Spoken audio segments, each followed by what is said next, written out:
tell you today.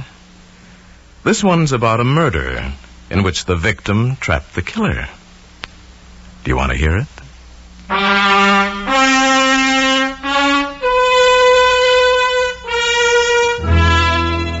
Now starring Paul Frees as your teller of tales. Another story from The Black Book.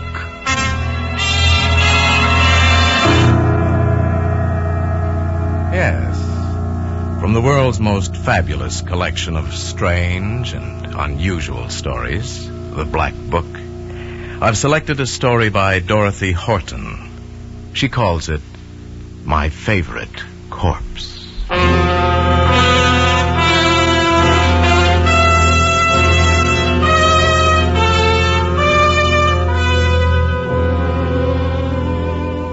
Artie Paul said goodnight to Lil. Then he walked across town to his hotel. Lil's kiss was still heavy against his lips. Artie smiled as he remembered the pleasures of the evening. Now for tonight it was ended. But there'd be more evenings like this, many more. At the hotel he bought a pack of cigarettes, said goodnight to the desk clerk, and went up to his room. He let himself in, flicked on the lights, then placed a telephone call to Long Island. While he waited, he whistled softly through his teeth. There was just one obstacle in the way of complete happiness for Artie. Just one. A voice answered on the other end of the line. Hello? Jenny, this is Artie. I just finished that work for the office. Oh, that's nice, dear. I didn't realize how late it was until just now. I've decided not to drive home so late at night. I'll stay at the Tarleton. Well, whatever you think, dear. If it doesn't seem wise to come home, then you'd better stay in town. I think it's best, Jenny. I'm pretty tired. Call you in the morning from the office, okay? All right, dear. Good night. And Arthur? Yes? Pleasant dreams, darling. Good night, Jenny. Arthur put up the receiver on the hook and sat staring out of the hotel window. Somewhere out there beyond the lighted city was his wife, Jenny. His devoted, faithful, understanding wife, whom he was going to kill. Artie wasn't sure just when he first planned to kill his wife, but it was shortly after he met Lil Nelson. It had been one of those electric things. Artie and Lil had met a few times for cocktails after he left the office in the evening before going home. At first, it had been merely an exciting flirtation, but quickly, frighteningly, it had grown to be much more. Now he saw Lil every day. He knew he was in love with her. Then finally, one evening, he told Jenny about it. But, Arthur, you're 15 years older than this girl. Jenny, look, we've been all over this. Arthur, it simply wouldn't work. Right now, she seems to mean a great deal to you. But it's just a crush. A passing fascination. Jenny, I'm sorry. I love Lil. I want a divorce. You're acting like a schoolboy, Arthur. I don't think we should talk about it anymore. Jenny, can't you understand what I'm saying? I'm going to leave you. Now, Arthur, we've been through this before. I won't let you make a fool of yourself over that blonde. Jenny, you're making a mistake. Arthur, you need me.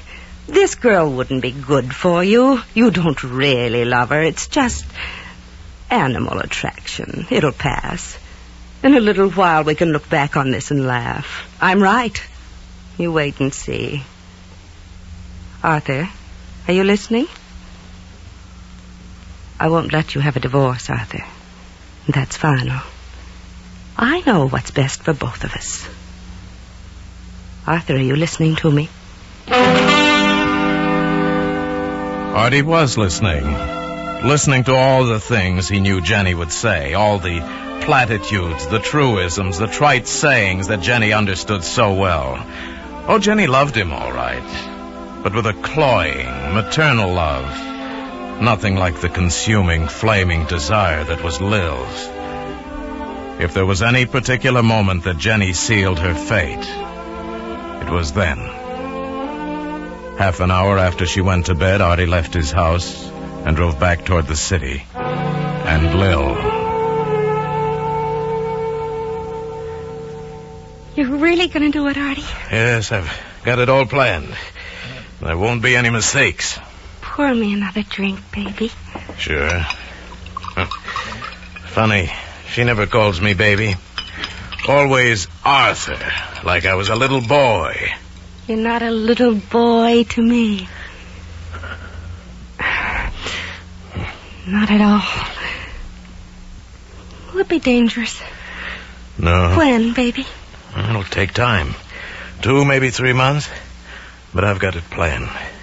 Then you won't be stuck in this second-floor walk-up. You'll live where you want. Near you's good enough for me. We'll travel, have fun. Florida, Bermuda. You and me, Lil. Soon? Soon.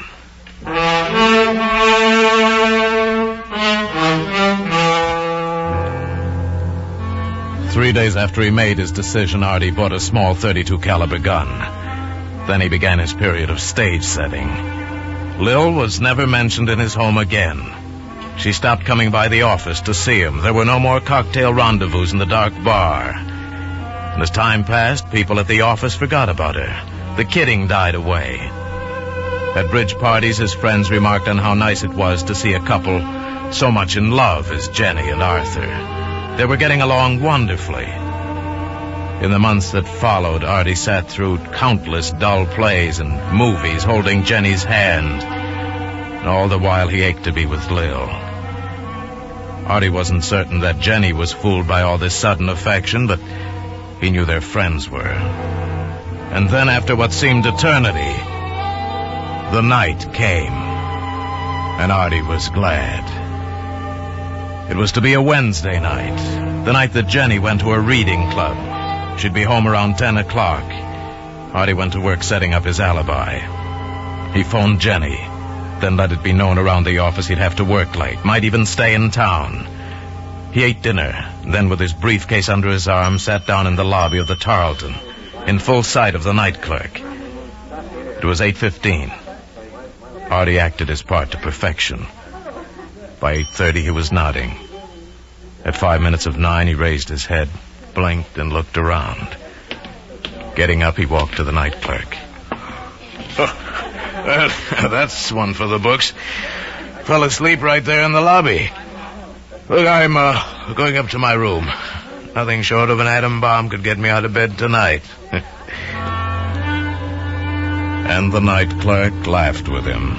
Artie went up to his room, waited 15 minutes, turned out the lights, and quietly, carefully climbed out the window onto the fire escape. 3 minutes later, he was in his car. 40 minutes later, he was climbing in the library window of his own home. He looked at his watch. 10 o'clock. That was good. Jenny'd be home any minute. He moved quickly to the hallway by the front door and slid into the hall closet, pressing himself back into the darkness. Jenny was such a creature of habit, he knew exactly what she'd do. After she came in, she'd lock the front door, put the key on the hall table, take off her coat, and hang it in the closet. Artie stood in the darkness, his hand wet around the butt of the gun he held. The complete lack of any sound was terrifying. But any minute now, it would... The door. She was home. His ears strained, listening. The stale air of the closet made him dizzy. Then a sound he hadn't expected. What was the fool crying about? Now she was walking, just walking back and forth, and crying softly to herself. Then the crying stopped. She was right outside the closet now. He pressed farther back. Now the door was opening and a knife blade of light sliced into the closet. The coat slithered off a hanger onto the floor. Jenny bent down to pick it up. And her eyes found his shoes, his legs, traveled up to his face. And a rasping cry, her eyes wide. Artie lunged. Arthur, I've got to tell you something. I've got... Artie dragged her into the smothering closeness of the hanging coats and pulled the trigger.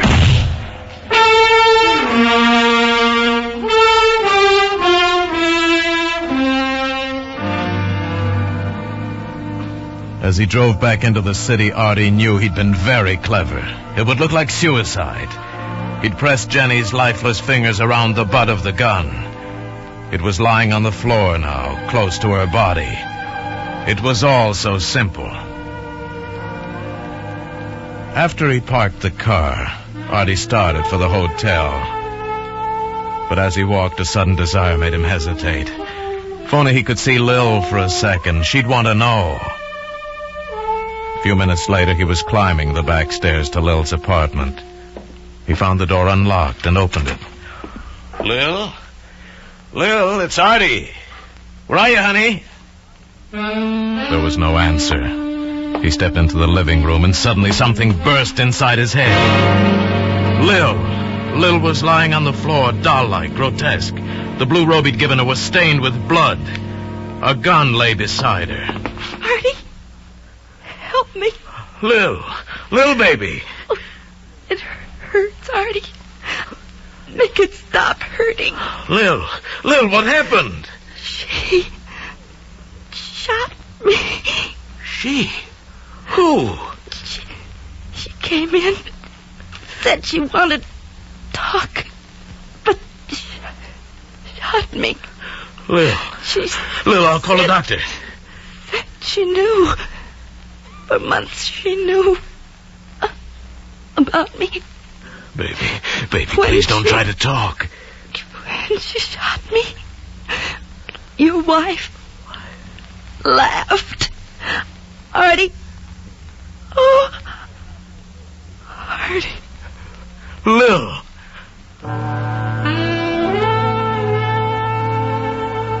Artie got to his feet.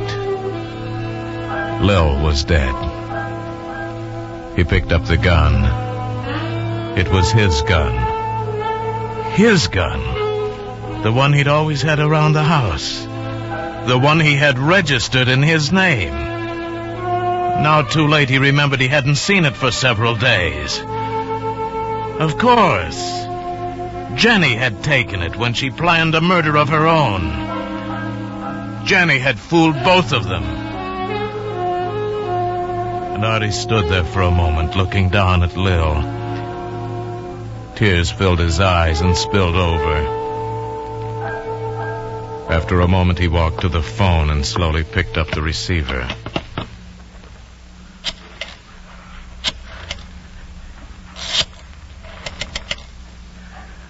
I want the police. Please, this is Arthur Powell. I want to report 2 murders. One at my home on Long Island, and the other here at the River Crest apartment.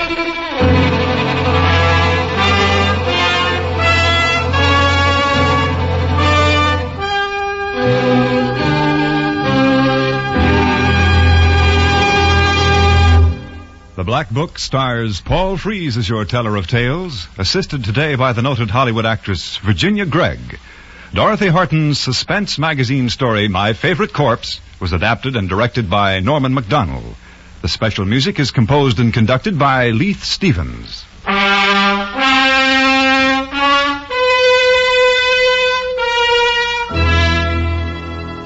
Next week, I'll have another story for you from The Black Book.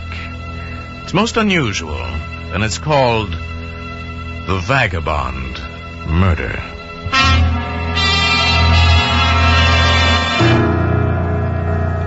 Oysters are in season every month that has an R in it. And Jack Benny's gang are in season whenever Sunday night rolls around.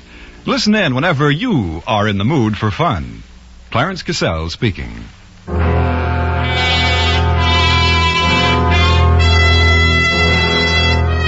Remember, the comedy treat that can't be beat is Jack Benny Time, Sunday nights on the CBS Radio Network.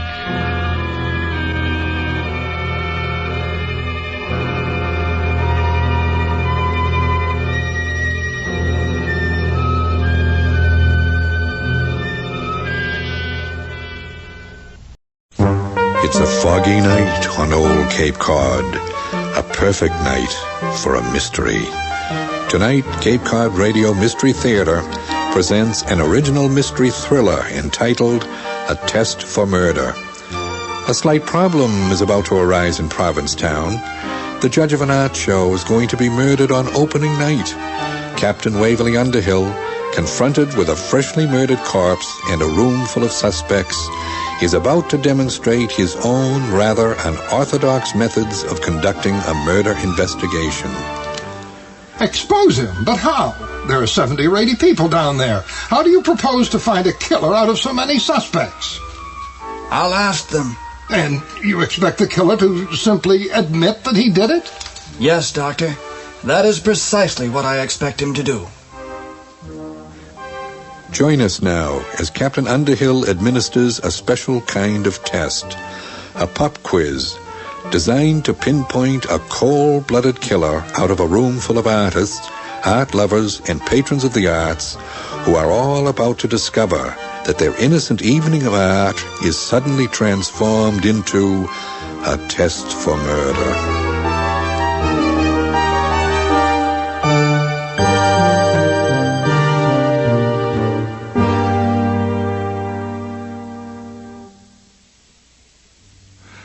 I can understand why you've come to me. You want to hear my version of what happened. I don't mind retelling it. I suppose, in a way, I'm in a better position than anyone else to describe what happened that night, although there are certainly others who could give an accurate accounting.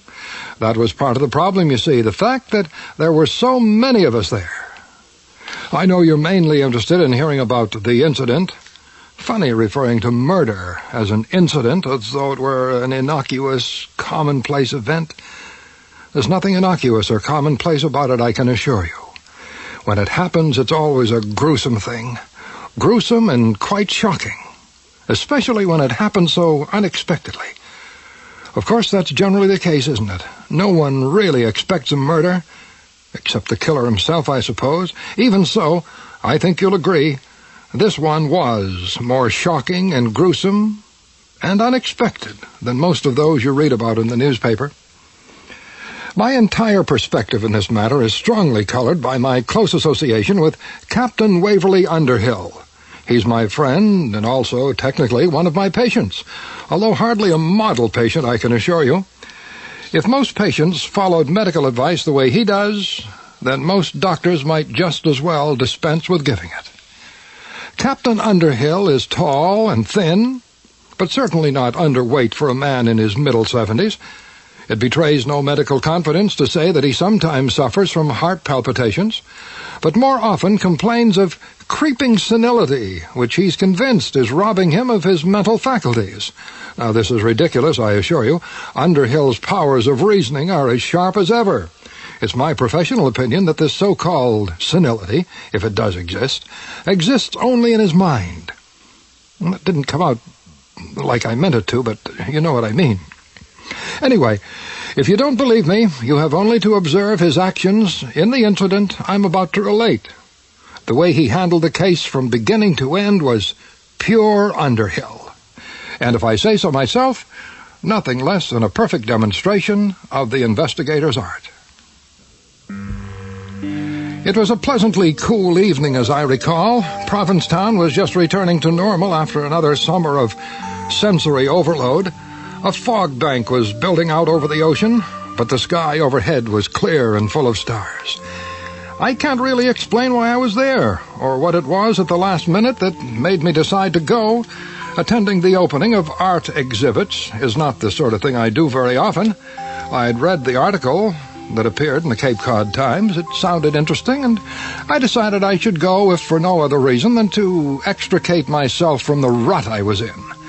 As you know, the Alice B. Steiner Memorial Art Museum is located on the east end of Commercial Street in what was formerly a church. When I arrived, the opening was already well attended. I went in and spent the first 15 minutes looking at the paintings in one of the galleries. I certainly had no idea that I would encounter Captain Underhill there, although, thinking about it now, I shouldn't have been surprised, since painting is one of his primary hobbies. Strangely enough, he didn't seem a bit surprised to see me.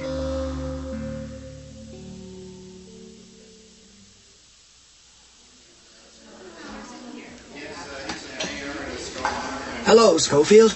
I was looking forward to bumping into you tonight. Waverly, hello. I didn't expect to see you here. But wait a minute. How could you know? Know what? That I was coming. You couldn't have known. I only decided myself at the last minute. Honestly, Waverly, you may be an old cop, but you're becoming more like the legendary Sherlock Holmes every time we meet. And you, Schofield, are becoming more and more like Dr. Watson. There are some interesting paintings here, I think. Why don't we have a look around? Wait a minute, you still haven't explained how you knew. Knew what? That I was coming. Oh, yes. You're still confused about that, aren't you? Well, actually, it's quite simple. First of all, I noticed the frayed cuff on the left sleeve of your sports jacket. My cuff? Also, there is a slight nick under your chin where you cut yourself shaving this morning. And if you'll notice, there are distinctive scuff marks on the toes of your shoes. Good Lord, you mean from all that you were able to... Deduce that you were coming? Precisely. Of course, there's also the fact that since I arrived after you did, I noticed your signature on the guest register as I came in. Oh, yes, I forgot I signed in. Well, so you're not so smart after all. No, Doctor, and neither am I much of a practitioner of the Sherlock Holmes method of solving mysteries. Now, what do you say you take me around and show me what you've seen? But first, you need some champagne, and I need a refill. Well, how much have you had already? Oh, don't be such a physician. I'm well within my limit. Besides, at functions like these, champagne is absolutely essential. It sharpens the eye and heightens one's aesthetic sensibilities. Why, without it, a masterpiece might go totally unrecognized. Excuse me, are you Mr. LaRoche? No, I'm not. Oh, darn rats, now I'm getting nervous. Is Mr. LaRoche someone important? Well, yes, he is. He's judging the show. You haven't heard of him? I'm afraid not. Louis LaRoche is a famous art critic. He arrived today from New York. I'm on the welcoming committee, so I'm supposed to be looking after him. The only thing is, I don't even know who he is. Celia Hanshofer picked him up at the airport. So far, she's the only one who's met him, and I can't seem to find her either. I noticed ribbons hanging alongside some of the paintings. It appears the judging has already been completed. Yes, it was, this afternoon. But Mr. LaRoche was supposed to return tonight to make the presentations. Oh, it's going to be my fault if he doesn't show up. Oh, I'm sorry. I should have introduced myself. I'm Trudy Landsberger. Waverly Underhill.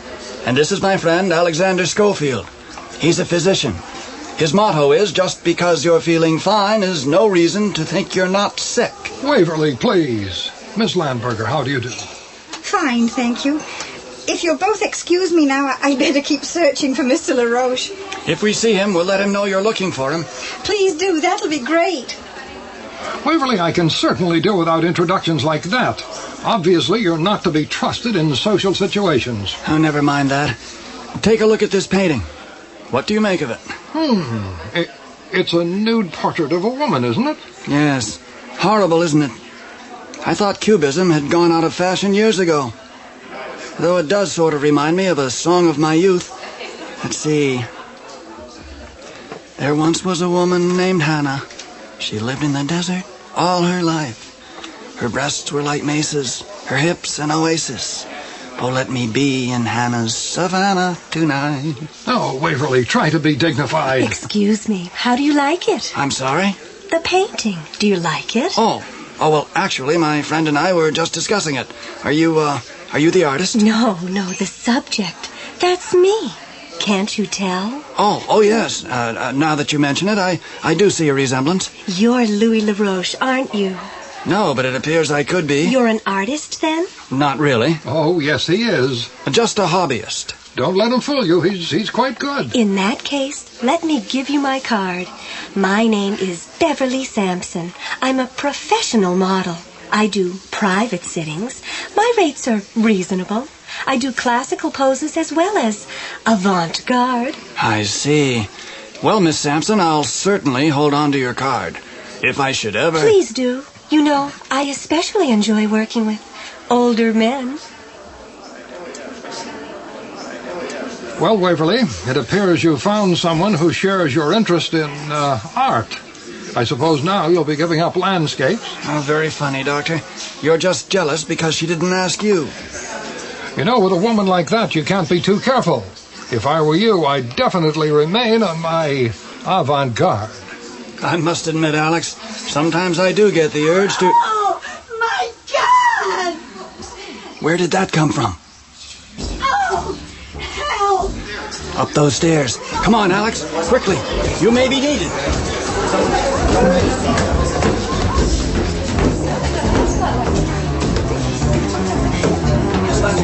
What's wrong? Over there. I see him. Everyone, please, don't crowd up the stairs. Go on back down. You need a doctor. We have a doctor. Please, everyone, go back, please. We need your cooperation. Alex, you'd better examine him. If he's as dead as he looks, don't move him any more than you have to. Miss Landsberger, please try to compose yourself. It's important that you tell us what happened. I don't know. I was looking for Mr. LaRoche. I thought I might find him up here. It's no use, Waverly. He's dead.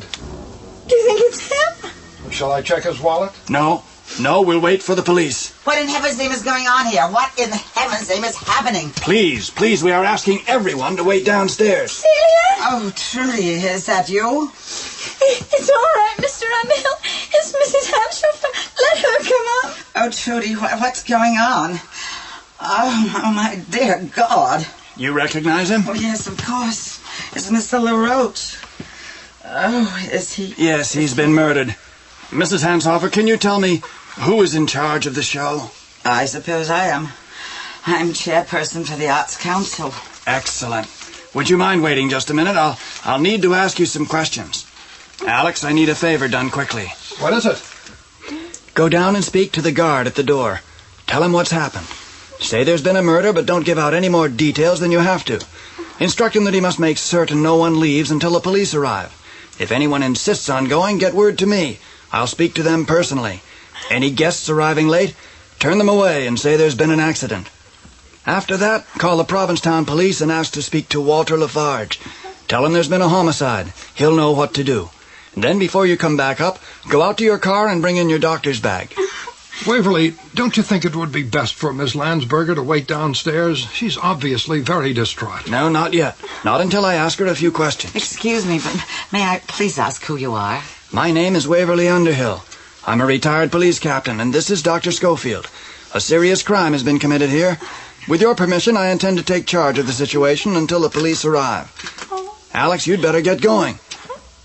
Mrs. Hanshofer, I'd like to ask you a few questions while Miss Landsberger takes a moment to compose herself. Yes, of course. Are you familiar with the building? Well, yes, I think so. What is this room used for? Storage and sometimes office space. Right now, as you see, most of the museum's permanent collection has been moved up here to make way for the exhibit down below. There are no windows? There were windows originally, but they were bricked over to create more wall space. No hidden closets or cubby holes? No place that someone might hide? No, I don't believe so. Well, you can see for yourself. It's just one large room. That door at the back, does it lead to a fire escape? It does. Is it wired to an alarm system? Yes. There is an audible alarm that sounds if the door is opened. It was necessary, of course, for insurance purposes and to protect the museum's property. I see.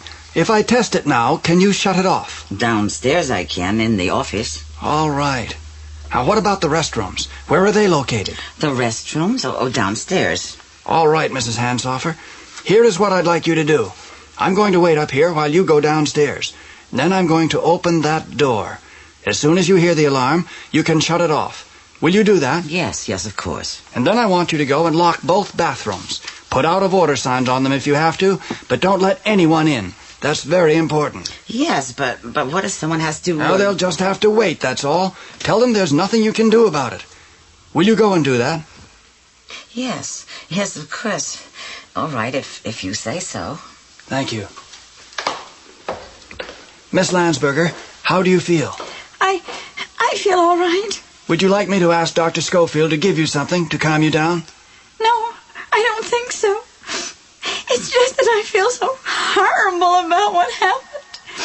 If I'd been with him like I was supposed to be, this whole thing wouldn't have happened. Now, don't blame yourself. I'm going over now and try that door. You're probably going to hear a loud bell, so don't let it startle you.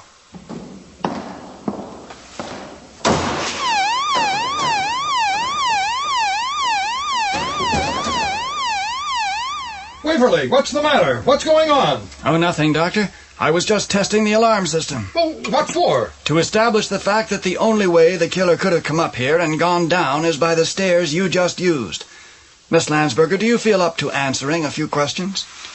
Yes, I'll try. Good. Can you tell me exactly what you saw when you came up here? I didn't see anything. Not at first. There's not much much light, is there?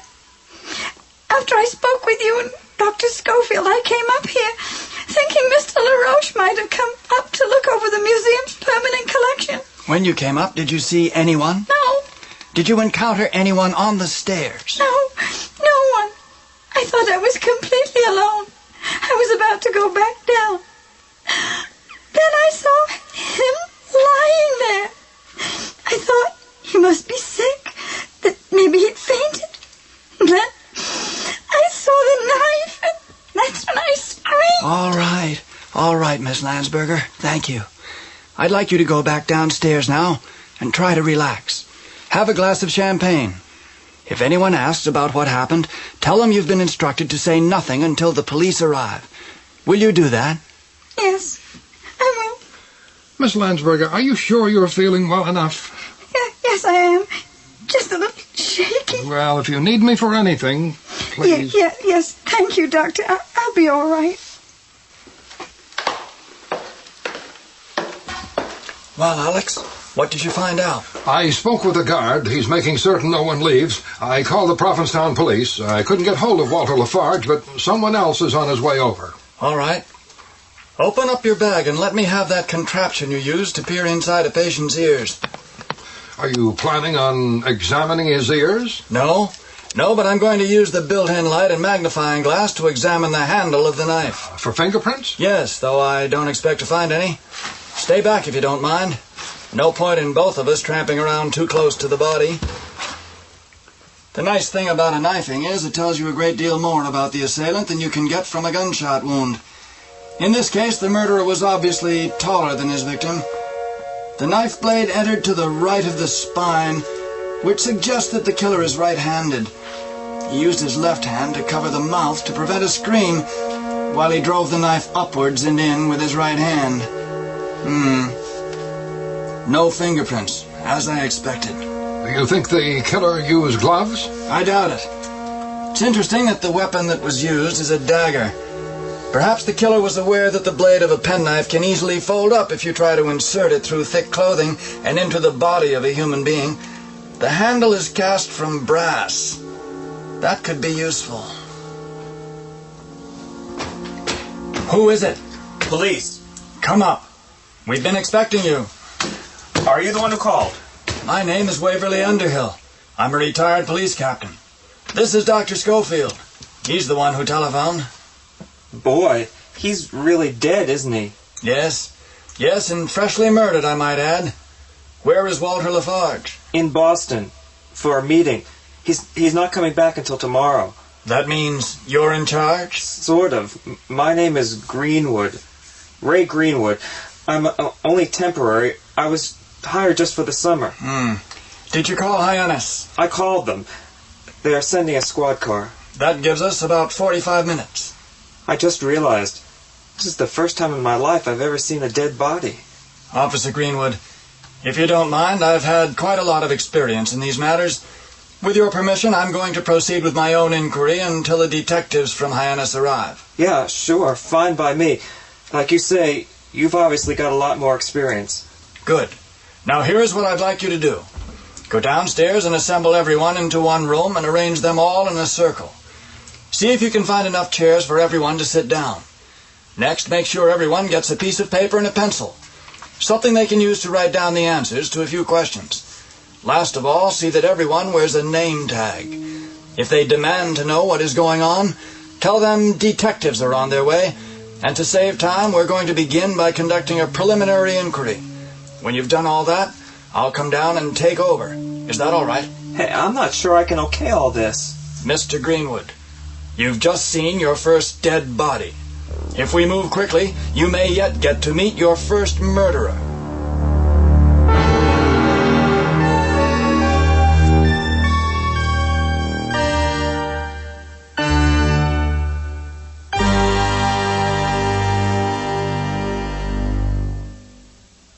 Waverly, you can't be thinking the killer is still down there.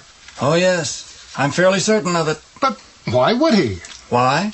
Because leaving would only serve to call attention to himself. Right now, that's the last thing in the world he wants to do. You said he. Are you convinced it's a man? More than likely. Most knife killings are done by men. Women prefer guns. Yes, I believe he's still here, and I intend to use this opportunity to expose him. Expose him? But how? There are 70 or 80 people down there. How do you propose to find a killer out of so many suspects? I'll ask them. And you expect the killer to simply admit that he did it? Yes, Doctor. That is precisely what I expect him to do.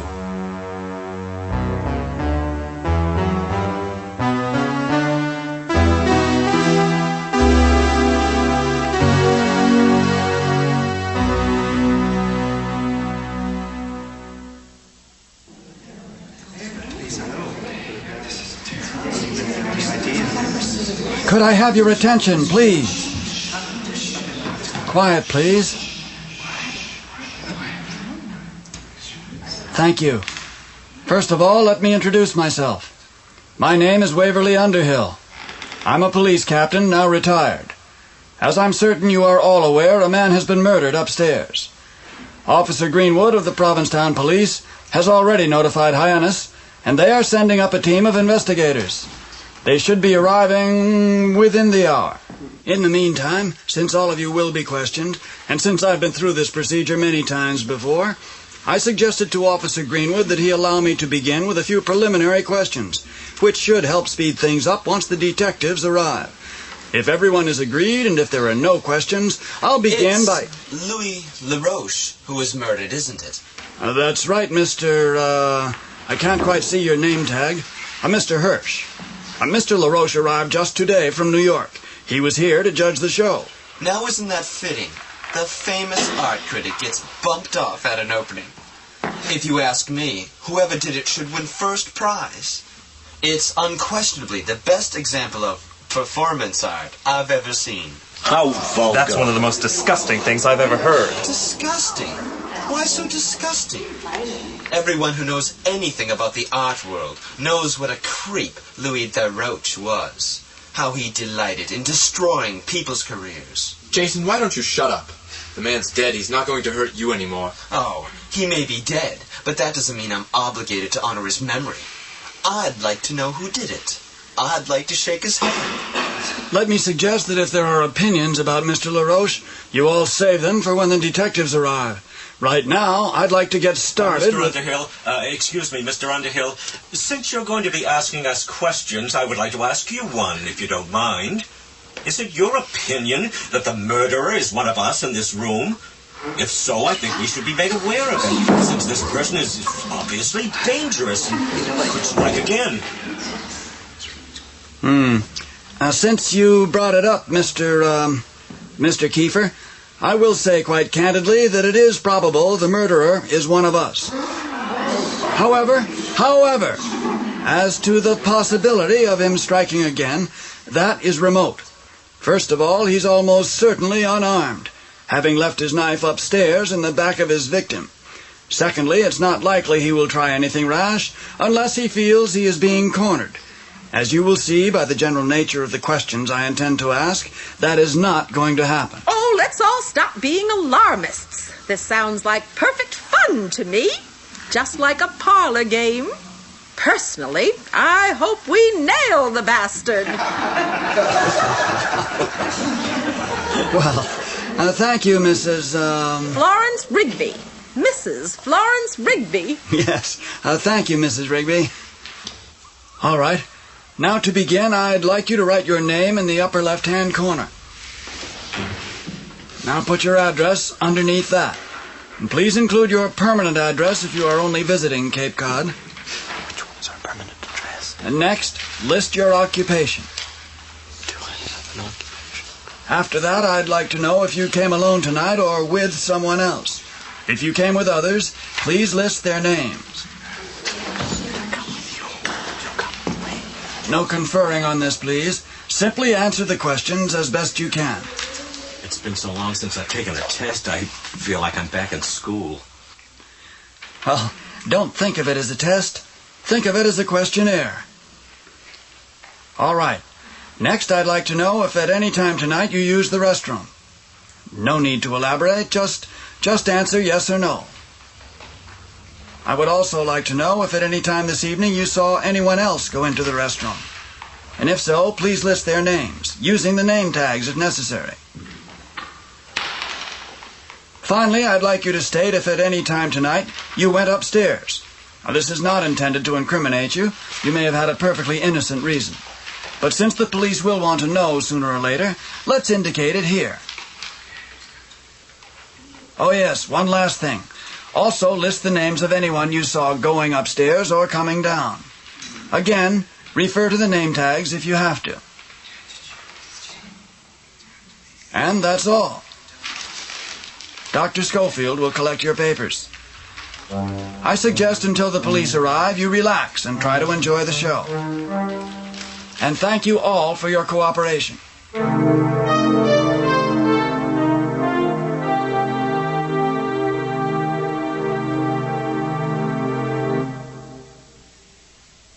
Here are the papers, Waverly. If you don't mind my saying so, I don't see what good they're going to do you. You didn't even ask what time they arrived or where they were when the murder took place. If it had been me, those would have been the first two questions I would have asked. In answer to your first question, if we need to know what time people arrived, we can easily determine that according to their relative position on the guest register. As to where each person was when the murder occurred, how can we ask that? All we know is the approximate time Miss Landsberger discovered the body. The actual murder may have taken place anywhere from 5 minutes to as much as 35 minutes before she arrived. Well, what good does it do to ask if they went to the bathroom? Here it is. This is what I was looking for. What we're trying to find, Alex, is the intersection of two distinct sets. Number one, the set of all people who admit coming up here tonight. And number two, the set of all those who admit using the restroom downstairs. I'm convinced the murderer did both. Well, how can you be sure of that? Well, it stands to reason, doesn't it? First of all, we assume the killer is someone who came here tonight with the intention of murdering Mr. LaRoche. Not many people carry around a dagger as part of their normal evening attire. Next, we have to ask ourselves, why did he do it up here? The reason, of course, is that he was watching LaRoche the entire evening, waiting for an opportunity. The murder of Louis LaRoche was definitely premeditated, but it was also spontaneous in the sense that the killer could not have known in advance that this sort of opportunity would present itself. He saw LaRoche climb the stairs coming up here. He followed him up, saw that they were alone, and then quickly murdered him. He did not use gloves because gloves would have taken too long to put on and take off. Instead, he wielded the knife bare-handed, and then most likely used his handkerchief to wipe the handle free of prints. Now, put yourself in the mind of the killer. You've just murdered LaRoche. What would you do next? Remember, we've already established it would be foolish of him to leave. What is the most logical thing? Go back down and mingle with the guests, I suppose. Yes, but only after you had made a quick detour to the restroom. You'd need a chance to compose yourself, to check in the mirror, make certain there are no bloodstains, nothing to give yourself away. Ergo, the killer is someone who admits coming up here and also admits stopping in to use the bathroom. But why admit to either one? Because I also asked everyone to list the names of anyone they saw coming upstairs or using the bathroom. If the killer denies either one and someone else says they saw him do it, that sets up a discrepancy. And discrepancies are the basic underpinnings of all murder investigations, and exactly what the killer wishes to avoid at all costs. Therefore, he will innocently admit to both, and then when questioned by the police, he will simply claim there was no dead body here when he came up. Do you see? Yes, I think so. So, having said all that, I now present you with the murderer. Alfred Turk, Jr. You'll notice Mr. Turk admits using the restroom and also admits having come up here. He lists himself as an artist. Mr. Turk most likely murdered Mr. LaRoche because he felt LaRoche had snubbed him in some way. Artists are quite temperamental. They don't take criticism at all well. Also, the fact that his name ends in Jr. may indicate a personality problem. You'd be surprised the number of sons who are forever juniors to their father's name that develop serious complexes as they get older. It says here that he came with his wife. Yes, but that doesn't matter. When he saw LaRoche coming up here, he could have easily excused himself, saying he was going to use the men's room, and then taken a detour upstairs. In fact, If you notice on her answer sheet, she does list her husband as having gone to the restroom, yet she does not put him down for having come up here. Then you've solved the case. Only partially. So far, all we've done is identify the primary suspect. We still have to prove he did it, and prove it in a way that will satisfy a judge and jury. No jury is going to convict a man because he admits using the restroom, or even if he admits coming upstairs. Consider, we have no eyewitnesses, no hard evidence such as fingerprints, no motive beyond conjecture, and the weapon that was left behind is almost certainly untraceable. Then you're saying this is one of those cases where the actual murderer is known, but still he goes free? Not necessarily. Not if we can salvage a little more time before the detectives arrive.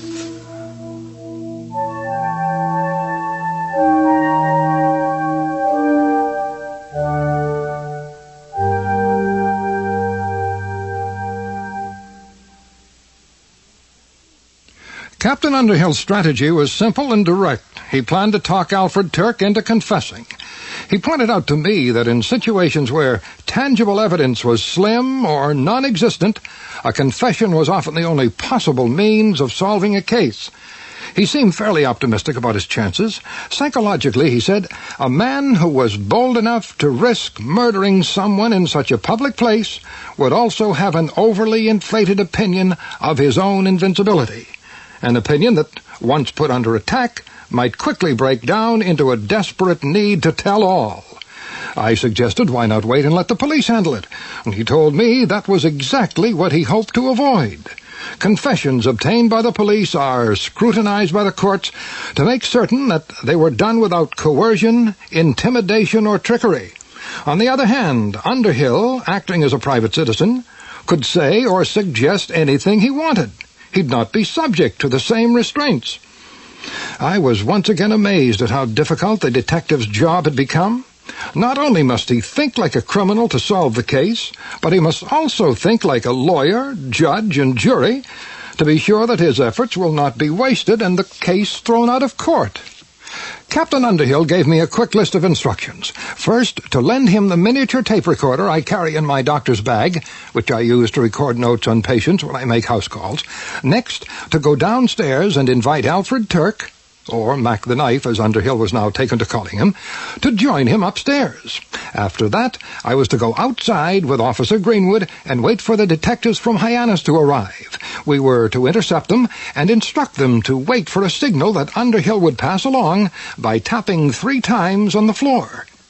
It was his feeling that timing and the manner in which the detectives arrived were essential to the success of his plan. When I suggested the investigators might be unwilling to postpone their arrival while he conducted an experiment, he told me to use his name and do the best I could. It was not until later, of course, when I listened to the recording Underhill made, that I learned what actually took place when Mr. Turk came upstairs.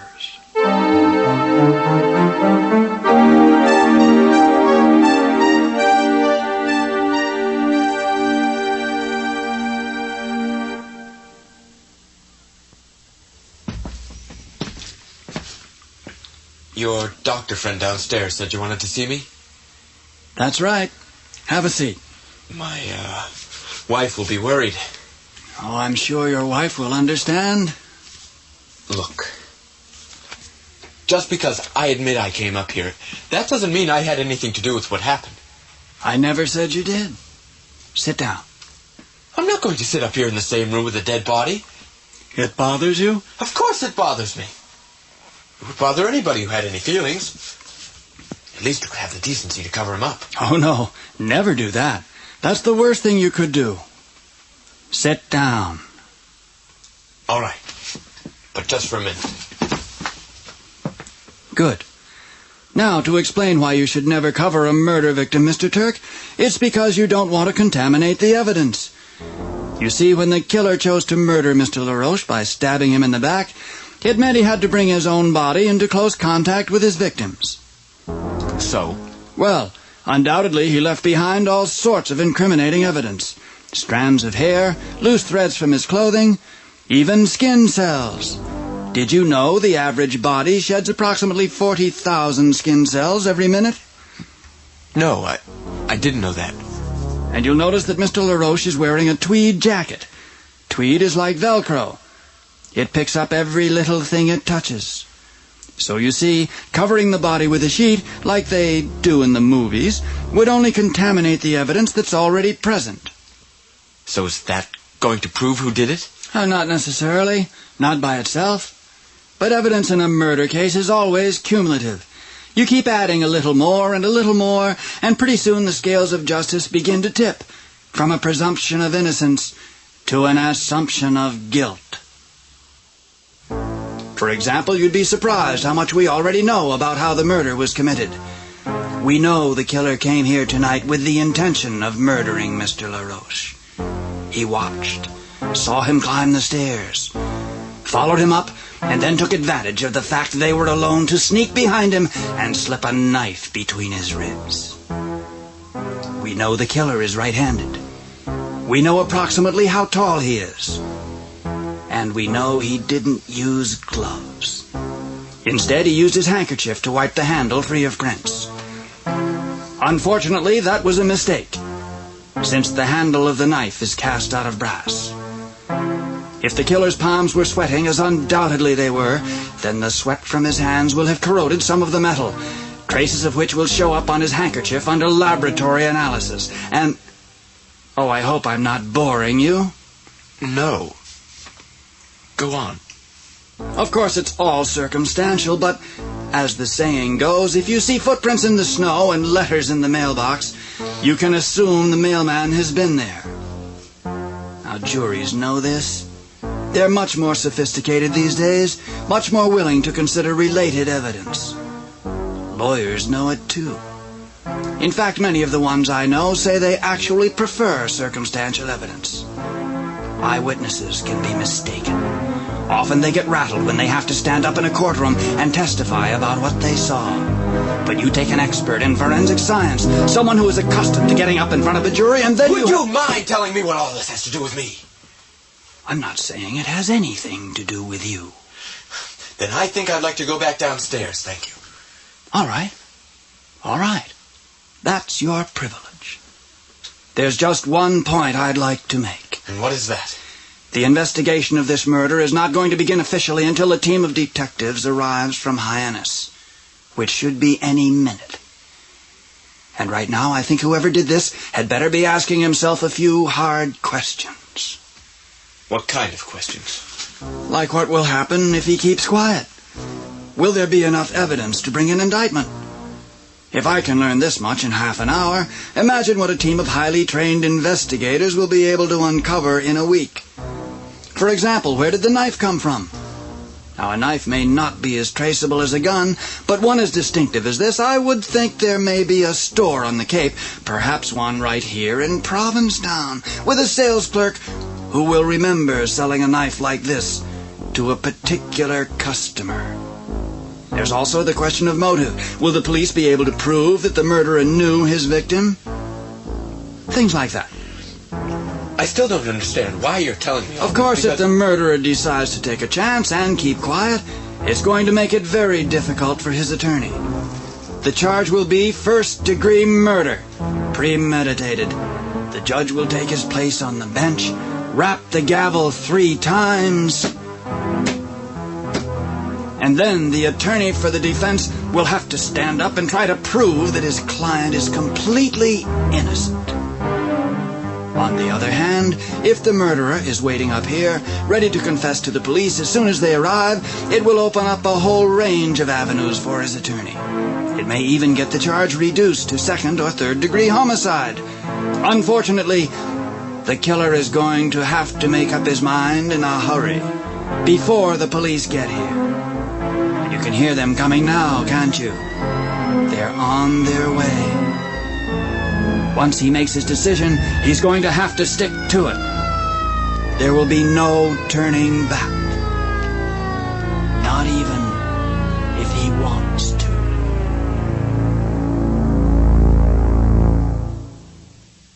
The rest of what happened you know from reading the newspapers. The homicide squad arrived in their cruisers from Hyannis and found upstairs not only the body of the murdered man, but also the confessed killer himself, Mr. Alfred Turk, Jr.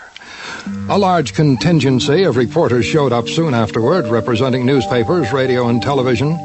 News footage that appeared the next day showed the police carrying the body out on a stretcher and then escorting the accused in handcuffs out of the building and into a waiting squad car.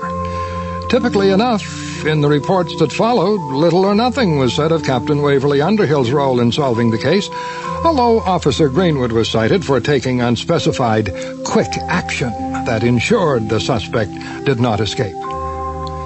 When the police and reporters finally cleared out, the opening actually resumed and continued until very late, with everyone in surprisingly good spirits. Nothing like a murder to enliven the mood.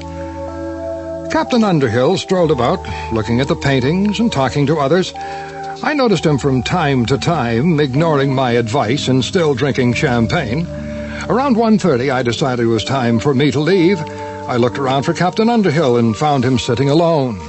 I offered to drive him home. He declined, saying that was something that he had already taken care of. Before I could ask the question, I was given the answer, as I turned around to observe Miss Beverly Sampson approaching with a smile on her lips and carrying 2 glasses of champagne. My solitary ride home that night was filled with envious imaginings.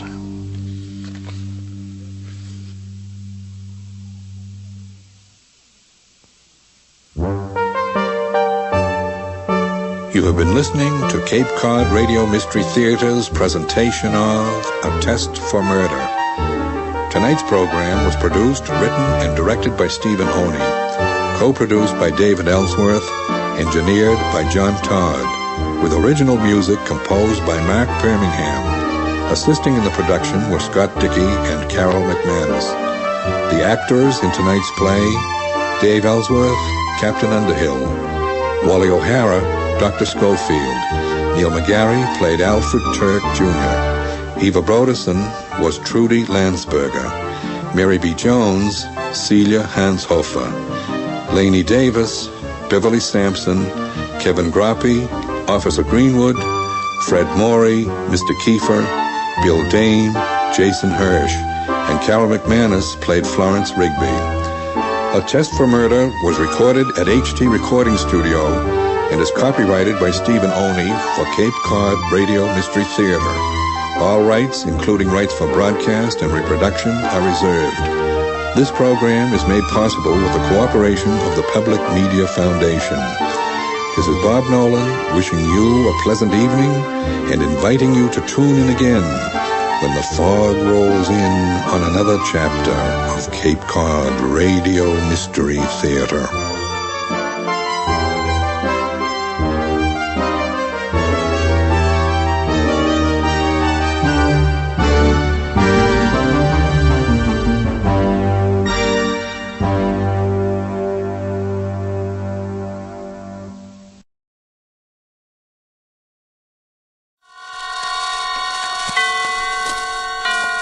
Roma Wines present Suspense. This is the Man in Black, here to introduce this weekly half hour of Suspense.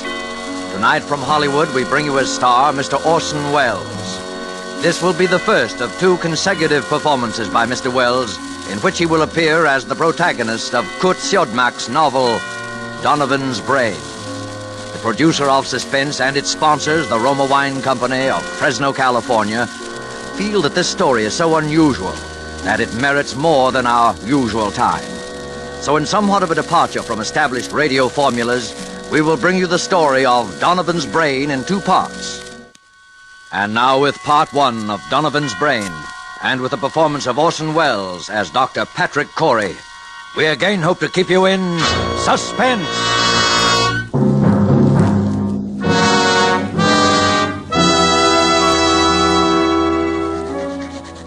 As I sit now outside my laboratory door writing under the heading Experiment 87, this final entry in my casebook, I know that these are the last words I shall ever write upon this earth. I neither ask nor expect forgiveness now or hereafter. But for those who seek some explanation, I refer them simply to this casebook. Let them read it carefully, from its first entry on that ill-starred day of July the 13th.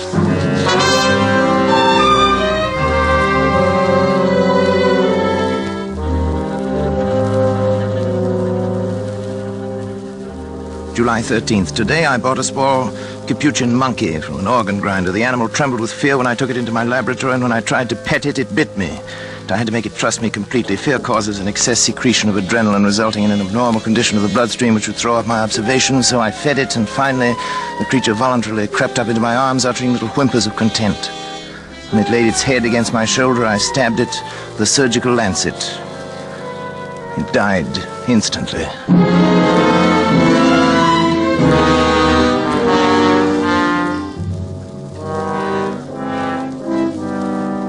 Well, David, what do you think of it? Well, it's pretty amazing, all right. See what I've done, don't you? I think so. You think so? Good Lord, don't you know? Well, after all, Dad, I'm only a second-year medical student. I know, but what of it? I was a second-year student. Who is it? It's me, Janice. Come in, darling. Patrick, Dr. Schrott is here to see you. Oh, come on in, Doctor. You know our son David, of course. Yes, of course. How are you, my boy? Fine, thanks, Doctor. Well, Patrick, hard at it as usual, I see. Patrick, you didn't eat the lunch I sent in to you. Well, what is it this time, Patrick? A brain. What? A monkey's brain. Oh. What about the brain, Patrick? I've been trying to see how long I can keep the tissue alive. Oh, is that it in that jar? There's considerably more to it than just a jar, though. Want to see how it works? Is it still alive? In a way, yes. It's a fairly simple device, actually, Doctor. Variation on Corell's mechanical heart. The brain lies in a bath of blood serum. These rubber arteries are fixed to the vertebral and internal carotid arteries of the brain. The blood substance is forced through the cycle of Willis to feed the tissue. Over here, I've installed a small rotary pump that forces the blood circulation, you see? But how do you know it's alive? It's very easy to determine. The brain, when functioning, gives off infinitesimal electrical impulses. They can be measured. As a matter of fact, I've hooked the encephalograph up to a small amplifying system. The brain impulses can actually be heard. Here, I'll turn it on. You see?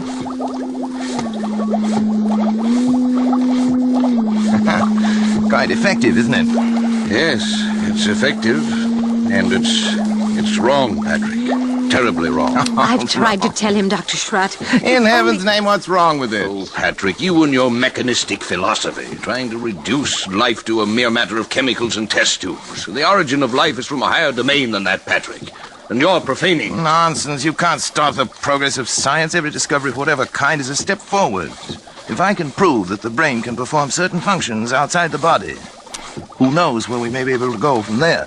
Oh, Patrick, how do you know that thing in there doesn't feel pain? How do you know it isn't writhing in agony? Brain tissue itself is insensitive, you know that.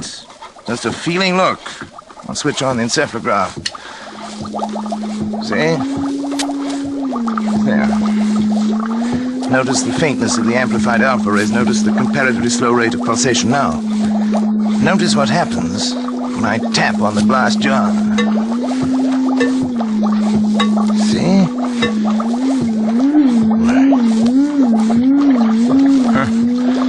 It feels.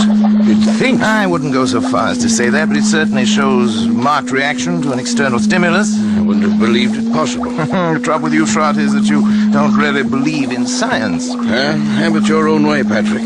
That's when you can manufacture love and sympathy and kindness in a test tube. I'll be back. You leaving, old boy? Yes. Patrick. Do me a favor, Patrick. Shut off the pump and let that poor thing in there die. Let it die? Oh. If it were within my power to grant, that little brain would live forever.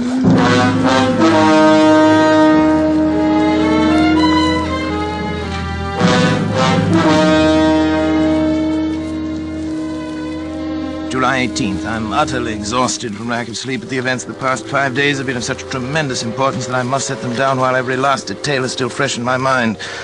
I've had no time to make an entry in this record since that day last week. It seems a month ago now, and I had my first partial success with the brain of the Capuchin monkey. At that time, however, it seemed that I was doomed to disappointment. In spite of all my efforts, the brain of the monkey ceased to live at 12:14 that night. Tired and disheartened, I lay down to sleep on the cot in my laboratory, but at that very moment, fate was contriving an occurrence which now seems destined to have the most profound effect not only upon my own existence, but perhaps upon that of all mankind.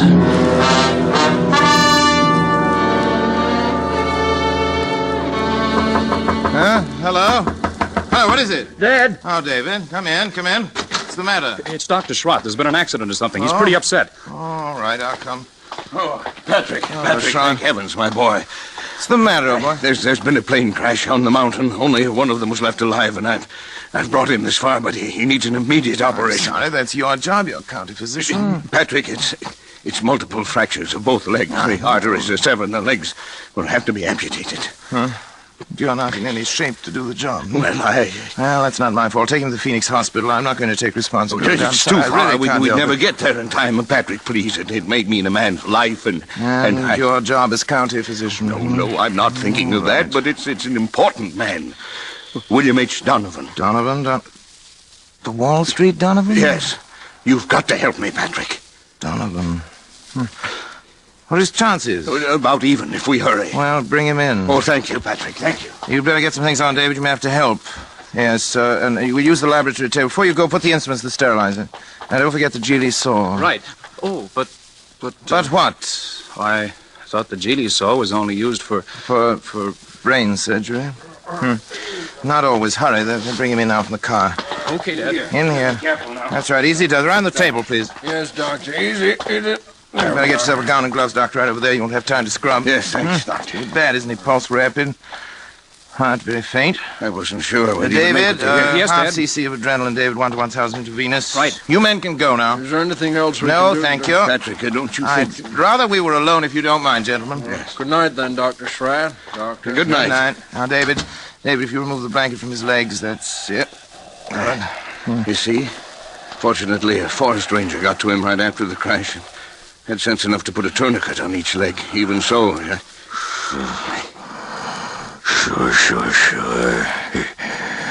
Sure. We'll get it.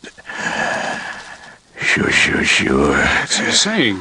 Something like, sure. He said it over and over. I hadn't realized he was deformed. It doesn't show as much in his pictures. Patrick, don't you think we ought to begin? There's no use amputating those legs. No use? He'll be dead anyway by morning. Well, won't he? Well, suppose you're right, Patrick. You know I'm right. But still, we ought to try. We can't refuse to operate just We are because. going to operate. Syringe, please, David, the large one. Here you are, Dad. Spinal anesthetic. Will you give it, Dr. Schratt? Right. Scalpel, please, David. Scalpel and the Geely saw. Geely saw? Patrick. Well... No, Patrick, I won't let you. After your performance tonight? Well, I had... But, Patrick, he's still alive. Precisely. My mistake with the monkey was that he was dead. I don't intend to make that mistake again. Come on, David, Patrick, the scalpel. Patrick, are you out of your mind? You're taking a man's life. I'm giving him life. Donovan would die anyway. But for a while at least, Donovan's brain will live.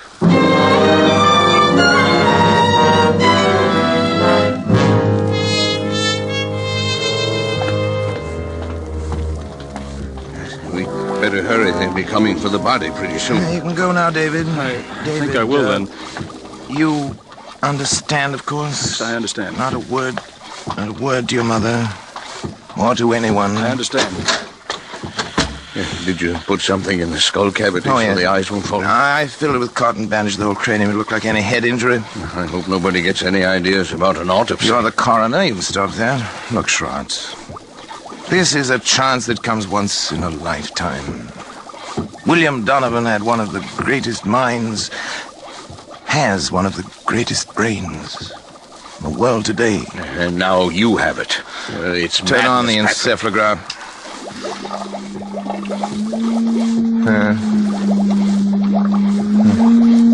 Simple alpha waves, of course, no different from the monkeys. You can't take a human brain out of its body and expect it to function. I suppose not, but... Schratt, did it ever occur to you that the brain might simply be asleep? Asleep? Certainly. An operation like that is a severe shock. Tap on the glass.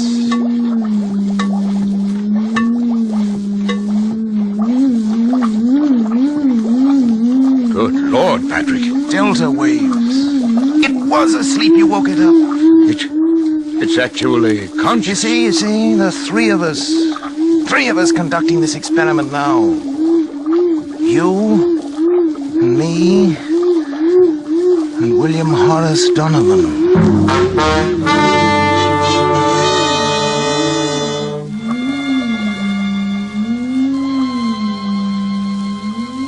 July 25th. I moved my bed into the laboratory, but I've scarcely slept in 6 days. There's no longer any doubt that the brain responds like a sensitive seismograph to vibrations near it, including the sound of my voice. Yet I found no method of communication with it. I've devised a simplified Morse code consisting of taps on the glass container, together with voice vibrations. Perhaps I can teach the brain.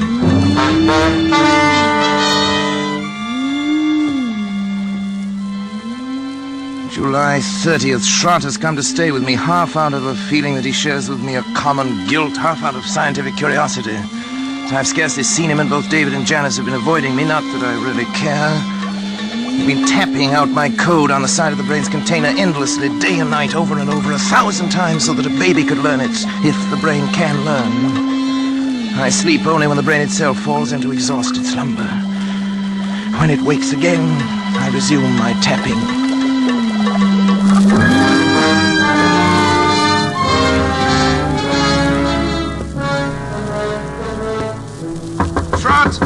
Schrott! Wake up! Yes, Patrick. Come on! What's Get the up! matter? Hurry! What's the matter? Come on, I want to show you Something the something. Yes, old boy, I want to show you something. Patrick, you look like a ghost. Where are we going? Back to the laboratory. I can't believe it myself. I may have been dreaming delirious. What's happened? Come on.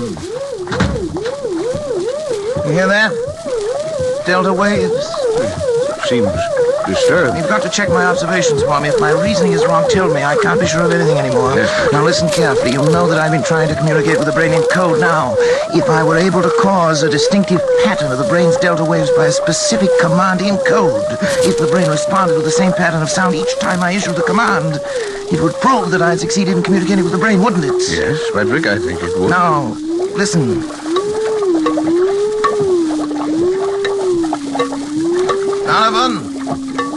Donovan, if you understand, think 3 times of the word talk. 3 times. Talk.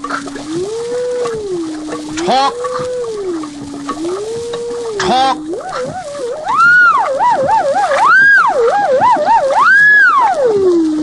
It answered. It spoke. Then I'm right. It's true. This thing has learned to talk.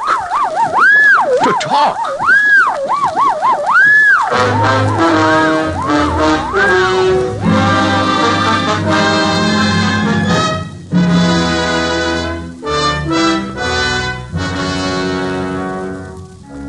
July 31st. Schrott is romanticizing, of course. The delta pattern is so infinitely complex that it would be utterly impossible ever to break it down into specific words, yet that it understands me, that it's trying to communicate with me, is certain. Schrott suggests mental telepathy, that I try to make my mind a blank, as the mediums call it, while at the same time increasing the energy content of the plasma that feeds the brain in the hope of stepping up the brain's electrical potential as one would step up the power of a radio station. Naturally, telepathy is nonsense, but the feeding theory intrigues me. I shall try it.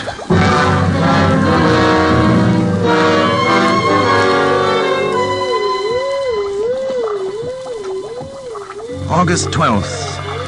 Notice today for the first time 2 distinct nodules of new brain cells on the frontal lobex. Electrical potential has increased to 510 microvolts. I've begun smoking cigars. Although I've always hated cigars before. Nerves, I expect.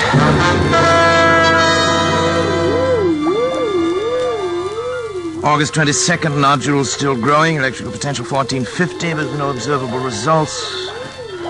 Lately felt a compelling urge to know more of Donovan's life and have collected every available scrap of information about him. A strange man he was. Strange, ruthless, actually evil in many ways, but nonetheless an extraordinarily brilliant mind.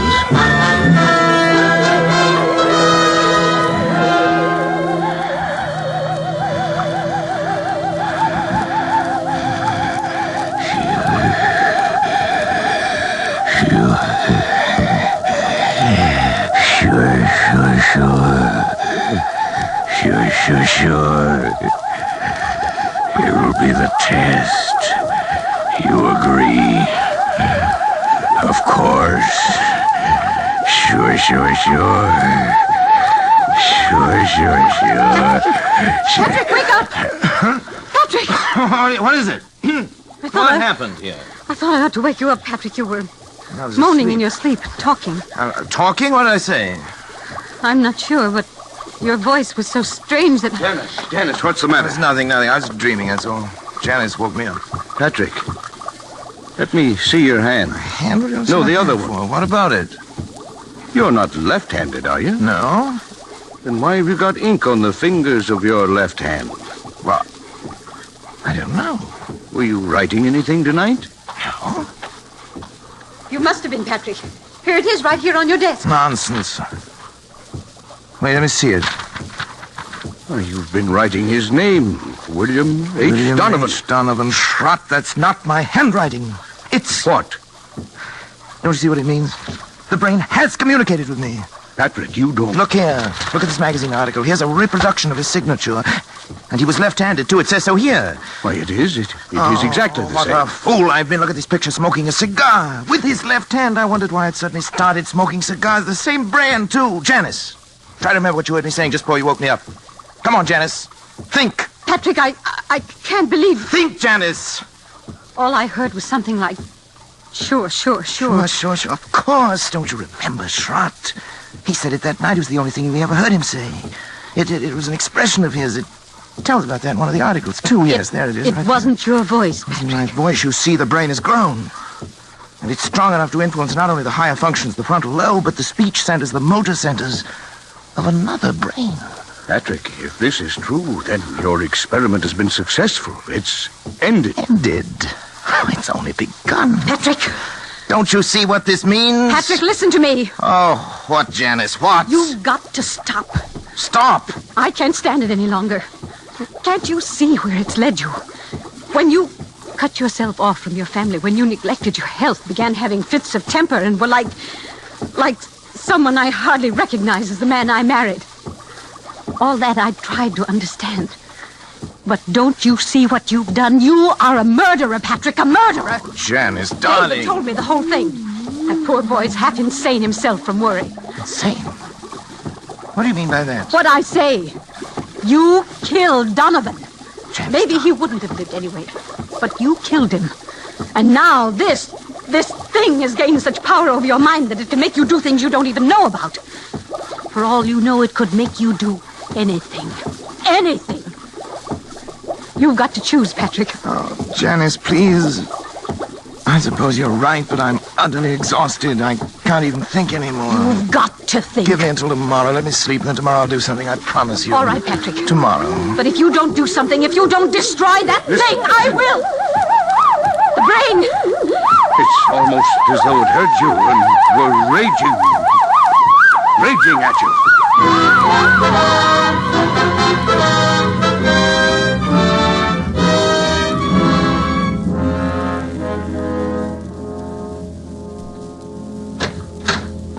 This way, please, Dr. Come Corey. on, darling. But, Patrick, why are we going in here? A psychiatric clinic? I told you I'd do something, Janice. I've got an idea. You mean you're having yourself psychoanalyzed? Well... Something like that? Something like that. I'll tell you about it later. First, I want you to talk to this man alone. Dr. Zanger, this is Dr. Corey. Oh, how do you do, Dr. Corey? How do you heard do, something Dr. of Zanger? your work. Oh, yes. And this is Mrs. Corey. Of course, excuse me. I'm happy to meet you, Mrs. Corey. Thank you, Doctor. Won't you come into my office? I will certainly. Janice, would you mind, darling, waiting in the reception room? I'll be out in just a moment. Thank you. Why, certainly, dear. In here, please, Doctor. Very well. Well, Doctor, she seems quite normal. I'd expected from what you told me on the telephone that... I know. I can assure you, I hate to tell you this, but, Doctor, she's quite insane. I see. Yes, paranoia. She's always been, jealous of my work. And, well, last little while she's got a delusion that She thinks I've made some kind of a monster up in my laboratory. It controls my mind and controls my actions. So I'm putting her completely in your hands. Oh, well, it's of course a little unusual, but since you are yourself a medical man... That's right. You definitely wish to commit her then, huh? Yes. You have the papers. Oh, yes, here you are. Just your signature will be enough, Doctor. There you are. You let me know about everything, won't you? Oh, naturally, Doctor. We keep you informed. Thank you. Well, goodbye then, Dr. Corey. We will do what we can. Oh, right. Patrick? Mrs. Corey is staying with us, Miss Wilcox. Yes, Dr. Zanya. Patrick? Come back! Patrick! Oh, it's all right, Mrs. Corey. Just come with me, please. Patrick! No. Where are you going? Let me go! Let me go! Oh, Dr. Corey? Yes? Oh, about the bill. How do you wish it to be handled? The bill? The bill? Sure. I'll take care of it by the week. The checks will be signed William H. Donovan. Sure.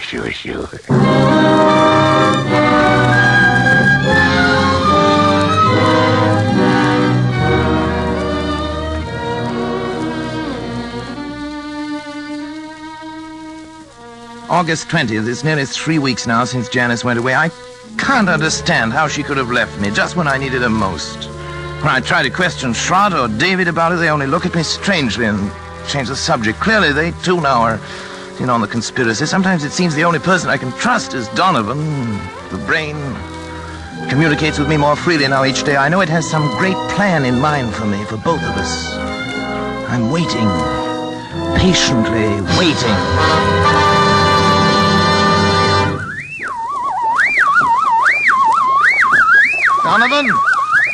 Donovan, I'm listening, Donovan.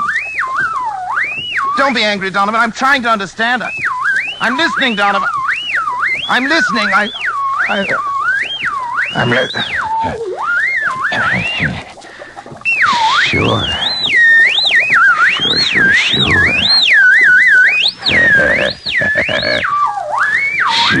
Sure.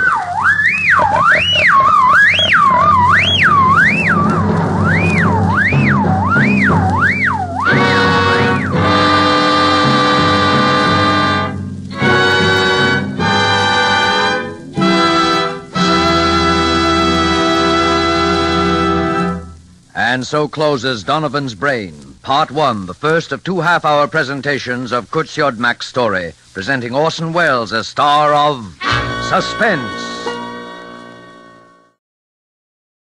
And now with Part 2 of Donovan's Brain, and with the performance of Orson Welles as Dr. Patrick Corey, we again hope to keep you in suspense.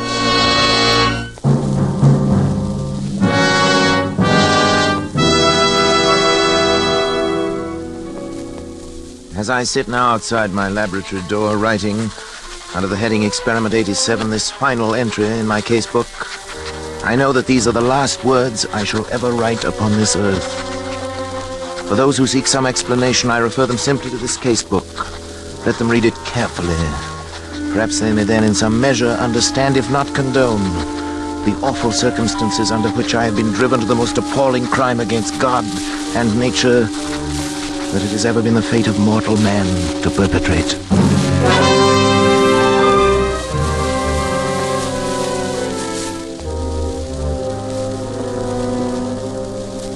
August 24th. It's now 6 weeks, exactly 42 days since I began the experiment. For 6 weeks, by artificial means alone, I have kept alive a human brain. Completely detached from the body, floating in a bath of serum, nourished by a synthetic blood plasma fed through its arteries by an electric pump, it has remained alive. Not only alive, but I have succeeded in communicating with it.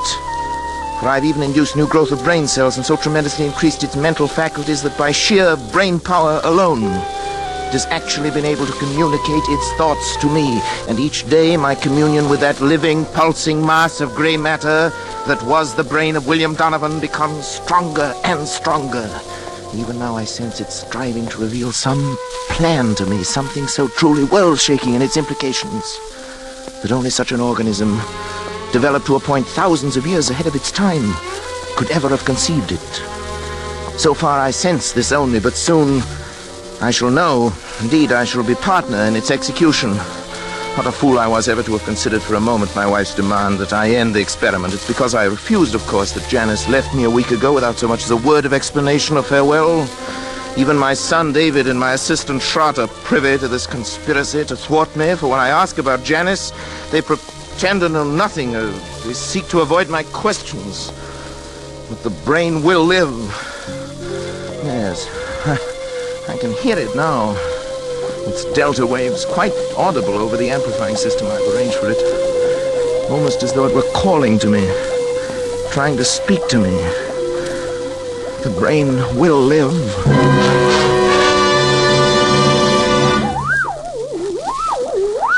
Donovan? What is it? What are you trying to tell me? Go on, Donovan. I'm listening. Go on. Go on. Go.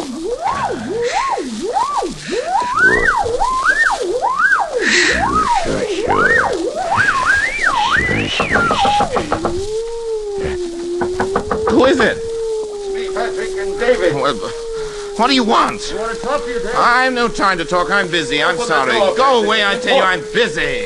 Please, Pat. Can't you two leave me alone? All right. What is it? What is it?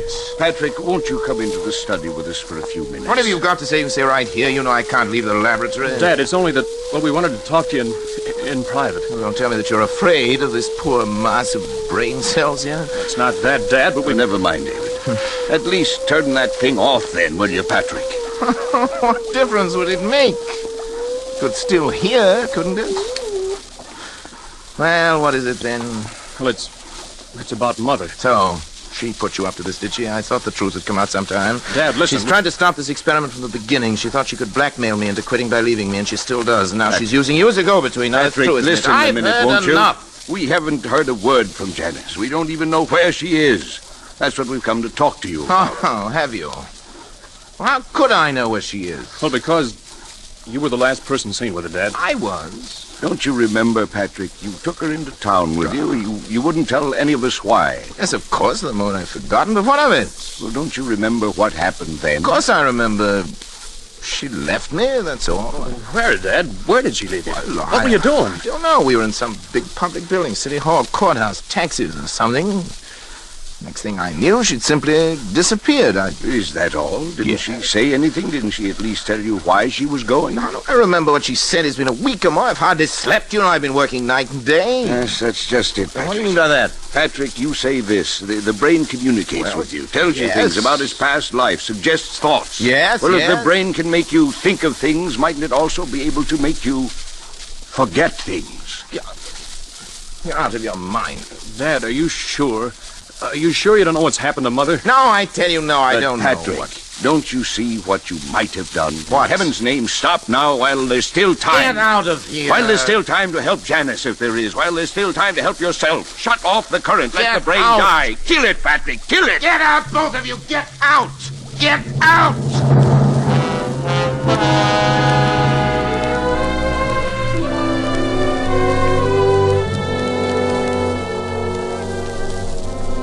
August 26th. The brain continues to communicate thought fragments more and more easily, but nothing further on what I've come to think of as the plan. I'm now sleeping a great deal, but my dreams are becoming increasingly troublesome, although I'm at a loss to analyze them. Most frequent is a sort of vast cosmic valley presided over by the colossal figure of a young man whom I seem to recognize, yet I never see his face. It's as though the entire population of the Earth were moving past him in review at his command.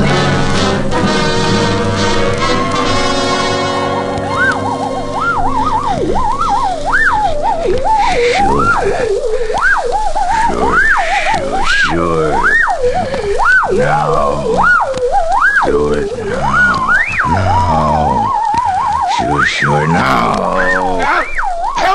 someone!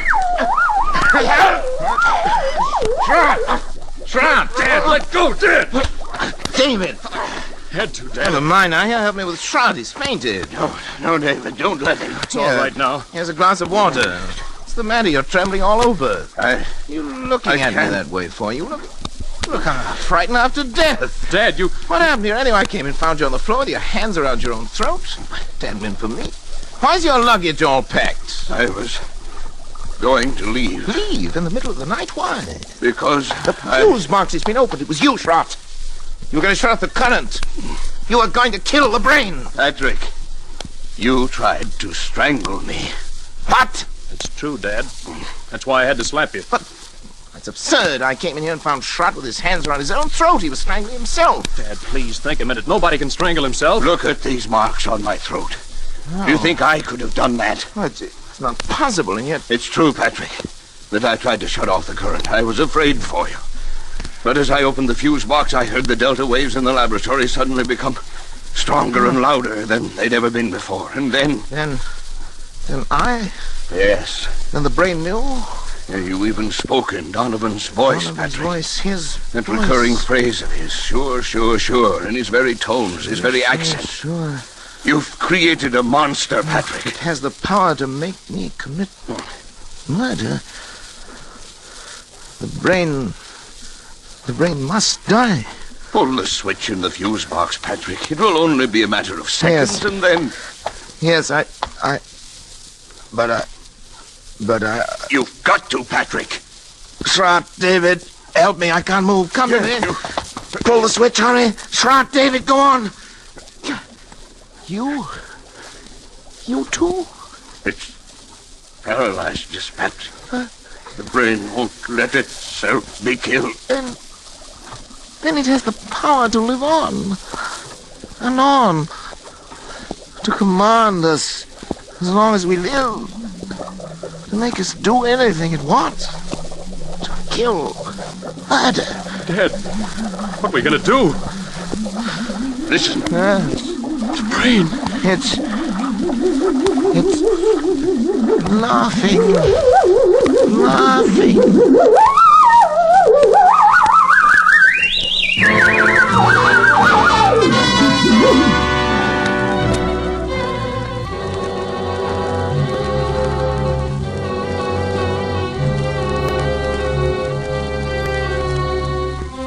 September 7th. Schrott has left. He had to, of course, for his own protection, if nothing else. Before he left, he swore to eternal secrecy and was going to try to find Janice. The very thought that any harm might come to her through me is enough to drive me almost mad. As for David, although he's strong enough to prevent any untoward accidents, I don't know. He's volunteered to stay with me. He'll sleep at night behind locked doors. We must devote every faculty we possess together and independently to finding a way of destroying the brain. Perhaps while it sleeps. Although it seems to have developed tremendous powers of the subconscious, which operate even in sleep. The recurring dream, the now oppressive sense of some further task to be performed, continues. If Janice were only here, even her presence, I know, would help immeasurably to combat this fearful thing. Terrible thought crosses my mind. Could Schrott have left if the brain had not, for some reasons of its own, actually wanted him to leave?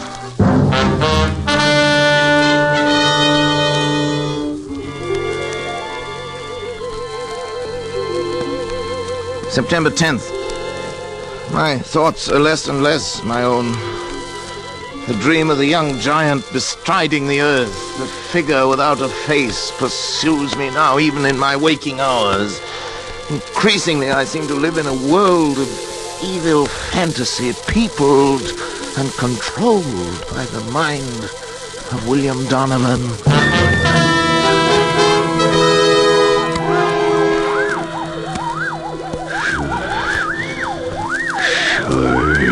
Sure. It's not much time, but time enough. Sure. Time enough. Sure. Hello? Who is it? Patrick? Oh, Janice. Janice, my darling. Janice. Hello, My Patrick. Sweetheart. How are you, Patrick? Oh, I'm well enough. But Janice, where have you been? Janice, why did you leave me that day? Why didn't you at least tell me? Where did you go down here? I was with friends. Well, did Trot tell you anything? No, nothing special. Well, Janice, I know I haven't been a very good husband these last months. I haven't been very kind or very considerate or even civilized. I haven't been myself, Janice. I know, Patrick. My poor darling. If you'd only known how I missed you after you left, how I needed you. I need your help, Janice. I know, Patrick. Terribly. I came back to help you. But what? Where's David? Well, he's asleep in the next room. Lately he's tried to make it a point to sleep only when I didn't. Trying to keep an eye on things. Patrick, I'm going to help you. Oh, darling. All I can. Any way I can. But first, I want to take David away.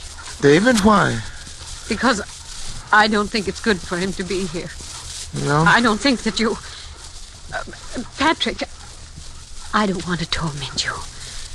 It's only that perhaps we can find a way if we know all the facts. What, Janice? Don't you know, really, where I was? No, how could I? Don't you remember where you took me? Where I took you? You took me to a psychiatric clinic. You had me committed to a madhouse. No, it's Janice. No, not you. Donovan. Donovan. It was because I tried to make you stop the experiment. Yes. Kill the brain. As you left me there, you even spoke in Donovan's voice. Sure, you said.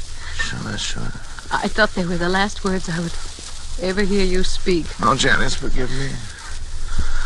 Forgive me, baby. I couldn't persuade anyone. I was sane. Oh, sweet. After what you told them.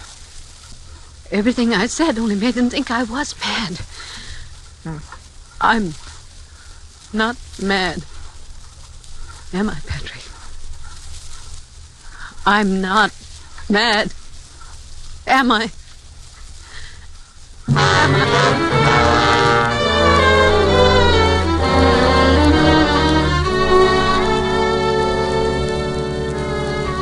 Janice will be gone for some 3 hours. I've sent her into town for Dr. Zanger, the psychiatrist. Maybe he can help, but now suddenly I'm overcome with the thought of the humiliation I shall have to suffer when other medical men become aware of the position I'm in. It'll be the end of my career, my reputation, all my hopes. Folly to think that Zanger would keep it to himself. Indeed, he'd have no right to. I can bear it if I must, but another way, a possibility occurs to me, and I've been thinking it over. There's no harm in trying it in any event. I must try. I have 3 hours.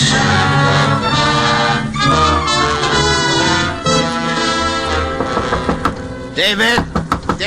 Yes, Dad? David, what's your blood type? Do you know your blood type? As a matter of fact, I don't think I do. Why? No matter. We can easily find out. David, I think at last I know a way. To kill the brain? It's simple. It's perfectly natural, and yet 9 chances out of 10 is something Donovan had never known about. I'll do it myself. Unfortunately, my blood type and his are... they're the same. Transfusion? Of course, I have to replenish the blood substance periodically. Anyway, it's about time to do it again. I've always used my own because it was the same type as his, but if yours is a different type, the right type, David. You mean the wrong type? Yes, you've given the wrong... The brain will die given the wrong type. Yeah, it's possible. I'm sure of that. I know it. But suppose the brain knows it. It knows other things. I've thought of that. It's a chance we'll have to take if you're willing, David, my boy. Of course I am, Then Dad. we'll take the blood sample now. Come into the laboratory. I only have the right blood type. Sure. Rather the wrong type. Now, if you haven't, we'll find someone who has. Maybe Schrott. Now, lie down there on the table, David. We want a tourniquet on your arm here. I'll A put it small on. syringe will do it. Go ahead, I'm ready. David, don't watch me. It'll be easier if you don't. For me. That's a funny one, coming from you. Well, doctors are never quite as steady with members of their own family, you know. Ready? Sure. Ready? Here we are. You all right? Yeah. You'll be through in just a second. You getting it all right? Yes, sure. Just a second now. Dad, I'm sleepy. You'll be over it in a minute. But what's the matter? Why am I so sleepy? You'll be all right. Sleepy. So sleepy. Sure. That's what an anesthetic is for. Make you sleep.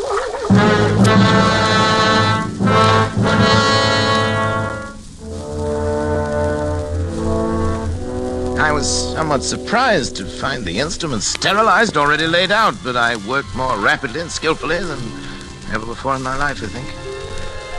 I made an incision just below the hairline, laying back the scalp as far as the base of the skull. I trepanned the cranium at 2-centimeter intervals, working back and downwards to the upper edge of the occipital bone. With the Geely saw, I cut through the connecting bone structure and removed the entire top of the cranium, placing it in saline solution to preserve it. I made a semicircular incision in the dura mater, laying it to one side, exposing the brain. As I dissected out the facial, auditory, and pneumogastric nerves to free the medulla oblongata, I became conscious of an insistent clamoring, something like a mounting hysteria in the distant reaches of my mind. Almost as strong as the irresistible compulsion that drove me on. But my hand did not falter. With a sure stroke, I severed the spinal cord just below the first cervical nerve.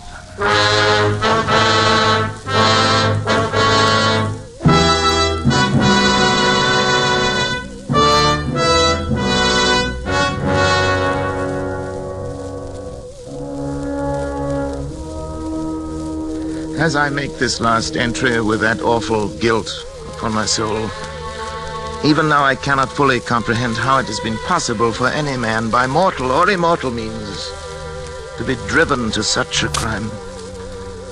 Even the divinity himself did not demand of Abraham that final sacrifice of expiation. When he, with his only begotten son, ascended the Mount of Olives. Perhaps Schrott is right. Perhaps there is indeed in man some spark of the divine that will elude our test tubes and our laboratories until the end of time.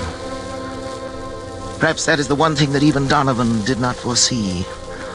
I only know that at the instant my son died under my own hand, I was set free.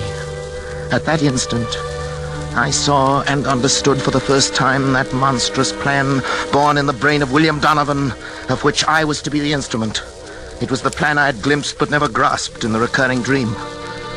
Donovan did aspire to the domination of the world. And with those tremendous mental faculties that I myself had given him, it was literally within his power to become the absolute ruler of all mankind. Only one thing was lacking, a young, strong body into which those ever-growing brain cells could graft and affix themselves to live on, and on perhaps for centuries. He chose the body of my son, and now, my son, at last too late. I am free to destroy this foul thing of my creation. I know it as surely as I know that my own life must be forfeit. And the brain also knows. I can hear the disturbed, erratic oscillations of the delta waves coming through the laboratory door. But there's no room left in me now for fear. I shall take the 6 steps from the desk where I'm writing this across to the laboratory door. How often I've taken them in happier times. I shall open the door, close it behind me for the last time, and write finis to the mortal life of Patrick Arthur Corey and the brain of William Horace Donovan. May others learn from the record I leave here the lessons I have learned so bitterly and profit by them. And for the things that I have done, may God have mercy on my soul.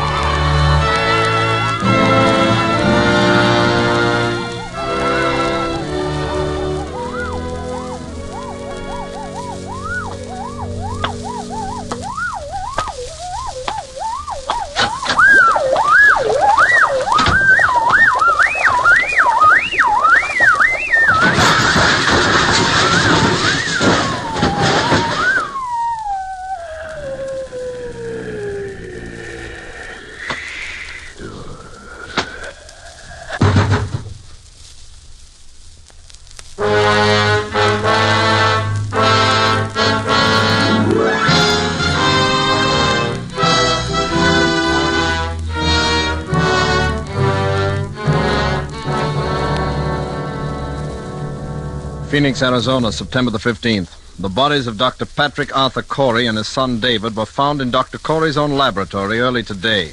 Young Corey had apparently died on the operating table as a result of a delicate brain operation performed by his father. In the case of Dr. Corey, medical authorities gave us their opinion that he might have died of shock as a result of the unsuccessful operation on his son.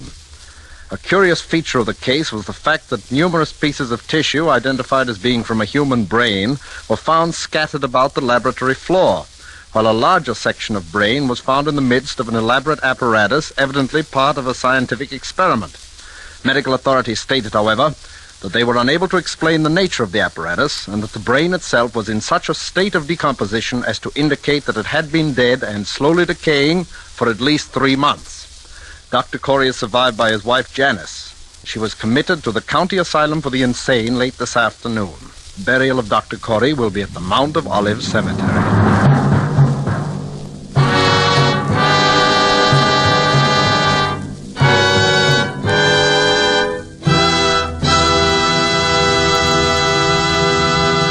And so closes Donovan's Brain, Part 2.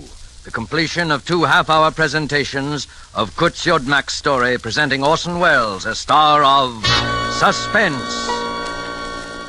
Suspense is produced and directed by William Spear. This is Orson Welles.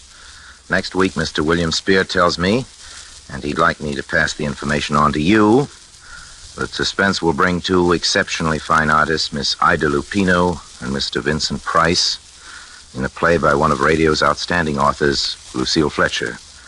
I want to hear that, and I know you will, too. Money invested in war bonds now helps ensure a healthy, prosperous post-war America. The kind of America we will want for our children as well as ourselves. Don't forget, then, next Thursday you will hear Ida Lupino and Vincent Price in Suspense. Presented by Roma Wines, R-O-M-A, made in California for enjoyment throughout the world. This is CBS, the Columbia Broadcasting System.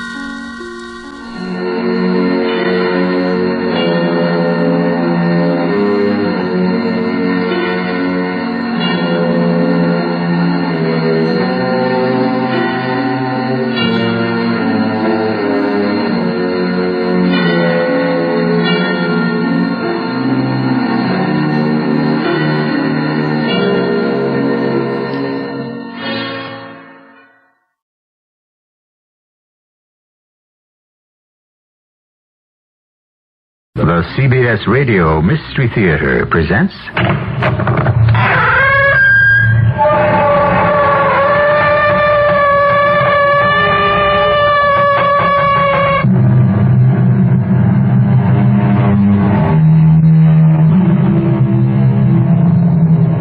Come in. Welcome. I'm E.G. Marshall. My father, who had a great deal of wisdom, used to say that the friendship of the over-friendly man is too often like a fire in the grate, exceedingly bright to look at, but not reliable should you wish to keep warm on a really cold day. The tale we're about to unfold for you, written by the incomparable Edgar Allan Poe, is not about a friendship that cooled off, but rather about one that became too hot to handle.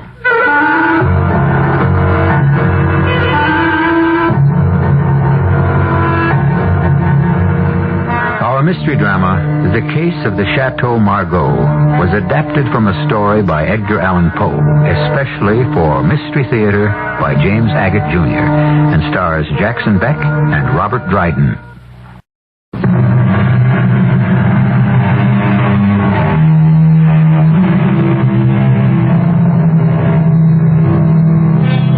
Have you ever thought what a lonely old world this would be were there no one you could call a friend? A good friend?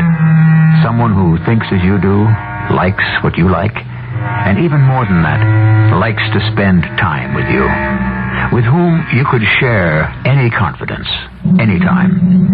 So I suppose it's no wonder that in the small, isolated New England town of Mystic Falls, rich old Horace Kramer was delighted when a man his own age moved next door and became Horace's friend. The time is 1910. But let someone who actually lived through those curious and perplexing days tell us what happened. My name is Edgar. My full name is Edgar. I grew up with that awful handicap, but finally, after years of kidding here in my hometown, Mystic Falls, Massachusetts, now everyone is settled for Edgar, Ed, or Mr. Edgar.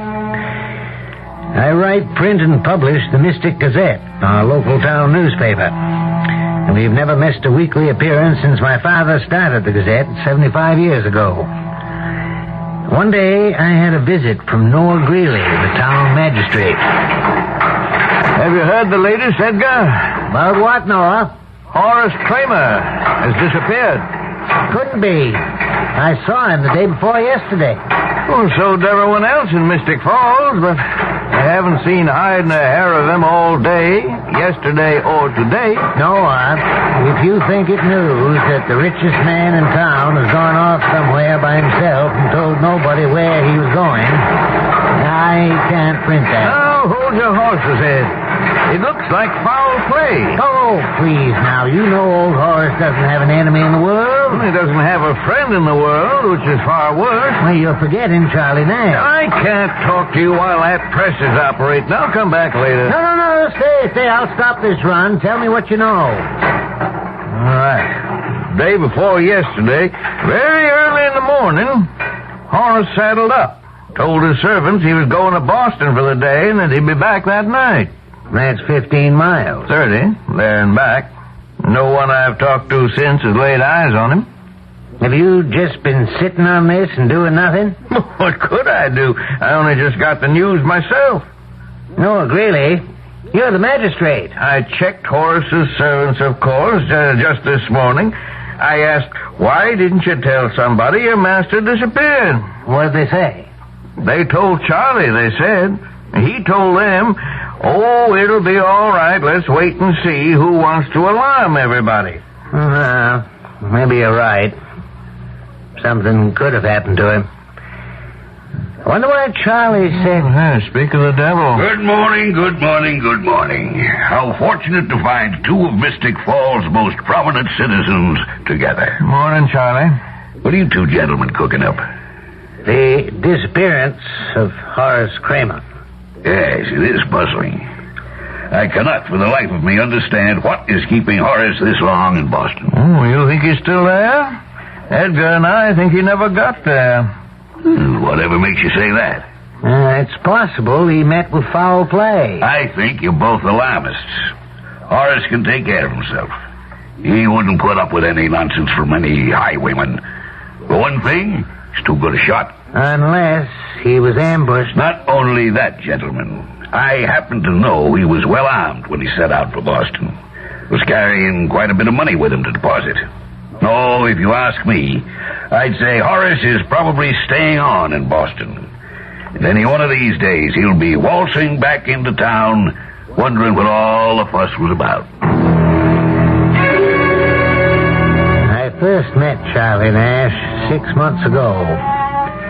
He pulled into town not knowing a soul. In 2 weeks, he was on buddy-buddy terms with rich, retired Horace Kramer. Charlie never let a day pass but that he wasn't over at Horace's house. sometimes for breakfast, always for dinner.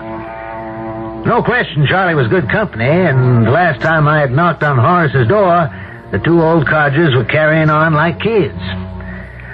I hope I'm not intruding, Mr. Kramer. Charlie, are you fellas celebrating something? Shall we tell him? Why not? Maybe news for the Gazette. Oh, come on now, Charlie. Do you think our little jollification is worth a headline? I'd rather be a headline than a footnote any day, wouldn't you? Edgar, we're just having a good time. Now, what is it, Edgar? What brings you here? Well, I understand your nephew Philip will be arriving soon, and... It was 6 months since this man, Charlie, and I met. And it's his 6-month anniversary we're celebrating with some good wine. I'd say some excellent wine. Hey, have a glass, Edgar. Chateau Margaux. No, thanks, Horace. I never drink while I'm working. Well, that's the difference between us. I never work while I'm drinking. Well, even if you didn't, my boy, you can never be able to catch up with Charlie here. He downs this Chateau Margaux like water. Does my heart good. Yeah, Mr. Kramer. No. Call me Horace, Eddie Edgar. You always have. No, I won't stay but a moment. I just want to verify... You're more of a party pooper than your father was, Eddie, my boy. Come on now, have some wine. No, thanks, really. You know, Charlie, I knew this boy's father very well. Wilbur Edgar. He was a great parlor magician. Ventriloquist. Oh, yes. Wilbur Edgar was quite a practical joker. I mean, who else with the last name of Edgar would have given his son the identical first name? Edgar. Well, the boy's father used imagination, and I approve of imagination. Shall we remove the offending cork from another bottle? Edgar, let me tell you, when a man gets to be my age, all his old friends have either taken to their beds or died off. That pretty well leaves an older man friendless. Yeah, but I was fortunate. Along comes Charlie Nash here, drifting into town. Correction, I never drift. Yeah, moves in right next door. And I'll say his friendship has given me a brand new lease on life. Horace, I can say in all sincerity, you have done the same for me. Congratulations to the both of you. Charlie, you are by odds the hardiest old fella I've come across in all my born days. And since you love to savor the wine in that fashion, I'll be darned if I don't have to make you a present of a great big box of that very same Chateau Margaux. Now, don't say a word. It'll be coming your way one of these days when you least expect it. Horace, what can I say but thank you? What I did come to ask you, Horace, was about your nephew. I just got word over at Sam's General Store that your nephew is arriving from Boston. He's going to be staying with you. It'd make a nice piece in our social column. You mean Philip? I don't want to talk about him. He's a no-good, high-living son of my dear departed sister. And he's staying with me because he has no place else to go. Horace, can you tell me a little about him? What he does, how old, and so on? I said I don't wish to talk about him. I don't approve of him or his way of life, and I don't particularly want him here. And that was the last time I saw Horace Kramer. His nephew Philip arrived in Mystic Falls the following day. He seemed quiet enough. By talking with him or playing an occasional game of checkers over at Sam's General Store, I couldn't determine whether he was of bad character or dissipated habits. One day, Charlie Nash came in while Philip and I were playing. Edgar, I'd move the red in the back row one square over to block his double jumper. Charlie, will you please go away? Philip and I are having a dandy game without your help. Well, I just don't want to see you taken advantage of. Advantage? What are you talking about? We're playing on a board with everything in sight. Now, just go and sit down, Mr. Nash, and leave us be. Now, Master Philip, is that a way to talk to your elders? Well, you may be somebody's elder, but not mine. Mr. Nash, I've seen your type before, and frankly, The way you're sponging off my uncle is disgusting. Well, coming from a young man of your reputation, I consider that a compliment. Let's forget the game, Philip. I've had enough of this. Oh, Edgar, I've been looking for you everywhere. Have you heard the latest? Not yet, Noah, but I will. Go on. Horace's horse just wandered into town with no saddle and no saddlebags. Without Horace? His horse? You sure? Well, come on, see for yourself.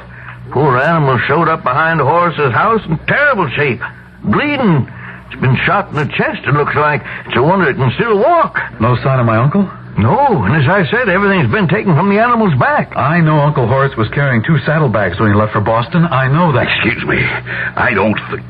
No, I just can't stand here like this. I have to see that horse. Now, maybe there's a hopeful explanation to it all. Hopeful explanation, you stupid tub of lard? Hopeful?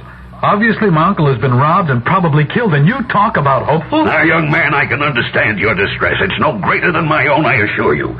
And we can do without the funny names, too. Now, gentlemen, first things first. Let's go see this horse. My point is the wound on the horse could have been an accident. A hunter somewhere out there could have missed his target, hit Horace's horse, and it bolted. But that hardly explains Horace's disappearance. I haven't finished. The horse bolts, runs through the underbrush. Saddlebags are torn off. My dearest old friend is thrown off. So where is he now, 3 days later? You all know how stubborn he is. If he got thrown from his horse, probably made him so darned mad he took his saddlebag. I thought you said they were torn off. If they weren't torn off, took them, picked up some other means of transportation, and went on to Boston. So I say, let's calm down, everybody. I refuse to calm down. Mr. Greeley, you are the magistrate of Mystic Falls, aren't you? Yes, I am. I charge you to make an immediate search of this entire area. I want you to organize a hunt for the body of my murdered uncle. Murdered? A singular expression, young man. Noah, Edgar, Sam, you're all witnesses to this extraordinary remark of Philip Kramer. What private knowledge does he have to assert that his uncle has been murdered? Could it be because he had something to gain from the death of a rich uncle? You take that back. I am merely offering... You lying, fat, conniving... Now, here, Philip, stop it. Stop that. No, it's Sam. You kill him. Let go of me. Look at him lying there, covering his face with his hand. No, you stop that. He's an old man. Oh, all right. I hope that's taught the lying old schemer a lesson. Can I give you a hand, Charlie? Yes. Now, you all saw that unprovoked attack. Young man, I shan't forget this. I shall not forget this as long as I live. What have we here? A young man not liked by his wealthy uncle suddenly appears in town. Shortly thereafter, the uncle disappears. What else do we know? That the uncle may have been robbed or murdered? Certainly Charlie, who claims to be the uncle's best friend, is suspicious of the young nephew. Does he know more than he is saying? Well, we shall know either more or less of this Edgar Allan Poe story when I return shortly with Act 2.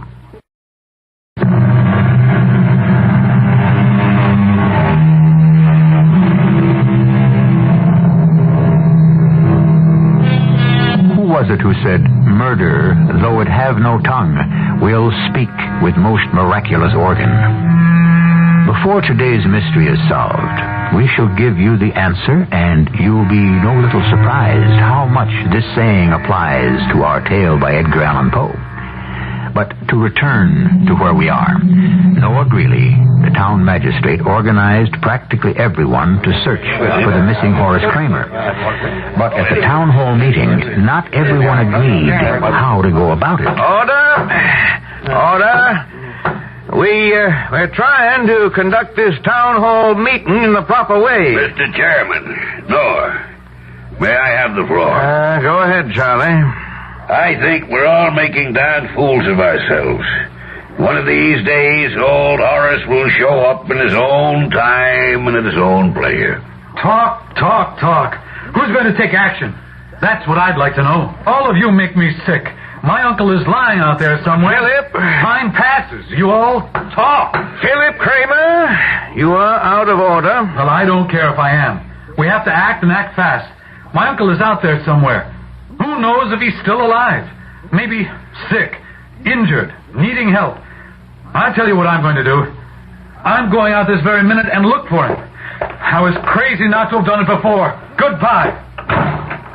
Well, I'm sorry about that young man. As to those of you who haven't met him, that was Horace's nephew, Philip. A bit headstrong. No, I wonder if you could get some reaction, pro or con, for or against searching parties. Well, what do you say, Edgar? It was your proposal. Well, could we have a show of hands? All those who feel well qualified to lead a search party in, let us say, a 5-mile radius, will they raise their hands? No one? Oh, yes, I see one hand.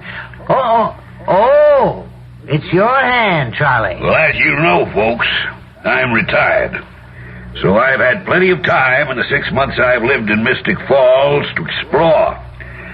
And I would say I've covered every inch round here. So I have had that advantage over most of you who are farming, horseshoeing, or minding stores. Well, I propose that as many as would care to join us at the village green at 2 o'clock so that we can set forth under Charlie Nash's guidance. Charlie turned out an excellent guide. The bunch of us, at least 20, followed him through all kinds of out-of-the-way paths, finding places none of us knew existed. The first day, we searched till it got dark, about 6. But then for almost a week, from morning till night, not a trace of Horace Kramer. Until the day Charlie led us to a pond 4 miles from Mystic Falls. Has anybody seen Philip Kramer? Philip? Hey, is Philip back there? I'm here. Edgar, I'd like to show you something. Look down there at those horseshoe tracks. See that little depression on the heel of each shoe? Yes, I do. That's Uncle Horace's horse. And look here, where the brambles are broken off. It's as if something heavier than a man was dragged through here. Oh, you're right. So it does. I'd look in that pond. Heavier than a man, eh? I suggest we have this pond drained. There are enough of us with spades, we could all dig some runoffs. We'll fall, too. Excellent idea.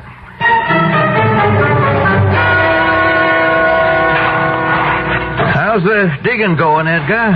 Well, we got 3 trenches dug, and the pond's running off pretty quickly. Isn't that something lying down there on the bottom? Yeah. Sure, I can see the back of something. Oh, you're right, Charlie. There is something. What is it? Well, look, down there. Let me see if I can fish it out with my shovel. Yeah. You got it. What is it? Black silk waistcoat, if I'm not mistaken. So it is. Or was. Fairly ruined now. Torn. Where have I seen this waistcoat before? Those dark stains around the collar and the front. Could be blood. Philip, you ever seen this waistcoat before? I think it's mine. Yours? Yes, I think it is. Looks like it. Philip Kramer, you realize this is very serious. You admit this blood-stained waistcoat is yours? Oh, I didn't say that. It's very like one of mine. Surely, Noah, you're not actually making an accusation because this bloody, torn waistcoat, which may belong to Horace's nephew, was discovered here. Now, hold on there. We don't know that is blood. Precisely. We don't know it's blood. Or, if it is, then it's Horace Kramer's blood. Or Philip's. Then, too, one must think in terms of a motive. Just because this young rapscallion happens to be Horace Kramer's sole heir and would inherit everything, does that mean he is a suspect? Well, it doesn't rule him out, Charlie. Just a moment. We don't know, first of all, whether Horace is dead. We've found no body. Secondly, as far as inheritance is concerned, I remember a year ago Horace telling me he was planning to disinherit him. All we have to do is locate a will. And if indeed Philip is cut off without a penny, what does that do to your motive, huh? Well, I've never heard such nonsense in all my life. I'm not giving up hope that Uncle Horace isn't still alive. But frankly, this search, led by this fat fool, is too comic for me. For a week now, we've been traipsing through brush and bramble, and all we've got to show for it is a muddy waistcoat and no sign of my uncle. Well, I'm heading back to Mystic Falls. I've had enough. Philip, until I give you the word, I charge you not to leave Mystic Falls. Charlie, where are you going? Just thought I saw something lying in the road up ahead. Well, what is it? What are you putting in your pocket? It's a Spanish knife. Yes. There appears to be blood on the open blade, now that I look at it more closely. Now, does anybody know to whom this knife belongs? Oh, my goodness. Charlie, you know to whom it belongs? Yes, I might. But, I am not the one to identify it. Is Philip still here? Yes, of course I'm still here. What is it? Is this knife, this Spanish knife, yours? Philip, is this knife yours? I'm afraid there are initials on it, too. Oh, so there are. P.C. Philip Kramer. Are those your initials? Yes. So this is your knife? Yes, it is. Philip, can you explain why your knife is lying out here on the road? No, I can't. Philip Kramer, I arrest you on suspicion of the murder of your uncle, Horace Kramer. Now, the purpose of this interrogation is to clear up certain allegations in view of certain evidence. I understand that you, Philip Kramer, do have something to add with regard to the identification of the waistcoat found at the bottom of the pond. It is mine. It must be mine. I've examined it more closely, and I noticed one button is missing at the bottom, which is proof to me that it is my waistcoat. So noted. Would you like to tell us, Philip, where you were the morning your Uncle Horace left for Boston? Glad to. I was out with my rifle deer stalking. Were you anywhere in the vicinity of the pond in which your waistcoat was found? I'd like to correct a misapprehension. I said that waistcoat was mine, not that I was wearing it. Yes, I was in that vicinity because I clearly remember noticing the tracks made by my uncle's horse. The same ones I showed you. Do you realize, Mr. Kramer, what you are telling us? The waistcoat is yours. A knife that was found nearby is also yours. You were in that vicinity, and moreover, you now admit to carrying a rifle for the purpose of deer stalking. So? Yes, that's so. May I ask the indulgence of the magistrate for a moment? Yes, Charlie, by all means. I had not wished to further complicate matters by divulging the information I have. But now I do feel it my duty to bring it to your attention. Let me tell you what I know. The evening before Horace left for Boston, he and I were playing a game of checkers when his nephew Philip appeared. Jump! What do you think of that, Charlie? Nice going, Horace. Caught me completely by surprise. Oh, it did, didn't it? Yep. I can say it in 2 words. Completely. Philip. Well, to what do we have the pleasure of your company this evening? It's the shank, the very shank of the evening. I'd expect you to be out dancing, carousing, gambling, or whatever it is you're so noted for. What are you doing home? You don't think much of me, Uncle, do you? I never asked more of you than a place to sleep. Believe me, I don't enjoy being dependent on your favors. Well, just in case you're harboring the hope that because you are my only living relative, Philip, let me assure you, I am planning to revise my will, and your name will not be mentioned in it. I'm sorry to hear that, Uncle. I bet you are. Yeah, I've threatened such action before, but now, knowing you better, tomorrow I shall actually take steps. Yes. Tomorrow morning I'm off to Boston with 2 tasks. 1, to make a cash deposit at the Farmers and Mechanics Bank, and 2, to sign my new will.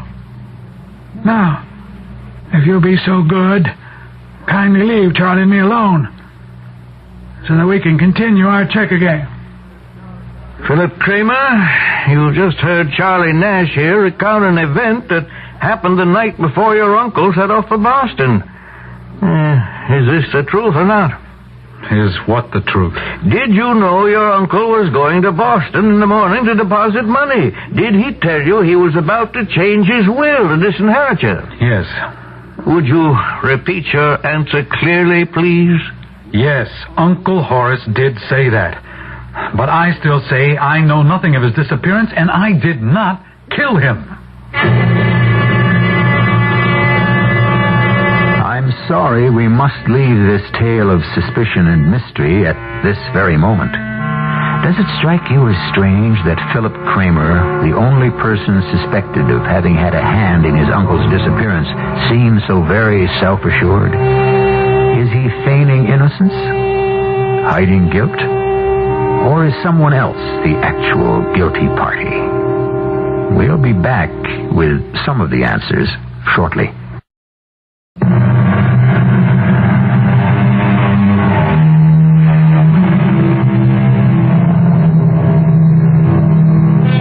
Where has Edgar Allan Poe taken us thus far? A rich man has disappeared. Evidence has been uncovered pointing in only one direction, to a wastrel nephew now suspected of murder. But knowing Edgar Allan Poe, I would caution you not to believe there is an easy, straightforward answer to the question of what happened to Horace Kramer. There will be many a twist and turn before our tale is completed. When Philip Kramer admitted he knew the purpose of his uncle's trip to Boston, Noah Greeley deputized me and the owner of the general store, Sam, to make a thorough search of Philip's room. When we returned to the town jail, Noah and Charlie were still there, as was the suspect. Well, it didn't take you two very long. It's not a large room. The broom closet is bigger. We found this pocketbook empty in Philip's room. It's Horace's. I recognized it right away. And these bedclothes, a shirt, a neck handkerchief? Stuffed under Philip's bed. Yeah. Look carefully. That may be blood on them. Goodness. Blood. That poor man. To die like that. I cannot believe it. Blood. Well, I think we have a fairly open and shut case here, don't you? Well, I'm not defending Philip, but I do say a man is innocent till proved guilty. All this dreadful evidence. I mean, Noah, you have no corpus delicti, no body. Well, I may not have Horace's body yet, but I do have his horses. What do you mean? Well, while you and Sam were out, I got word Horace's horse died in the stable from the wound he'd got. I think a post-mortem of that horse should be made immediately. You know, if it weren't for the fact that my uncle is missing, but there is some mystery there, I would say the lot of you are behaving like a comic opera. Like a stupid bunch of incompetent bumpkins. Such a statement does not endear yourself to those who live here. Look at the facts. My waistcoat is found. Supposedly blood on it. Anyone could have put it there. Smeared it with anything. Ketchup. Then my knife turns up, also supposedly covered with my uncle's blood. Then sheets and shirts under my bed. You don't know if it's blood or red paint. Where do you suppose all this mysterious evidence came from, dear boy? I haven't the faintest idea.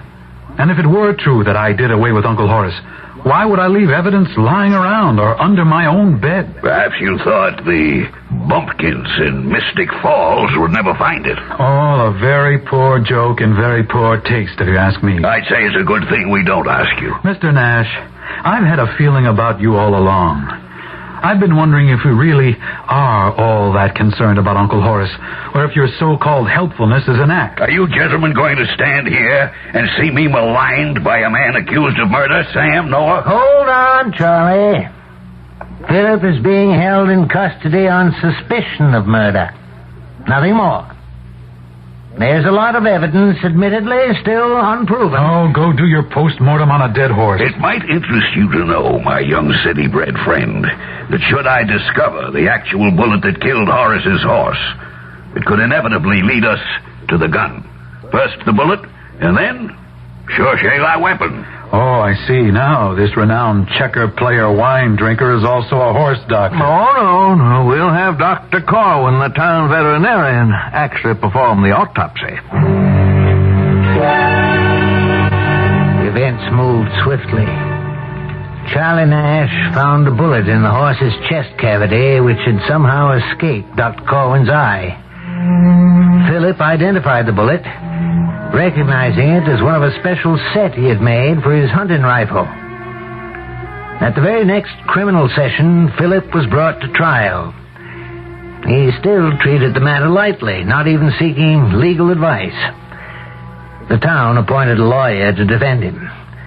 But confronted with this unbreakable chain of circumstantial evidence, the jury returned an immediate verdict of guilty of murder in the first degree.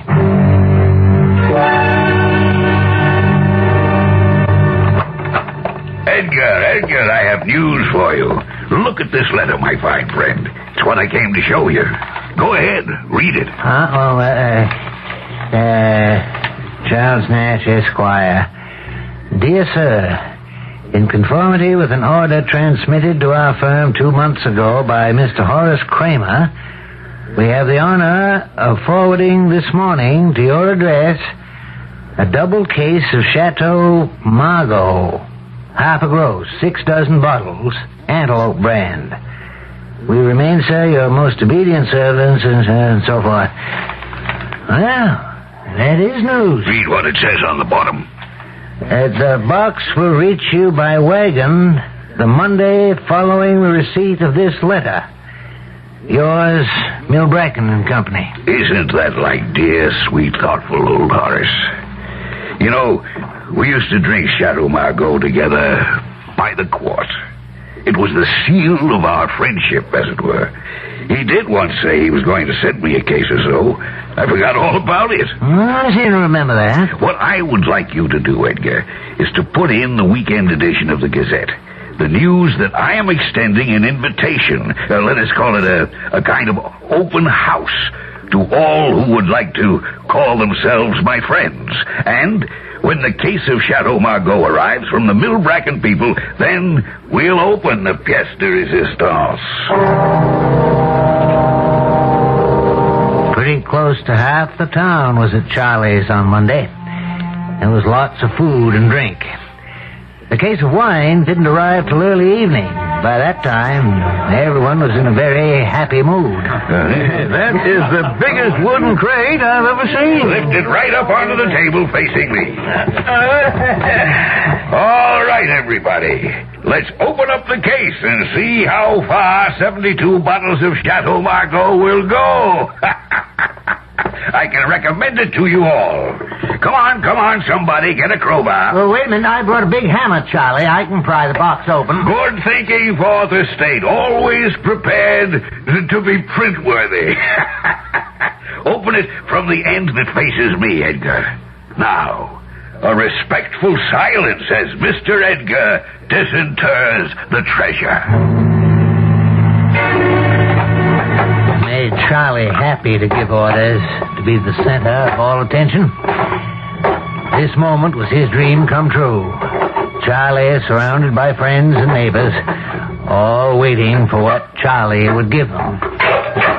Suddenly, the top of the huge box flew open, and from inside, there sprang up into a sitting position, facing Charlie, The bruised, bloody, nearly putrid corpse of old dead Horace Kramer. He seemed to look right at Charlie with his sightless eyes. Then, suddenly, slowly, the corpse spoke. Charlie, old friend, how could you do this to me? Having said that, the decaying corpse of Horace Kramer fell over the side of the crate, his arms sort of reaching for Charlie. Men fainted. Some ran for the doors, but slowly, as if magnetized, everyone came back to watch Charlie. How did you get back, Horace? I know you were dead. Were you watching me all the time? Did you see me following you down the road when you got near the pool? Were you alive or dead? I left you for dead. I had bad luck with your horse. I shot him. He wouldn't die. Would you believe it, Horace? I pushed him clean into the pool to drown. And the next day, he walked right back into town. It wasn't easy to cover my tracks. I had to plant all kinds of evidence so my friends would think it was your nephew. Horace, it wasn't easy at all.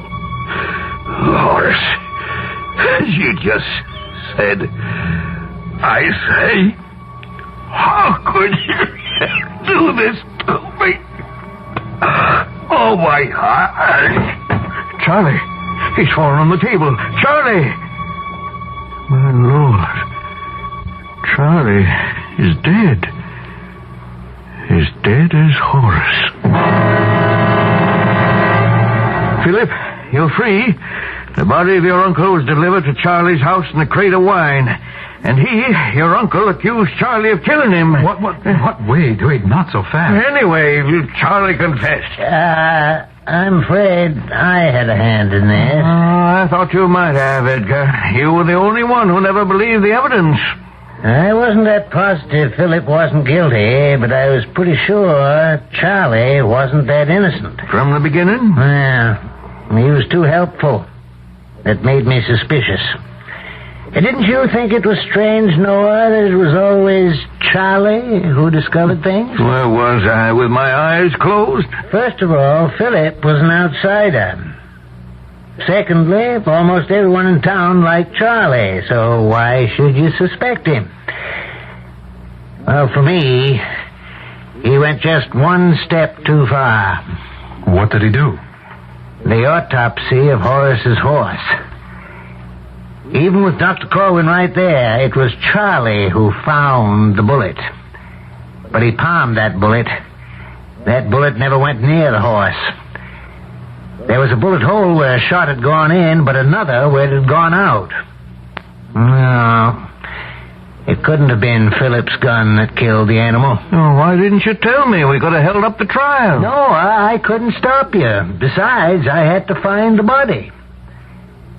Now, you remember how it was Charlie who led the search party? So I searched myself, and wherever he had gone, I went in the opposite direction. Well, eventually, I found an old dry well, very well concealed. And Horace was down there, at the bottom, neck broken. Terrible sight. I wrote that letter from the wine merchants and put him in the crate. Ingenious, but horrible. Well, how in the world did you get Horace to speak? It's a talent I've had since I was a boy. My father taught me voice throwing, ventriloquism. Charlie, old friend, how could you do this to me?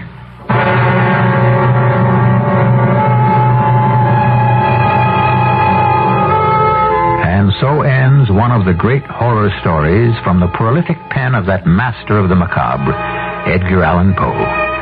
I think it is almost as though Poe took and dramatized that one famous sentence of William Shakespeare's, "Murder, though it have no tongue, will speak with most miraculous organ." I'll be back shortly.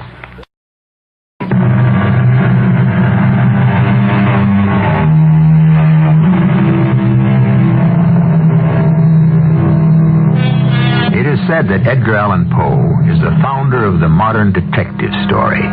But I think he goes far beyond that, bringing together the strangely imaginative and the grotesque. A torn waistcoat, a bloody knife, a bullet. On these few objects, Poe hangs an entire plot of villainy and bizarre retribution. Man has always been fascinated by objects. Writing about their criminal use is called detective work. Studying and analyzing objects is called science. But one doesn't have to be a scientist or a PhD to enjoy a good mystery. Our cast included Robert Dryden, Jackson Beck, William Griffiths, and Lloyd Battista. The entire production was under the direction of Hyman Brown. This is E.G. Marshall inviting you to return to our Mystery Theater for another adventure in the macabre. Until next time, pleasant dreams.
I am the spirit of the demon tree.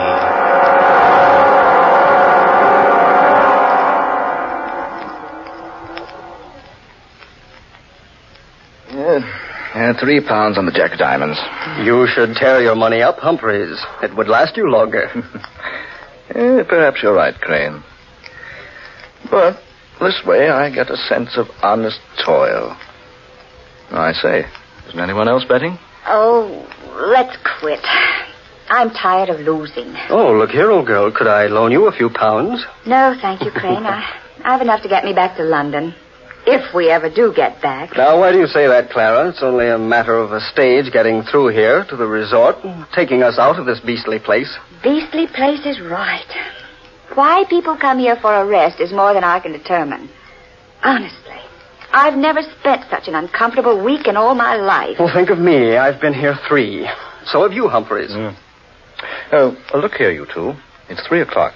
They're expecting the stage around 8 tonight. What do you say the 3 of us go for a bit of a walk through the forest? I say, why not? Oh, here comes Danvers. Perhaps he'll join us. Anything to get away from this place. Good afternoon, Danvers. Greetings, good people. I take it you're no happier than when I left you a while ago. The place is as gloomy as a morgue. We've just agreed to take a walk in the forest back of the inn. You're invited to come along if you like. Sounds like a good enough way to pass the time. Oh, good. And we all go together. Besides, I'm quite interested in that forest out there. You remember, of course, the story the night clerk told us last evening? Yes, I don't like him. He talks through his nose. People should talk through their mouths. No. I mean, what he told us about the forest.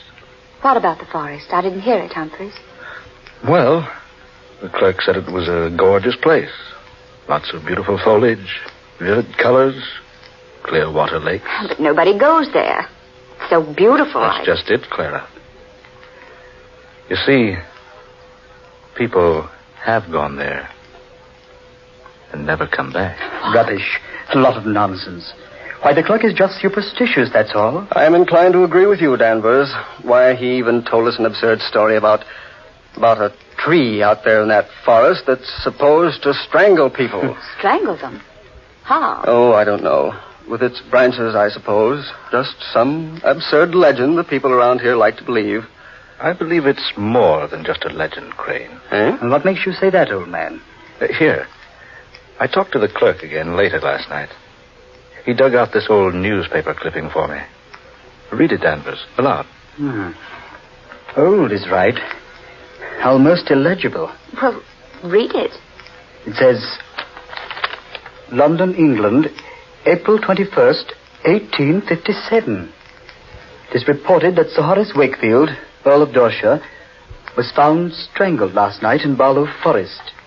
His body was discovered entangled in the branches of a huge oak tree. Go on. Read the rest of it. Earl's death recalls to mind the weird tale of the witch of Barlow Forest, who is said to have lived in the 16th century. An evil old hag who, upon having a falling out with Sir Thomas Holly Wakefield, cursed him and warned him that any of his descendants who entered Barlow Forest would surely perish. Charming old girl, wasn't she? No. Don't scoff until you've heard the rest of it. Go on, Danvers. She also added that any person or persons with the Wakefield descendant would also die. She is said to have planted an acorn smeared with her own blood. The acorn is supposed to have grown into a towering oak capable of moving about from place to place in Barlow Forest. Sir Horace is the sixth of the Wakefield line to have perished by strangulation in the forest. Thomas Hurley Wakefield. I wonder. You wonder what, Crane? My mother's name was Wakefield. I was just wondering if she was related to Sir Thomas. Oh, of course not, Crane. It's just a story. What an extraordinary story, didn't you say? Well, yes. Wouldn't do very well as a bedtime story, would it? A demon tree. I wonder if we could find it. Well, let's have a try, shall we? I'm game. Don't let anybody say I'm not. Then let's go. Oh, Humphrey's going along. I say, Humphreys, are you daydreaming? No, I was just thinking. Wouldn't it be odd if the whole thing were true? If we all went in there and didn't come back.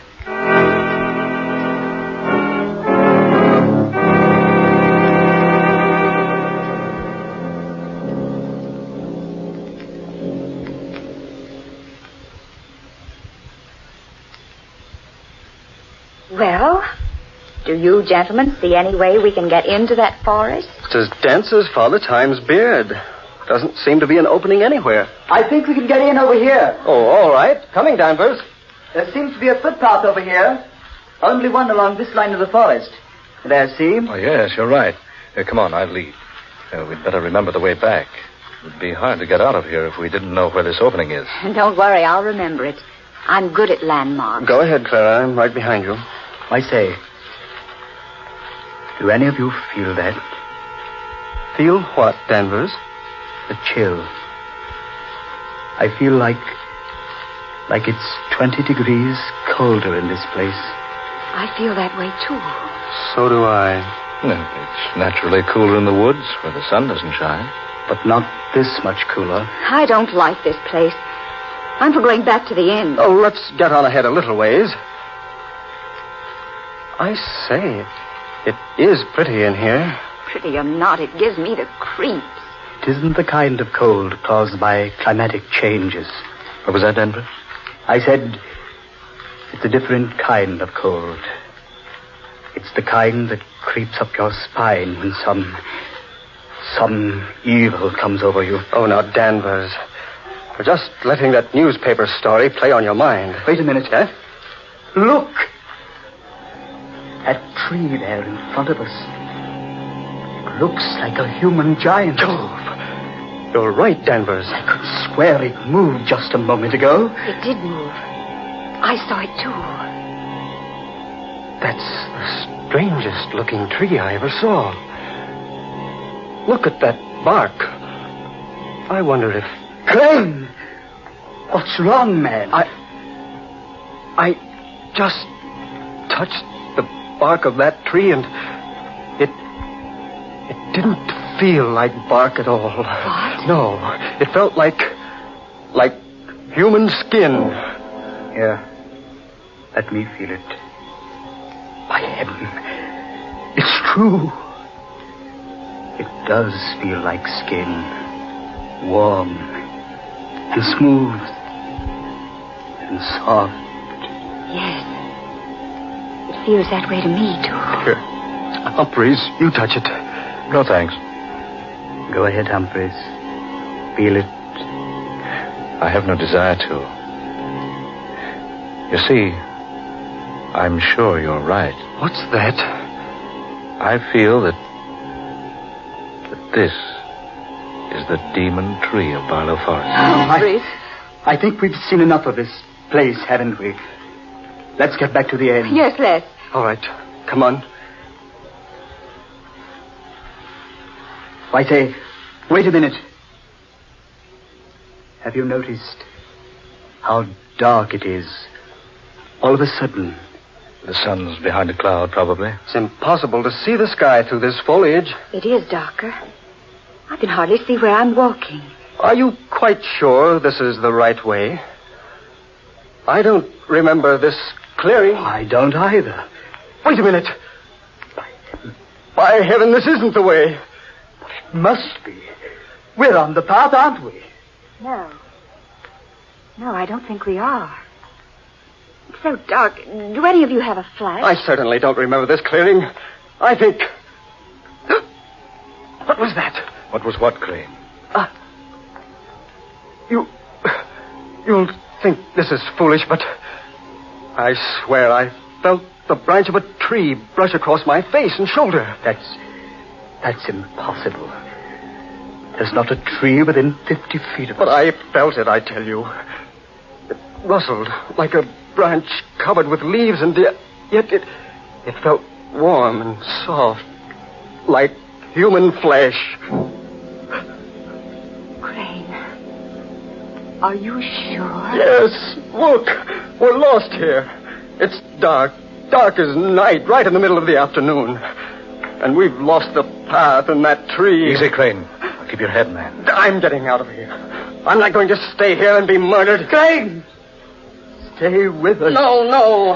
I'm going to find the path and get out of here. Crane, stay here. We'll find a way back. I don't want to stay here and die. I want to get away from this place. Crane! Don't be a fool! Crane!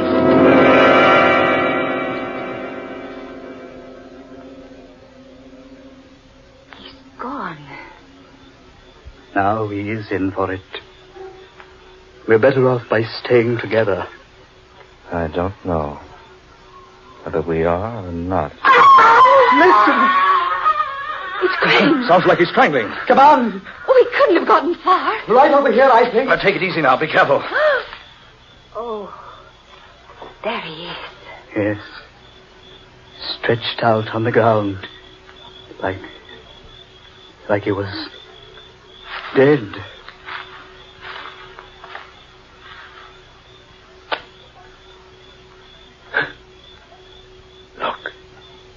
Look at him.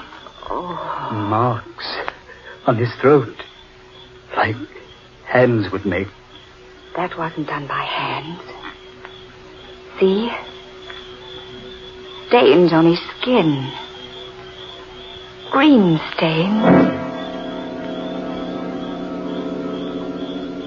Thomas Wakefield Crane. Oh, what a horrible way for him to die. Clara, that tree. This is where we first saw it. Now it's gone. Humphreys, you're right. This is where it was. I'm sure of it. Then what's happened to it? The important question is, what are we going to do with Crane? We'll have to leave him here till we can find a way out of this place. Poor Crane. It happened so quickly. One minute he was with us, and the next... We warned him not to leave us. Now, the three of us had better stay close together. Oh, yes, for heaven's sakes, let's not get separated. And do come on. There's nothing we can do for Crane. Now, we've got to find our way out of here. It doesn't seem right, leaving him there. It's all we can do. Come on. How do we know which way to go? We don't. All we can do is keep moving and hope to find the path again. Oh, it's horrible. Wandering about like this, like nothing but a group of marionettes. Controlled by what strange puppeteer? What's that, Humphreys? I said, controlled by what strange puppeteer? Humphreys, surely you don't think we've been purposely led into this? Who can say? Oh, now, Humphreys. Crane went off the deep end. We've got to keep our heads. We found a way in. Surely we'll find a way out. Yes. Yes, we did find a way in. But what about the chill? The darkness? There's some explanation. Perhaps a storm is coming up. Yes, that could be it. Couldn't it? Storms don't rise that quickly in this part of the country. And the darkness. It came down on this forest like a shroud. Yes. Came so quickly. Reminded me of how a corpse must feel in his coffin when the lid is put over him. Look here, Humphreys.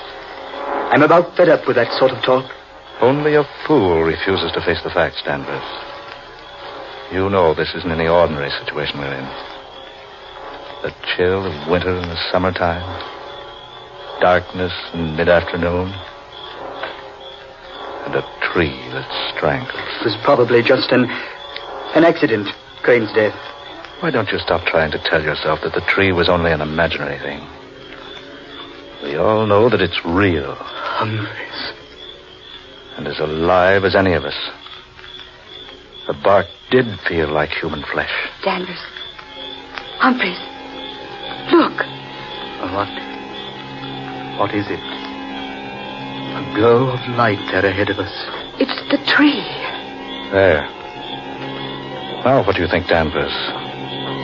Look. It's the tree moving along in a glow of phosphorescent light. Good heavens.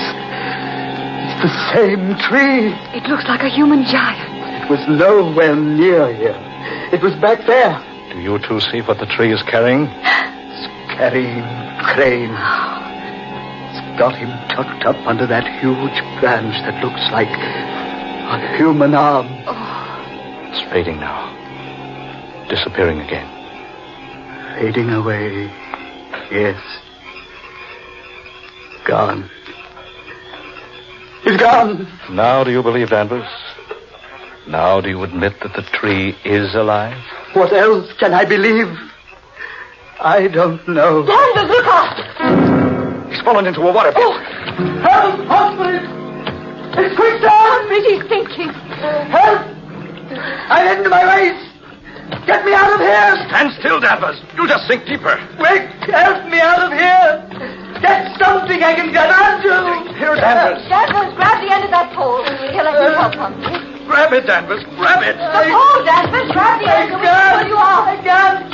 That tree branch. It's leading me. Good Lord. Listen, Clara. A tree branch. But we can't see it. I can't get near the pole. The branch keeps leading me back. Humphreys, do something. He's up to his shoulders now. I can't make it. I can't help. Save me. Save me! No, he'll go under the quicksand and strangle. Danvers, there's nothing I can do. That tree! The demon tree! There's no escaping from it.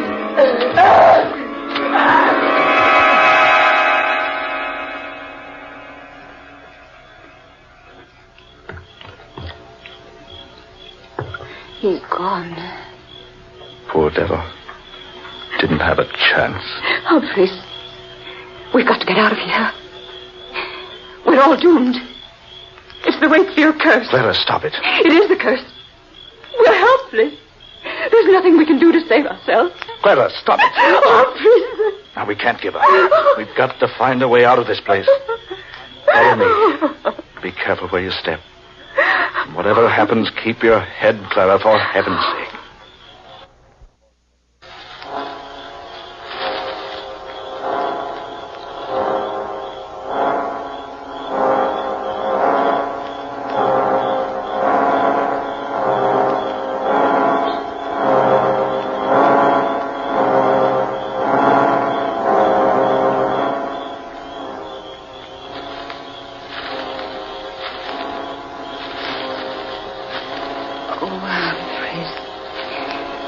I'm so tired.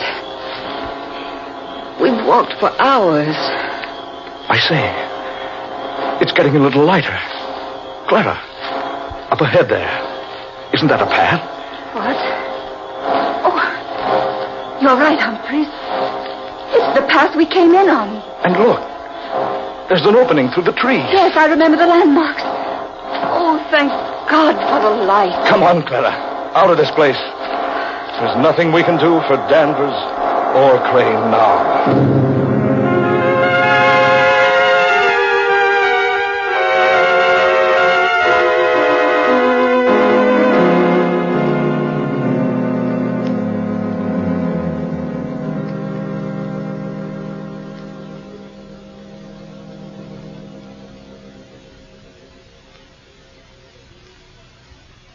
Clara.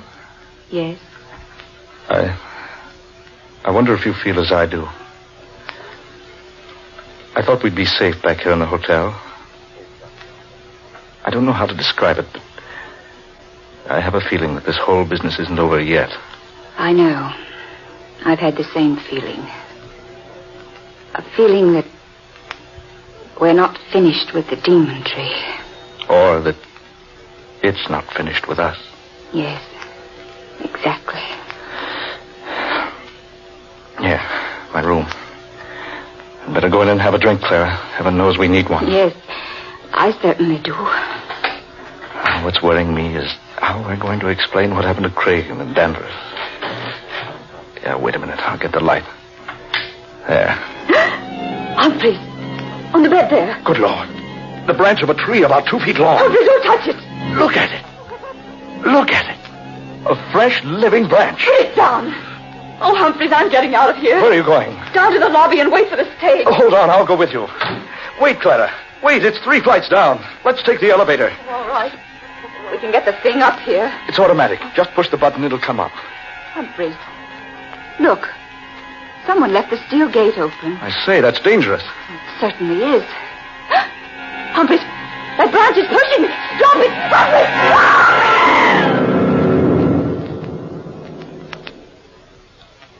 Good Lord. Clara! Clara! That branch!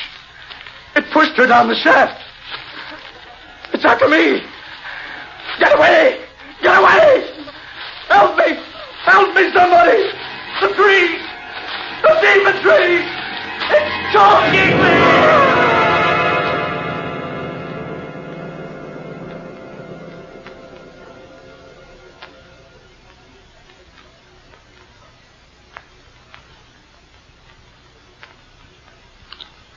Any descendant of Sir Thomas Hurley Wakefield who enters Barlow Forest is doomed to die, and all who enter the forest with him are likewise doomed.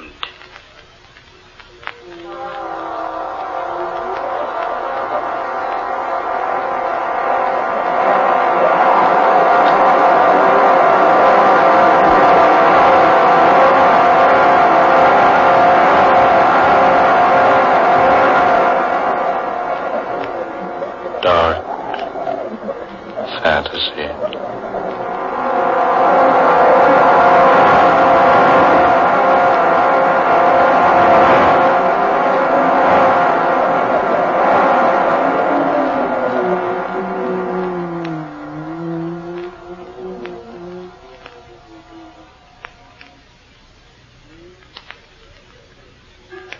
You have just heard The Demon Tree, an original tale of dark fantasy by Scott Bishop. Tonight's cast included Eleanor Naylor Corrin as Clara, Ben Morris, who was Humphreys, Garland Moss took the part of Danvers, and Murillo Schofield was heard as Crane. Next Friday night at this time, the National Broadcasting Company will bring you another unusual and fantastic adventure thriller, Men Call Me Mad, the story of another world and the people who inhabit it. An exciting and weird tale of dark fantasy created by Scott Bishop. Dark fantasy originates in the studios of station WKY, Oklahoma City.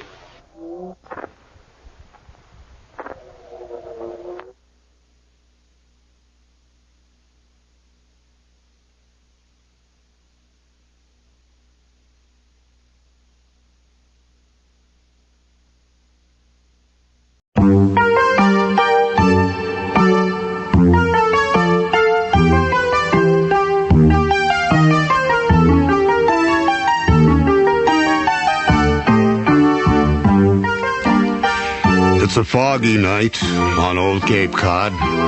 A perfect night for a mystery. Tonight, Cape Cod Radio Mystery Theater presents an original mystery thriller entitled The Caller on Line 1. Tonight, we follow the fate of Miss Tanya Macklin. Miss Macklin's a Cape Cod radio personality and host of Talkline, the weekly advice on the air program. Miss Macklin works for WPPX, a small station with a broadcast range that covers most of the Cape. In a few moments, she is going on the air to take calls from listeners who have personal problems. Soon, however, Miss Macklin will be facing a problem of her own. A problem so large it will threaten to transform her normally sane world into a nightmarish world of terror. So now, sit back, relax, and allow us to tune to a program that should be beginning just about now.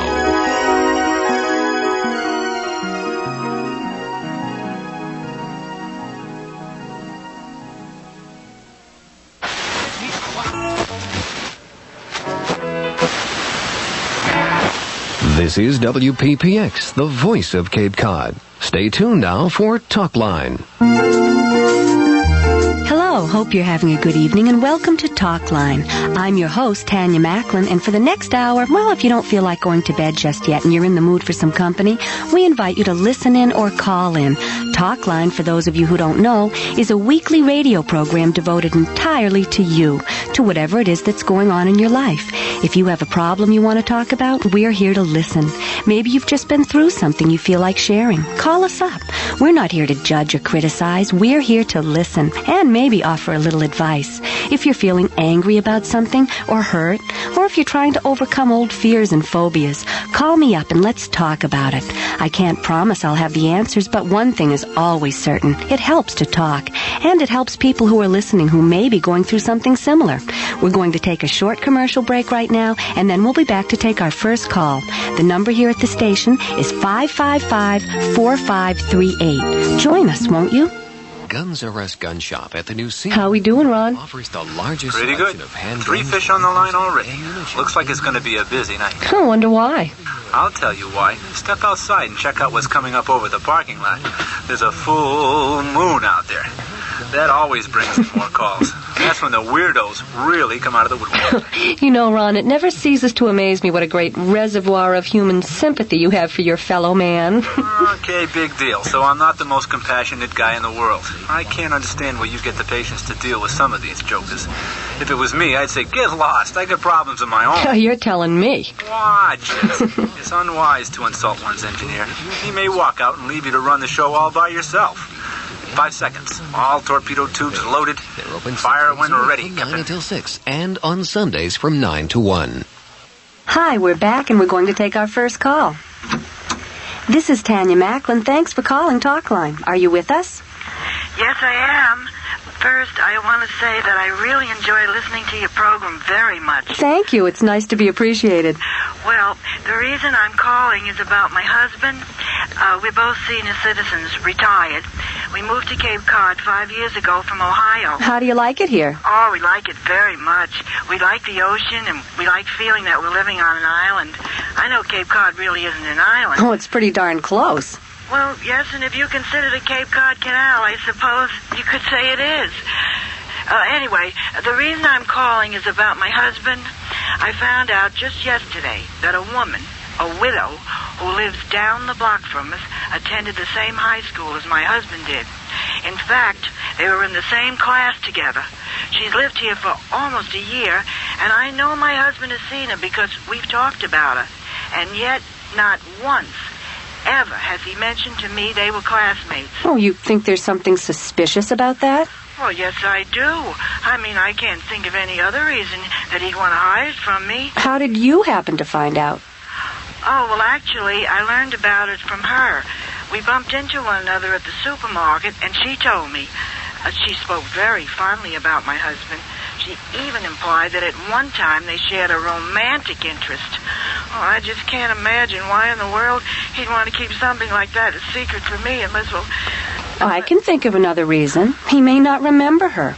I graduated from high school, must be 10 years ago, and I'm sure if you asked me now, I couldn't remember everybody that was in my class. Oh, yes, but if there was a romantic interest... You don't know that. It may have been one-sided. Maybe she had a crush on him and he didn't even know she existed. Well, I suppose I could explain it. Another possibility may be that your husband decided not to tell you because he didn't want you to feel threatened knowing an old flame of his was living in the neighborhood. Well, what do you think I should do? Should I just ignore it? Oh, no. I think it's definitely preying too much on your mind. I think you've got to find out. And I think the best way is to simply ask your husband. Well, I suppose you're right. I'm sure I would feel better. But, oh, dear, now I don't know what to do. Why is that? Well, because if he really doesn't remember who she is, if I remind him, it just might rekindle an old relationship. Well, look at it this way. Would you rather he found out from you or from her? Chances are he's going to find out sooner or later anyway. You're probably right. Still, I'm going to have to think about this. Okay, but don't wait too long. It's not worth stewing over. Who knows, the three of you may end up becoming good friends. I suppose so. Anyway, I wish you luck. I think you'll find it'll all turn out for the best. Think so? Okay, well, thank you. And thank you for calling. Hello, you're on Talk Line. Welcome to the show. To whom am I speaking? Tanya Macklin. Tanya? That's a pretty name. But shouldn't it be Tanya? Isn't that the way it's supposed to be pronounced? Well, some people say Tanya, some people say Tanya. I like Tanya better. Tanya is too strong for you. It doesn't match your voice. You mind if I call you Tanya? No, go right ahead. Thank you. Okay, now that we've got that little point settled, is there something else you wanted to talk about? Well, yes, there is. I have a problem that's been bothering me. That's the reason I'm calling. What sort of problem? It's not a problem, really. I seem to have trouble making friends. I don't know why. I just moved down here not very long ago. And it seems whenever I meet someone and try to get to know them, they close up. Sometimes I think it's me, but sometimes I think it must be them. I can't understand why people on Cape Cod are so standoffish. I wouldn't say they're more standoffish here than anywhere else, but I think you should keep in mind making friends has never been an easy thing to do. A lot of people have the idea it's supposed to be easy, and sometimes they think there's something wrong with them when they don't make friends right away. It isn't easy. It never has been. It's hard, and it takes patience, and it takes time, especially if you've just moved into an area. I understand that. But it seems to me most people won't even give you a chance. Well, it may be that you're trying too hard. That can work against you. When it comes to making friends, you have to let it happen, not try to make it happen. Do you know what I mean? Yes. You know, you sound like someone I could be friends with. Well, that's nice of you to say. I'm sure we could be. However, you have to remember that friendships are relationships, and relationships have to start slowly and grow at their own pace. If people close up when you meet them, it may be you're forcing it, trying to make the relationship become too much too soon. That could be your problem. I don't see it as a problem. I never said I had a problem. I'm merely saying that most people you meet are not willing to give anything back, no matter how nice you try to be. They're like busted vending machines. You put 50 cents in, and it keeps giving it back to you over and over and over. And sometimes you feel like just taking your fist and smashing it. Yes, I know what you mean. It can be very frustrating. That's right. For example, just the other day I was driving Route 28 and I stopped for a hitchhiker. And he said he was going to Provincetown. I wasn't going that far, but I said I would take him there anyway. I tried several times to start up a conversation, but he just clammed up. He just sat there. Yes, but in a situation like that, he might have been really nervous. Some hitchhikers are friendly, others are wary and like to keep their distance. It's understandable. It's certainly not a very relaxed atmosphere in which to try to get to know someone. Well, we drove as far as Hyannis. And when I stopped for a light, he suddenly jerked open the car door and he jumped out. He did? That's right, he just took off. Well, that is unusual. You weren't driving wildly or too fast? Never. I'm always a careful driver. Maybe it was his first time. Maybe he was nervous and just didn't feel comfortable. You didn't do anything. I told you I didn't do a thing. Oh, then he was probably very uptight. I wouldn't worry about it. Actually, he's lucky he got out when he did. In another few minutes, I would have noticed the shadows. What shadows? He had them tucked away out of sight. That's how he was able to trick me into stopping in the first place. They were hidden in his clothes, in the pockets, in the creases. When I stopped the car and he jumped out, I saw them escaping, flying out. And when I looked back and saw him in the rearview mirror, he was covered with them. Of course, if I had seen them to begin with, I would not have tried to pick him up. I would have just run him down. I see. Well, look, I'm going to stop you here. Why? Because I don't think it's a good idea for us to continue this conversation. Why not? Because I think you need to talk about this with someone who can help you sort it out. I don't think we should try to do it over the phone. I'd like to give you a number to call. It's a place right here on the Cape. What is it? A clinic. They have people there who'll sit down and talk with you as long as you want. They're professionals, and they're excellent, believe me. Professionals? I know all about professionals. They're never satisfied until they've excavated every little corner of your mind. Oh, these people are not like that. They're very good, and they're very understanding. Have you ever been given mood-suppressing drugs? No, I haven't. Well, I have. Lots of times. They work for a while, but then they wear off. And when you come out of it, you feel like a bee that's been trapped inside a jar. And when you get out, all you want to do is stink somebody. All right, I do believe what you say. Now, if you'll only trust me and get in touch with these people. Trust? Now, that's a funny word. It seems the ones that use it the most are the ones you can trust the least. Trust us, they always say. We're only trying to help. Now you're saying it too. I'm sorry. We're going to have to end this conversation. Wait a minute. No, I don't think it's a good idea. I'm not finished. You have to listen to me. I have things to... I gotta... I'm sorry. I don't like to do that. If the caller is still listening, I apologize for cutting you off. But I hope you understand that this is something we really can't handle over the phone. I urge you to call the clinic. The number is 555-3409. Call them tonight. You don't have to wait until morning. I really think you need to talk to someone who can help you deal with your anger. Okay, I think we'll take a short break here. This is Talkline, and we'll be right back. Ooh la la. A French hair salon exclusively for women. Ooh. You all right in there? Oh, I guess so. A little unnerved. Jeez Louise, what a total fruit... Ron, I've told you I don't like to hear you make derogatory remarks about the callers. Okay, sorry. I withdraw the... Oh, never mind. I'm just upset. I'm not sure I did the right thing hanging up on him. Hey, look, if you ask me, well, I'm sorry. You're not interested in my opinions. 5 seconds. You sure you're ready for round 2? I'm ready. I'm sure the worst is over. Him to say. Ooh la la. You're listening to Talkline, and I'm your host, Tanya Macklin. Before we take our next call, I want to remind our listeners of something I've said before. This program is no substitute for professional counseling. Sure, I can offer advice, and I can sometimes help you figure your way out of minor problems, but I strongly believe one of the most important services I can provide is to encourage people to seek professional help when they need it. Too many of us are reluctant to do that, and it's a shame, because it's the professionals that can really help us sort things out the most. Well, that's enough about that. We'll take our next call. Hello, you're on Talkline. Hello, Miss Macklin. I would like to ask... Excuse me, could you turn your radio down? Oh, yes, just a minute. Is that better? Yes, I can hear you now. Go ahead. Miss Macklin, I'm calling about something that I would like to get your advice on. I'm listening. It has to do with a woman that I've been dating for the past 7 months. I'm a bachelor, 35 years old. Mm-hmm. She and I get along very well, and we enjoy each other's company.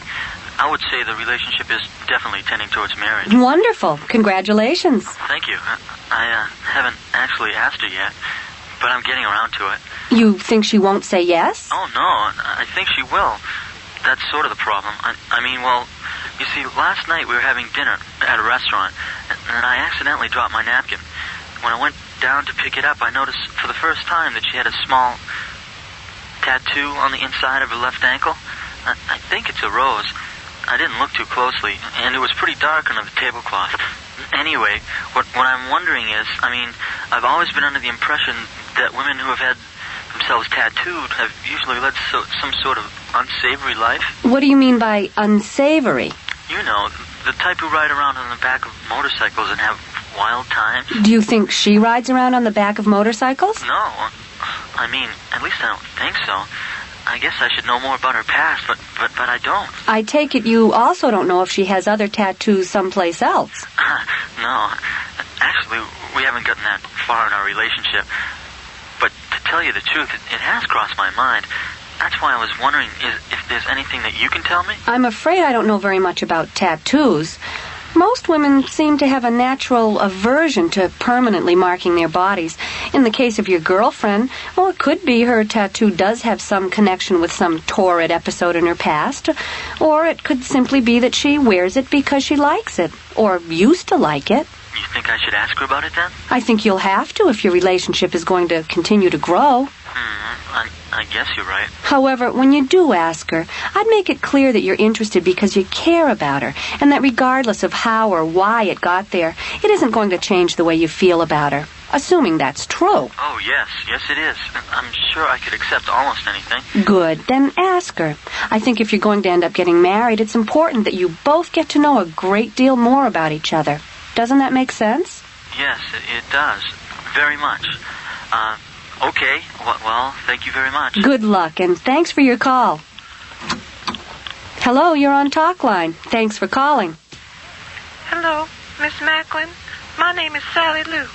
I'm calling about a problem that I hope you can help me with. I'll be glad to try. Well, good. I appreciate that. Hi, Tanya. It's me. That wasn't very nice of you to hang up on me. I don't like being cut off. I don't find it to be very... Hello, Talk Line. Are you with us? Hi, Tanya. It's me. You remember, I called last week about the trouble I was having with my husband's best friend. Oh, yes, I do remember. How did it go? Well, I took your advice. I told him what he was doing was not fair to my husband or me, and I told him I just wasn't interested. I said I wasn't going to tell my husband about what happened because I didn't want it to ruin their friendship, but if he tried it again, I would. You think he believed you? Well, so far it's working, although it's only been a week. I've also learned to keep that door locked whenever I'm undressing. Good idea.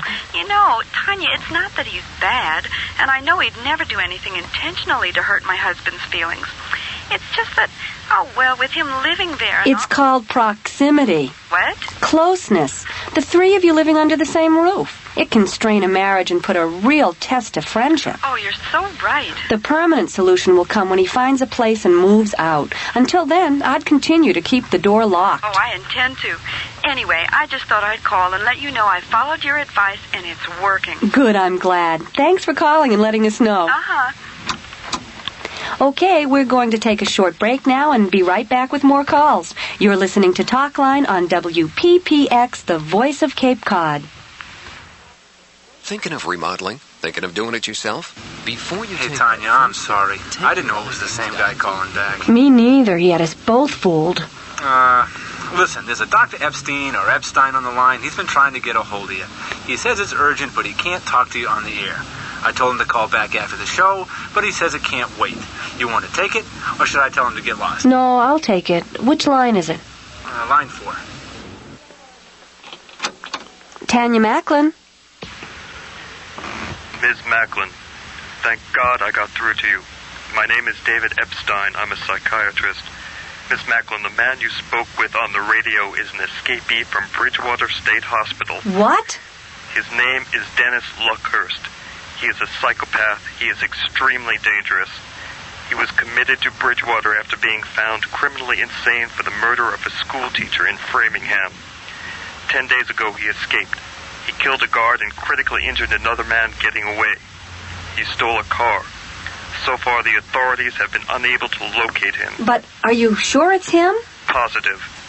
I'm one of the psychiatrists who was treating him at the hospital. My wife and I have a home in Sandwich here on the Cape. I happened to be listening to your program when I heard him call in. I tried to get in touch with you immediately. I told your engineer it was urgent.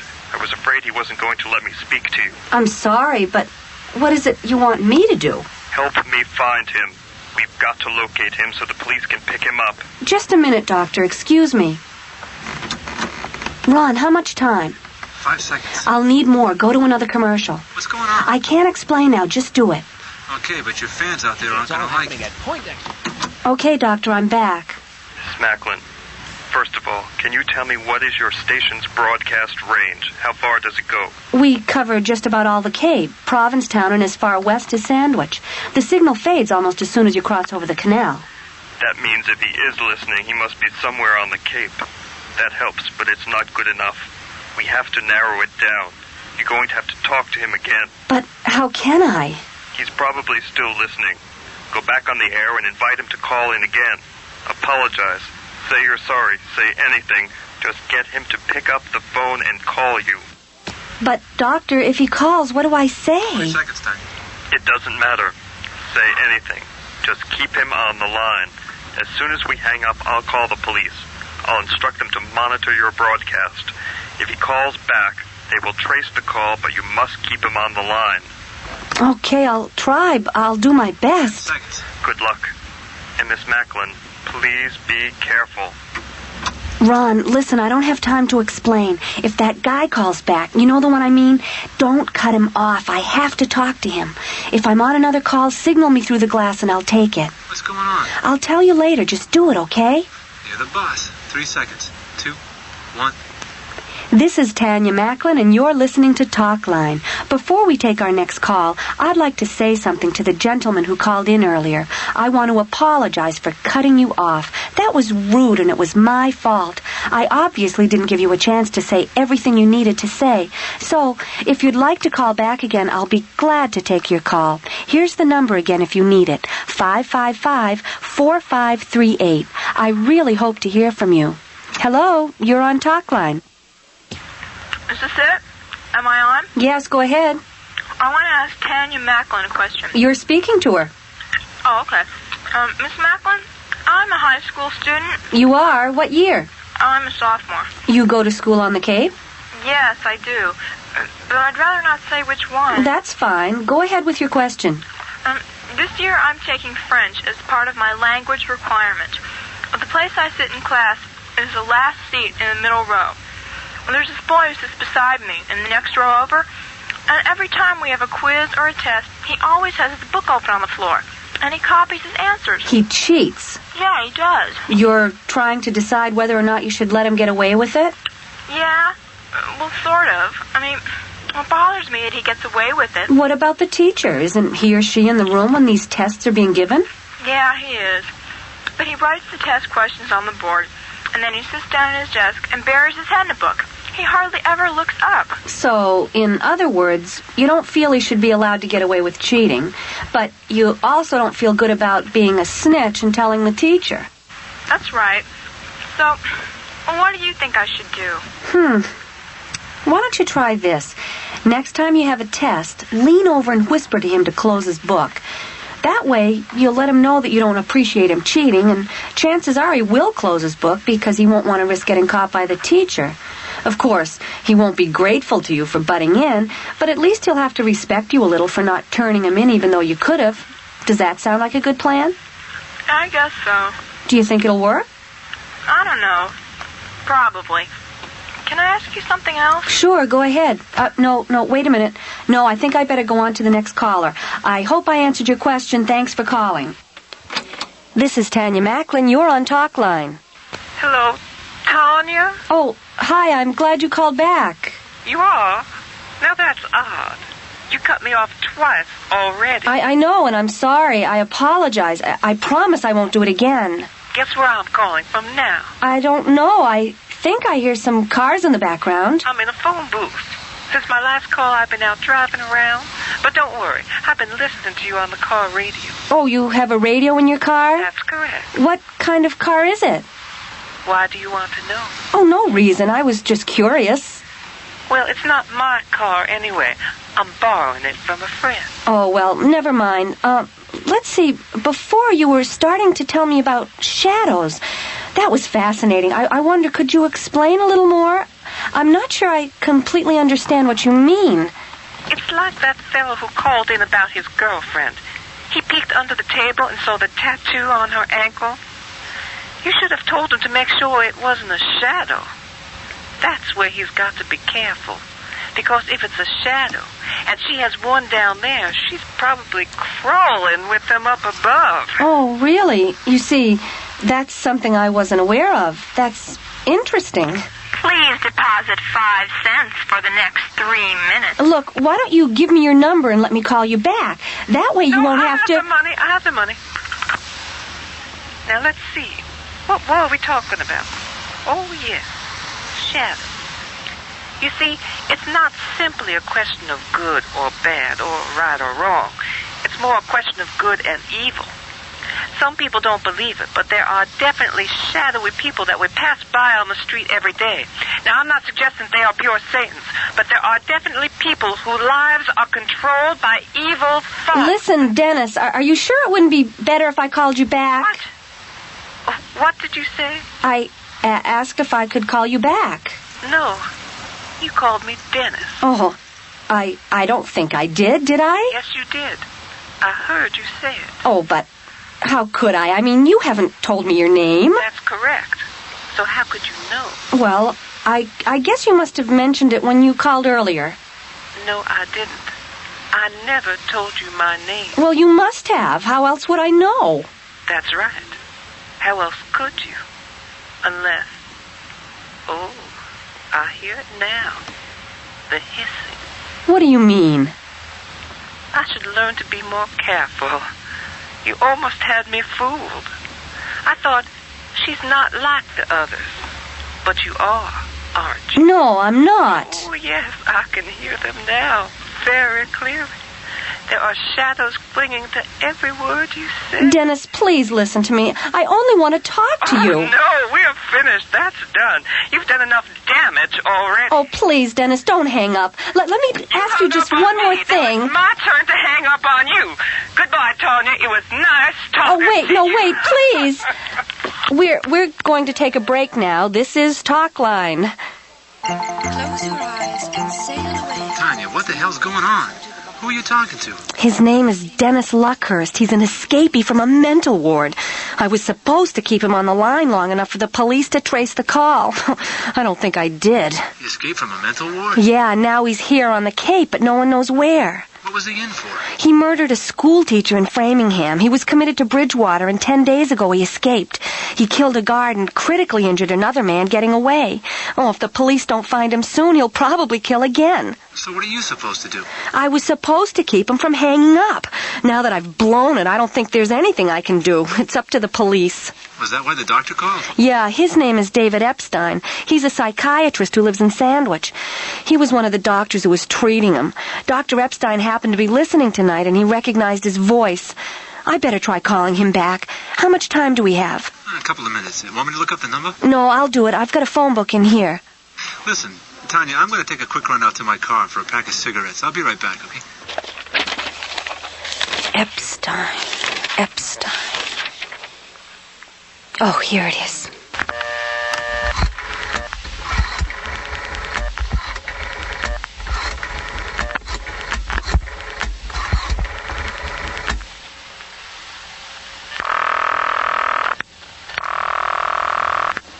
Oh, please answer.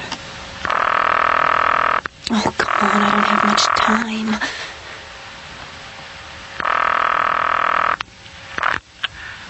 Hello? Hello, is Dr. Epstein there? No. Who's calling? Is this Mrs. Epstein? Yes? Mrs. Epstein, I have to speak to your husband. It's very, very important. I'm afraid that's impossible. But It can't be. He called me. I just spoke to him a few minutes ago. Now, see here. I don't know who you are, but if this is your idea of a practical joke... No, it isn't. I really have to speak to him. For your information, you could not have just spoken to my husband, because my husband is dead. Dead? But that can't be. If you don't believe me, I suggest you look up his obituary in the newspaper. He was killed 10 days ago by a madman who was escaping from Bridgewater State Hospital, where my husband worked. What was his name? What was whose name? The man who killed your husband. His name was Dennis Luckhurst. Now, I believe I've answered enough questions. You haven't even told me who you are, or what it is that's so important. Oh, nothing. It's nothing. I'm sorry. Thank you. 10 days ago. 10 days. Oh, Ron, thank God you're back. Ron? Ron, is that you? Hello, excuse me, the office is closed. You'll have to come back in the morning. What? I can't hear you. Push the button to the right of the console. Yes, that's the one. You hear me now? Yes, I can hear you. Miss Macklin, I'm Dr. Epstein. I thought it would be best if I stopped by. Look, you can't come in here right now. I'm just about to go back on the air. Yes, I know. You'll have to wait in the lounge. Yes, of course. Will I be able to hear the program in there? Yes, you can hear it. Fine. You know, you don't look very much like I expected you to look. Of course, you're very attractive. Dr. Epstein? Yes? You didn't see anyone outside as you were coming in? No. When I drove up, the parking lot was completely empty. Oh, I see. Miss Macklin, I believe your commercial has ended. Yes, thank you. Could you just wait in the lounge? We're back now. I'm Tanya Macklin, and you're listening to Talkline. This is WPPX you're listening to. Our station is located at number 4 Seagull Lane. I don't know how many of our listeners have ever stopped by the station before. It's really a lovely spot, just 1.5 miles off Route 28 on Seagull Lane. I think before we go on and take our next call, I should explain something. The man I was talking to on the air just before the last commercial is mentally ill. You see, Dr. Epstein, a psychiatrist, asked me to try to help locate this man because he escaped from a mental institution and he needs help desperately. You see, we know this man is here on the Cape and we're just trying to find him before he accidentally hurt someone. So anyway, what I'd like to ask you to do if you're listening right now is to pick up your telephone and call the Yarmouth police. Ask them to come by the station at number 4 Seagull Lane. What are you doing? Ask them to come right away, please. Tell them to hurry. Tell them it's an emergency. He's here right now. Oh, he's trying to get in. Help me. Oh, no, please, go away. He's coming in. Tanya, you didn't open the door.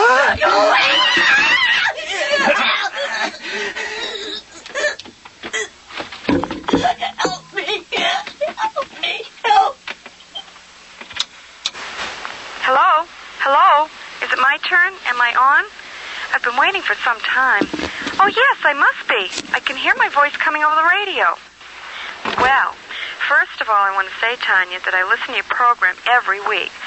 Ordinarily, I'd never think of calling in myself. I'm just not the type.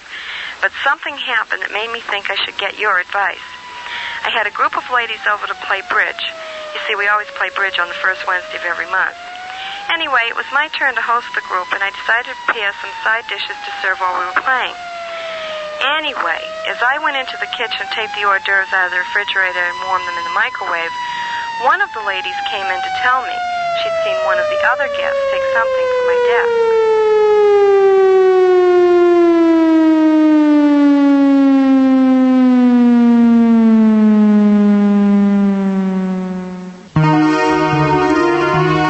Been listening to Cape Cod Radio Mystery Theater's presentation of The Caller on Line 1. Tonight's program was produced, written, and directed by Stephen Thomas Oney. Engineered by John Todd, with sound effects by Scott Dickey, and original music composed by Mark Birmingham. The The actors in tonight's play, Lainey Davis as Tanya Macklin. Kevin Groppe was Dennis Luckhurst. John Todd played the engineer. Grace Biggers, caller number 1. Dave Margulis, the man with a tattooed girlfriend. Debbie Oni, the woman who keeps her door locked. Patience Martin, the high school student and telephone operator. Lee Olive as Mrs. Epstein. Gene Todd, the final caller. And Frank Mitchell and Debbie Oni, background commercials. The show was recorded at HT Recording Studio and is copyrighted by Stephen Thomasoni. All rights, including rights for broadcast and reproduction, are reserved. One final announcement. 2 job openings are now available for an experienced radio engineer and talk show host. Those interested may apply at WPPX. The pay is good, but job security is not guaranteed. This is Floyd Pratt wishing you a pleasant evening and inviting you to tune in again when the fog rolls in on another chapter of Cape Cod Radio Mystery Theater.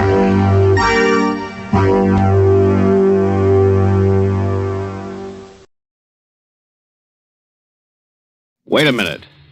Have you heard the strange tales of the Whistler?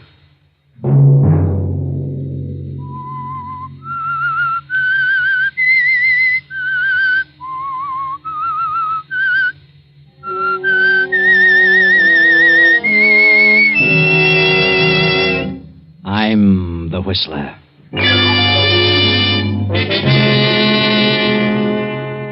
I get a terrible feeling of depression, and then this awful urge comes upon me. The urge to hurt someone. The urge to inflict pain. The urge to kill. Another Sunday night, and again CBS presents The Whistler. I, the Whistler, know many things, for I walk by night. I know many strange tales, many secrets hidden in the hearts of men and women who have stepped into the shadows. I know the nameless terrors of which they dare not speak. And so I tell you tonight the unusual tale, the urge to kill. Henry Drake sits in his big office staring out over the smoking stacks of his busy factory. Production is at its peak. The demands of the past year have brought untold problems to his desk and placed heavy loads on his shoulders. Henry Drake and his partner, Philip Putnam, had started this factory 5 years ago and built it into a smooth-running, highly profitable organization. But now the added demands of war have more than trebled the production and the worries as well. Phil had put up most of the money and Henry the brains. It was Henry who always had to make the decisions. But now something is happening to Henry. He is beginning to slip. His memory is playing tricks on him. Good morning, Mr. Drake. Oh. Morning, Ethel. Mr. Putnam wants to know if you studied those contracts last night. Contracts? What contracts? Why, the ones he gave you last night. You said you'd take them home. They must be signed by noon. Contracts? Why, I don't know what you're talking about. When did Phil give me any contracts? What? Just before you left last evening. Well, that's funny. Don't you remember? What? Remember? Well, yes. Yes, I do remember now. Yes, of course. Well, may I have them? Well, let me see. What on earth did I do with them? Oh, tell Mr. Putnam to step in here. Yes, Mr. Drake. Mr. Drake would like to see you, Mr. Putnam. I'll be right in. I'll ring if I need you, Ethel. All right. Good morning, Henry. What's up? Why, about those contracts you gave me yesterday evening. Just what were they about? What? What do you mean? Haven't you read them? No. No, I haven't. Good heavens, man. They were supposed to be signed by noon today, and it's 10 o'clock now. Now, where are they? I don't know where they are, Phil. I can't find them. I'm sure I didn't take them home. Oh, you must have. Strange. I can't remember a thing about them. Well, what did you do after you left here? Where'd you go? Why, I went home. That is, I think I did. Think you did? What's the matter with you, Henry? I don't know, Phil. I can't seem to recall a thing I did last evening. Are you kidding? Certainly not. Why should I kid about such a thing? Well, don't get sore about it. It's certainly ridiculous. This is a serious situation. I know, Phil. I know that better than you do. Well, call your home. They've got to be there. Have Rita send them over by special messenger. Yes, sir? Get Mrs. Drake on the phone. You don't look very well, Henry. You're as pale as a ghost. Look at the perspiration. What's wrong with you, man? I don't know. I really don't know. I feel terrible, and my eyes are bothering me. Bright flashes keep passing in front of me, and my ears throb. Oh, hello? Oh, Rita, this is Phil. Henry brought a contract home to study last evening. Look around and see if you can find it, Yeah, it's very important. In a blue binder, about 20 pages. What? I see. Thanks. She's in the library now. Oh. Yes? You can't? Yes. I see. Really? Well, all right. Now, call me back. Well, what about it? You have no idea what happened to you after you left here last evening at 6? Did I leave at 6? Certainly. So did I. She said you didn't come home for dinner. She decided to go to the opera. And when she came back at 12, you didn't come in until 1. Said your shoes and trousers were all covered with mud. You went straight to bed. Was it raining last night? Of course it was. I don't remember that. Rita's going to look in the coat and suit you were wearing last night. She'll call me back. What on earth is happening to me? Where could I have gone? Yes? Yes, Rita. Well, you couldn't. I see. Very well, thanks. Goodbye. Not a trace of the contract. Now what? Phil, I've got to tell you this. This isn't the first time this has happened. It's been going on for weeks. About twice every week, a terrible depression comes over me, and then when I wake up, I can't for the life of me remember what happened the night before. Well, maybe the strain has been too much. You better see a doctor at once, Henry. Oh, I know I should, but I'm afraid to. Why? I'm afraid of what he might tell me. Oh, nonsense. Go and see a doctor right now. I'll go down to your place and search it from top to bottom. Very well, Phil. I'll go now. I'll be back as soon as I can.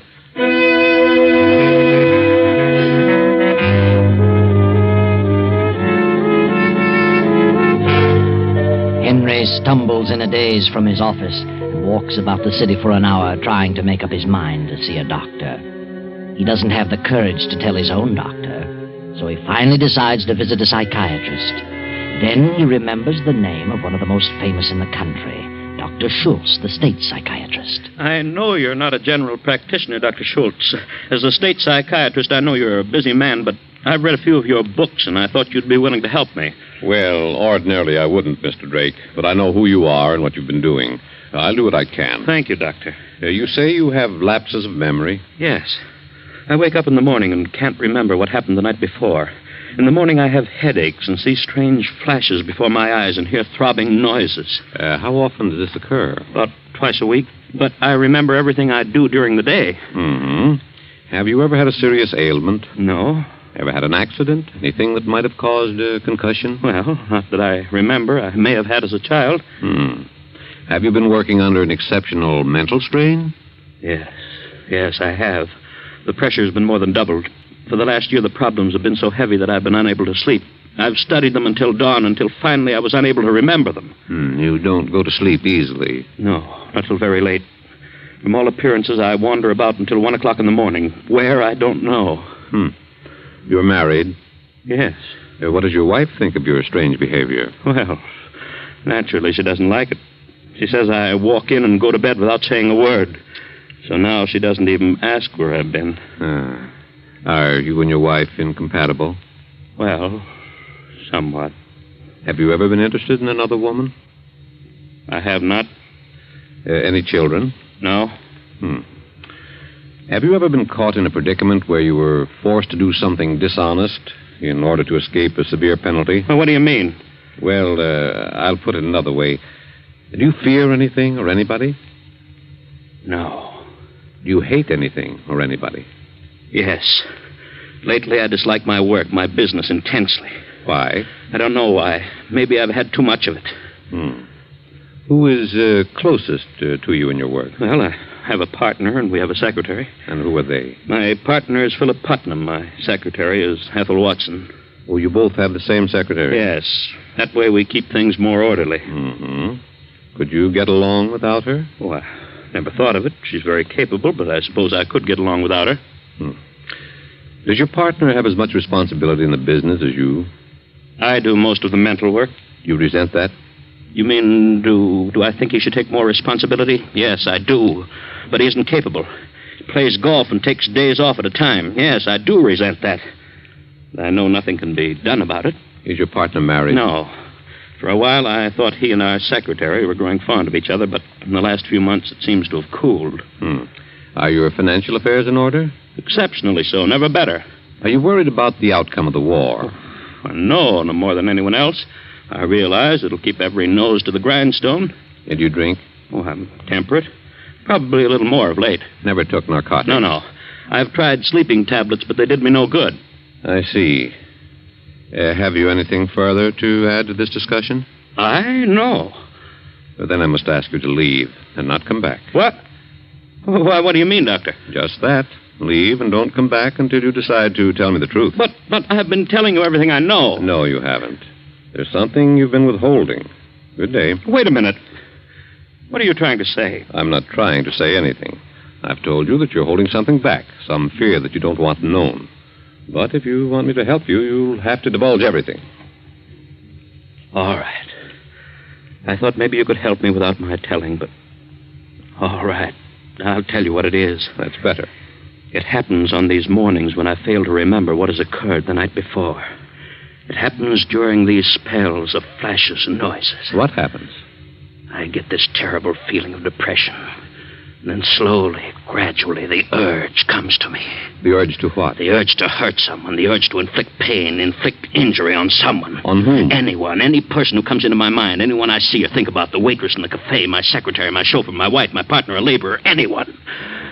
Have you ever killed anyone, Drake? No, I swear never, and I don't want to. And that's why I'm here. I'm afraid. Afraid of myself. I don't want to harm anyone. I'd rather die. Would you? Yes. All right. Now you know.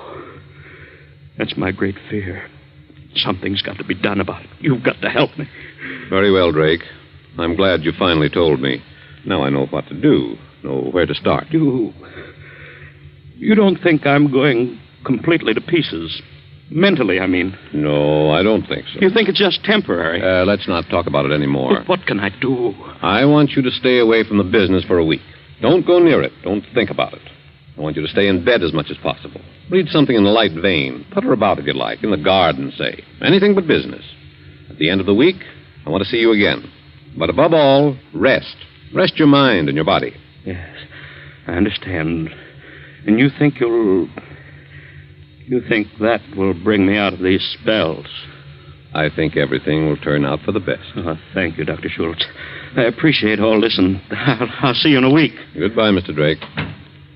And Miss Burton. Yes, Dr. Schultz. Did you take down that interview, Miss Burton? Yes, Doctor. I made a recording of it. Thank you.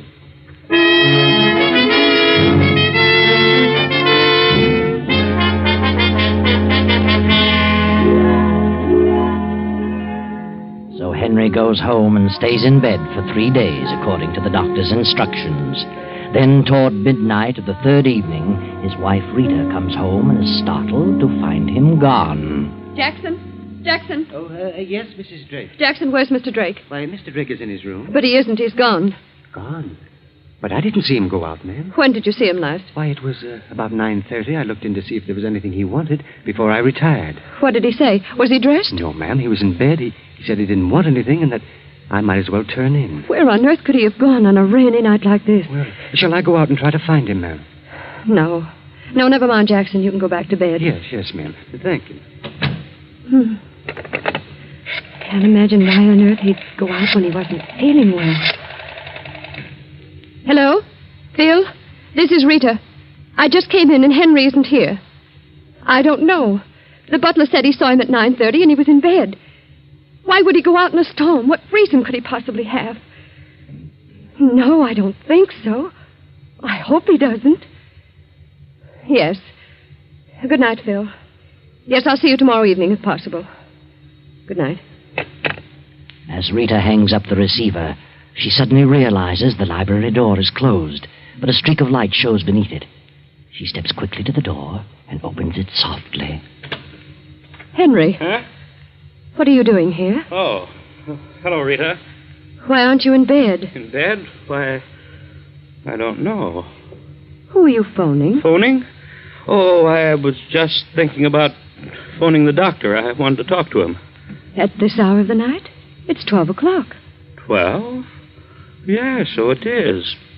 Wait till morning. Yes. Anyway, I can't remember what I wanted to say to him. Where have you been? Where have I been? I haven't been anyplace. But you must have. Look at your top coat. It's soaking wet. And look at your shoes. They're muddy. That's strange. I don't remember having gone out. I thought I'd been sitting right here all evening. But it's obvious that you haven't been here all evening. You have been out. Perhaps so. This is the second or third time you've come in with your shoes all muddy.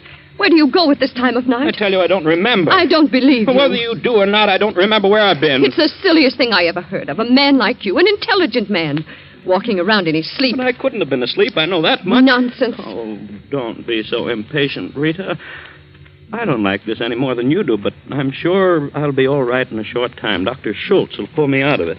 Well, I hope so. Have you been out, Rita? Why, of course. I told you early in the evening I was going to play bridge with the Parkers. Oh, perhaps you did, but I don't remember that either. I told you just the same. Oh, I'm sorry, Rita. I know this must be very trying for you. It isn't very pleasant to have a man mope about the house all the time. Better go to bed, Henry, and get off those wet clothes. Oh, yes. Rita, why don't you go away for a few days? Take a little rest. I know you're terribly upset about all this, and, well, it would do you good. It wouldn't be exactly right for me to go away at a time like this. What would people think of me? Oh, who cares what people think? You could go up to the mountains or down to Miami or, well, any place. Maybe by the time you come back, I'll be all right. Do you want me to go? I don't want you to go, but I think it would be good for you. You're becoming upset because of me, and I think you'd worry less if you got away for a few days. Very well. Perhaps you're right. We'll talk about it in the morning. All right. Good night, Rita. Good night.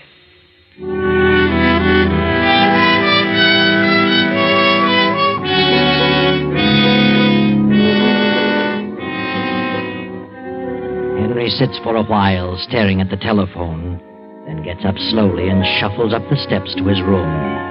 He pauses for a few moments before Rita's door, then goes on to his own room and goes to bed. The storm continues in its fury, and from his kennel in the backyard, Duke, Rita's Airedale, begins to howl.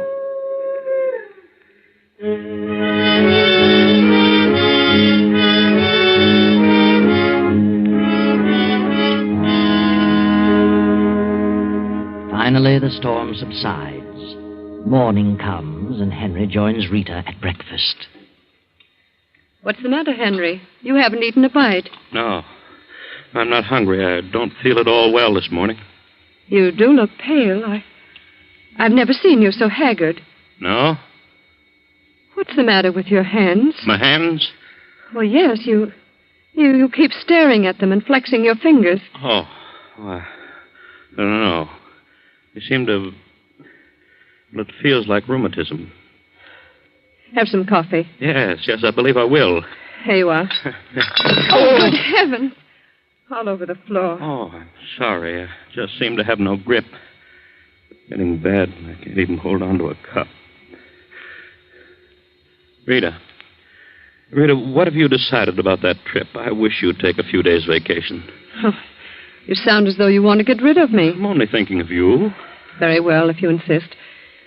I'll go up to the mountain place. Maybe it'll do us both some good. Oh, Mrs. Drake!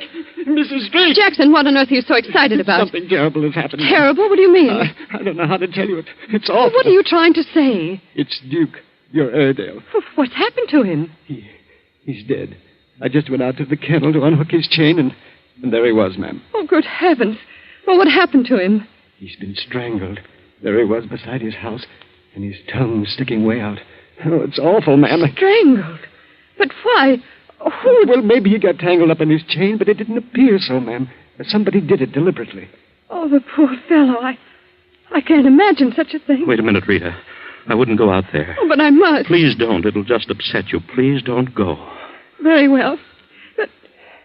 Oh, I'm just sick all over. Oh, now, Rita, I know how you feel, and it's a shame. Jackson, tell the maid to pack Mrs. Drake's things. She's going to the mountains for a few days.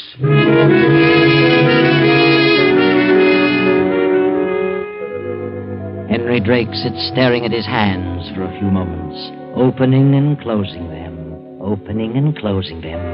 Then suddenly he leaves the house and rushes to Dr. Schultz's office. What is wrong with you, Drake? You were to come here today after tomorrow. I had to see you, Doctor. Something terrible has happened. Now. Just calm down. Take it easy. Sit down, Drake. It happened in the night. What happened? Duke, my wife's dog, he was killed last night. Killed? Well, how did that happen? He was strangled, choked to death. Well, who did it? I must have done it. You? Oh, come now. What makes you think that? I can't remember a thing about it. I can remember nothing of last night, but I must have done it because of my hands. What's wrong with your hands? They hurt. The muscles are terribly sore, as though I'd been doing something strenuous. I see. And look at this mark on my thumb. It's a long cut, as though something sharp had dragged across it. You mean like a tooth? Yes. Why not? The dog's tooth. Certainly does. You really think you killed the dog? What do you think, Doctor? Well, I suppose it's possible, but there's no proof. Could be coincidental. I don't think so. I must have done it. He never disturbed the neighbors that I know of. Did you like the dog? Why, of course. I was very fond of him. Don't you see what this means? I've been afraid of something like this. Heaven knows what else I've done when I've been in these lapses. You've got to do something for me. Drake, I'm going to have to put you through all the tests. It'll take some time, but I think we can get at the root of your trouble. I'll do anything you say. We'll start right now. Miss Burton, get Dr. Fenton. I want him to assist me in a complete examination. Yes, Dr. Schultz.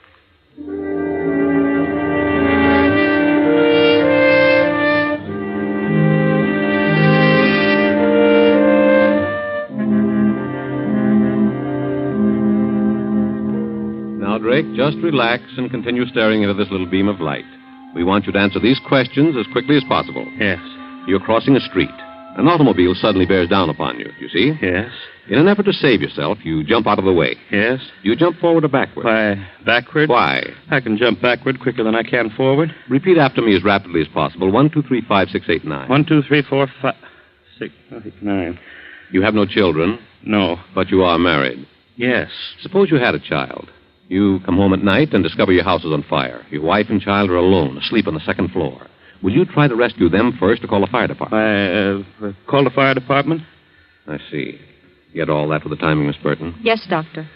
Now, Drake, keep your eyes on the black dot. Follow it closely as it moves. I'm going to call out a series of words. As I call them, you will answer the word or phrase suggested by what I say. Yes. Green. Grass. Roses. Funeral. Orange. Sunset. Honeysuckle. Home. Violets. Wife. Red. Blood. Dog. Hands. Auto. Wreck. Rain. Mud. Love. Hate. Very well, Drake. Rest for 10 minutes and we'll proceed to the next test. How do your hands feel? Huh? Why, about the same. All right. Come with me, Miss Burton.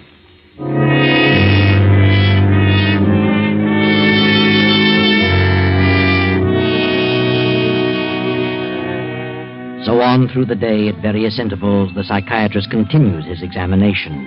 And finally, Drake goes home completely exhausted. For an hour or two, he dozes in the library. Then about 9:30, Jackson, the butler, steps into the room. Beg pardon, sir. Huh? Oh, where have you been, Jackson? Why, no one was here, sir. I went over to visit my brother for a few hours. Where's Mrs. Drake? Why, she's going to Miami for a few days, sir. Said to tell you she thought she'd better go today. Took the 6 o'clock train this evening. Oh, I see. Anything you want, sir? No, you can turn in if you like. Yes, thank you, sir. Good night. Good night. Henry sits staring into the dark for almost an hour. Then slowly he rises, as if in a daze, puts on his hat and coat, slips out of the house, and starts to walk about in the night. Finally, he comes to an apartment house, climbs to the top floor, and knocks on the door. Henry, what are you doing here? I want to talk to you, Phil. Well, come in. What's the matter with you? Sit down. I don't want to sit down. Well, just as you like. What do you want to talk about? You have your bags packed. Are you going someplace? Why, yes. I'm driving down to Boston for a week on business. On business? Yes, on business. I tried to reach you today, but was unable to. What on earth's wrong with you? What are you staring at? You sure you're going to Boston? Certainly I'm sure. What are you laughing about? You aren't going to Boston. I know where you're going. I tell you, I'm going to Boston. I don't believe you. What are you talking about? Rita's gone to Miami. Why don't you go to Miami, too? Wouldn't you like that better? I think that'd be very jolly. Oh, for heaven's sake, stop this nonsense. Is Rita here? Certainly not. Why should she be here? I wonder. Couldn't you think of any reason? I think you're out of your mind. Do you? Really? You certainly act like it. Oh, but I'm not. I'm perfectly sane. Oh, crazy people think they're sane. Maybe I am crazy, but I don't feel crazy. I'm perfectly normal. You'd better go home. You're in no condition to be wandering around. Where's Rita? I don't know where Rita is. She hasn't been here? No. You're lying, Phil. She has been here. That's ridiculous. Look, here in the ashtray, one of Rita's special-made cigarettes. Why, I put that there. I thought I'd try them. Really? When did you take to using lipstick, Phil? All right. She was here, but she left to catch a train at 6 o'clock. And you'll catch the next one, is that it? She came here to talk about you. She's terribly upset about your condition. She thinks... Well? Well? What does she think? She's become afraid of you. Oh, has she? And what caused that? Well, Why wouldn't she be upset? You've been acting like a lunatic. She thinks you killed her dog. Did you? I don't remember. Maybe I did. I've got to hurry. My train leaves in half an hour. There's no train for Boston for 3 hours, but the train to Miami leaves in half an hour. You'd better go home, Henry. Why don't you admit it? Why lie about it? You're meeting her in Miami. Get out of here. You and Rita are in love. I know it. I've known it for weeks and weeks. Last night I found out for sure. You're crazy. Maybe I am. But I heard you both talking on the phone. She didn't know I was listening in on the extension in the library. I heard you agree to meet at a certain time. That's what I've been waiting for. Now I know. All right. What of it? The way you've been acting is enough to make any woman dislike you. Oh, so you admit it? Yes. Now get out of here. Henry, put away that gun. All right. I'm going to leave it right here when I'm through with it. I'm going to kill you. You insane fool. You can't get away with a thing like this. You can't prove anything about Rita and me. They'll hang you. I don't think so. Don't you remember? I'm crazy. I'll fix you. Police department. Go ahead. Call them. That's fine. Hello? This is Phil Putnam, Rexley Apartments. There's a madman in my rooms. He's trying to kill me. He's crazy.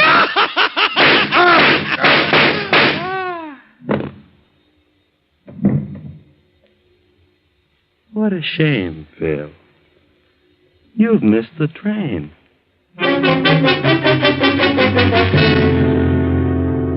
Well, it's all over, Henry. You can sit down now and wait for the police. You won't have any more mental lapses now, will you, Henry? You won't need to.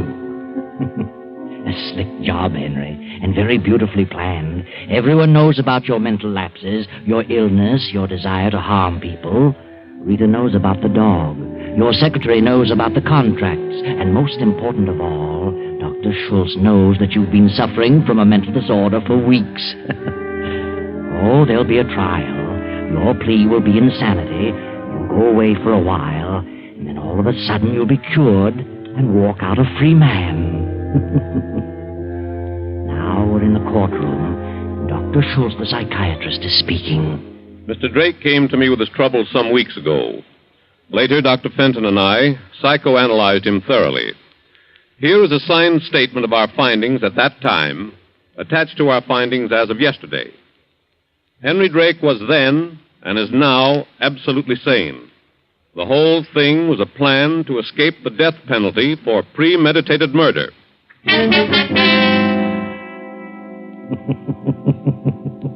Well, there you go, Henry.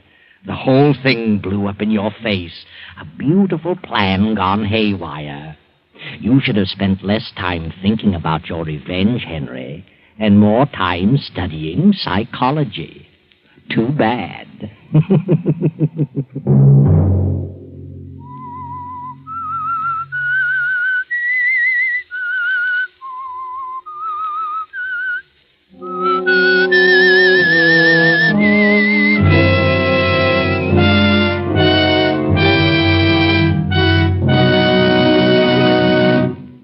CBS has presented The Whistler. Original music for this production is composed and conducted by Wilbur Hatch. The Whistler is written and directed by J. Donald Wilson and originates from Columbia Square in Hollywood. Next Sunday, 9:15. I, the Whistler, will return to tell you the strange story of Death in the Morning. Good night. This is the Columbia Broadcasting System.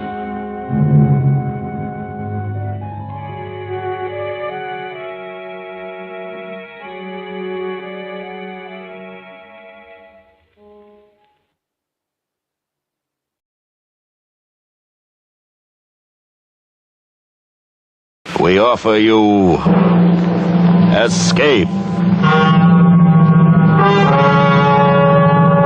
Escape, designed to free you from the four walls of today for a half hour of high adventure.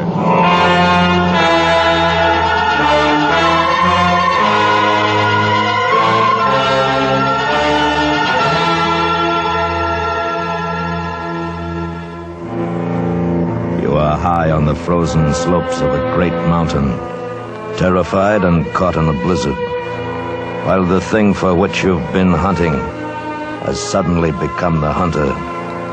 And if it finds you, then for you and your companions, there can be no escape. So listen now as Escape brings you Anthony Ellis's exciting story, The Abominable Snowman.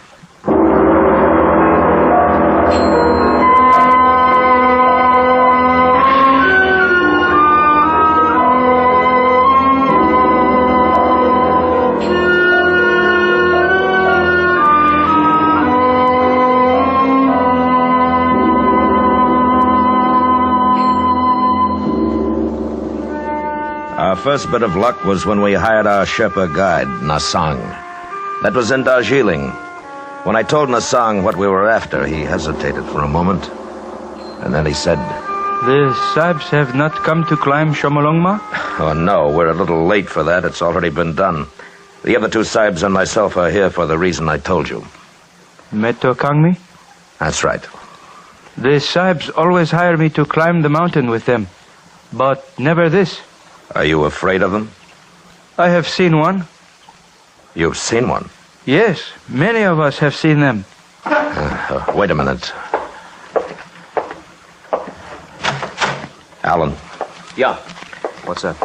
I'm interviewing a Sherpa in here. He says he's seen one of the things. Hey. Where's Frank? Went out to get some tobacco. Yeah. All right, come on in. I think this is our man. All right. Nasang, this is Mr. Ferris. Sahib? Hello, Nasang. Nasang was telling me about what he'd seen. Go ahead, Nasang. It has a face that is evil. And when it saw me, it uttered a strange cry and bounded away. Sometimes leaping, sometimes running with great strides. It was dusk, and after a moment I lost sight of it in the snow. Where were you? With the French expedition. It was at 19,000 feet on Shomolungma. How far were you from it?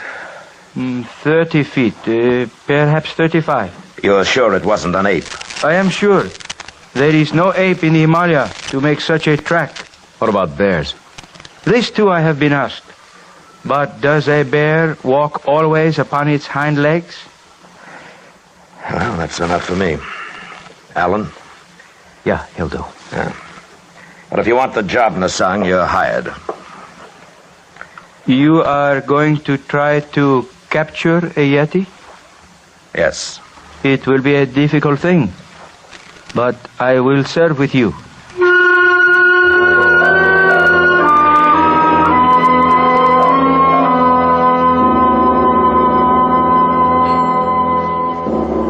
Yeti, Wild Man, Netokangmi, Abominable Snowman.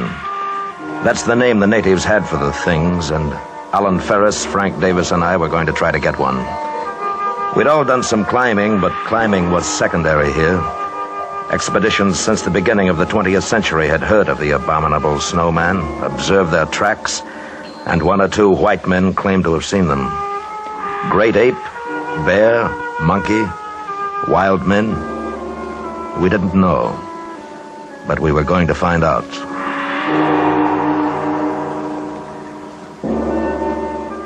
Four weeks later, we were in the Rongbuk Valley for our interview at the monastery with the Lama. The journey from our base had been uneventful, the weather was good, and our spirits were high. From the Lama's window, we could see the great peak of Everest in the distance. Why, gentlemen, do you desire to capture Metokangmi? Because, sir, we believe it will be an invaluable aid in our prehistoric research. That is, if these things are in any way human. And for this reason, then, you have formed the expedition? Yes. You are all familiar with climbing? Yes, we are. You would need to be. The Yeti move at high places, dangerous places, so my people tell me. Also, the monsoons are arriving in a short time. I understand that. Then do we have your permission to investigate in the valley and beyond? You have my permission. Oh, thank you. Appreciate it. There is one point, however. I must request that no wild animal or being in this valley be shot. Our religion does not allow it. We'll respect your wishes, sir. Now, may I ask you one more thing? Of course, my son. Do you believe in the existence of Metokangmi? I myself have never seen them, but I know that they live here, above the valley, on the goddess mother of the world. It is also true that at least 5, and possibly more, inhabit the upper Rongbuk and its glaciers. Thank you. Do you have porters? Our guide Nasang is hiring them now. Yeah. I trust that he meets with good fortune.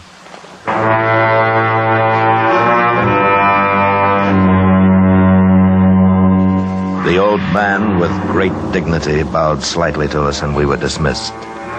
But I thought I saw the shadow of a smile on his lips as he turned away. And it wasn't long before I found out why. Nasang returned to us in our quarters, and his face warned of bad news. Sahib, I am unable to hire any porters. Well, why not? They know the purpose of the expedition. They will not go. Why? They are afraid. The snowmen? Yes. They live in peace with them. They wish no trouble. They are afraid. Well, all right. It'll be rough, but we can't waste time talking them into it. The monsoons will be coming in a couple of weeks. It's not the same as climbing Everest. We'll travel light, just the four of us, set up a base and start hunting. All right with you fellows? Yeah, sure. Nasang? I will go with you. I am not afraid. Good. Well, let's take a look at the map. Now, we'll each carry a capacity load. We should be able to make this point below the glacier in 2 days. That's 16,000 feet. And if our abominable snowmen are in the vicinity, we've got 2 weeks to find them. When do we start? Tomorrow. Good. Well, that's it. Paul? Yes, Frank? One thing. What do the natives mean when they say they don't want any trouble with the things? Superstition, probably. Oh, no, Sahib. It is not superstition. It is because the Yeti are cannibals. That is why the porters are afraid.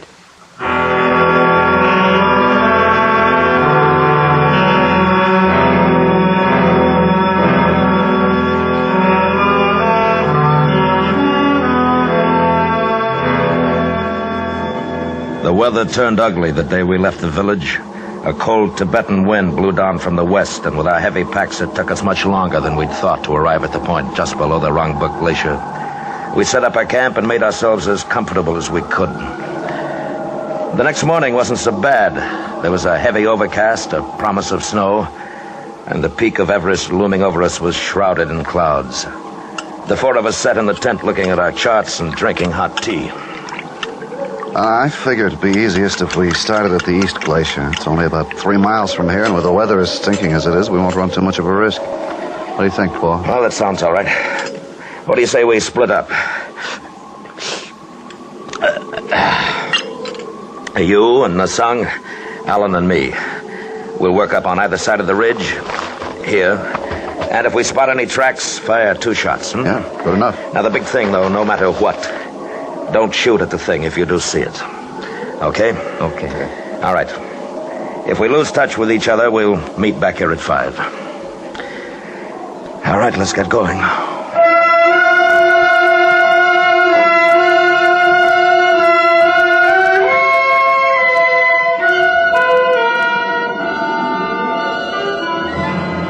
We'd left the base at 6 that morning, and the going was rough. Alan was pretty well shot by the time we got to the 17,000-foot mark. He was having a tough time breathing, and the wind had come up again. And with it, a fine, powdery snow that blinded and choked us.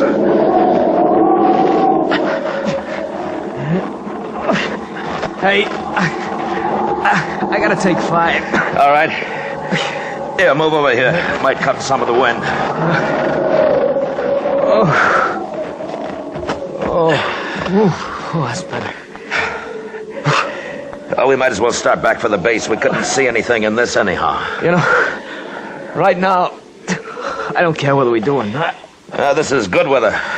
Wait until the monsoons start. No, not me. Oh, I'm cold. I've never been so cold in all my life.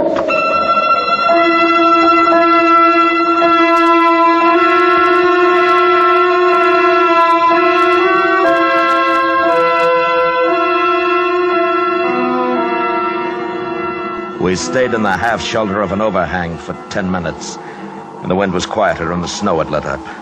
I noticed that the tracks we'd made coming into the shelter were gone now, but we didn't have any worry finding our way back.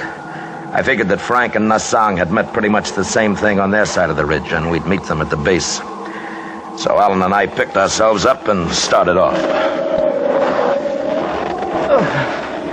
Boy, I thought I was in pretty good shape, but up here... Boy, I'm nothing. Paul, I'm tired again. We'll just take it easy going down. You haven't got frostbite, have you? No, not yet, but... What? The left there. Yeah. They're not our tracks, are they? Not unless you took your boots off on the way up. Must have just passed by. It must have seen us. Yeah. Come on. We were looking at a set of tracks newly made in the fresh snow. And they'd passed so close to our shelter that the thing must have known we were there. They weren't the tracks of a bear or an ape, but more like a splay-footed, naked foot. The tracks of the abominable snowman.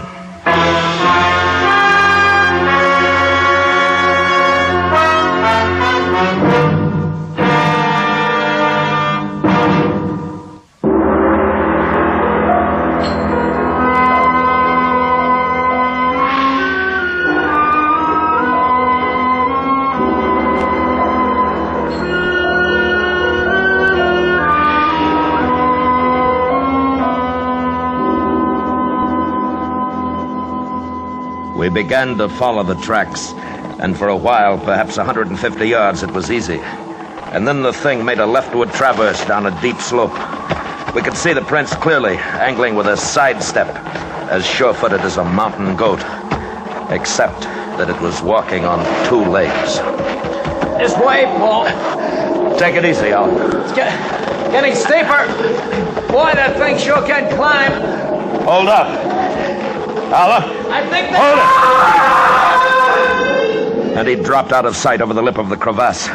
We weren't roped together. I got as close as I dared to the edge. The loose snow crumbled away from my outstretched body. And I looked down into the blue-black darkness below, falling away into nothingness. He was gone. Finished. All I could think of was the noise he'd made when he went over. Surprised, angry, then silence. The crevasse might have been 500 feet, or 5,000. Snow started to fall again. Big flakes this time and wet. I stood up, and across the gap 20 feet away, I saw the tracks of the thing, continuing on and away until they became lost in the blank whiteness of the glacier. It had jumped and landed still upright on the opposite side. I went back to the base. And an hour later, Frank and Nassang returned. I told them, and we were quiet for a long time. Then Paul, are we going out again tomorrow? Why not? I just wanted to. We should go back. It is an omen. I tell you, he was going too fast. He didn't have a chance to see the crevasse. That's not an omen, it's bad sense. Metokangmi cannot be caught. We'll catch him. But there are only 3 of us. If we had a few more men... I tell you, the thing was so close that if we'd looked up at the right time, we'd have seen it. You think I'm going to give up now? Next time we'll get it. There was no chance to get Alan out, huh? No. You think if we went back... Listen, you think I don't want to? He's gone. I tried, but he's gone. Okay. Okay. Wish that wind had let up. Maybe by morning. We'll try again tomorrow.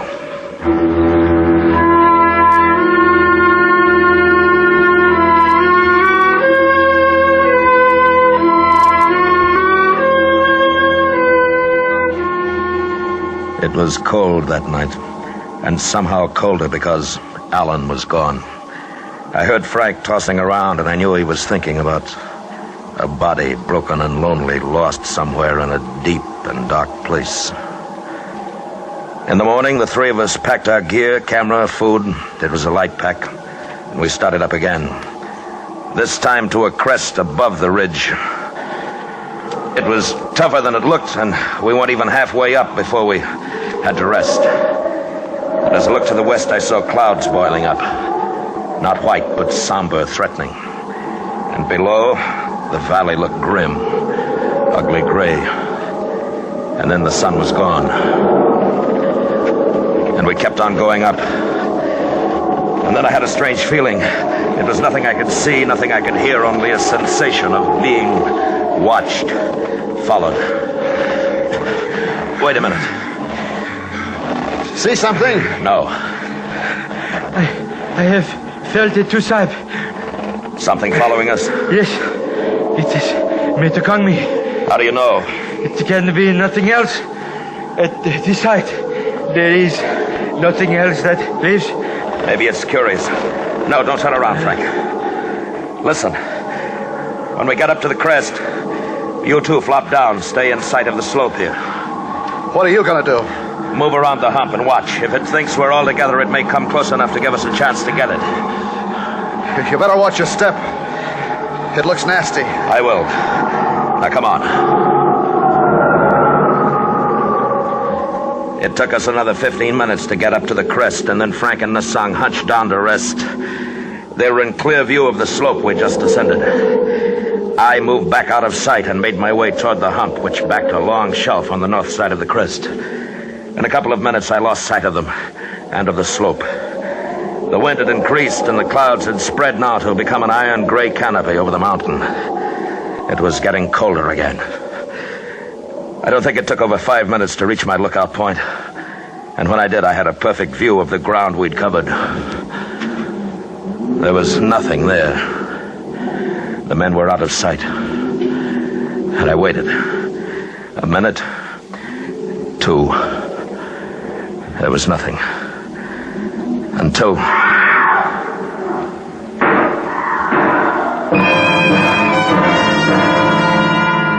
It came, carried on the wind, a cry and then shots. I scrambled back to where I'd left them. And when I got there...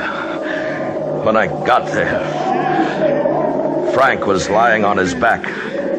And I couldn't look at what was left of his face. There were terrible deep rents in his clothing, and he was dead. Nasang lay huddled a few feet beyond, a gun in his hand. Sahib. What is it? What? Metokangmi. It came from behind us. Before I could draw the gun, it has killed. And it sprang at me. It is strong, Sahib, with the strength of 10 men. All right, can you sit up? My leg, it struck at me, my leg broken. I shot at it, but I missed. It jumped away and was gone. Okay. We'll have to figure out a way to get you down.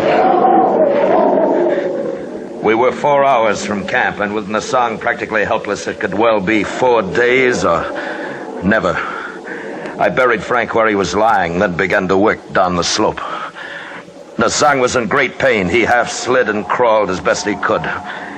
That part of it wasn't too bad. Then we were at the bottom, and there was a ledge to climb. It took well over 2 hours to do that, and we still had 3 miles of difficult terrain to cover. The stops became more frequent. Stop. Leave me here. Go back. No.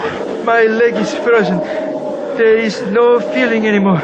I shall not live much longer. Don't be a fool. After a rest, you'll be able to go on. Soon the night comes. If we are both caught here, we both die. There will be snow, much snow. Leave me, son. No, we're going back together. Please, let me sleep. Let me sleep here. I cannot go on. You've got to, Nasang. No. No more. The ridge is only about a half mile. From there, it won't be too bad. No. No, let me stay. Nasang. Let me sleep. No. No, come on, Nasang. Come on, you're not going to sleep. You'll be all right. Behind you, son. I turned, and for an instant I saw it outlined against the snow, crouching, of medium height. It was covered with thick hair. The face was reddish and bare, a semi-human face, and it was not an ape.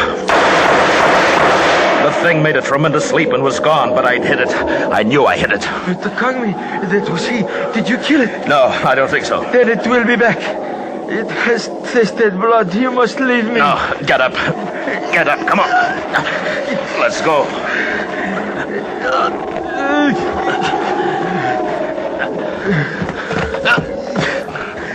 Nasang! I am very sorry, sir. Will you ask the Lama to make a prayer for me? Sure. Sure I will, Nasang, but... Give my pay to my wife in Darjeeling. I'm sorry, Sahib. I die. Nasang? Nasang?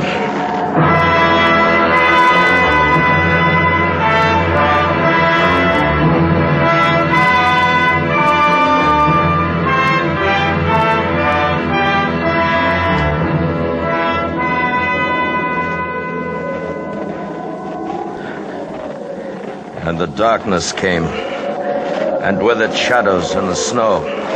Every hillock, mound became the thing, motionless, waiting.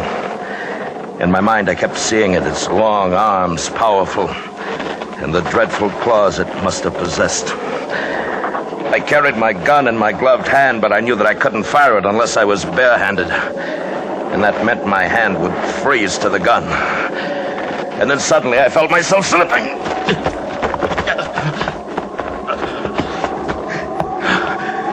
It was a short incline, but when I reached the bottom, the gun was gone. I'd lost it. I've got to find it. I've got to find it. And I saw a glint of metal in the snow 10 feet away. And at the same time, above me at the top of the bank, the thing. It stood swaying a little, looking down at me. I moved slowly, inched my way toward the gun. And as I drew closer, I kept my eyes looking up. But it didn't move, only stared down at me. And I thought I saw its little eyes glittering. And I thought, if the gun's frozen now, if it's frozen, it doesn't fire. And I was nearer to it, near enough to take off my glove. But that moment in which I'd have to bend to pick it up, that's when it would leap down at me, tear my throat out, tear, and... I had the gun, and I pulled the trigger.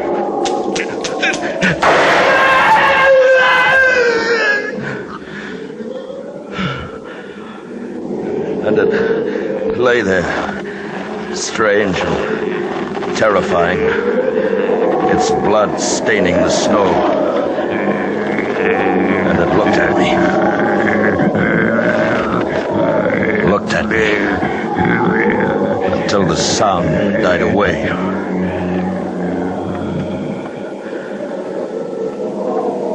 It was dead. But the eyes kept on staring. It must have been the shots that loosened the snow and ice on the ridge above. I heard the sound, and I ran.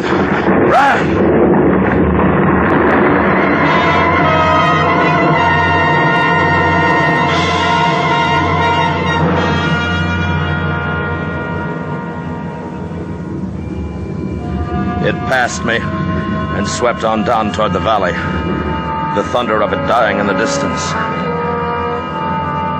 And when I went back, there was nothing there. It was buried somewhere under tons of snow. I made my way back to the Wrong Book Village. I don't remember how. I didn't remember anything for 2 weeks after. But I'm alive. And I'm not going back there again. That's all I know. Or want to know about the abominable snowmen.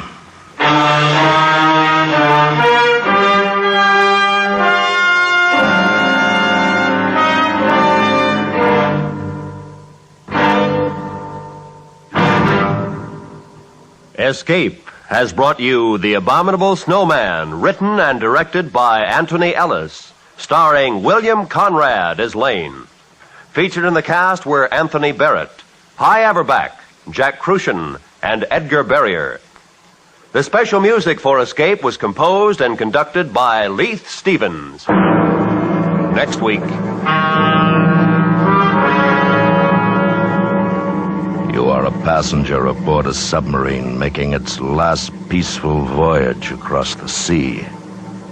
While unknown to you, the captain has a plan, which, if it succeeds, will mean for you and the entire crew a fate from which there can be no escape. So listen next week, when Escape will bring you Marion Mosner and Francis Rosenwald's exciting story, The Log.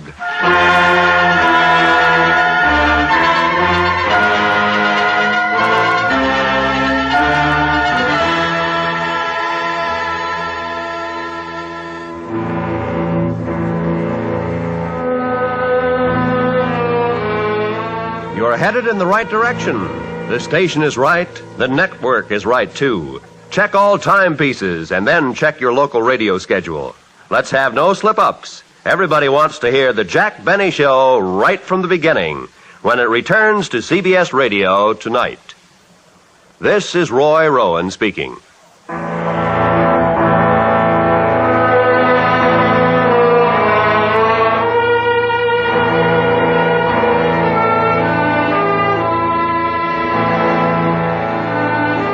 This is the CBS Radio Network.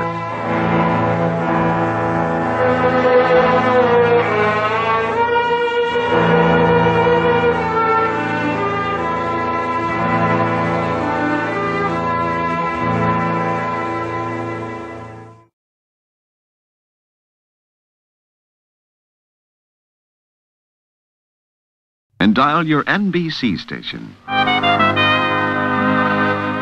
Say, that sounds dreamy. Is Jimmy Dorsey and the fabulous Dorsey Orchestra featured all this week on NBC Bandstand, along with MC Burt Parks and a top singing star in person every day. NBC Bandstand. That's the way to start the day.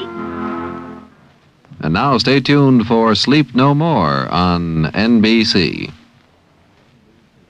This is Nelson Olmsted. Sleep no more.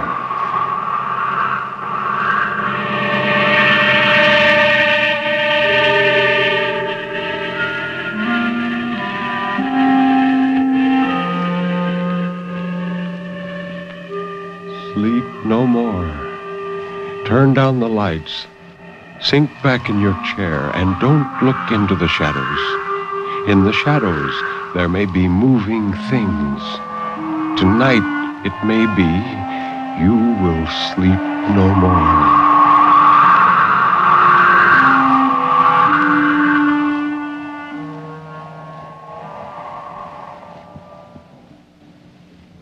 Good evening. This is Ben Grauer introducing tonight's tale of terror, told by Nelson Olmsted on the National Broadcasting Company's presentation of Sleep No More. The story of terror can be as simple as a sheeted ghost rattling chains. It can be a complex and hidden world of horror, lurking in such unholy dimensions as only the dead and the moonstruck can glimpse. Or it can be those terrible, fathomless shadows which lie buried deep in the primitive mind of civilized man. And for this evening, well, Nelson Olmsted, tell us about this evening's story. Once again, Ben, we have two stories tonight. The Death of Olivier Becaille by Émile Zola and Fishhead by Irvin S. Cobb. Fishhead is one of those tales that always makes the hair on the back of my neck stand up. It's the fantastic story of a human monstrosity who was the veritable embodiment of a nightmare. It sounds promising. So let Nelson Olmsted tell us about the man called Fishhead.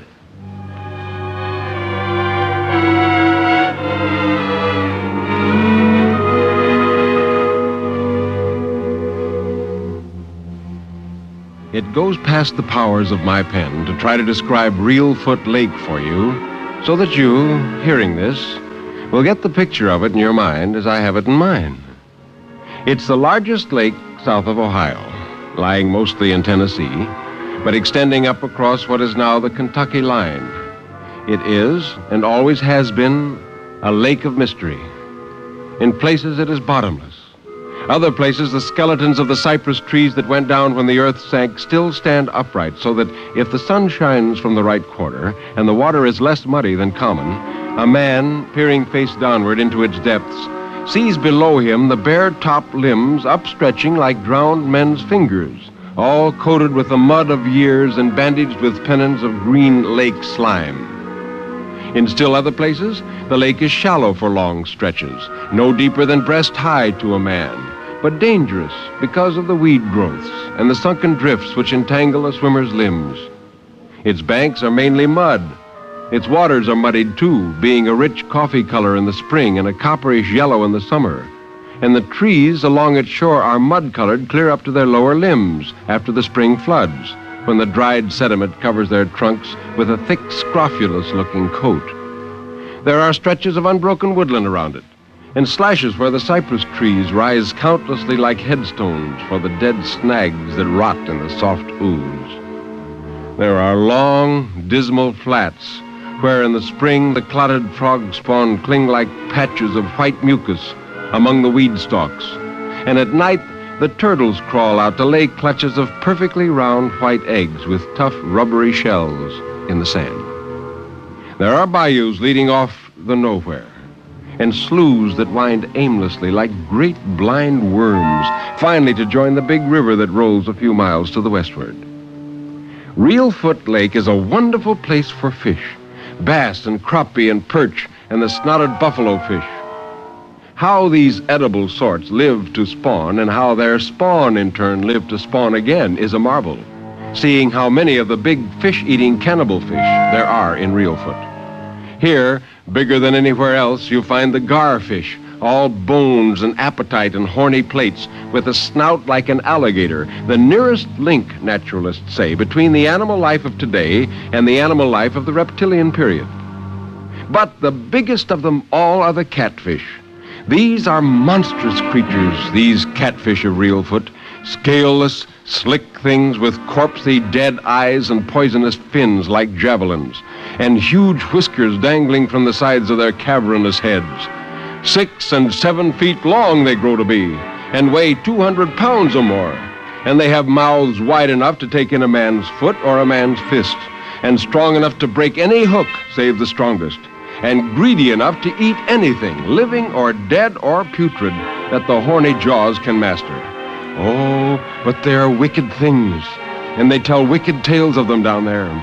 They call them man-eaters, and compare them in certain of their habits to sharks. Fishhead was a piece of this setting.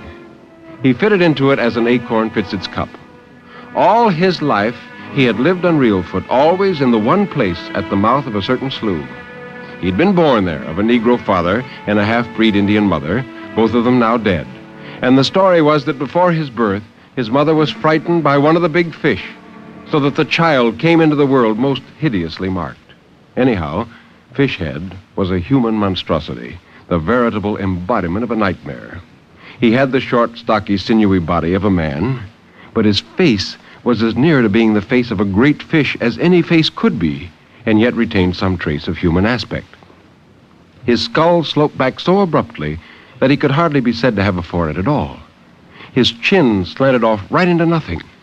His eyes were small and round, with shallow, glazed, pale yellow pupils, and they were set wide apart in his head, and they were unwinking and staring like a fish's eyes. His nose was no more than a pair of tiny slits in the middle of a yellow mask. His mouth was the worst of all. It was the awful mouth of a catfish, lipless and almost inconceivably wide, stretching from side to side. Also, when Fishhead became a man grown, his likeness to a fish increased, for the hair upon his face grew out into tightly kinked, slender pendants that dropped down either side of the mouth like the beards of a fish. If he had any other name than Fishhead, none excepting himself knew it. As Fishhead he was known, and as Fishhead he answered. Mainly he kept to himself, with no kith nor kin, nor even a friend, shunning his kind and shunned by them. His cabin stood just below the state line, where the mud slough runs into the lake. It was a shack of logs, the only human habitation for 4 miles up or down. If the Reelfooters shunned Fishhead by day, they feared him by night and avoided him as a plague, dreading even the chance of a casual meeting. For there were ugly stories about Fishhead, stories which all the Negroes and some of the whites believed. They said that a cry, which had been heard just before dusk and just after, skittering across the darkened waters, was his calling cry to the big catfish. And at his bidding, they came trooping in, and that in their company, he swam in the lake on the moonlit night, sporting with them, diving with them, even feeding with them on what manner of unclean things they fed.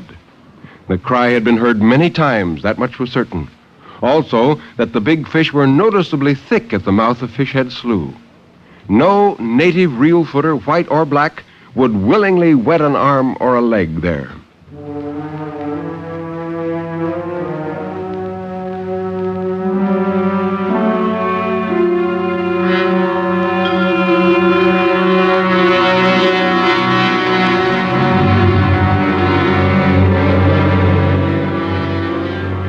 Here Fishhead had lived, and here he was going to die.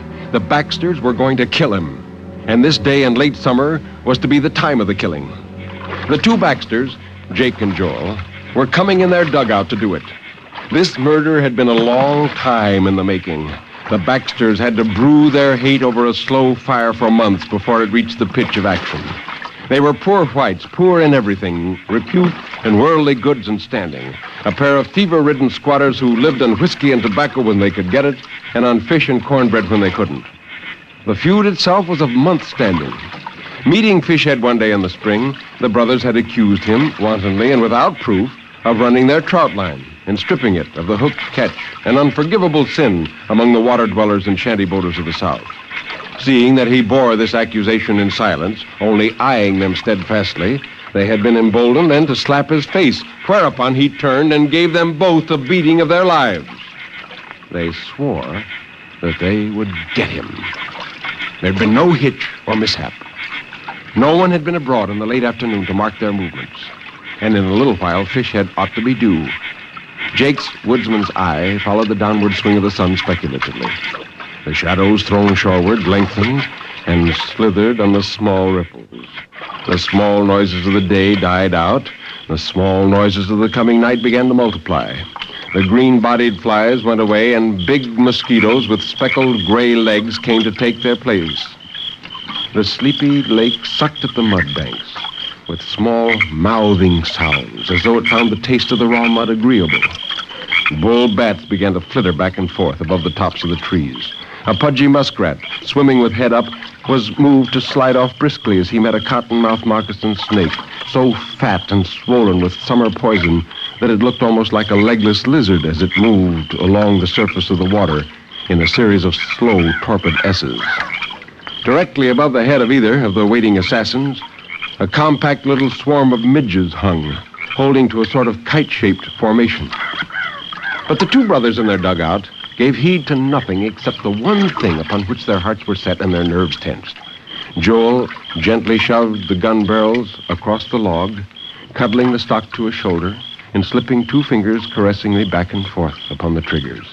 Jake held the narrow dugout steady by a grip upon a fox-scraped tendril. A little wait, and then the finish came. Fishhead emerged from the cabin door and came down the narrow footpath to the water and out upon the water on his log. He stood there erect, his chest filling, his chinless face lifted up, and something of mastership and dominion in his poise. And then his eye caught what another's eyes might have missed, the round twin ends of the gun barrels, the fixed gleam of Joel's eyes aimed at him through the green tracery. In that swift passage of time, too swift to be measured by seconds, realization flashed all through him, and he threw back his head still higher and opened wide his shapeless trap of a mouth, and out across the lake he sent skittering and rolling his cry. And in his cry was the laugh of a loon and the croaking bellow of a frog and the bay of a hound, all the compounded night noises of the lake. And in it, too, was a farewell and a defiance and an appeal. The heavy roar of the duck gun came. At 20 yards, the double charge tore the throat out of him. He came down face forward upon the log, and then the blood came out of his mouth. And Fishhead, in death still as much fish as man, slid, flopping headfirst off the end of the log and sank face downward slowly, his limbs all extended out. One after another, a string of big bubbles came up to burst in the middle of a widening, reddish stain on the coffee-colored water.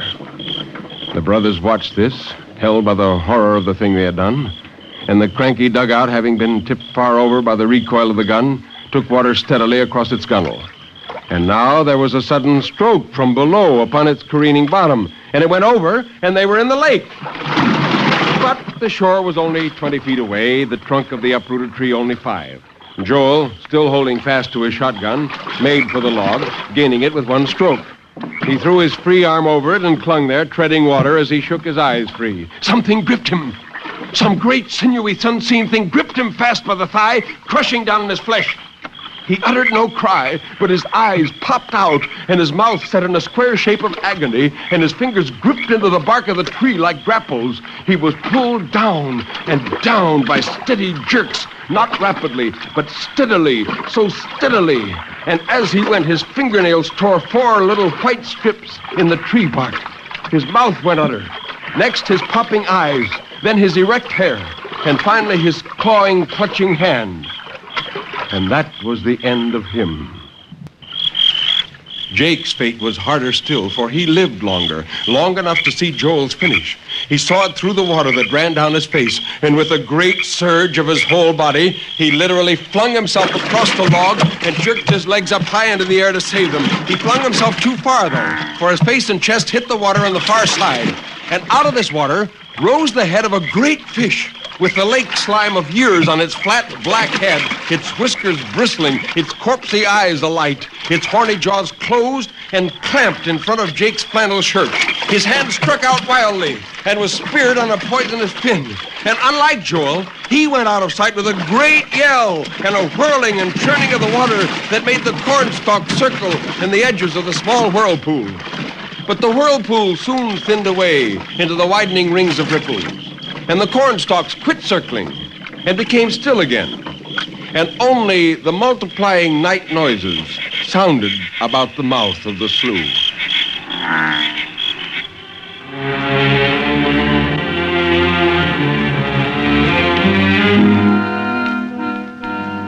The bodies of all 3 came ashore on the same day near the same place. Except for the gaping gunshot wound where the neck met the chest, Fishhead's body was unmarked. But the bodies of the 2 Baxters were so marred and mauled that the reel footers buried them together on the bank without ever knowing which might be Jake and which might be Joel.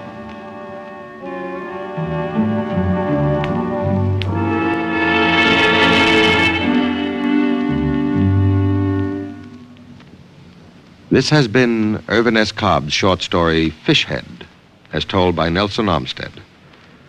Now, Mr. Armstead, about the second story? Well, have you ever experienced the terrifying thought that someday you might, by some accident, be buried alive, abandoned, given up as dead? The famous Frenchman, Émile Zola, must have had such a thought, for he wrote the weird tale we'll hear now, The Death of Olivier Bécaille.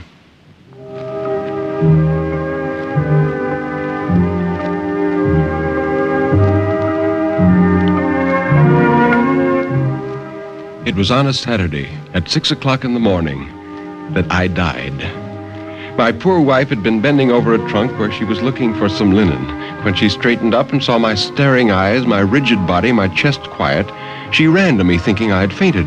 She pressed my hands and looked into my face, and then a terror took hold of her, and she cried, oh, Lord, he's dead." I heard everything, but the sounds were faint and seemed to come from a distance. Only my left eye still perceived a confused light, a whitish glimmer, in which the objects of the room melted together. My right eye was completely paralyzed. This swoon, which overtook my entire body like a thunderbolt, prostrated me completely. My will was dead, not a fiber of my nerves obeyed me. Only within my impotent, inert frame, thought remained, slow, languid, but perfectly clear. Could this then be death? Even as a child, I was afraid of death. I had always believed I wouldn't live and that they would soon bury me, and this thought of the soil horrified me. I could never accustom myself to it, even though it haunted me constantly. And in growing up, I had always retained this fixed idea and this fear. All this was passing through my mind while my dear Marguerite continued to weep beside me. It troubled me, not knowing how to calm her, not being able to tell her that I wasn't suffering. If death was nothing but this swoon of the flesh, then indeed I was wrong to have feared it so.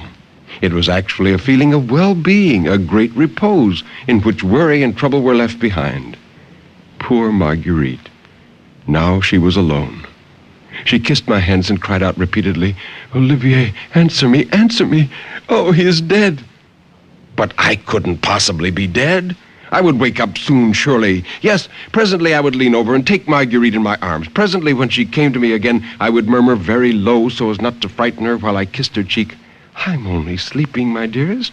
Don't you see that I'm alive and that I love you?" The next moment, I heard a voice which I recognized. It was that of the old lady, Madame Gabin, who lived in the same floor. I felt her approaching. She looked at me, touched me, and then murmured gently, "Oh, my poor child, my poor child." Madame Gabin took possession of the situation and quieted Marguerite as much as she could. And suddenly the misty light that I could still observe with my left eye disappeared.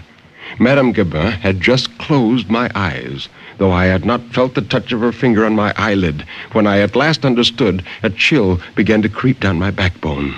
Then Madame Gabin spoke. "You know, my dear, we must think about formalities, the announcement to the city hall and all the details of the funeral. You're in no state to think about that now, and I don't want to leave you alone, but if you will permit me, I'm going to see if Monsieur Simoneau is at home." Well, Marguerite didn't answer. However, I wished that she would have refused the services of this Simoneau. I had seen him 3 or 4 times during my short sickness. He was a big fellow, very handsome, very strong. I detested him, perhaps because of his manly appearance. The evening before he had come in, and it had pained me to see him sitting next to Marguerite. She appeared so pretty, so white, beside him. Simoneau came, murmured his sympathy, and left to make arrangements. As the room became silent again, I asked myself whether this nightmare would last very long. I must be alive, for I sensed everything that was going on. I tried to imagine exactly what had happened to me. It must be one of those strokes of catalepsy about which I had heard. When I was very young, I had experienced trance-like fits which lasted several hours. Evidently, it was a crisis of this sort which now made my body rigid, as though life had left it, and which deceived everyone around me. But my heart would begin beating again. Blood would course through my veins once more. I would awaken, and I would console Marguerite. In reasoning thus, I found some peace for myself.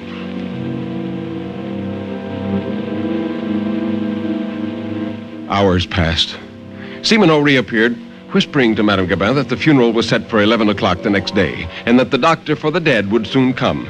The doctor for the dead. He would do what would be necessary to revive me. I waited for him with great impatience. He came that night, not even excusing himself for being so late. He lost no time. I gathered he was tired, impatient, and in a hurry. Did he touch my hand? Did he listen for my heartbeat? I don't know. But it seemed to me that he looked at me with a great indifference. A moment later, he was gone. It was my life that had gone. Cries and tears and oaths stifled me, lacerated my convulsed throat, but no sound escaped.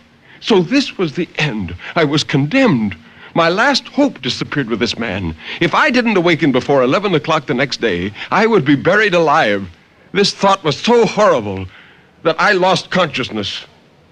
I awoke when they placed me in the coffin and nailed the top in place. I had the sensation of riding on a rolling sea while they carried me out. Later, they took me out of the hearse. Priest mumbled some Latin phrases. Many feet moved about for a few minutes, and then suddenly I felt myself sinking. Ropes rubbed against the sides of the coffin, sounding like the strings of a double bass viol. This was the end. A double concussion, violent and loud as a cannon, burst upon me near the left side of my head as the first shovelfuls of dirt hit the coffin. A second impact took place near my feet. Then another even greater than the last struck me through the center. So violent was it that I thought the coffin would break in two, and I fainted.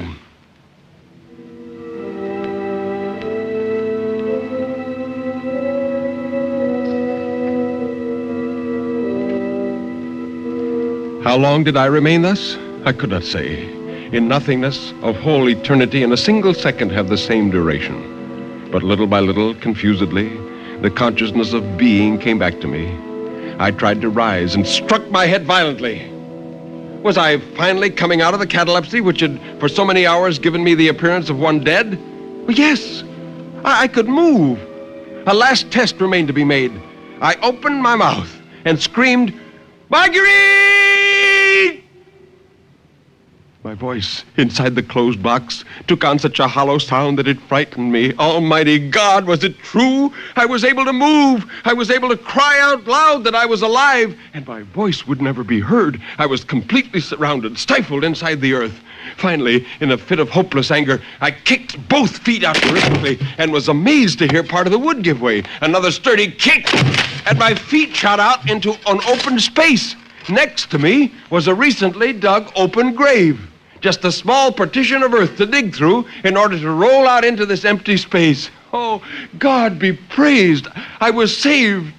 Oh, but it was good to live. My first thought was to find Marguerite. But as I reached the road, a weakness came over me, and I fell forward heavily.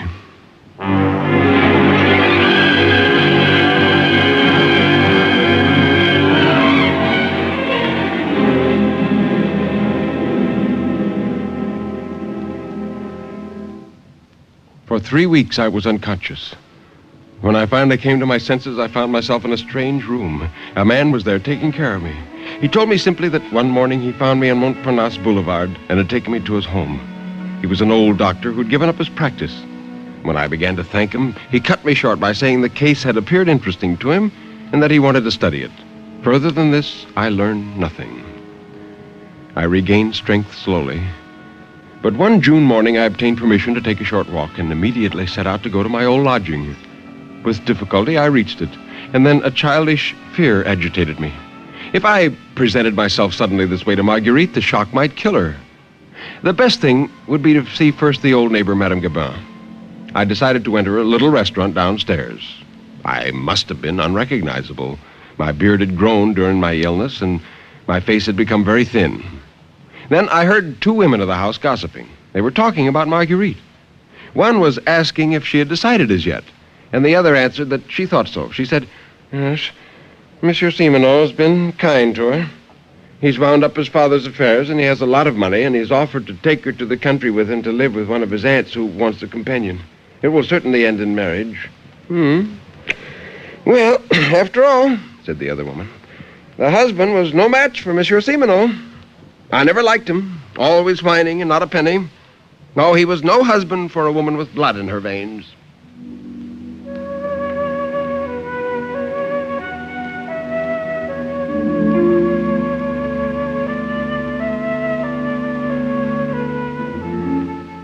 When I again found myself in the street, I walked slowly and with difficulty. I didn't suffer much, however. I even smiled when I saw my shadow in the sun. Certainly, I was very thin. It was a singular idea for me to marry Marguerite, and I recalled how tired she was of her home before she married me. The dear creature was always so good, but I'd never been her lover. It was a brother whom she mourned. Why should I disturb her life again? A dead man is not jealous. She could really be happy now. I would certainly not make the cruel mistake of coming to life. Well, since that time, I've traveled much and have lived in many lands. I'm a commonplace man who has worked and eaten like everyone else. Death no longer terrifies me. But it seems that he doesn't want me now, that I have no reason to live. And I'm afraid he may have forgotten me.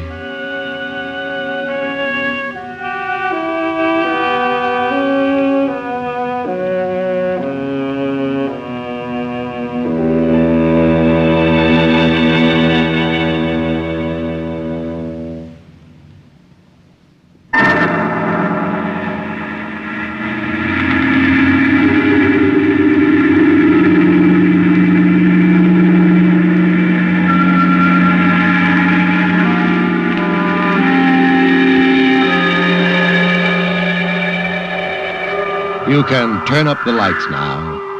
You can look around you. Nobody is there, really. Everything is all right, isn't it?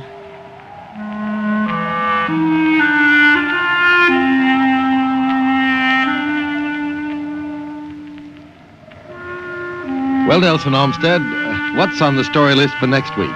Two quite different stories, Ben. The first, The Horsehair Trunk by Dave Grubb, is a story of revenge calculated to chill your spine. The second, A Friend to Alexander, is by James Thurber, who is noted principally for his humorous writings, although I doubt if you'll find anything to laugh at in this little gem. And if you meet me here next week, I'll prove it. You've been listening to Sleep No More, an NBC Radio Network production directed by Kenneth McGregor. Mr. Olmsted's albums are recorded exclusively for Vanguard Records. Until next week, when Nelson Olmsted will again be here in person, this is Ben Grauer bidding you good night.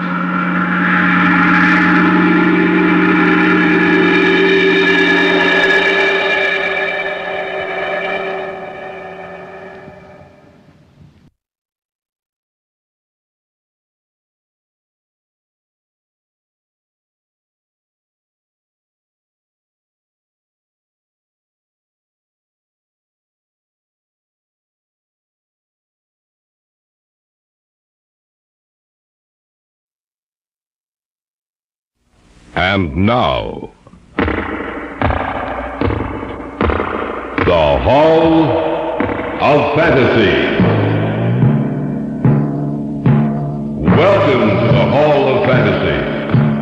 Welcome to the series of radio dramas dedicated to the supernatural, the unusual, and the unknown. Come with me, my friends. We shall descend to the world of the unknown and forbidden, down to the depths where the veil of time is lifted and the supernatural reigns as king. Come with me and listen to the tale of He Who Follows Me. The Death That Walks? Well, how did he come to get that name? Because people around here have seen him at night. But he's dead. That's right, he's dead. And they've seen him walking. It must be their imagination. It ain't their imaginations, I know. I've seen him myself. What are you trying to do? Frighten us? I ain't trying to frighten you none. I don't have to. He'll frighten you. Old Mr. Thomas, the Death That Walks. Because he'll come for you. He'll come for you. In just a moment, the Hall of Fantasy will present He Who Follows Me. And now for our story. Adapted for radio by Richard Thorne, entitled He Who Follows Me.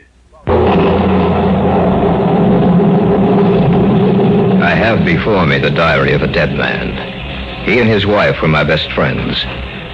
The words he has written down tell a tale so fantastic it's almost impossible to believe.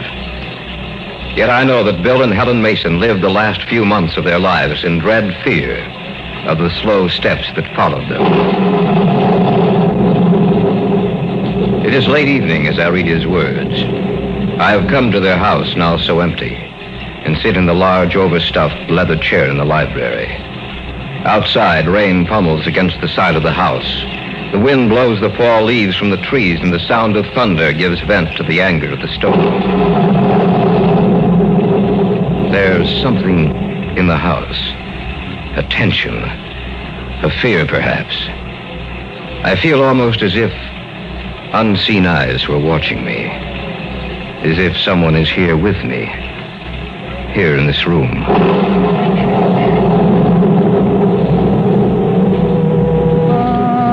And so I start to read his diary. Living words from the pen of a man who sleeps forever. March 3rd. Today, Helen and I came across one of those delightful old southern mansions. We decided to stop and make a study of the place. And Helen was especially interested in taking some color pictures to illustrate our lecture series in the fall.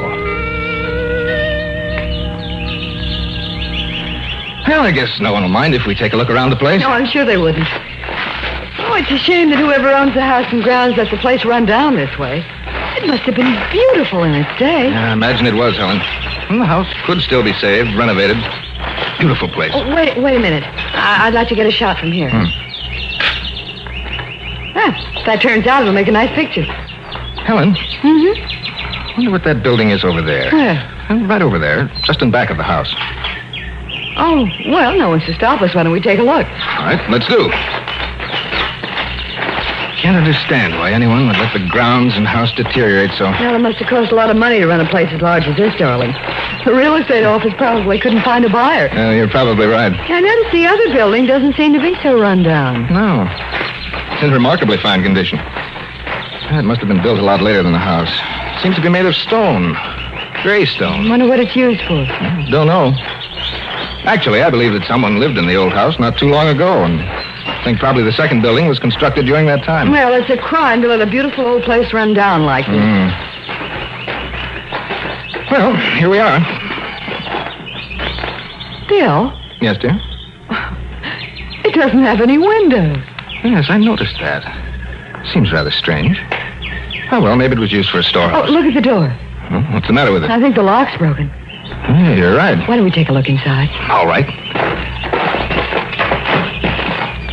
The lock's all rusted through.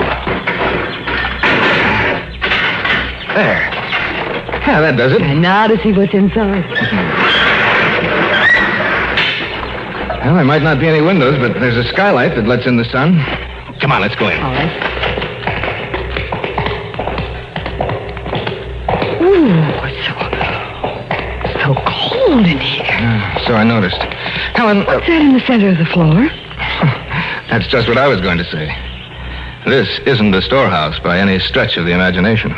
It's a mausoleum. That thing in the center of the floor is a sarcophagus. Stone coffin. There's nothing else in here. Just that thing in the center. And yet I feel as if it's crowded. As if there are things here that we can't see. That's nonsense, darling. Hey, look, notice how the sun falls across the head of the sarcophagus. Yes, I wonder if we have light enough to take a picture. I doubt it, but you could try. Well, I might as well if it turns out that. What are you two doing in here? We noticed the lock was broken, and so we came on in. You shouldn't have done that. Why not? We didn't do any harm. I'm sure of that, but he won't like it. Who won't like it? The thing that sleeps in that stone coffin. What are you talking about? Just what I said.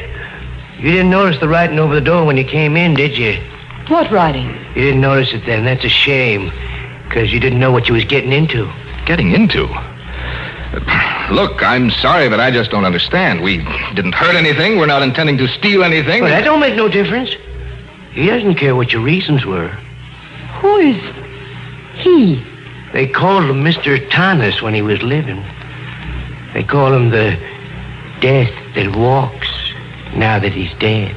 The death that walks. How did he come to get that name? Because people around here have seen him at night. But he's dead. That's right, he's dead. And they've seen him walking. That must be their imagination. It ain't their imaginations, I know. I've seen him myself. What are you trying to do? Frighten us? I ain't trying to frighten you none. I don't have to. He'll frighten you. Old Mr. Thomas. The death that walks. I think we better go, Bill. You don't believe what I'm telling you. That's all right with me. I don't care what you believe, but you listen to what I'm saying now. If I was you, I'd get away from here as fast as I could. Not just from this place, but from the town, from this part of the country. Why? You want me to tell you a little of the story? Yes. All right. Maybe you'll believe me then. Old Thomas came here from someplace in Europe. I say old, but he really wasn't old. Just seemed that way. He brought the house and grounds here and had them cleaned up till the place looked like it was brand new. Then he started building this here building. There's something funny about Thomas, something in his eyes that made you frightened of him. His eyes, they looked like the eyes of a dead man. He didn't act like anyone I ever knew. He was always talking about death, always telling me he could come back after death. I was the caretaker then, just like I am now. After this building was completed, I used to watch him at night when he'd come out here. It seemed like he was in some sort of a trance. He'd stay out here for hours. And when he'd come back to the house, his eyes would glisten and shine, so you couldn't hardly look at him.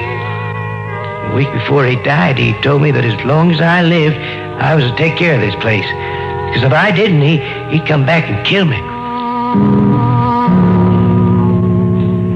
And then he died. Just like that. And he was put in here, in this coffin. And one night, about 2 months later, when the moon was full, I heard a noise. And when I come out to look, I saw the door to this place opening, and him come out in the moonlight. And I could hear his footsteps. It sounded queer and hollow-like. And I turned around, and I could see his face in the moonlight, pale and pasty, sick-looking. And those eyes of his seemed like two burning coals of fire.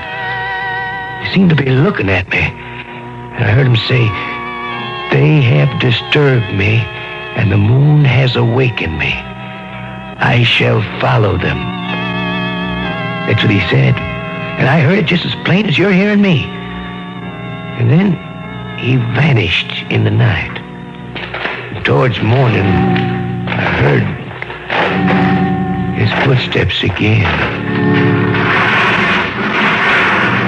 And I heard that big iron door closing, and I knew he was back.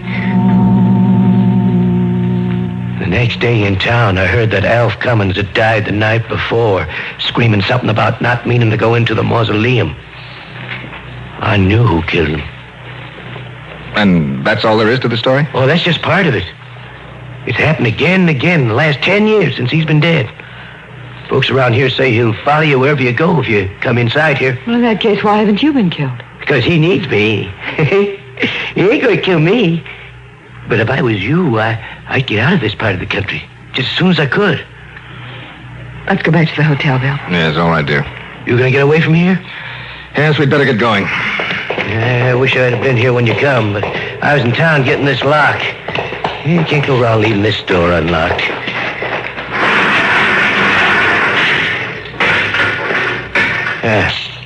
That ought to satisfy him. There's the inscription, Bill. Yeah, that's the writing, I mean. Got a nice sentiment, ain't it? If you enter here, into the realm of death, I shall follow you and bring him with me. March 3rd, later. I sit here and write these words. It's quite late and the moon has risen full in the sky. Helen is standing by the window looking out. For some reason, I am frightened. And yet I know that a few months from now I shall only laugh at the memory of my fright. However, in the morning, I do believe that we will leave this place. all through? Yes, for tonight at least. Think we'll be leaving tomorrow, Helen. Oh, I'm glad. I don't believe the caretaker story, and yet I'm afraid. Yeah. It's a beautiful night. Yes, isn't it? That moon's so big and full that it could... Bill, Yes, dear? look down there at the street. There's a man down there. Oh, there's nothing to be... Bill! He's looking straight up at us and pointing to us and... Look at his face, Bill. Look at his face. Pale, pasty looking. And his eyes like two burning coals of fire.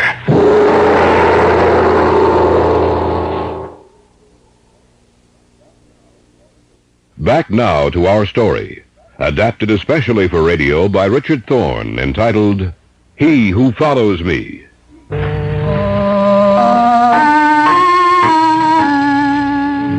As I read these pages, the words stare up at me, and their formations bring to life a nameless terror which I feel all around me. Outside, the storm still rages, yet the sound of it fades from my mind as the terror in the pages of the volume I hold before me becomes increasingly apparent.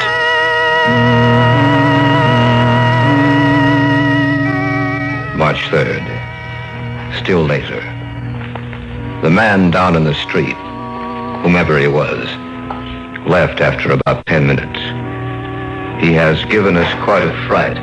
Where I felt any doubts as to whether or not we should leave this place, they've all been dispelled now. Helen has just gone to bed. I think I shall do the same. If we're going to leave in the morning, you'd better get to sleep, Bill. I want to get out of here as soon as I can. Yes, I was just coming to bed, Helen. That man we saw... Yes? It might be only coincidence. Do you really believe that, Helen, or are you trying to talk yourself into it? I guess I'm trying to rationalize it, and I'm afraid I'm not doing a very good job of it. I don't know what to believe. It could be coincidence, but somehow I'm afraid it isn't. Then you think that... Maybe. No, don't worry about it, Helen. By tomorrow we'll be several hundred miles from here. And I doubt if whomever it was will follow us. They sound just like the steps the caretaker described to us. Yes, but we saw him walk away. Isn't Billy's in the room upstairs? Well, it's probably someone else. It's not, I know it's not. All right. Just a minute, I'll call the desk. This is William Mason in 316. Can you tell me who has the room directly above mine? Clerk's going to check. Yes? Oh, I see. No, thank you very much. What did the clerk say?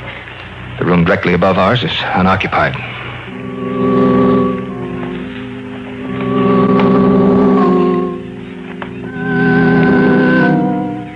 March 4th. We left the hotel a short time after we heard the steps. We went immediately to our car and drove all night and all day, and are stopping now in a motel almost 1,000 miles away. It's reassuring to know that he could not possibly follow us. I am very tired. We'll go to bed and get an early start in the morning.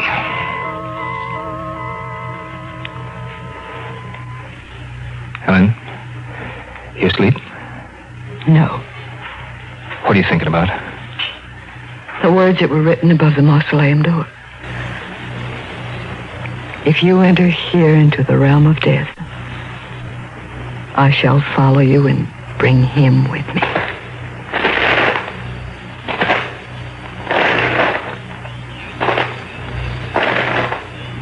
Phil? Yes, I hear them too. He couldn't possibly have come this far, could he? I don't know. What's the matter? Your face. Pressed against the window. It's not there now. He was there for just a few seconds. I saw it, Bill. The same man we saw last night outside the hotel. He was right outside the window.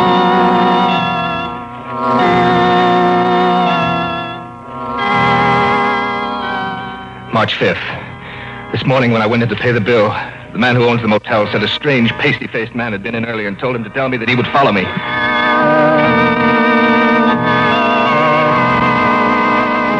March 11th. It's impossible to get any material together that'll help me in my work. Everywhere we go, he's there also.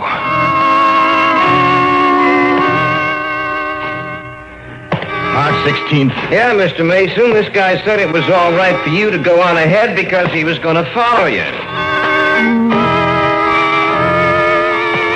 March 22nd. No, he didn't leave a name. He just said that he'd be in touch with you. April 7th. Never saw anyone who looked like that before. See a friend of yours, Mr. Mason? April 18th. He said he'd follow you. April 29th. Told me to say he'd follow you. May 15th. Follow you. Follow you. Follow you. Follow you. Follow you. Follow you. No, I can't stand it. I can't stand it.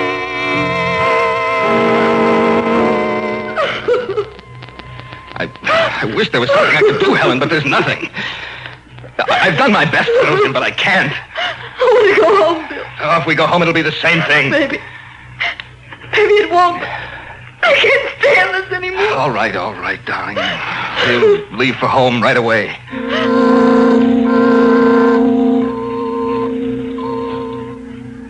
June 23rd. We arrived home this evening. I called Gary as soon as I could. He said he'd be out within the hour to see us.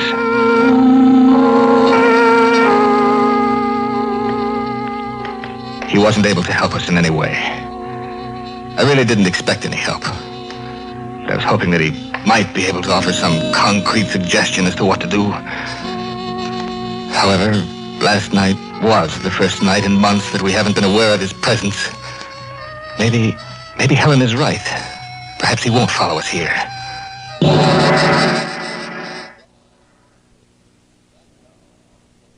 Back now to our story, adapted especially for radio by Richard Thorne, entitled He Who Follows Me. July 3rd. We've not seen or heard anything unusual since we first came home. I feel as a man might feel who has been given a new lease on life. July 10th. Still nothing.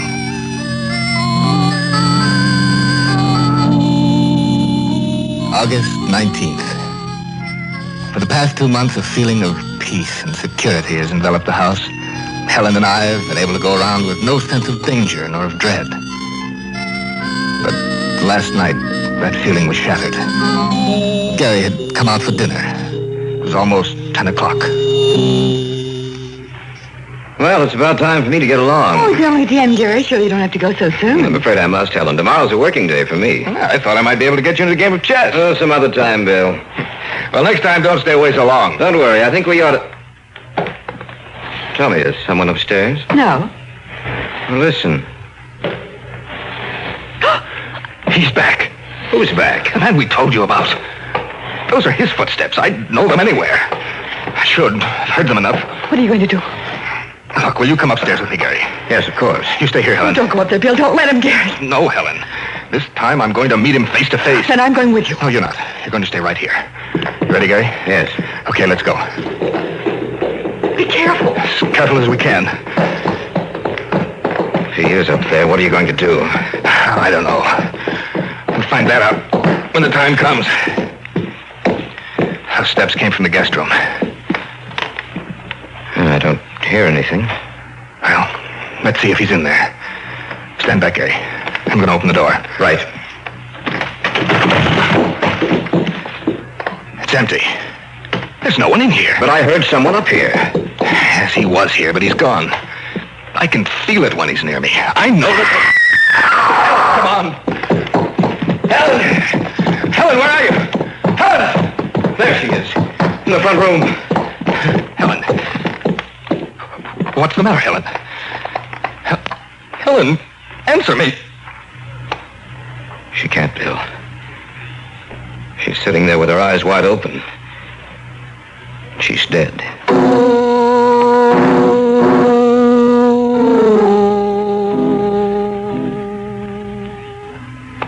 August 23rd. We buried her today. As I sit here in the empty house writing this, I know that Thomas will come for me, too. I am writing this in the hope that someone will find it, read it, and maybe understand my death. It's lonely here, yet suddenly I have the feeling that I'm not alone. Someone is here with me.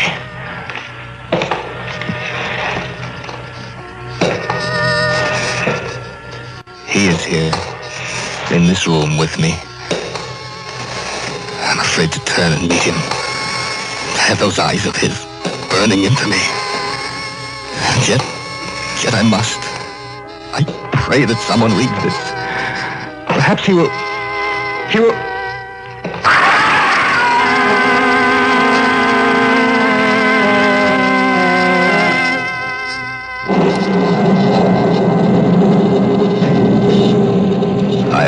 Read the manuscript in full. The August 23rd entry was the last he ever made. The feeling of creeping horror that runs through the pages has imparted itself to me. And I sense that someone is here with me.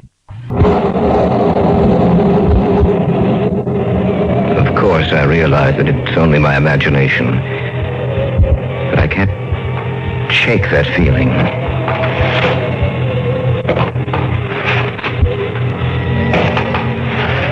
There is someone here.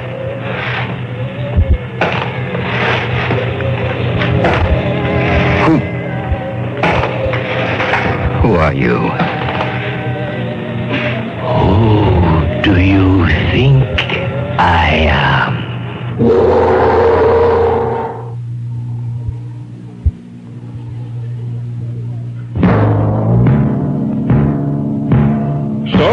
Tonight's tale of the unusual, the terrifying, the unknown. Join us again when next we journey down the corridors of the Hall of Fantasy to hear another strange tale of the supernatural. All characters and events portrayed in these programs are fictional, and any similarity to actual events or persons, living or dead, is purely coincidental.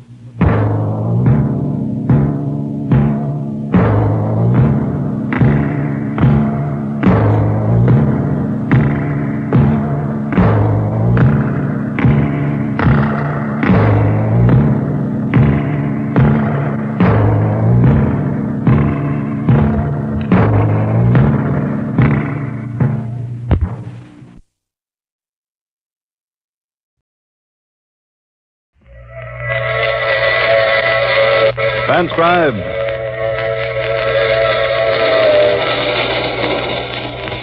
The Mutual Broadcasting System presents The Mysterious Traveler. Written, produced, and directed by Robert A. Arthur and David Cogan, and starring one of radio's foremost actors, James Stevens, in The Haunted Trailer.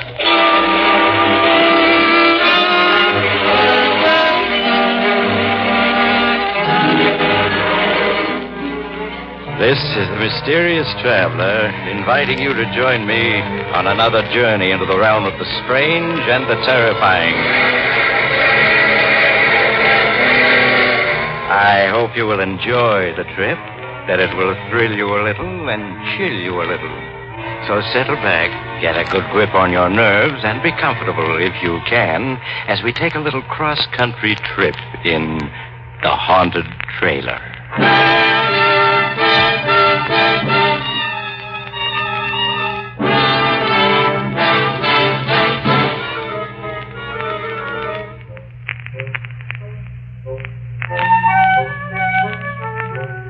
Before we begin, I have a question for you. Do you believe in ghosts? No? That's good. Then my story won't bother you in the least. So let me introduce Melvin McGraw, as nice a young man as you'll ever meet, in this world or the next. Melvin is very unhappy. He has a story he wants to get off his chest. All right, Melvin, tell us all about it. Maybe it'll buck up your spirits.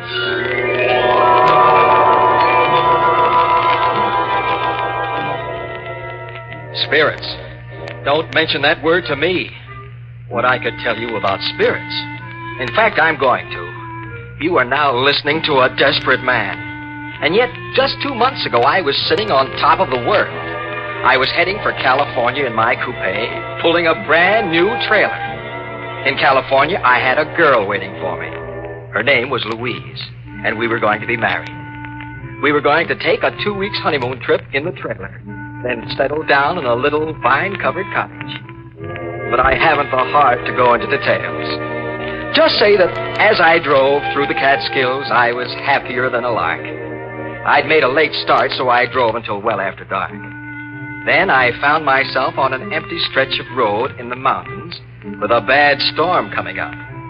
I didn't want to drive through a storm, so when I came to a tiny, dark railroad station, I pulled off the road beside it and made myself comfortable in my own trailer. In no time at all, I was asleep. But about midnight, a terrific clap of thunder woke me up. I sat up, bumped my head, and blinked. The storm was raging outside, and the trailer door had blown open. It was banging back and forth. I got up to close it, but before I reached it, it shut itself, firmly. I was about to get back into my bunk when somewhere in the darkness a voice spoke. Ah, now this is something like. It was an odd, unearthly sort of voice, and at first I thought I'd just imagined it. Then it spoke again. A house on wheels, furniture and everything. Some fun, eh, chum? They never had nothing like this when I was alive. Then I realized what must have happened. I'd left the radio on, and I was hearing some late program. I reached over to click it off, but it was already off. Puzzled, I found the light switch and turned it. The trailer was empty, except for me. I was staring around in perplexity when I heard it again, that strange voice. Over here, chum, in the easy chair. That's right. Now, can you see me? Can I see him? I rubbed my eyes, then rubbed them again. There was something white and misty sitting in my easy chair. Something that grew more and more solid as I stared at it, until I could see it quite plainly. Like looking at a disreputable old man carved out of a chunk of London fog. It was... the only thing it could be was... That's right, chum. I'm a ghost. My name is Spike Higgins. Pleased to meet you. What do you mean you're a ghost? There's no such thing as a ghost. Oh, no? Then listen to this. Oh! Did you ever hear a more ghostly groan than that? Or maybe you'd like to hear a banshee scream. You like it, chum? Every ghost can do it. And now I'll give you another demonstration. We call this one number 3B, the fatal warning. Are you ready? It'll curl your head. Are you prepared to meet your fate? Beware. Beware. Stop. Stop. Well, I ain't even begun yet. I got a whole bag of ghostly tricks to try out. Why, it's years since I had a chance to use a single one of them. Hey, what about some invisible footsteps, eh? Hey, you see, I can do that without even stirring from this chair. And then there's the hollow knock on the front door. I'll demonstrate that, too. There. And now the door creaks open. Now, listen.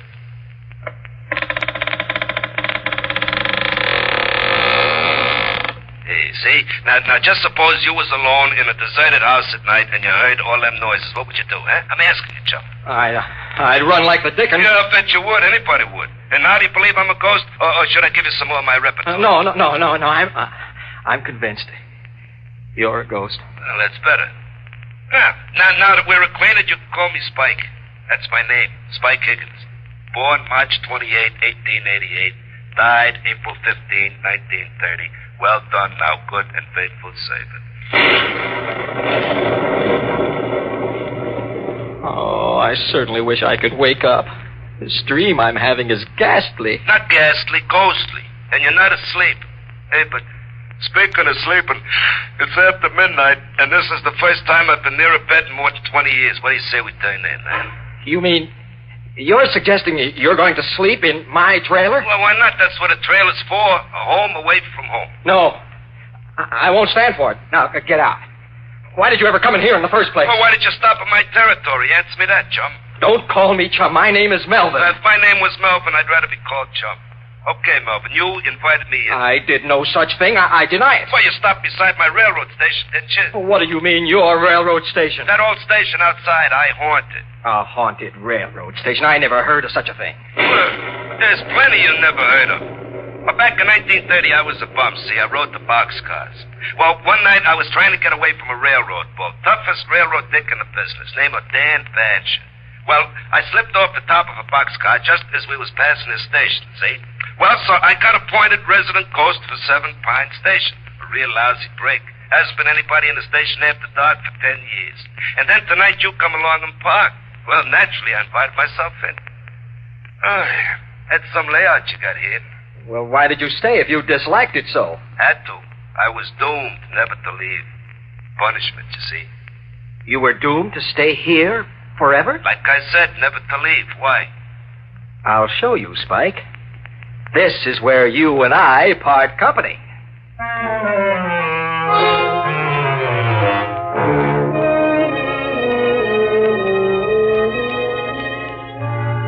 I know you think I was dreaming, but I wasn't. I was sitting there in my trailer talking to the ghost of a very disreputable-looking hobo. And I saw that I had to take drastic action. Spike had said he was doomed to stay there forever. But I wasn't. I hurried out of my trailer, climbed into my coupe, started the motor, and pulled away from there. I didn't stop until I'd gone 20 miles and left Spike Higgins' ghost safely behind me. Then I found a spot off the road, stopped, and went back to my trailer, completely bushed. Oh, boy, now for some sleep. Oh, I'm dead. Watch your language, Melvin. I'm dead, not you. Spike. Here I am, Melvin, in the other bunk. No, you can't be.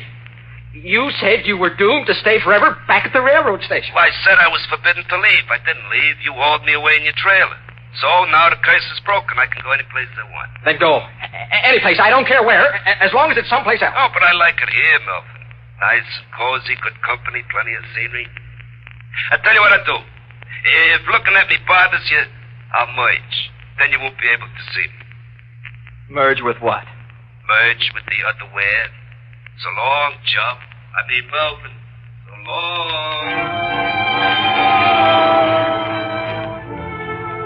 He was gone. Except for me, the trailer was empty. Then I knew it had just been a dream. I took a stiff drink of scotch and tumbled into my bunk. Next morning, the sun was shining. I thought about Louise and cheered up. I made myself a cup of coffee and started out happy as a lark again. I stayed happy almost all day. Then, as it was getting on towards evening, a cold, clammy draft chilled the back of my neck, and... Hello, Melvin. It's me, your old chum, Spike. You're not my old chum, and where are you? I can't see you. Well, give me time, Melvin, give me time. I've been merged with the other wear all night. I can't materialize again too fast or I'll strain my protoplasm. There, how's that?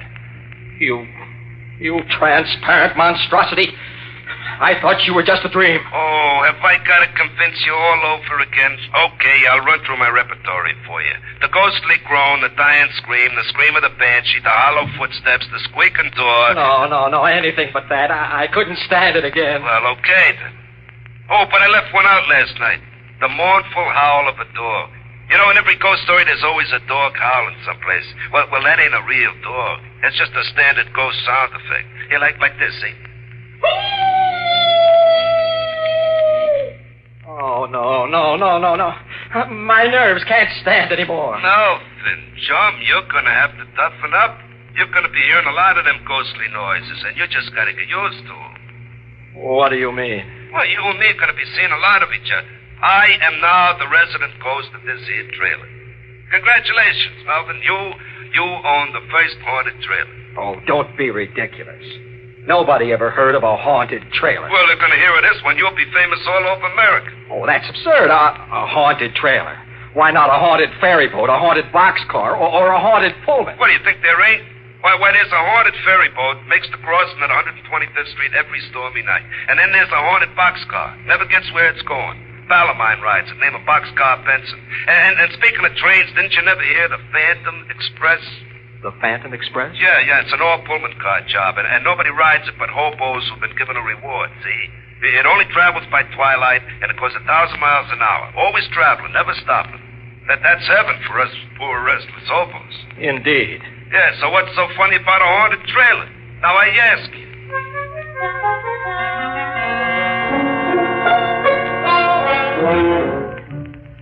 Well, as I got underway again, I was worried.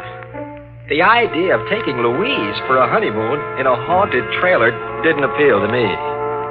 I didn't think it would appeal to Louise either, especially since Spike Higgins seemed to be a ghost completely lacking in all delicate sensibilities.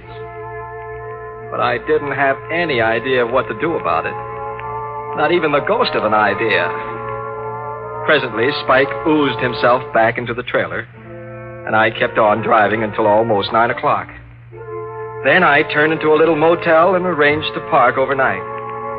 I had some supper at a diner nearby and then went back to my trailer, hoping against hope that Spike would be gone.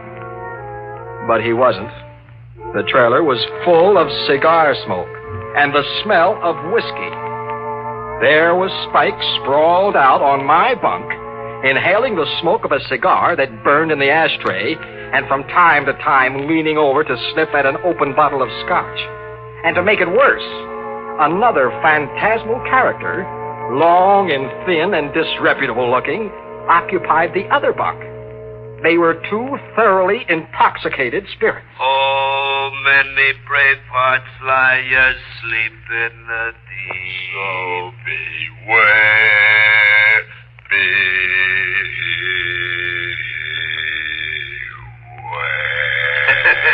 Spike, what is the meaning of this? Oh, hello, Melvin. Melvin, I want you to meet an old pal of mine, Nitro Nelson. Pleased to meet you, Melvin. I'd shake hands if I had any hands. Spike, I asked you a question. What is the meaning of this? Why, Melvin, we're just celebrating, that's all. I ain't seen Nitro for pretty near 25 years, so we're having a little fun. We're just a couple of high spirits. You got it? Huh? Very funny. Well, get this Nitro ghost out of here at once. This is my trailer, and I don't want him here. Yeah, sure, Melvin. It's your trailer, only I'm the resident ghost, see? I got full rights to extend hospitality to any other ghost, ghoul, phantasm, spirit, spook, boogeyman, werewolf, vampire, or poltergeist I want to. Look it up, the Spirit's Handbook, Section 7, Paragraph B. Besides, Melvin, there's a lot worse things than me that Spike could have invited. You know, some of them werewolves now. Brother. All right. Let's not talk about it. Just thinking of such things makes me nervous. But you'll have to stop singing. Suppose somebody heard you and came to investigate. Oh, well, okay. And anyway, it's time to turn on the radio. Turn on the radio? For what? But to hear it, stupid.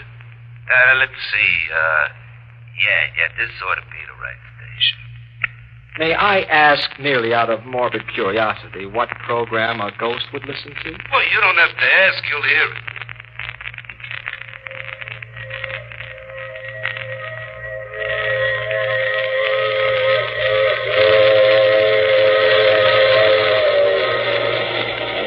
This is the Mysterious Traveler, inviting you to join me on another journey into the realm of the strange and the terrifying. I hope you will enjoy the trip, that it will thrill you a little and chill you a little.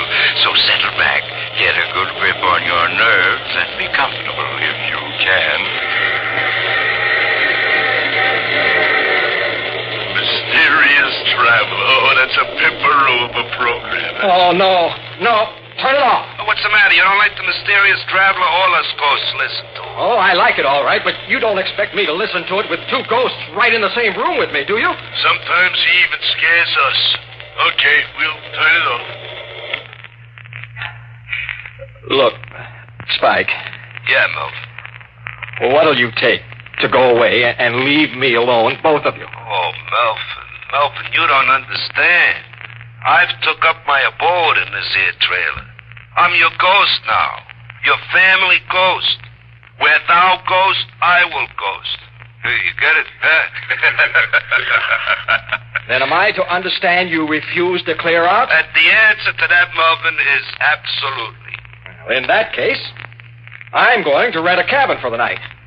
I couldn't possibly sleep in this trailer with you two hunks of animated fog. Suit yourself, Melvin. Anyway, me and Spike got some practice in the dump. Okay, Spike, let's go.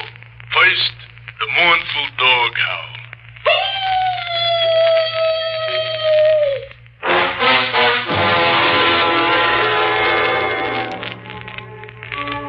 That night, I slept in a rented cabin. The next morning, I drove on westward with my two phantom passengers and tried to pretend they weren't there. I almost got used to them. I suppose a man can get used to anything, even to having a permanent cold chill running down his backbone. When we passed through Denver, Nitro Nelson dropped off, saying he wanted to haunt up some old pals of his, leaving me with Spike Higgins. Well, Melvin, it's just you and me together now, just the two of us. Until you get married, that is, then there'll be the three of us. I don't think Louise is going to like that. Oh, sure she will. Anyway, I'm sticking around. I hate to think what Louise will say when I tell her about it. Hey, where are we going on our honeymoon? The three of us, I mean. I figured on driving up to Oregon to see the mountains. Oh, that's good. Just as long as we get away from California. What have you got against California? Oh, just that Dan Basher lives there now. Dan Basher? Yeah, you remember that tough railroad dick who was chasing me when I fell off that freight? Oh, he's the toughest bull in the business. Hey, you're not afraid of him now, are you? No, of course not. Oh, only the grapevine says he's kind of sick, see, and he might be entering the spirit world any time now. I wouldn't want to run into him again if he did. He's got a grudge against me. Hey, I just thought of something. What? Well, right at first, Louise probably won't be able to see me or to hear me, see? On account of a family ghost is only visible to the household. You get me? Yes, but I don't understand Well, why. as soon as you're married, she'll be part of the household, and then she can see me.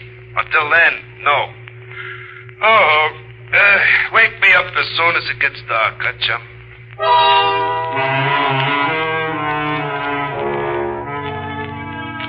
3 days ago, we reached Santa Monica. I rented parking space in an auto camp and immediately phoned Louise.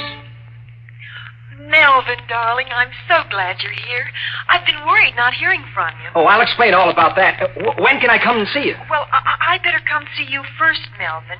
You see, my uncle isn't well, and the doctor said he must have quiet. I'll be there in an hour. I hurried back to the trailer and tried to clean it up. Spike Higgins' ghost lay on a bunk and watched me cynically. Hey, take it easy, Melvin. You're no good at housework. You know, this place needs a woman's touch. Now, listen, you. You've got to promise not to frighten Louise. I told you, Melvin. She won't even know I'm here. I certainly hope not. That would ruin everything. Here she comes now. Coming, darling. Melvin. Louise. Oh, here, let me help you in. Oh, thank you, Melvin. So this is it. The trailer you wrote me about. Uh-huh, darling. Look, here's the stove, and an icebox, and a built-in bar. A bar? Uh-huh. Oh, now, Melvin, you know I disapprove of spirits. I resent that. Be quiet. Why, Melvin. Oh, excuse me, darling. I wasn't talking to you. Well, then who were you talking to? Oh, it's hard to explain. Oh, look, Louise, here's a writing desk that folds into the wall, and a regular easy chair. Well, it's very nice, Melvin, but all the same, we're not taking any spirits along on our honeymoon, bar or no bar. Oh, she got a surprise coming to her. I said to be quiet. Melvin, how can you talk to me like that? Come on, show her who's boss, Melvin. I told you to shut up. Melvin! I won't stay here and be insulted. You can telephone me when you're ready to apologize. With that, Louise stormed out. That evening, I had to plead with her on the telephone for half an hour before she would consent to let me drive out and see her at her home. Oh, Really, Melvin, you were very rude this afternoon. Oh, I'm sorry, darling. I'm overwrought. I apologize. Well, you do look rather haggard, Melvin. And the way your hair stands on end, you really should do something about it. I wish I could. Louise, how soon can we get married? Well, I don't know. It depends on Uncle Dan. Uncle Dan? Uncle Dan Basher, my mother's brother. He's very ill. The doctor just gave him a few more days. Your uncle is Dan Basher, who used to be a railroad detective? Why, yes. And he's dying? I'm afraid so, Melvin. But you needn't look so pleased about it. Oh, sorry, darling. Look, I must talk to him now. Oh, but the doctor said he can't. Just for a minute, disturbed. darling. It's very important. Well, maybe, just for a minute. Come this way. This is his door. Uncle Dan? Yeah? Do you feel strong enough to talk? What about? Well, it's Melvin, my fiancé. He wants to meet you. Send him in. Come in, Melvin. Oh, thank you, Louise. Look, I must speak to your uncle in private. Oh, but Melvin... I'll explain later. That's a good girl. Thank you, Louise. Good work. I can never get rid of her. What do you want to marry Louise for, anyway? Oh, I love her. It's a pretty poor excuse for getting married. She's like a mother, my sister. The reason I spent all my life on the railroad. Well, that's what I want to talk about, sir. Do you remember a certain Spike Higgins? Do I remember him? If I could ever get my hands on him. You know him? I know his ghost. He's haunting my trailer. He is, huh? I'd certainly like to meet up with him. Oh, I'd certainly like you to. He's outside now. My trailer is parked at the curb. Well, in that case, I was figuring on postponing the event for a few days. But for the privilege of meeting up with Spike Higgins' ghost. Yes? Lad, go outside and wait. I'll be out in a couple of minutes. In the spirit.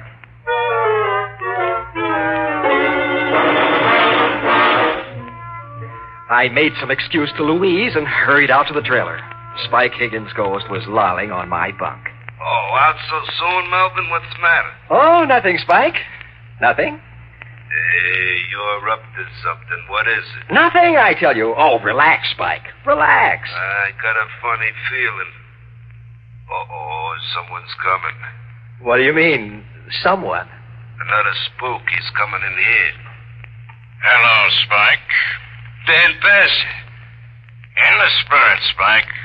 I've been waiting for this meeting for a long time. Oh, no, Melvin, you double-crossed. After him. Quick, Mr. Basher. Right you are, lad.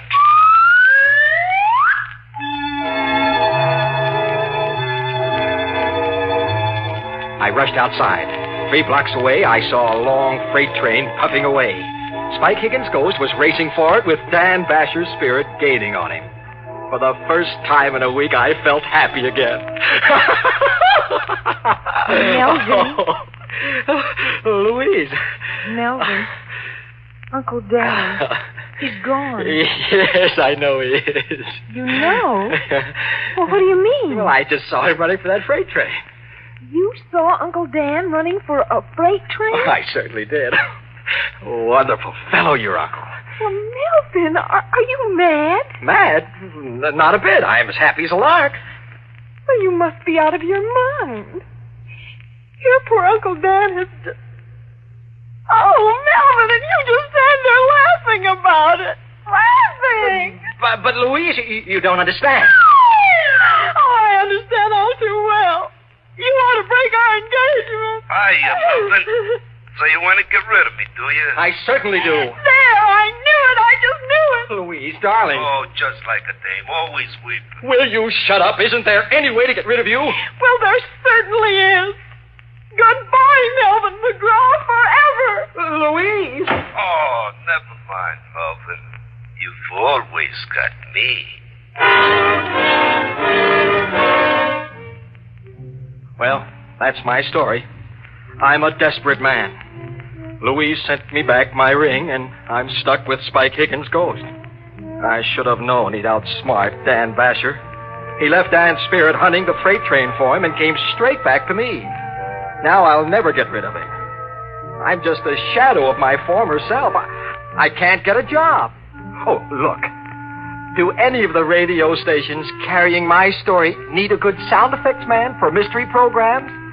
Oh, with me and Spike Higgins' ghost working together, we can guarantee authentic effects. Here, look, we'll give you a demonstration. Spike, let's have the creaking door. Now, the fatal warning. Are you prepared to meet your maker? Now, the dog howling in the cemetery.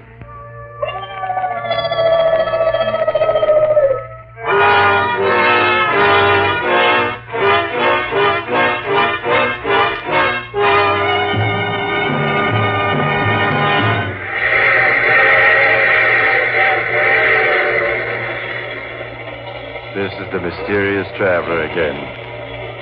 Dear me, what an odd story Meldrum had to tell. Really, I don't know whether to take it seriously or not. A haunted train. It would be just the thing for my summer vacation. I do know a haunted telephone booth where I make all my calls. Oh, but I'm just joking. There are no such things as ghosts. Are there, Spike? Oh, of course there ain't. Well, the whole idea is ridiculous. You see?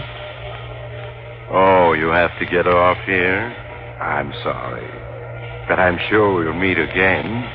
I take this same train every week at this same time.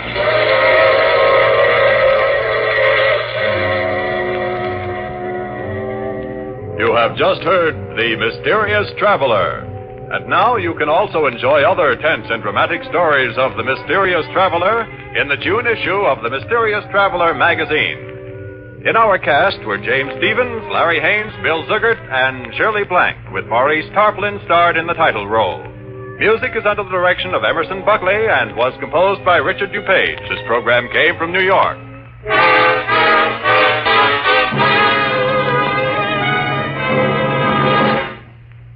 The dramatized stories of crime and the events leading up to the capture of the perpetrator are the order of the day on True Detective Mysteries.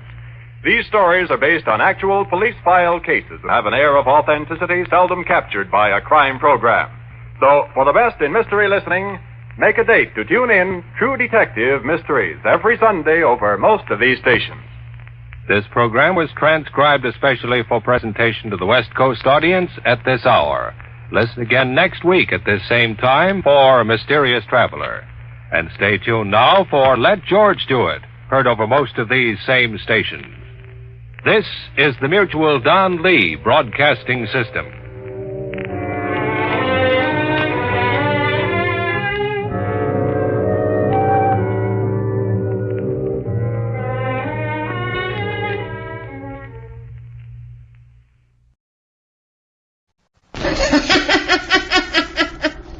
The sealed book.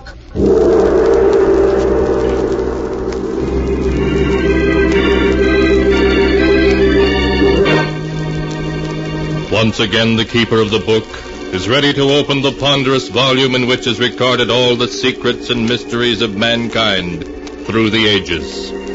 All the strange and mystifying stories of the past, the present, and the future.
Keeper of the book, what tale will you tell us this time? What tale shall I tell you? I have here tales of every kind. Tales of murder, of madness, of dark deeds and events strange beyond all belief. Now, let me see. Yes, here's a tale for you. The story of a small and desolate island off the coast of New England, and the people who lived on it. The title of the tale is Devil Island. Here is the tale as it was told by Anne Drake, and is written in the sealed book. It all began on that bleak autumn day when I hired a motorboat to take me out to the island, Devil Island. The bleak-looking island which lay ahead and belonged to the Drake family for 200 years was to be my new home. I kept staring at it, wondering what it would be like to live on this island with my father, whom I'd never seen. 20 minutes later, the boatman had landed me at the dock and left. Towering above me was a high cliff, and on top of it was the house, a huge stone mansion that looked as old and weather-beaten as a medieval castle. I climbed the steep, rocky path that led from the dock to the house. Hello, I'm... Don't tell me. Anne, I've recognized you any place. You look exactly like your mother.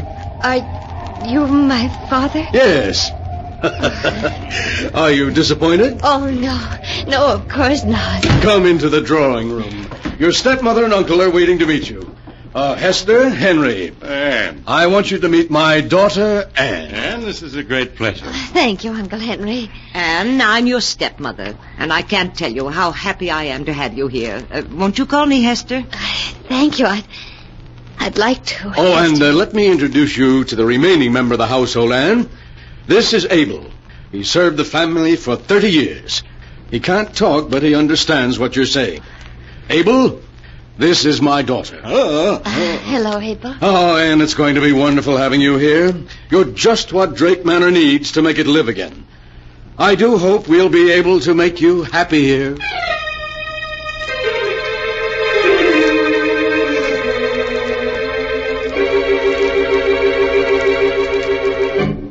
The weeks slipped by, and I was happy. I spent the days reading with Father and taking long walks with Uncle Henry and being taught cooking by Hester. And at night, Uncle Henry and I would play chess. Well, that's another game for you, Anne. The trouble is, I taught you how to play the game too well. It looks as though another northeaster is on its way. Yes, it does. Would you like me to draw the curtains, Uncle Henry? If you will, Anne. That window over there seems to be... He's there, looking in at me. Who, Uncle Henry? There's no one at the window. Can't you see him? He's beckoning to me. But there's no one there. Here, I'll draw the curtains. Is that better? He can't see me now, but he's still out there, waiting for me. Who is? Your uncle, Richard. Uncle Richard? But he's been dead for 15 years. Yes, I know. And now he's come for me. No, Uncle Henry, you only imagined you saw him. Perhaps the same thing is happening to me that happened to the others. What happened to the others? Your grandfather, Daniel, Aunt Harriet, Uncle Richard. They all died insane. Oh, no. No, it can't be. They did, Anne. There's a strain of insanity in the Drake family. Aunt Harriet, for weeks before she died, kept screaming that Grandfather Daniel was trying to pull her into the grave. And Uncle Richard, he died crying out that Aunt Harriet was at the window calling him. No. They all died during a storm like this one. And now my time has come. Richard is waiting for me. I'll be the next of the Drakes to die. Please, Uncle Henry, you mustn't say things like that. Oh, Anne, I'm so afraid of insanity. I'm dying. Uncle Henry, I'll spend all of my time with you now. We'll end this nightmare you're living in.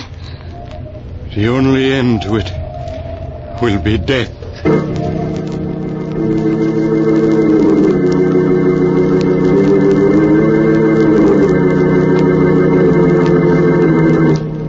Uncle Henry never spoke of his terrible fear again. But in the weeks that followed, he grew haggard, became frightened at the sound of a door opening. Then one day, another northeaster set in. By nightfall, it had whipped itself into a gale. At midnight, I woke suddenly to hear Uncle Henry speaking to someone in his room. Richard, stop tapping on my window. Go away, do you hear? Why can't you leave me alone?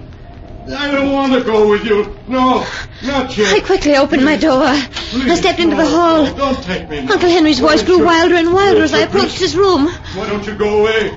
You're dead. Dead. You have no right to bother the living. Uncle Henry, let me in. No. It's Anne. No. Uncle Henry, please unlock the door. I won't go with you, Richard. My time hasn't come yet. No, I won't. You can't make me. Henry. Why are you raising my window? No, Richard. Don't come in. Stay away from me. Uncle Henry. Uncle Henry. Anne, what is it? What's wrong? Oh, Father, do something. It's Uncle Henry. He was screaming and now he... Come here, dear. Hush now, hush. No. The door's locked. I'll have to break it down.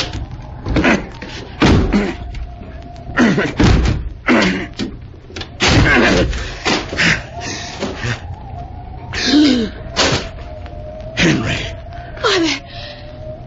Father, is he... Yes. Yes, Anne. He's dead.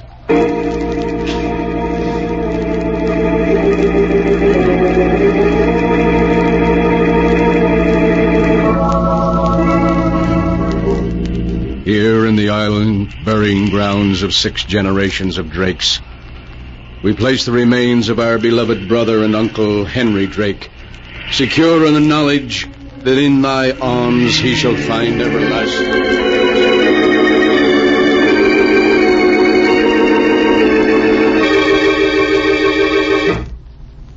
Ah, dear.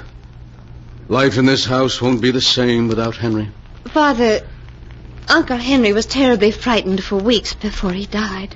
Anne, whatever are you talking about? It all began during that northeaster we had last month. Uncle Henry and I were playing chess.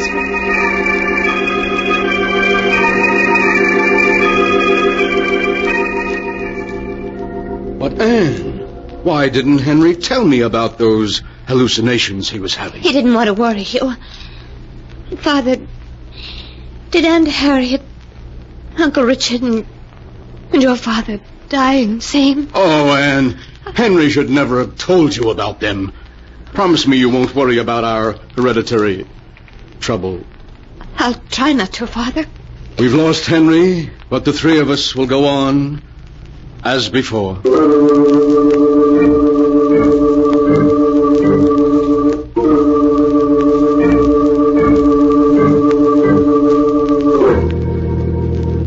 The 3 of us tried to go on as before, but an unspoken fear had crept into our lives. Often I turned to find Father and Hester watching me anxiously. Then a month after Uncle Henry's death, another storm lashed the island. I'll be glad when this storm blows over. It's getting on my nerves. Father, why don't we close up Drake Manor for a few weeks and take a vacation on the mainland? You mean leave the island? No, that's impossible, Anne. We have enough money to get along on the island, but not elsewhere. But I have all that money my mother left me. We could use that. You won't receive that money until you're 21. That's 6 months from now. Besides... Anne, well, what are you staring at? Look. Look at the window. Eh? It's Uncle Henry. He's beckoning to me. Anne, there's no one at the window. He's there, I tell you, he's there. Look. Now he's gone away. Oh, you saw him, didn't you? You must have. Darling, you only imagined you saw him. Oh, no, I did see him. He was beckoning to me, the way Uncle Richard beckoned to him. Means I'm going to be the next Drake to die. Anne, what are you saying? Oh, you mustn't talk like that. You just imagined you saw Uncle Henry. It was just an hallucination? Then I'm going insane. As he did. Oh, no, don't say that. Anne, you must rid your mind of all these fears, of everything Henry told you. Promise me you won't think about it anymore.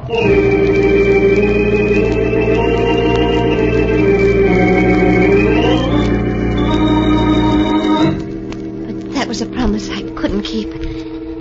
At night I'd lie in the darkness of my room, thinking of everything that had happened. listening to the night noises. And one night I heard footsteps above me in the tower. That limp.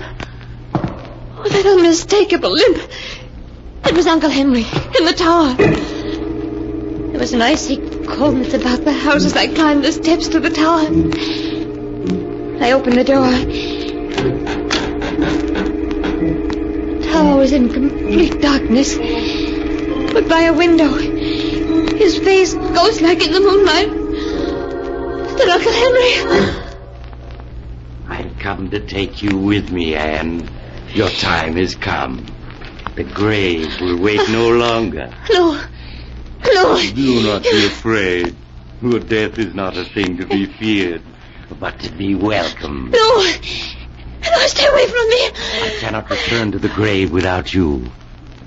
Give me your hand. No.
And now for the rest of the story, Devil Island, as it is written in the sealed book.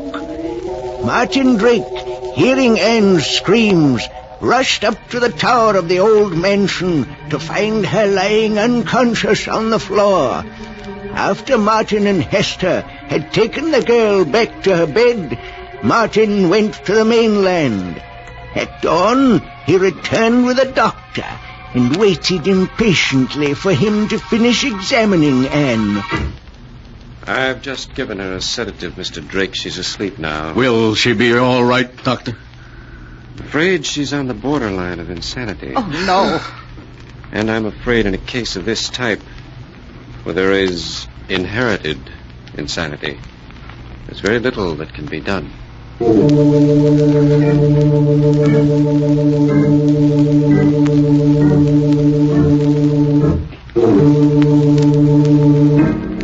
Well, sleepyhead, it's about time you were waking up. Hello, Father. How long have I been asleep? A little over 10 hours. It's just getting dark outside.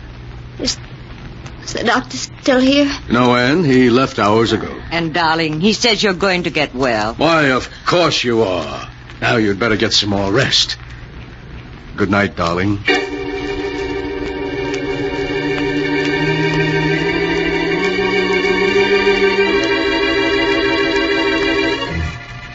moment later, they were gone. And I was alone again. Alone in the dark. And all I could think of was... I was going insane. Perhaps I was already mad. The hours passed. The very stillness of the house made my heart pound in my ears. And then... the stillness was broken. That limp again. It was Uncle Henry in the tower. Back and forth from one end of the tower to the other he limped. Then silence. I lay in the darkness waiting. Waiting. And then suddenly... the door to my room was opened. I wanted to scream, but I couldn't. Oh, Abel. Oh, Abel, what are you doing in my room? What are you trying to tell me? I don't understand. Oh, he's walking again. Abel, you hear him, don't you? You do hear it. I told them that Uncle Henry had come back from the grave, but they said I was just imagining it. You mean no? He hasn't come back from the grave? But if he hasn't come back from the grave, then you hear what I hear. Abel, you don't mean that he's still alive. But that can't be true. You buried him yourself. I saw you. You mean you didn't bury him? That he wasn't in the coffin? Oh, but you must be wrong. Oh, when we broke into his room, Father found him. No, what? What do you mean, no? Are you trying to tell me something about Father? You are. What do you mean, Father? No. Father... no. You mean he isn't my father? Oh, but you must be wrong. Oh, of course he is. Well, that doesn't make sense. Why should he say he is my father if he isn't? What does he gain by it? My mother's estate. Oh, no, you must be wrong. Even if I were to die, he wouldn't get it. The estate would then go to charity. It's in Mother's will. Oh, why does he keep walking in the tower? He's driving me crazy. He's driving me crazy. You mean they want to drive me crazy? Oh, but why? What reason could they have? Oh, if I were to become insane, he could have himself appointed my guardian, take over the estate. Is that it? It is. But Abel, if he isn't my father, where is my father? Is he dead? You mean he is dead? Oh, then who are these three who say they're my father and stepmother and uncle? I don't understand, but no matter who they are, they'll kill me. They'll kill both of us if they learn we've discovered their secret. Oh, but we've got to escape. But how? The only boat is locked, and he has the key. Why are you handing me that flashlight? You mean the window? Signal the mainland for help. Yes, of course. Abel, you better go. We can't let them find you in here or they'll suspect. I'll keep signaling as long as the batteries last.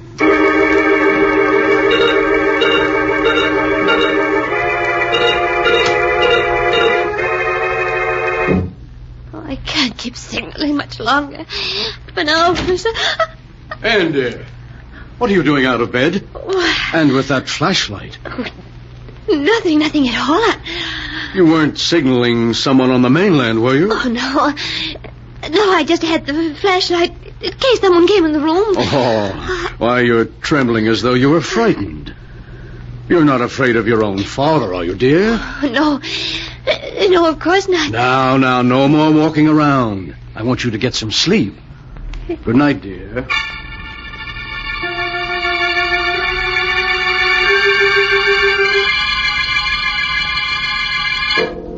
He was gone, taking the flashlight with him. Did he suspect that I knew? Oh, the hours seemed endless until the first rays of dawn came.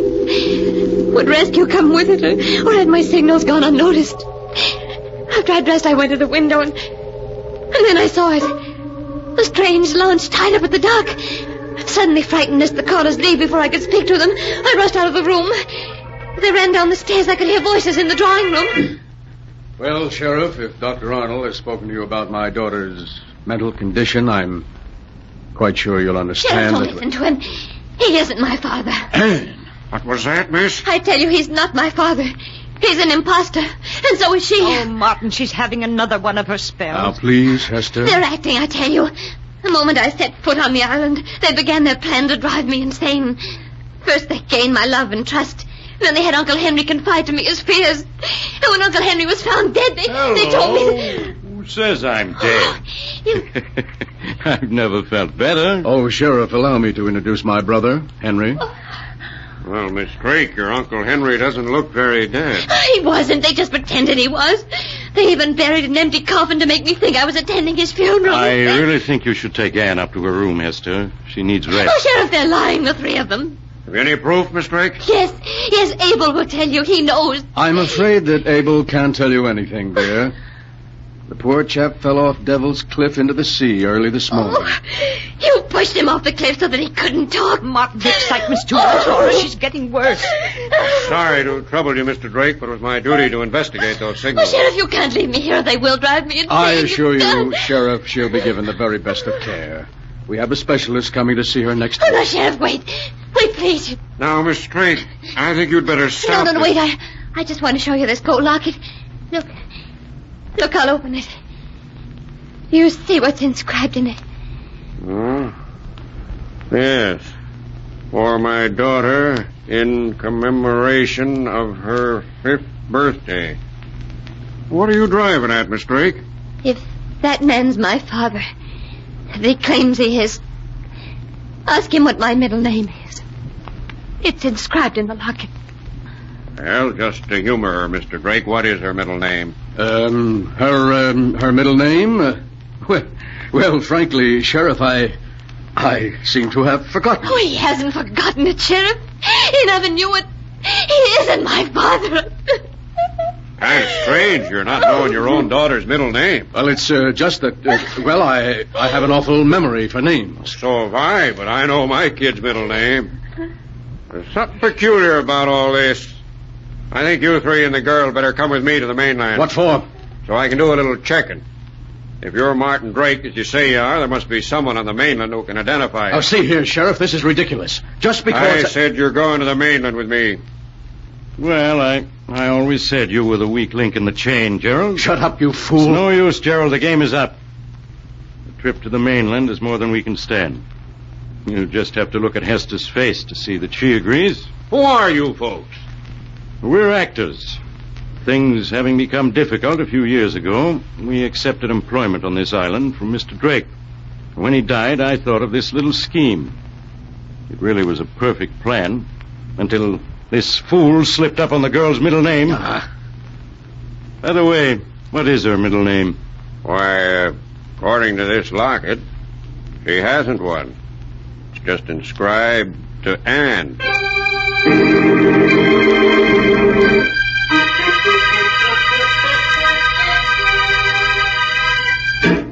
And that is the story of Devil Island, as it is written in the sealed book. Because an imposter slipped up on a middle name that didn't exist, an almost perfect crime was prevented by Sheriff Williams, and an innocent girl was rescued from imprisonment and probable death. It was a small slip, but a fatal one. But the sound of the great gong tells me I must close the sealed book once again. One moment, keeper of the book. What story will you tell us next time? Next time? Are you sure you want to know? Perhaps my next story may be about you. For I have here all the stories that ever happened, and many that have yet to come to pass. But I'll find one for you in just a moment.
now, keeper of the book, have you found the story that you'll tell next week? Yes, I have found one.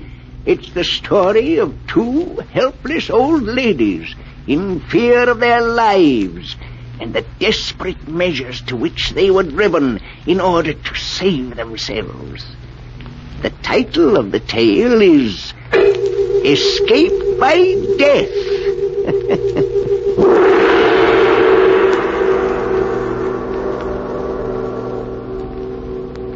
Be sure and be with us again next time when the great gong heralds another strange and exciting story from The Sealed Book.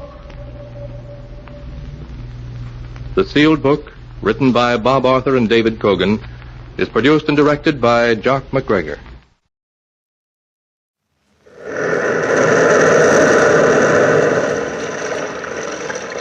The Weird Circle.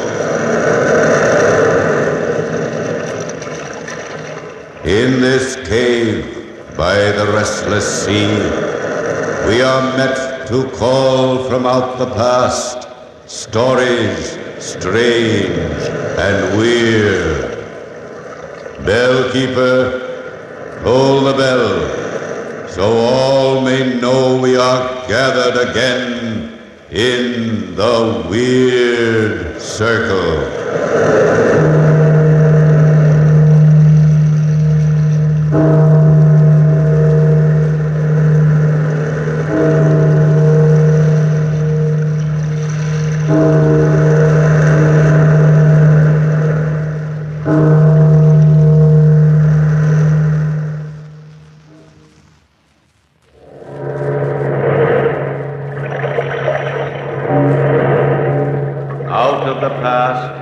Phantoms of a world gone by, speak again the immortal tale, the fall of the House of Usher.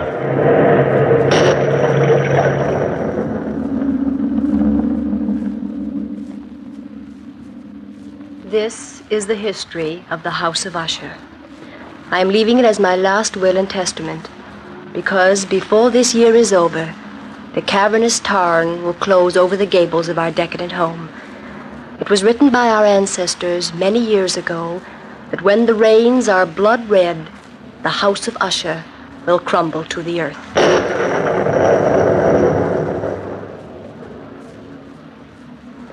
There are 3 members of the Usher family living, 2 in direct descent, the Lady Madeline and her twin brother Roderick. I was engaged to marry Roderick long before I knew my cousin. It is the custom for the Usher family to intermarry. The Lady Madeline has been confined to bed these many weeks, waiting for death, waiting for the last days of her life to pass quietly.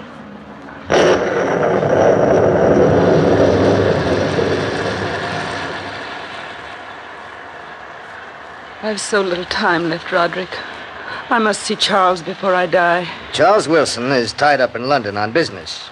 He can't come down here every time you've a whim to see him. Oh, this is no whim. It's just a matter of days before I...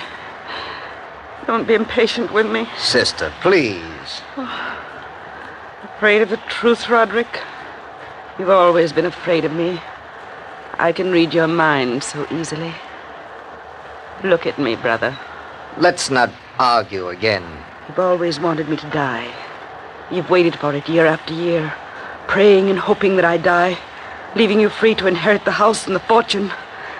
But you'll be fooled. Look.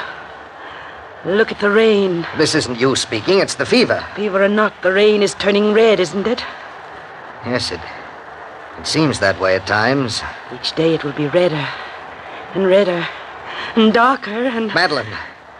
Afraid, brother? Are you afraid of blood-red rains? The doctor said you should have rest and quiet. You weaken yourself when you're excited. Where's Dina? I don't know. I'm not her keeper. She's downstairs, probably, buried in that romantic nonsense that she reads. Every girl likes to read romantic stories, Rod. Heaven help her when she becomes your wife. Call her for me, will you? The doctor's orders were that you're not to be disturbed. Call her, Rod. Do as I say. For your own good, I'll get even with you someday. Dina. Dina. Dina! Madeline. Dina! Did you call me Lady Madeline? Yes, Dina, child.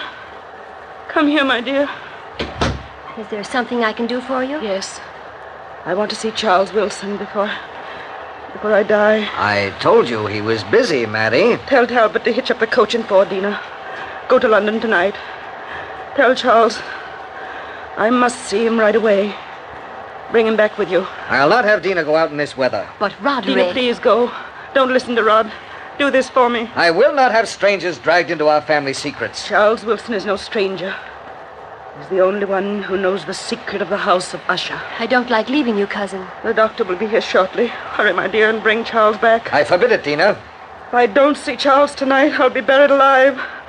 Not able to live. Not able to die.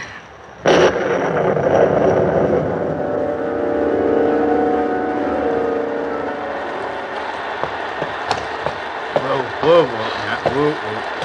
Here, we'll never get through to London tonight, Mum. Not in this weather.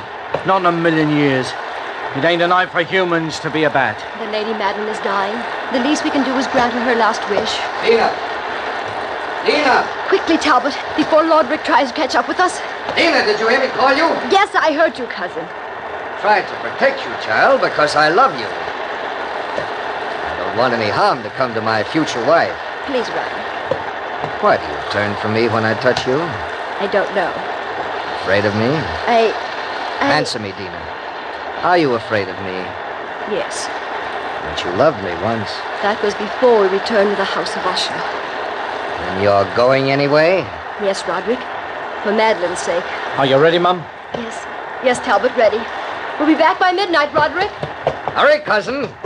Or else the Lady Madeline might not live long enough to get her last wish.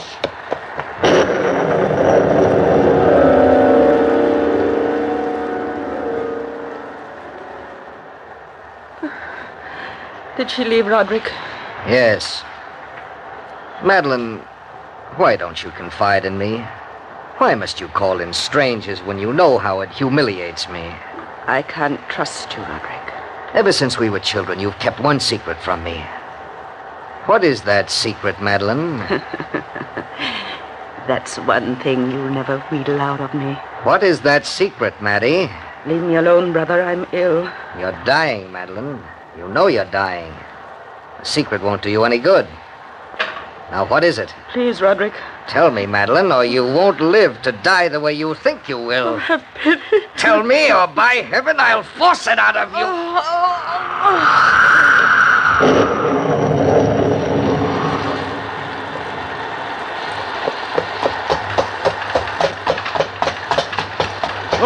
Whoa there, whoa, boy. Here, whoa. This is his house, Mum. Thank you, Talbot.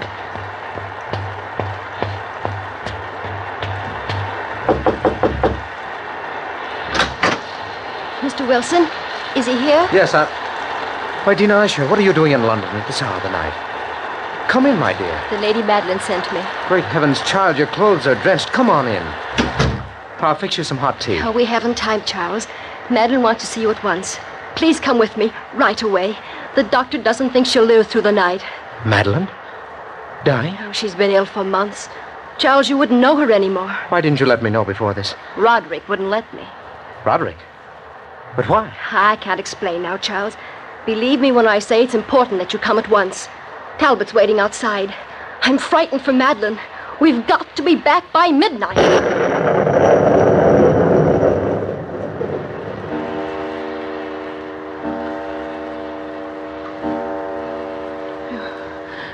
You came in time, Doctor. Lady Usher, you shouldn't allow your brother to excite you. There's a cruel streak in him at times. Surprisingly like my grandfather. What time is it? Midnight. Here, drink this. It will give you strength. I can't move. Lean against me. There. Dr. Bain, you've attended all my family, haven't you? Yes, Lady Usher. You've been closer to us than almost anyone. If I ask you for an honest answer, would you give it to me? That depends on the question. How much longer have I to live? Years, my dear. No, Doctor. I want an honest answer. Please. It's imperative that I know. I don't know, really, my dear.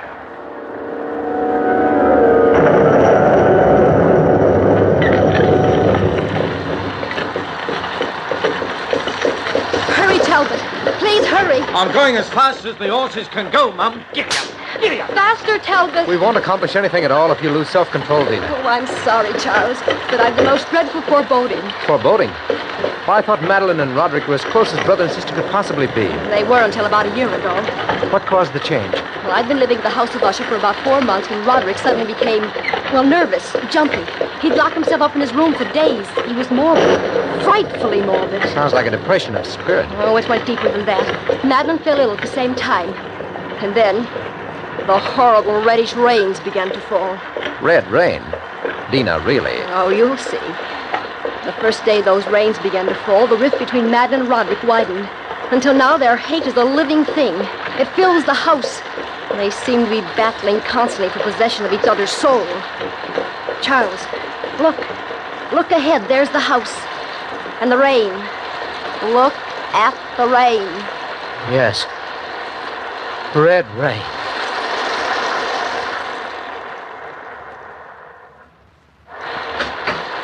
Well, Charles, do come in. We've been waiting for you. Oh, it's good to see you again, Roderick. Come in, Dina.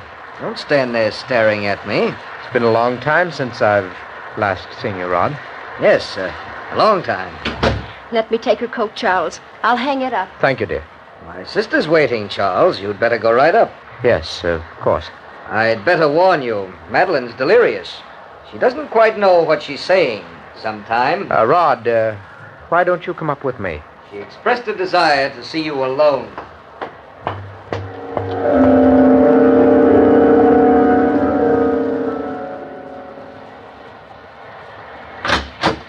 Charles. Oh, Charles, I'm so glad you came. I had to see you alone. Madeline, don't try to sit up. You'll only weaken yourself. Sit over here, Charles, next to me. You're the only person I can trust, and you must promise to do exactly as I say. Of course, of course. Oh, remember what I told you years ago. Remember about Roderick and me. I told you then that he and I were more than twins. Well, that was just childish fancy. Oh, I wish to God it were. But those suspicions have all been proven these last few months. Roderick and I are only one person, not two. We have two earthly bodies, but we share one soul. When Charles and I were born, our shoulders were attached. The day of our birth, we were separated. Well, that doesn't necessarily mean you share one soul. I've never been able to feel anything for myself. His thoughts are my thoughts. His tears are my tears. His weaknesses are mine. Don't you understand, Charles? Are you sure of this, Madeline? Positive. His mind has the initiative. He doesn't respond to my emotions. Because I had none. None. I'm cold without him. Don't you see, my earthly body is wasting away. But my soul is not my own. As long as he's alive, Charles, the power of his life will keep me living. Madeline, Lady Madeline, you mustn't even think of it. Oh, it's true, though. I'll have a living death. I'll be buried alive. Unable to live. Unable to die. Madeline. That's why I called you here. Promise me now, Charles. You'll never allow my coffin to be sealed. Keep my body in this house. You must rest, Madeline. Stop talking Do you of death. promise, Charles? Promise. Yes, of course I do. Don't tell Roderick, Charles, ever. He'll seal me in my tomb alive. Madeline, my dear. Every mortal is entitled to his own soul. If I can't rest in death... Oh, if I can't rest in death, I'll return from the grave and take him with me.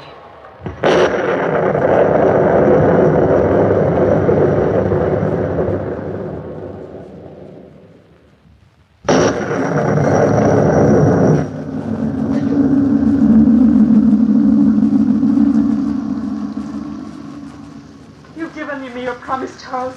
You won't forget it. My promise is my word. What are you doing standing outside this door, Roderick? Dina. Madeline asked to see Charles in privacy. Why do you insist on spying on your own sister? Shut up. I can't understand you, Roderick. There are many things you can't understand, Dina. Come with me downstairs. Let me go. Come along to the living room. I'd like to go in and tell Madeline that you were spying on her again. Tell her if you wish. She's a poor, sick thing, unable to lift her arm against me. I don't know how I ever loved you. You'll learn to again after we're married. I hate you, Roderick Usher. I'll never marry you. In heaven's name! Roderick! Roderick, what's the matter? Pain inside me, crawling like vermin. Help me, Dina. Oh, of course. Help me. Roderick! Dina! It's Madeline! She's dead!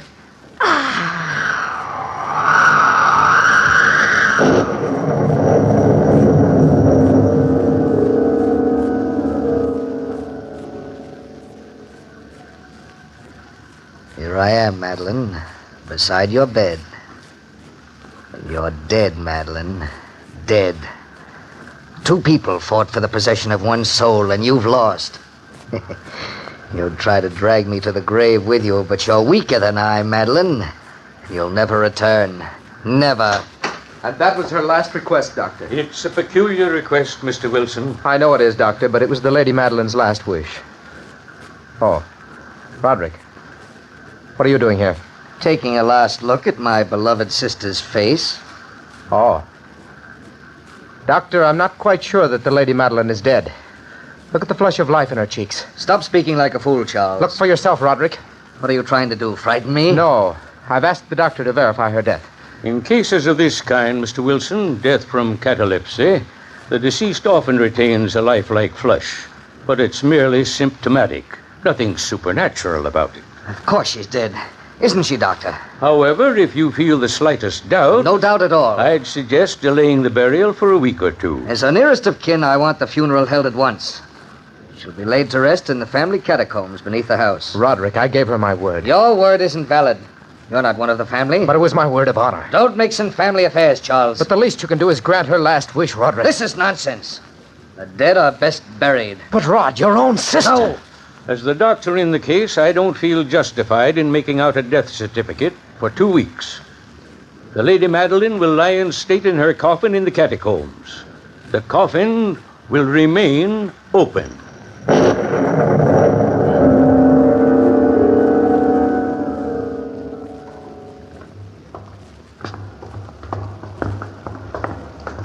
For 30 years, these catacombs have been unused. Look at the walls, Dina. Time has encrusted them with niter. It's cold in here. Cold and damp. Let's take the coffin this way, Talbot. Watch out, Charles. Don't fall. Be careful. Catacombs have always been soft with slime and niter. Hard to breathe in here at times, isn't it? Where's the room, Roderick? Ahead. The end of the corridor. Are you positive we can keep a fire burning in there? Yes, Charles.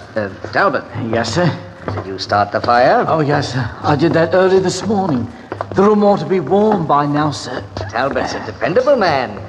He starts warm fires to bring life to death. Roderick, how can you act like that? Your own sister. Yes, my own dear, beloved sister. There, Charles. Look ahead of you. A tiny room at the end of a corridor. The fire is blazing. Careful. Careful with the casket. We'll place it on the table. Center in the room. All right, sir. We can place it down. Yes.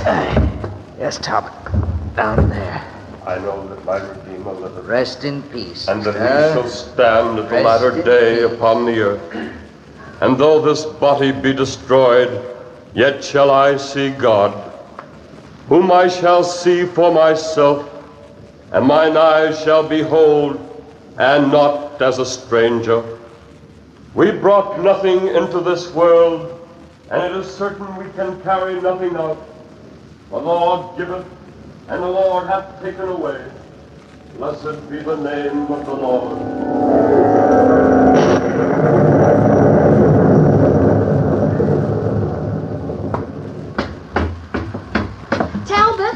Talbot? Yes, Mum?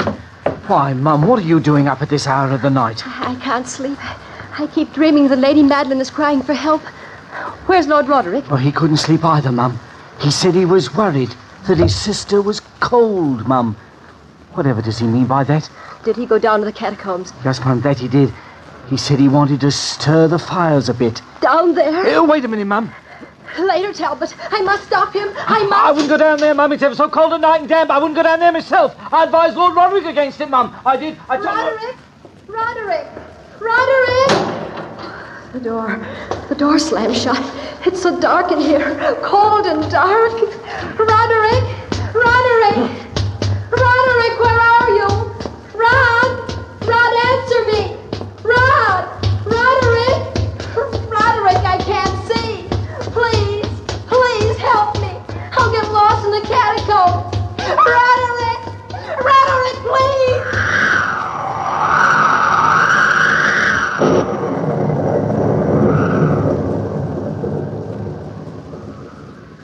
I don't like these goings on at all, I don't. People dying and not getting themselves properly buried. It ain't normal. No, that it ain't. Talbot. What? Are you up too, Mr. Wilson? Don't nobody sleep proper in this here house? Where are Miss Dina and Lord Roderick, Talbot? Well, I was sitting here as nice as you please, sir. But where is Miss Dina, Talbot? Well, yeah, that's what I'm getting to. I was drinking this here cup of tea when Lord Roderick comes in a little past midnight. Or was it a little before midnight? Where is he? Well, I'm getting to that. He comes in and he says he wants a flame. Yes? Yeah. He says as calm as you please. He wants to go down and keep his sister from getting cold. And Miss Dina? Well, as for her, she came down a little later and said she dreamt that the Lady Madeline was calling to her. So she follows Lord Roderick to the catacombs. It ain't proper, sir. It ain't proper.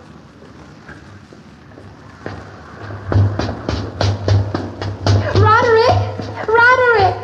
Oh, there's the light. There. Are you calling me, cousin? Oh, Roderick, I was so frightened. I thought I was lost. Why did you come down here? I dreamt Madeline needed me. Well, what did you do, Rod? Be quiet, Dina. You closed the coffin. Oh, how could you? Don't you approve? You were going to drive a stake through her coffin. She was a witch, Dina. A witch. Isn't it the custom to drive a stake through the heart of a witch? Watch, Dina. Watch. No. Watch me drive the hammer through her heart. Stop, Rod. Stop that. Roderick, put that stake down in heaven's name. Don't. Leave it alone. Take your hands off me. Oh, please, Roderick. Please, it's so horrible. Don't you understand? It's your own sister. Your own sister. You'll pay for this, Dina. You and Madeline together. Oh, Roderick. Calvin, help me with him. Yes, sir. Pardon me, Lord Roderick, but... Oh, Charles, darling. You came just in time.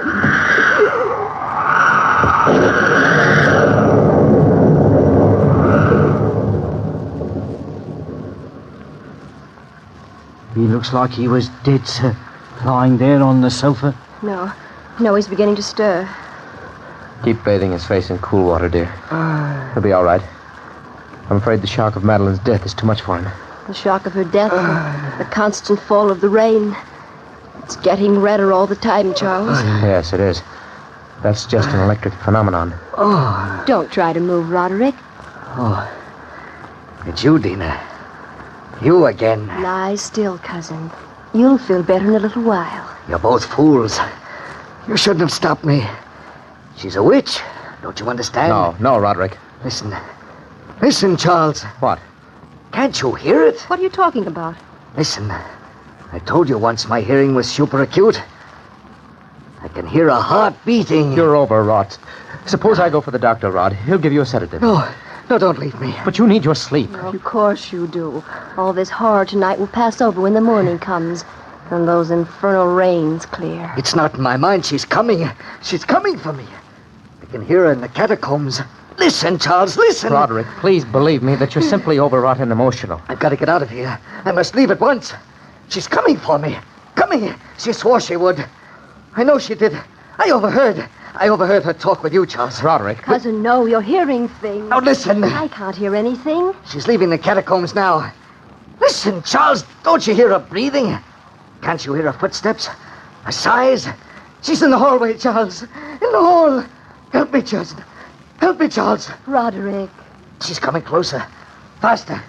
Her feet are on the stairs. One by one, she's coming up those stairs. Listen, you can hear her now, can't you? You can hear her now. Charles, Look out the window. The rains are blood red. She's outside the door. Listen. Listen, cousin, listen. Madeline! No, sister. No. Leave the house of Usher, Charles. You and Dina, leave this cursed house at once. The rains are blood red, and I've come to reclaim my soul. Madeline. No. And you, Roderick, you will be soulless forever.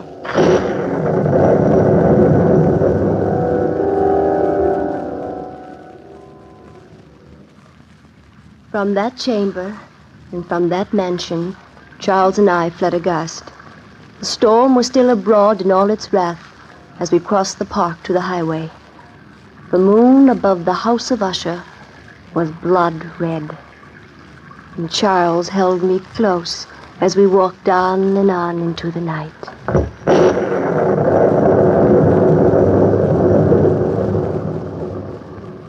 Dina, my darling, don't look back. The house has crumbled to the ground. Crumbled into the cavernous tarn. Charles. Little Dina, you'll always be safe with me.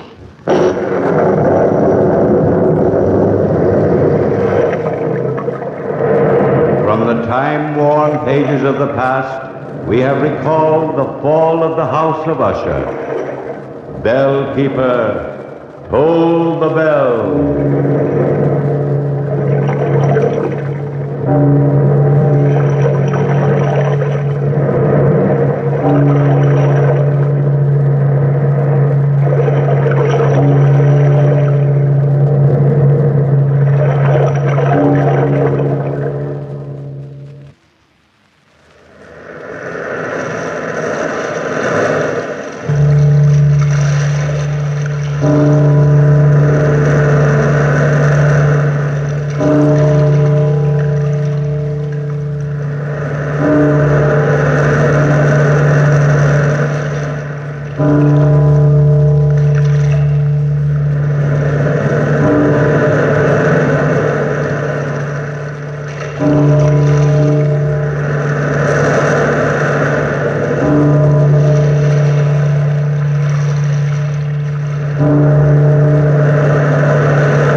The CBS Radio Mystery Theater presents...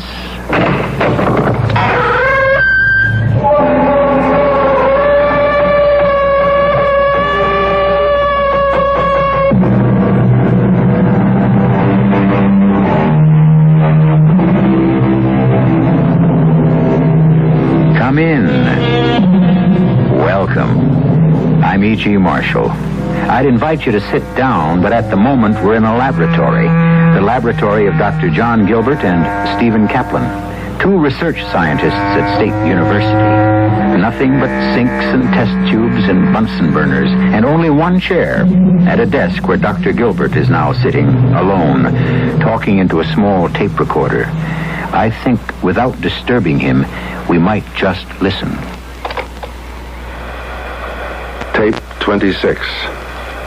4 p.m. Friday, February 17. Tomorrow, we will make the supreme test. The serum I-23 has already been effective on mice and rabbits. Tomorrow, if it works on the human body, there's no end to the potential. I have no qualms at all. The serum won't kill me. At least, I don't think so. But we cannot know its true worth until we try it on a human. On me.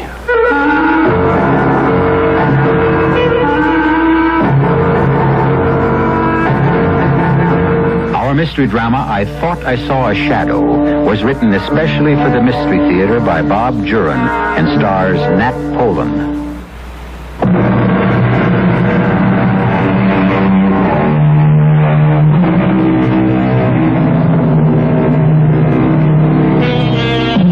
When man tampers with the forces of nature, sometimes great things are revealed to him. Radio, for instance. Had it not been for man's curiosity, his probing and questioning, the miracle of broadcasting might still be undiscovered. And then, where would we be? That's just one of the thousands of ways that humans have put the laws of nature to productive use. But there are other laws and forces that are better left untouched, unexplored. For these laws are immutable, fixed, unchanging, and some of them, when disturbed, produce frightening and devastating results. Let's go to the laboratory of Dr. John Gilbert and his assistant, Dr. Stephen Kaplan, as they prepare to tamper with just such a law. Lab 2, Kaplan here. Yes, sir, right here. John, Colonel Morgan. Oh, thanks. Hello, Colonel. I was expecting your call. Yes, on Saturday. But I know we've discussed it, Colonel, and I have to be firm. No witnesses. I realize the government is funding the project, but until Dr. Kaplan and I are sure it's ready, we have to conduct our experiments in absolute secrecy. Thank you, Colonel. Yes, certainly, as soon as we have the result. Goodbye. If this thing's supposed to be top secret, how does Colonel Morgan come out thinking he can bring in a party of bird watchers? Well, he has to act important. He wants to be sure he gets whatever credit is coming. And I should be used to that. You mean Dr. Ferguson? She could have shared that award with me for the work we did on blood plasma. It was mostly my work. She could have given me some recognition, even though I was only her student. Well, forget her. I'm still worried about going ahead. I don't think we've run enough tests on the animals. I think it's too soon to be squirting the stuff in your arm. I know, Steve. But how much further can we go with the animals? We can't get a subjective reaction. We know the primary function of the serum works, but we don't know how they feel, how they move under the influence. I know you're right. And I know we're going through with it on Saturday. And I know I'm supposed to be a level-headed scientist. And I know I'm damn scared. I'll get it. Lab 2, Gilbert. Hello, John. I'm not interrupting. Margot. Oh, I'm sorry to bother you at the lab, but I never get an answer to the apartment. I know. I'm not there much anymore. You were never there much any time. But that's past, John. I wonder if I could see you. Of course, Margot. This project's taking all your time. You name it. Well, I could meet you tonight. Do you want to come to the apartment? No, I'd rather you came here. Want to make a dinner? That'd be nice. How about 7? All right, I'll be there. Goodbye, John. See you later, Margot. No comment. She's still my wife, Steve. In name only. I hate to see your concentration broken by another meeting. Particularly now, 2 days before... I'm not a teenager, Steve. I can control my emotions. John, does Margot know about our work? No. I've kept it top secret even from her, which wasn't difficult since we see each other so seldom now. Are you going to tell her? Why should I? I don't know, really, but if something goes wrong... What would telling her in advance accomplish? I think, as your wife, she ought to know there's a chance she may never see you again.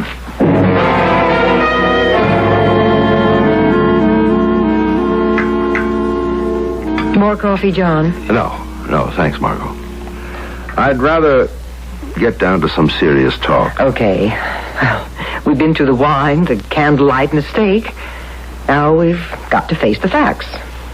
The facts being? I want a divorce. I was afraid of that. John, don't make it any more difficult for me. We've been separated for almost a year. I want to be free. Do you? Really? No, yes. A few months ago, I might have had doubts. But now I know I want to marry Bill Watkins. I want to be free to marry him. Well, I can't blame you. I'm not going to drag up the old neglected wife routine. You'll always be a deep part of me. But I want more out of life than the shadow of a man. Well, I can't argue the point. But you'll always be a deep part of me. You know, working in the lab, those many nights, those lonely nights for you, for me, you were always there. I love you. Even though you were home and I was working, we were there together. I may have been there for you, but for me, it was lonely. Is lonely. Well, I'll do whatever you want, Margot. Thank you.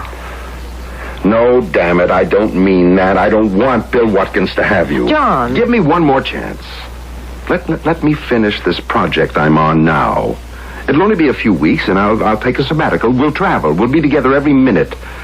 And then I'll settle for a teaching position in California. A nice, quiet, steady life. In other words, your career is the price you'll pay for me. Yes, if I have to. And you'll hate me for it. No, John. I want it my way. Well, it doesn't have to be settled tonight. Things can change. Maybe you will be free. What do you mean by that? Well, Steve thought I ought to tell you. It's supposed to be top secret, but as my wife... What is it, John? The project, the government project. Well, I know that.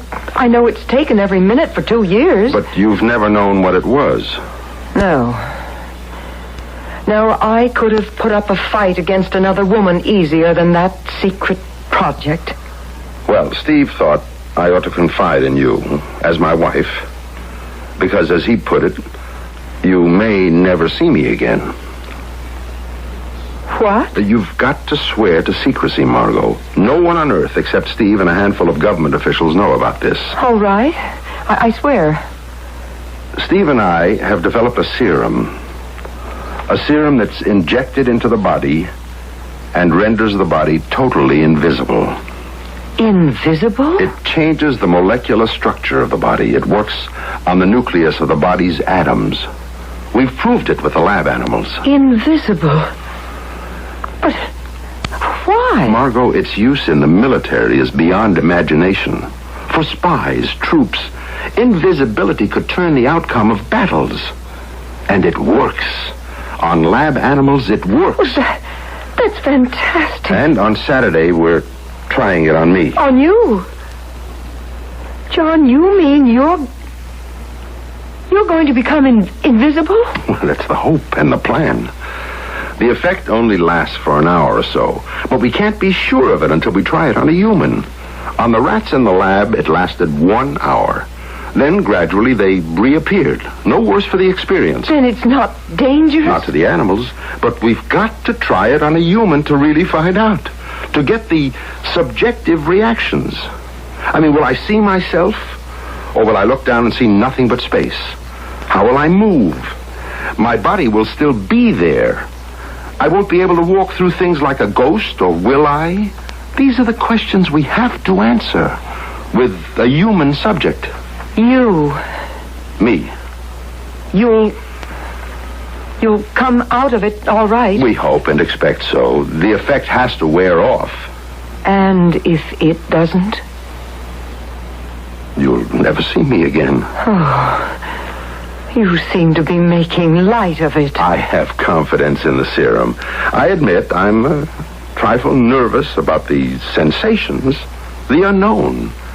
But to a scientist, the thrill of the unknown is the whole reason for being. Oh, well, I know. But it's not dangerous. If it were, those rats and rabbits would have been dead, or worse. But you'll have to take a much larger dose than you gave the animals, won't you? Well, naturally. You see, being a scientist's wife, something did rub off. And what that larger dose may do... is something we have to find out on Saturday.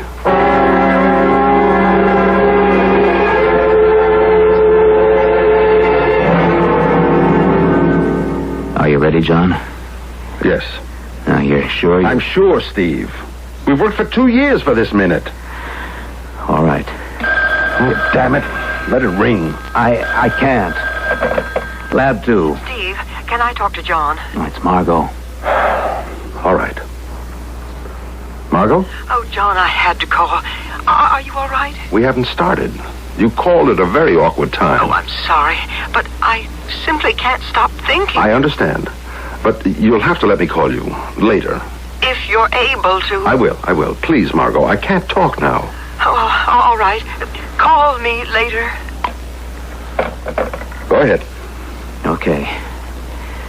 It's a large dose. At least 30 seconds to empty the syringe.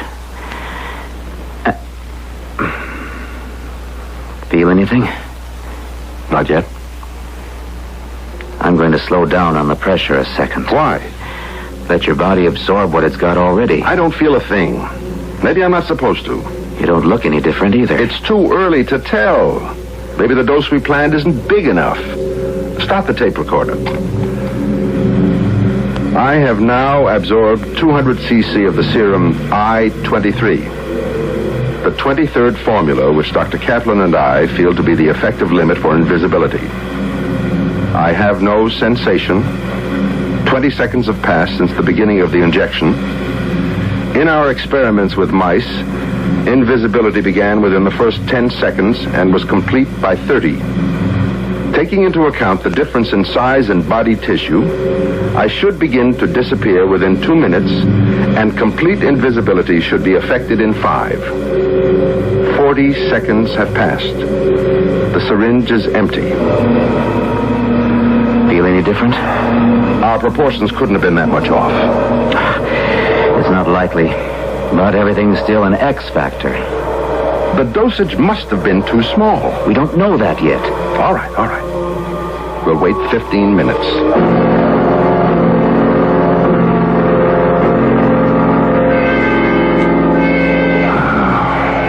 Failure number 1. I don't understand it. I'm too tired and discouraged to rethink it now.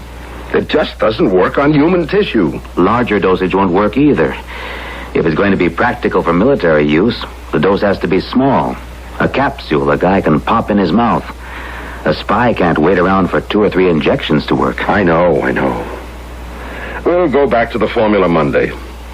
I'm going to forget it for 48 hours. What time is it? 4:10. All right, I'm going out and have the biggest martini I can find. How about you? I'll take 2.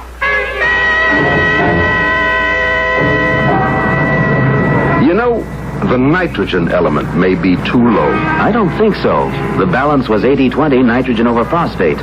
More likely it... John, Stop a second. What's the matter? Look, on the pavement ahead of us. What? The sun's behind us. Look at my shadow. So? In front of you, there is no shadow.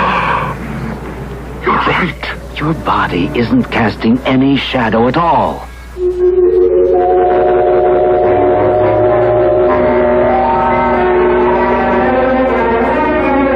No shadow. A curious condition for Dr. John Gilbert. For anyone, for that matter. After all, one's shadow is a very personal thing. It's yours alone. And to be without one, well, it's unnerving, to say the least. Thank goodness I still have mine. I can see it right here on the studio floor. So don't go away, please. Me and my shadow, if not Dr. Gilbert's, will be back shortly with Act 2.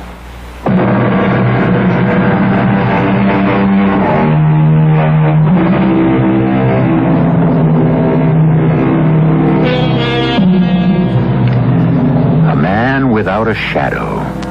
Something strange happened to the body of Dr. John Gilbert when he tried to make himself invisible by injecting a serum into his veins. But something stranger still is in store for Dr. Gilbert. For Margot, in fact, for the entire city where Dr. Gilbert lives and works. Let's return to State University. No shadow. Something's happened, Steve. The serum had some effect. It's working. Maybe this is one of the first signs. Come on, back to the lab. I want to make some tests and go over our notes. Now, move the light closer. Closer. That's it. Now circle me. Move back. Raise the light a little. Still nothing. Not a sign of a shadow. It's been 55 minutes since the injection. This is as far as the serum will go, apparently. What do you mean by that? It's the only way I can figure it. My body has lost some of its density. It won't obstruct light. That's why there's no shadow. Yes. Yes, the molecular structure must have dispersed just so far. Uh-huh. It's obvious, then, that a massive dose is the only thing that will bring on complete invisibility. Oh, no more, John. Not now. No, I didn't mean that. I'm not ready for more. But I'm going over the formula till I find it. The one equation that will push us over the line. We're so close. Oh, boy. Well, why don't you take off? I have nothing on for the night. I'll work with you. I'd rather do it alone, Steve. John, do you think it's wise to be alone? We don't know what reaction might be next. The phone's right here. If anything happens, you'll be the first to know.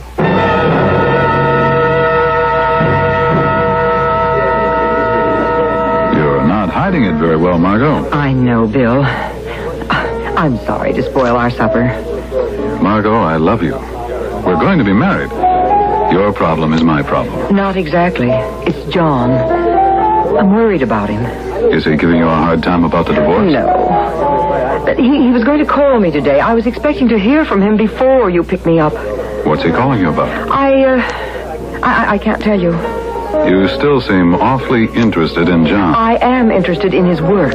It's important. I thought his work was the whole problem between you two. It was, but, well...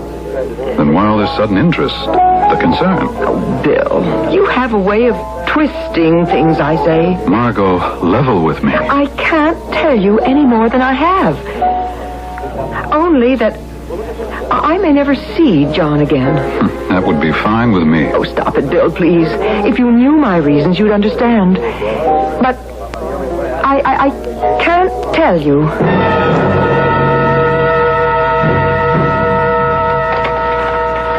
I feel no physical sensation at all. No dizziness, no apparent lessening of muscle tone or tissue structure, no loss of weight. Just loss of shadow. Oh. This will be the last entry for this date. Saturday, February 18. I will resume tomorrow when... Steve? Steve, is that you? Steve? Who's there? I could swear someone came into the lab. New item. It's 10:05 p.m. I have a distinct feeling someone has entered the lab. There was no sound, just this feeling. I will continue taping in case this may prove helpful if anything happens. I know I am not alone. Who's there?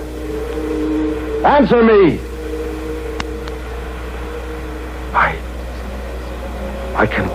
I can see a shadow. I know someone's there.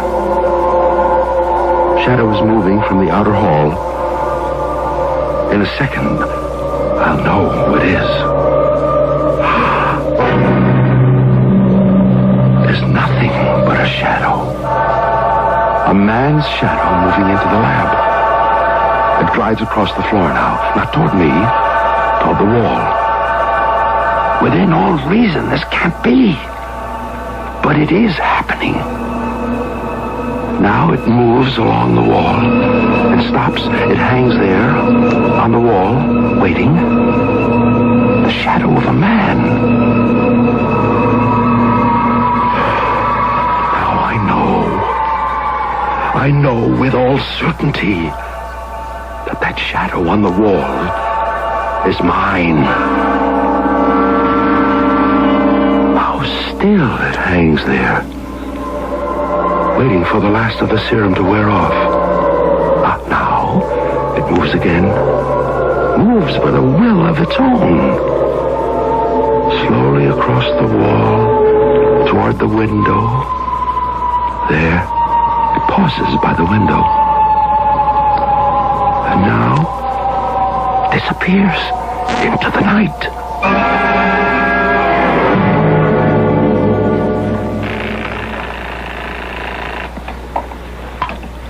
archives. This is Dr. Ferguson, Judith Ferguson. Yes, doctor. I'd like to have the 1969 AMA report on cholesterol sent to my office right away. I'm sorry, Dr. Ferguson. The archives are closed. They're never closed to me, young man. I'll expect that report within the half hour. But, doctor, the files are locked for the night. I have no authority. Then who has? Only Mrs. Abrams, the director. Then get her at home and get me that. Just a minute. Who's out there? Dr. Ferguson? I've got to go. Someone just came into my outer office. Get that report and get it now. Who's there? Funny. Thought I saw a shadow. Huh? It is a shadow. But who's there? Answer me. Just a shadow? It can't be. Oh, get away, please! Get away! Don't! No!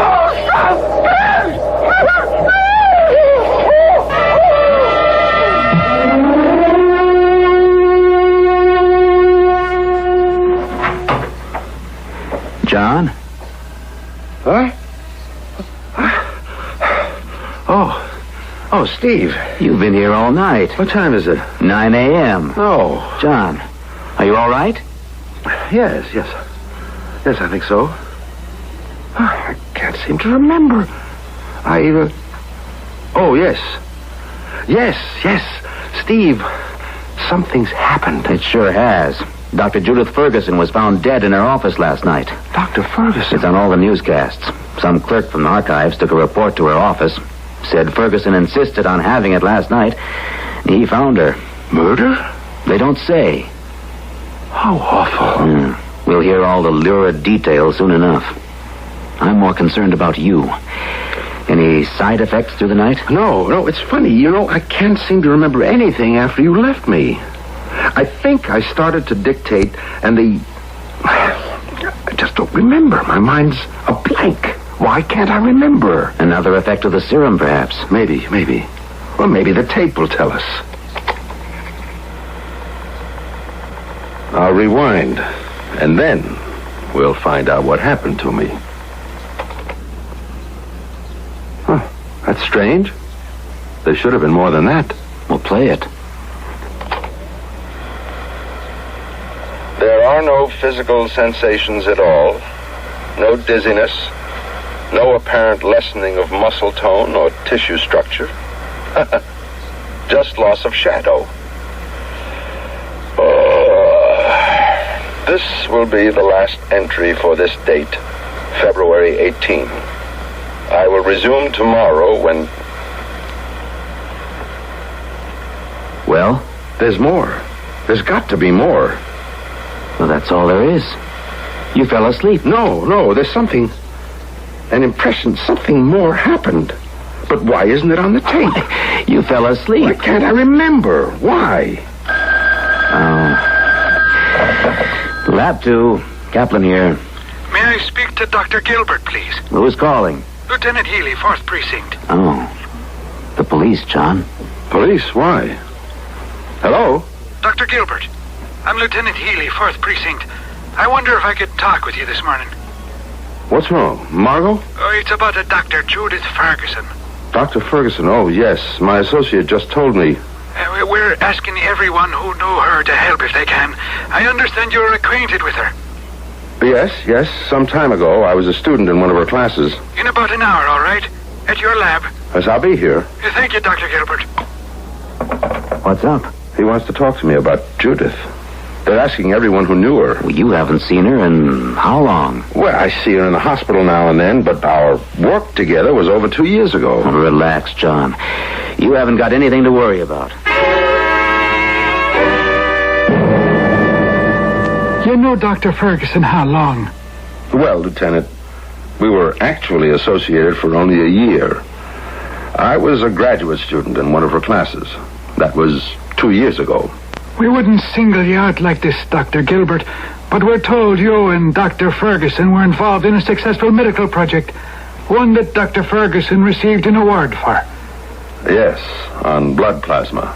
Well, after working that closely with Dr. Ferguson, can you remember any incident, any friend of hers?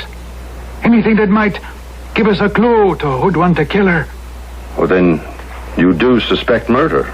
This was no accident. How was she killed, Lieutenant? Nothing's been said. We were keeping that quiet. She was suffocated. Apparently, a clerk from the hospital archives department took a report to her office. She didn't answer his knock, so he got the custodian to open the door. They found her. The office was locked from the inside? Windows, too. Well, then if it was murder, how did the killer get out? That's just one of the problems we've got with this case. Oh? There were no marks on the body, but the room was a shambles. She fought with someone. But we figure whoever tore that room apart has some marks on him. That's why we're talking to anyone we can find who knew her. Something will give the killer away. Well, thanks for your time, Doctor. I'll be in touch if we need any more from you. Thank you. Thank you. Goodbye, Lieutenant. There was a time, I suppose, when I could easily have killed Judith Ferguson myself. My work, her acclaim. But I certainly wouldn't dream of it now. Come on, I'll buy you a drink. It's getting late. I'm so mixed up. These 2 days have been... Wait. What's the matter? Someone's come into the lab. I didn't hear anyone. No sound, no. But someone's here. Now I remember. Last night, I remember. I was alone. I thought it was you. What are you talking about, John? It's back. It's here in the lab, just like last night. John, stop this. There it is. Good Lord. What? Shh. It's my shadow. My shadow. Alive. And with a will of its own. You saw this last night? Yes. Now watch. It moves along the wall. So slowly. Silently. I can't believe I'm seeing this. I couldn't believe it either, Steve. There it goes. Look. Along the wall. The drapes. Now, out the window. Just like last night. It's gone. Just like last night. It vanished at the window. And then, Dr. Ferguson. Ferguson? You don't think it was responsible for... It seems to have a will of its own. Steve, where's it going now?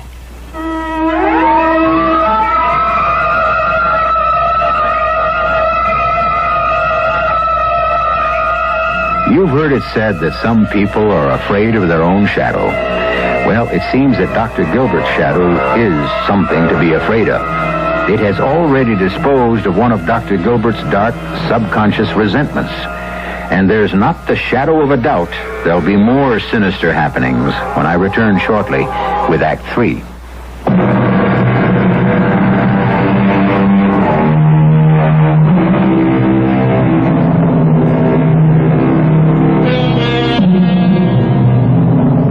A shadow is on the loose.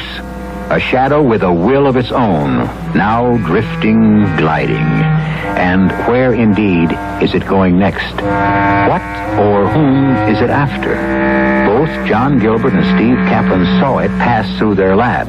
There's no doubt that Dr. Gilbert's shadow has an existence of its own. And Gilbert seems to think he knows what it's been up to.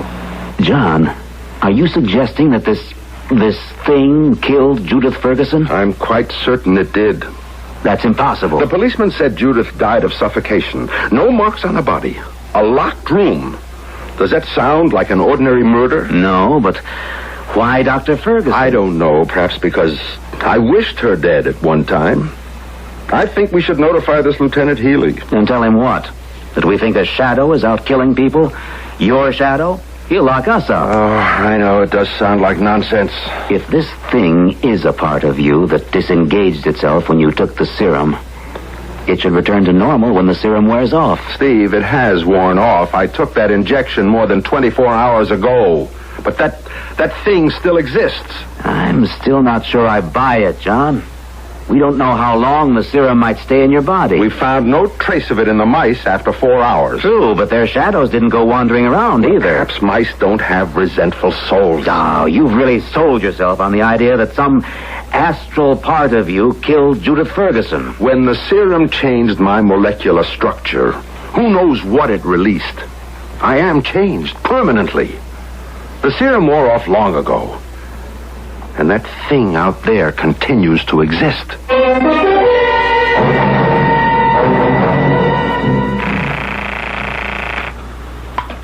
Lab 2, Dr. Kaplan. Oh, Steve, Margot. Is John there? No, he went home around 4 o'clock. Oh, I can reach John at the apartment then. Yes. How is he, Steve? I mean, really, after the experiment. Tired. Very tired. We both are. But there were no serious effects. Oh, I'm glad of that. How did the news of Dr. Ferguson affect him? He was shocked. The police were here this morning. The police? Why? Well, they're questioning everyone who knew her. But why John? They certainly don't suspect him. Of course not. It's routine. Well, I'd better call him. Thanks, Steve. Bye, Margot. Oh, that must be Bill. Coming!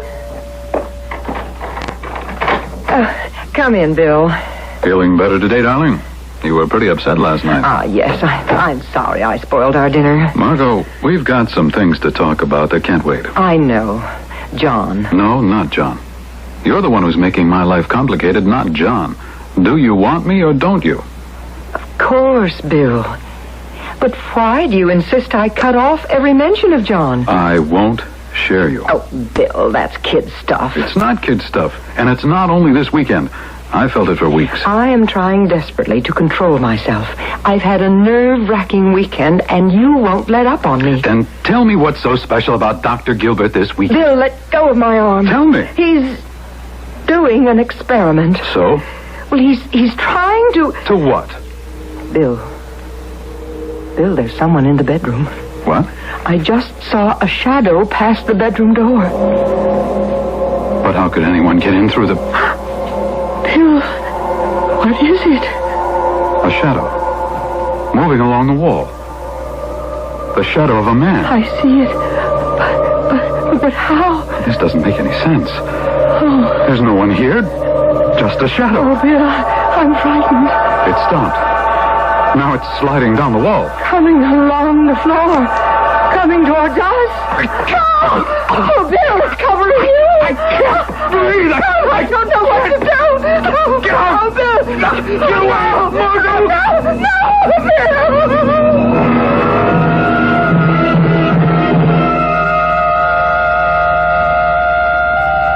We haven't been able to get a word out of her, Dr. Gilbert. She's in deep shock. Then you don't know what happened in Margot's apartment. I'm hoping you'll be telling me. This smacks of more than coincidence, Dr. Gilbert. Two people whose lives touched yours, dead within 24 hours of each other, and killed the same way. Are you ready to believe me? Ready? My shadow killed them both. I don't know who will be next. Now look, Dr. Gilbert, if you're going to make light of this, I'll make damn sure you're sorry. Oh, I'm not making light of anything.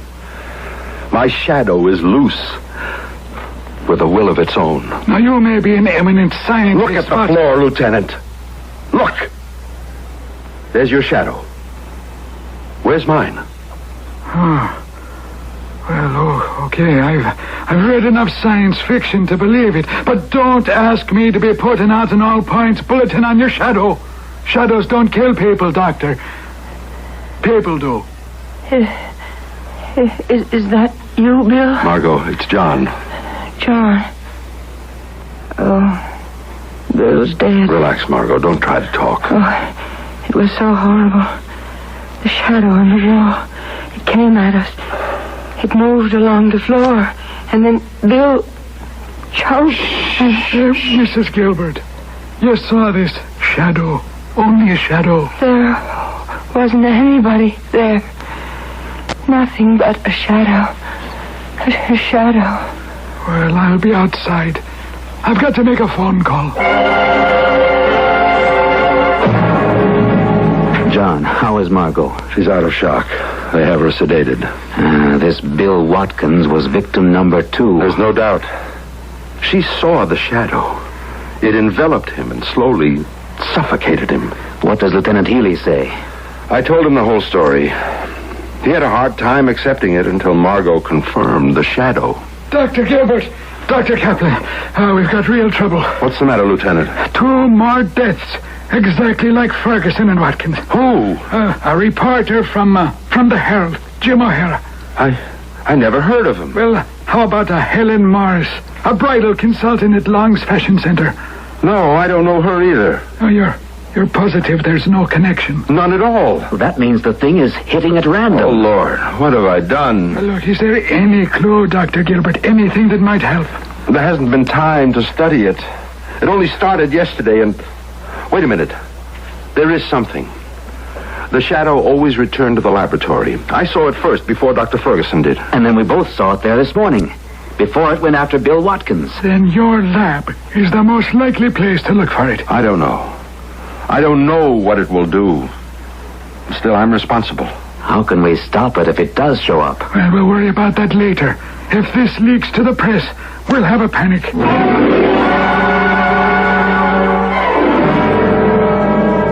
That's right, Captain. Dr. Gilbert thinks it will come back here to his lab. Well, I don't know. Wait a minute. The captain thinks he ought to send a cordon, surround the lab. You wanted to keep this quiet. No cordon's going to catch a shadow. Hello, Captain. The doctors think it'll attract too much attention. I agree. Oh, okay, we'll wait. And keep your line open.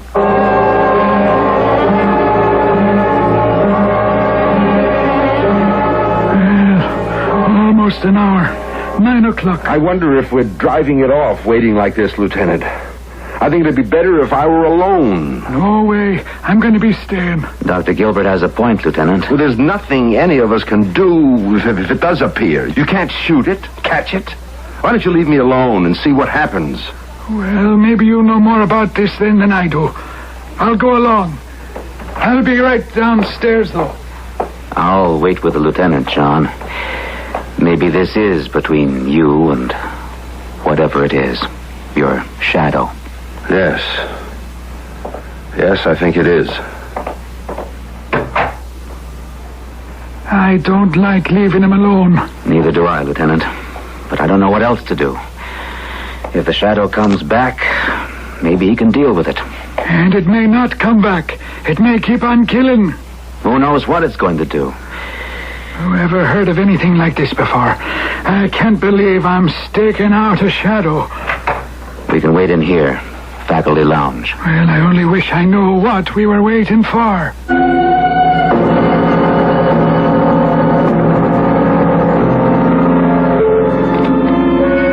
Tape 12. Sunday, February 19, 9:30 p.m. There have been no further effects on my body. Nothing more to indicate the cause of this strange transformation that's taken place with the loss of my shadow and the subsequent power of that being. Will it return to me? I know now what I have to do, what I must do. There it is, slipping in at the window. I knew you'd be back. There's only one way you can be stopped. When I die, you'll have to return to me, locked to me as you were all through my life. My shadow, no longer with a will of your own. It's my own life that gives life to you.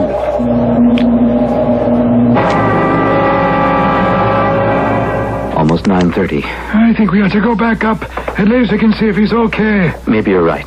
Come on. Yeah, no, I got my doubts about anything happening like this. That's John.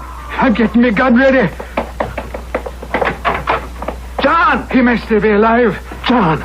Oh, let me get to the phone. Police emergency. Get me.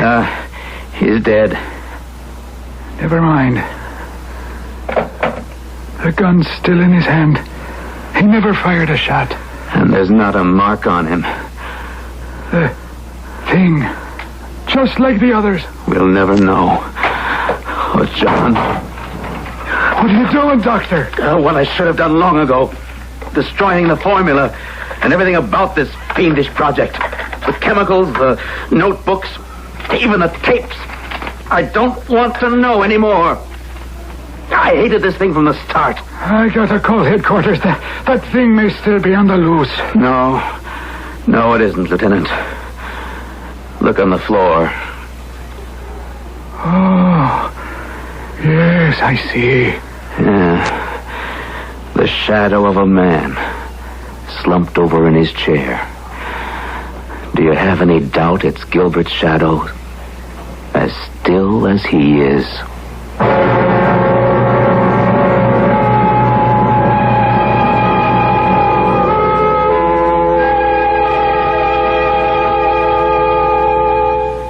What did kill Dr. Gilbert? His shadow? His subconscious? Dr. Gilbert went too far over the border of man's understanding. He delved too deeply in secrets that should remain untouched. For in all of heaven, earth, and even hell, there are some things that are better left untampered with. And this was one of them. I'll be back shortly.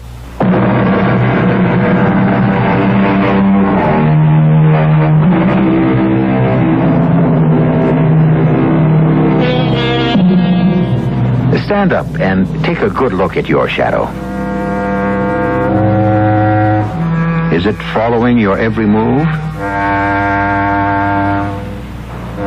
Is it really the shadow you're casting, or, look closely now, do you detect a little deviation, a little rebellion, a hint that perhaps your shadow might like to do its own thing?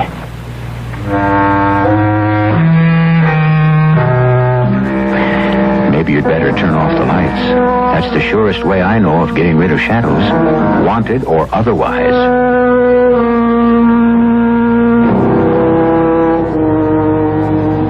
Our cast included Nat Polen, Joan Shea, Gordon Gould, and Lloyd Batista.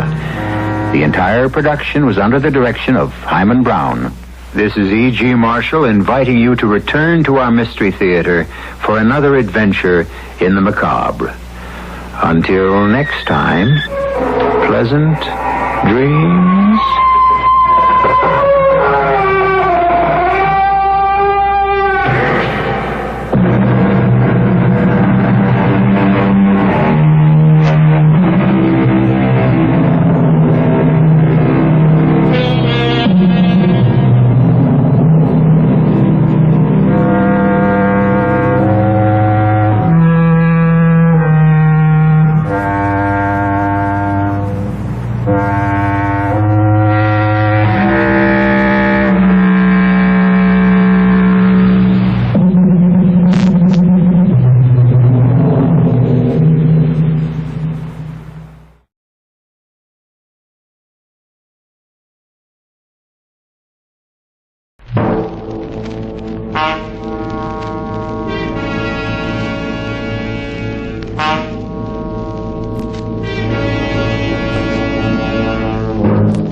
You're alone in Paris, unable to speak the language, unable to cope with the gigantic conspiracy which seeks to convince you that you are mad. You are the victim of a plot from which there is no escape.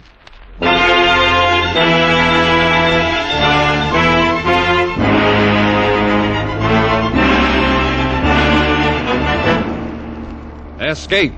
Produced, directed, and tonight written by William N. Robeson, and carefully contrived to free you from the four walls of today for a half hour of high adventure.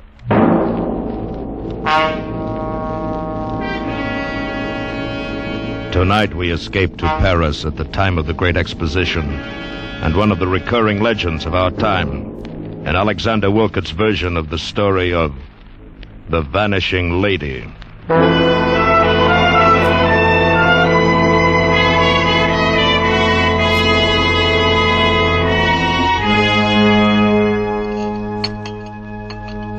Another cup of tea, Bruce? No, thank you, my dear. I just light up my pipe now and have a look at the Evening Standard. I'd like another, please, Mother. All right, Alice. Only one sugar, dear. We must watch our figures, you know. What nonsense. A growing girl like Alice needs plenty of sugar. See, Mother, Daddy approves. Perhaps. But Mother is still boss. Yes, Mother. There's a dear. Mother, Yes, dear. I've been thinking. Yes, dear. I've been thinking about my grandparents. Oh. I know all about Daddy's parents. How Grandfather Stanley commanded a dreadnought at the Battle of Jutland. It was not a dreadnought, Alice. It was a heavy cruiser. Oh, yes, heavy cruiser. And he got the VC, and how Grandmother Stanley was a volunteer nurse at Westall Arch when the Zeppelins came over. And I know about your father, too, and how he died in India from his wounds, and how gallant he was at the Khyber Pass. But, Mother... Yes, dear. You've never told me anything about Grandmother Winship. Haven't I? No, and I'd like to know something Bruce. about... The child's 16. I think it's time she knew. But, Bruce... And you'd probably feel better to get it off your chest. What, Mother? What is it? Well, my dear, I've never talked about your grandmother because I've always half believed that someday, somehow, she would come down our garden walk and... I know it sounds silly, and explain where she's been for the last 20 years. Why? What happened to her? I don't know. And I don't suppose I ever will. Cynthia, darling, if it's going to upset No, you... Bruce, you're quite right. It would be best to get it off my chest, as you put it. As you know, Alice, I was born and brought up in India. And I was about your age when my father was killed in the Khyber campaign. Mother decided to leave India for good and return to her old home in Warwickshire. However, since it was necessary for her to go to Paris to attend to some details of my father's estate, she decided that we should leave the P&O boat in Marseille and proceed by train. You may imagine the timidity with which we two unescorted ladies traveled across France, without the slightest knowledge of the language, and without indeed assurance that we could find a hotel room in Paris, though we had telegraphed for reservations from Marseille. You see, the Great Paris Exposition had just opened, and the city was jammed with visitors from all over the world.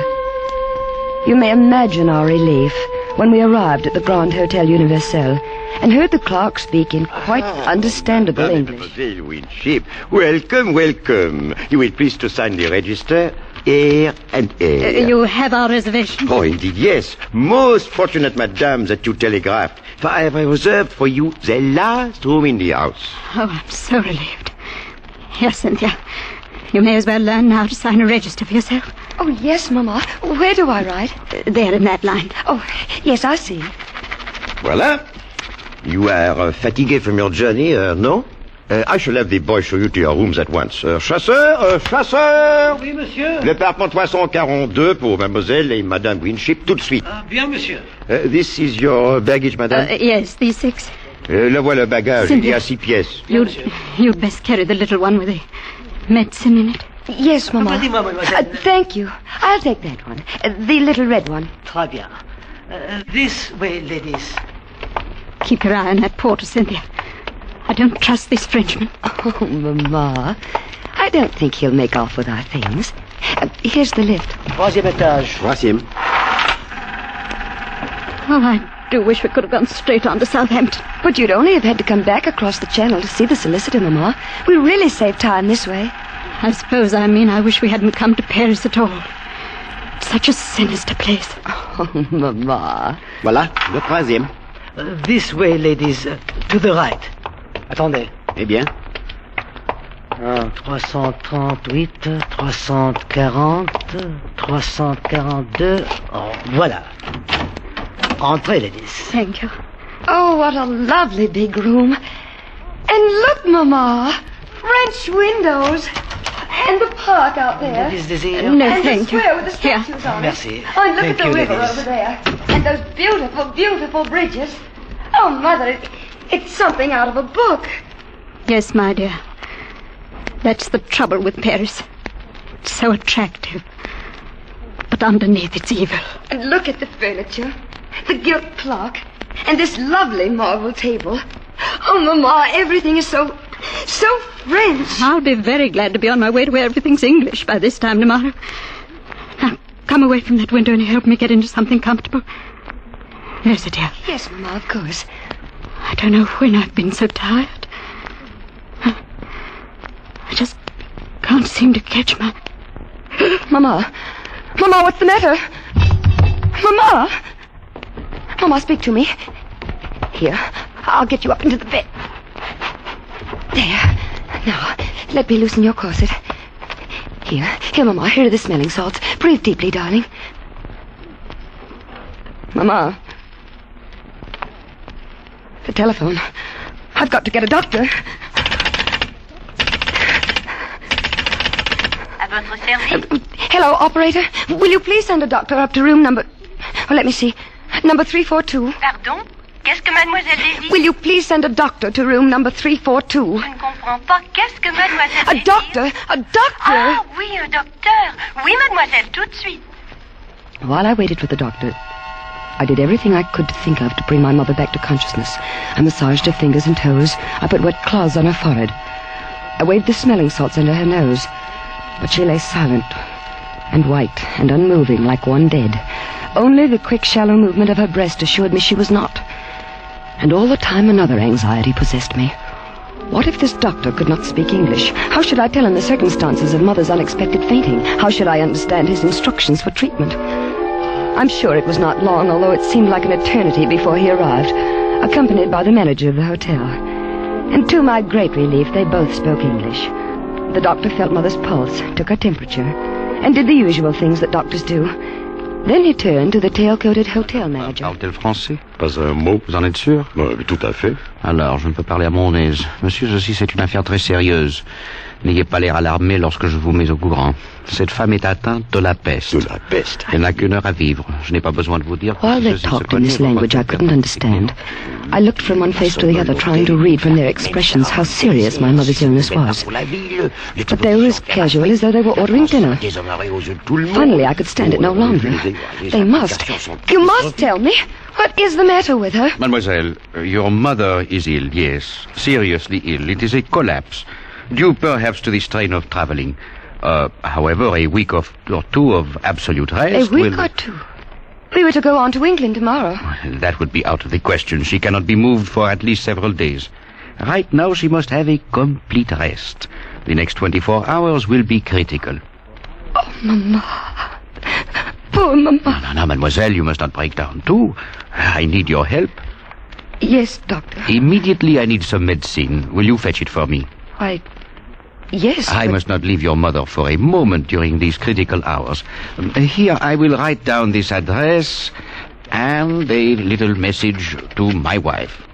Your wife? Yes, I have the medicine already prepared at my home. It will be faster to go there for it than to a pharmacy. There are a few chemists who have the ingredients. But couldn't you telephone? Alas, I have no telephone. Well, then a messenger, perhaps. Oh, mademoiselle, you do not know Paris en fête. With the exposition opening, nowhere can you find a reliable messenger. They are all selling souvenirs. No, mademoiselle, you will accomplish the errand more rapidly yourself. Voici l'adresse. Here's the address, 24 bis Rue Val-de-Grâce. And here is the message to give to my wife. But I don't know Paris at all. I'm a total stranger here. I'm sure the manager here will give the necessary instructions to the cabby. Indeed, I will. If mademoiselle is ready. Before I quite knew what was happening, I was seated in a rickety taxicab outside the hotel, with the doctor's message clutched in my hand, while the hotel manager gave a voluble direction to the cabby. Je serai un pourboire assez grand pour remplacer cette vieille bagnole.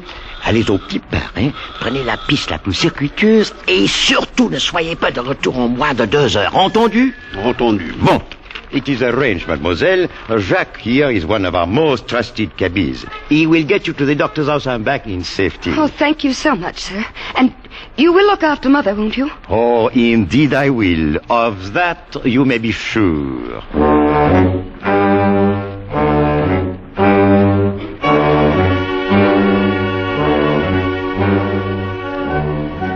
When we left the hotel, we crossed a huge square with statues around it and turned into a wide avenue which led up a gentle incline, at the top of which was a huge arch. But before long, we turned off to the right into narrower streets. It must have been 20 minutes later when we turned into another wide boulevard, and I saw another huge arch up ahead. Or was it the same arch? Driver! Mademoiselle? Haven't we passed that arch before? Regardez, mademoiselle, voici l'Arc de Triomphe, là-bas la Tour Eiffel, les Driver, I don't want a sightseeing tour. I want to go to this address directly, don't you understand? Please, now take me there at once. En fait, sans mieux, de la patience, mademoiselle. Paris, c'est une grande ville, voyons.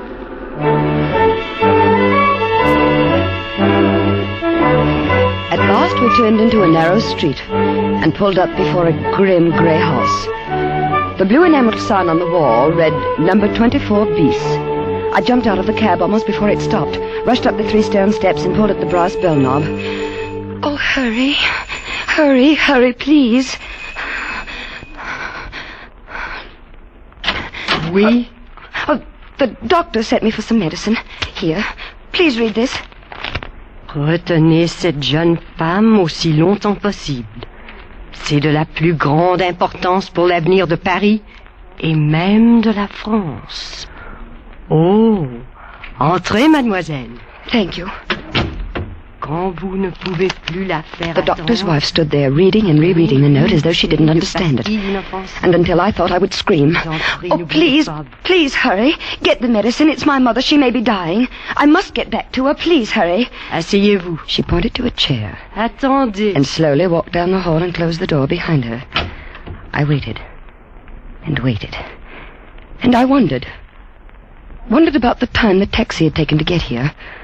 About that arch that looked so familiar. And I was torn by the 100 nameless anxieties that torture you when your nearest and dearest is ill. And then I heard something that froze my blood.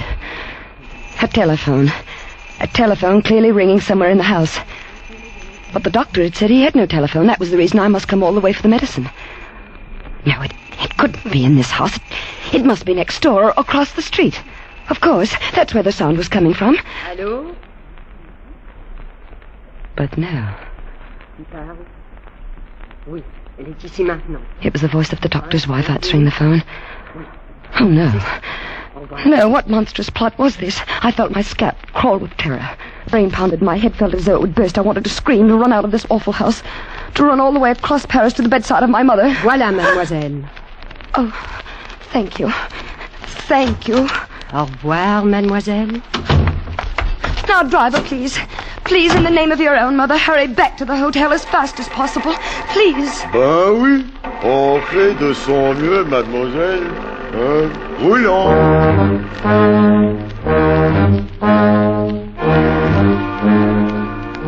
But my pleading was of no use. Either it was misunderstood or ignored. We crawled across Paris just as slowly as we had come, and I was certain I saw that same white arch 3 times. But at last we crossed the great square with the statues in it, and I knew we were close to the hotel. Please, please hurry. On fait de son mieux, voyons. Just beyond the great square, we turned up a narrow street, which shortly entered a wide circle, in the middle of which was a tall, slender monument. The driver swung around the monument and pulled up before the entrance of the hotel, reached back and opened the door. Voilà, mademoiselle.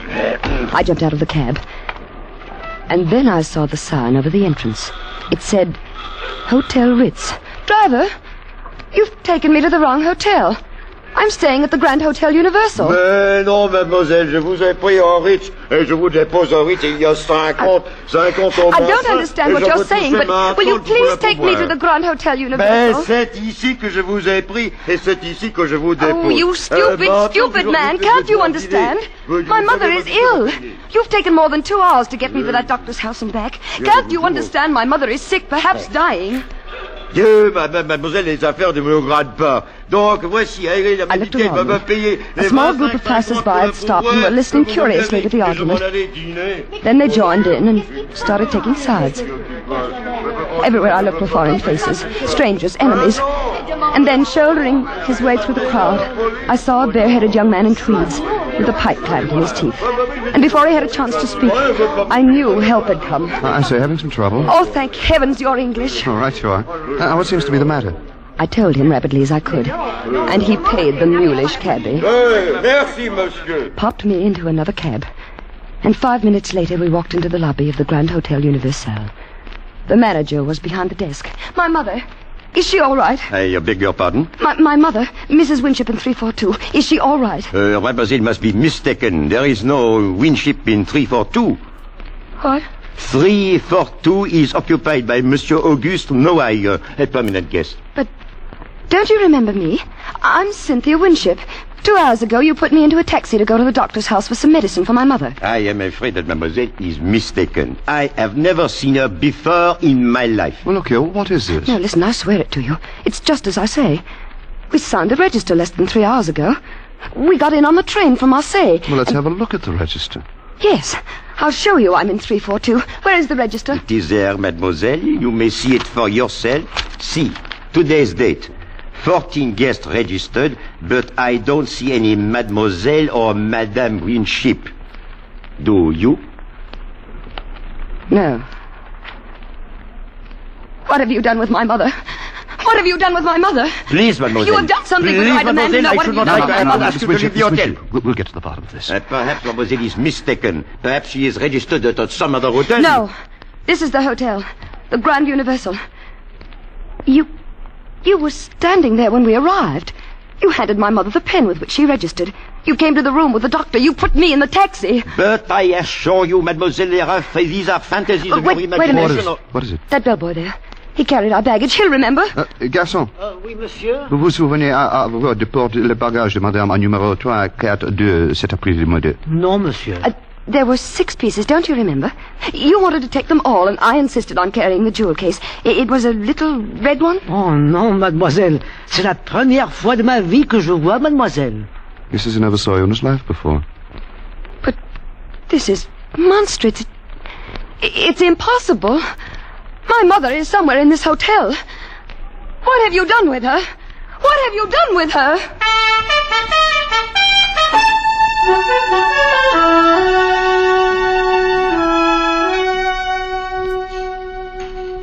Now then, how do you feel, Miss Winship? Better, thank you. This soup was very nourishing. Well, won't you have something else? A salad, a bit of roast? Thank you, no. A cup of tea, perhaps? Certainly. Garçon? Monsieur? Une tasse de thé pour mademoiselle. Tout de suite, monsieur. I don't know how to thank you, Mr. Do you realize I don't even know your name? It's Bruce. Bruce Stanley. I'm glad to meet you, Mr. Stanley. It's a pleasure, Miss Winship. Mr. Stanley, you believe me, don't you? Of course I do, Miss We Winship. did register at that hotel. We were in room 342. I can even describe the furnishings. There was a big window that went from the ceiling to the floor. Well, every hotel room in Paris has windows like that, Miss Winship. Oh, they do? Yes. Well, in this room, the draperies were plum-colored.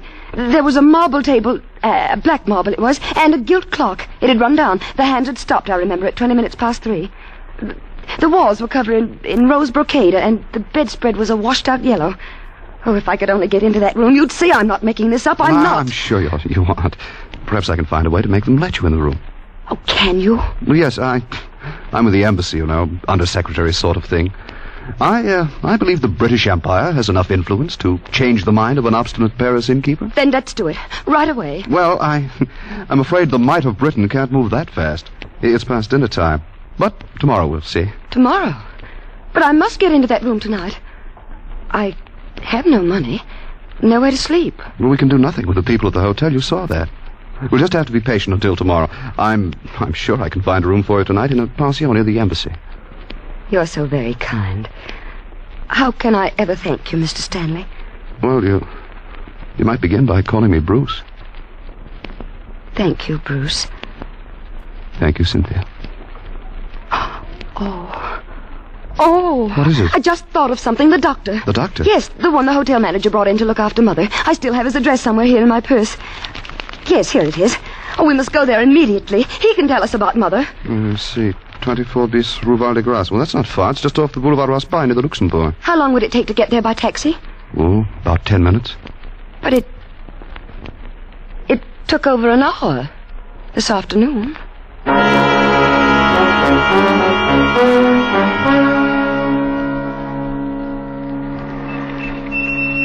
Voilà, monsieur, 24 bis, rue Val de Grace. Well, here we are. Yes, this is the place. Attendez, mon vieux. Très bien, monsieur. The house is dark. It's quite late. Well, I don't care. We've got to find out tonight.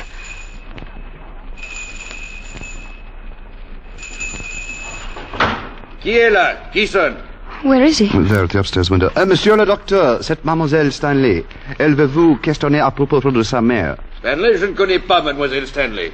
He says he doesn't know you. But he must. Doctor, don't you remember this afternoon? You sent me to your house for medicine for my mother. Je ne comprends pas l'anglais. He says he doesn't understand English. Oh, the liar. The dreadful liar. He does. He speaks perfect Et English. vous, jeune homme, je vous conseille de ne pas déranger le repos des gens comme il faut et de vous en aller avant que je n'appelle la police. I'm sorry, Cynthia. Oh, Bruce. What am I going to do? What am I going to do?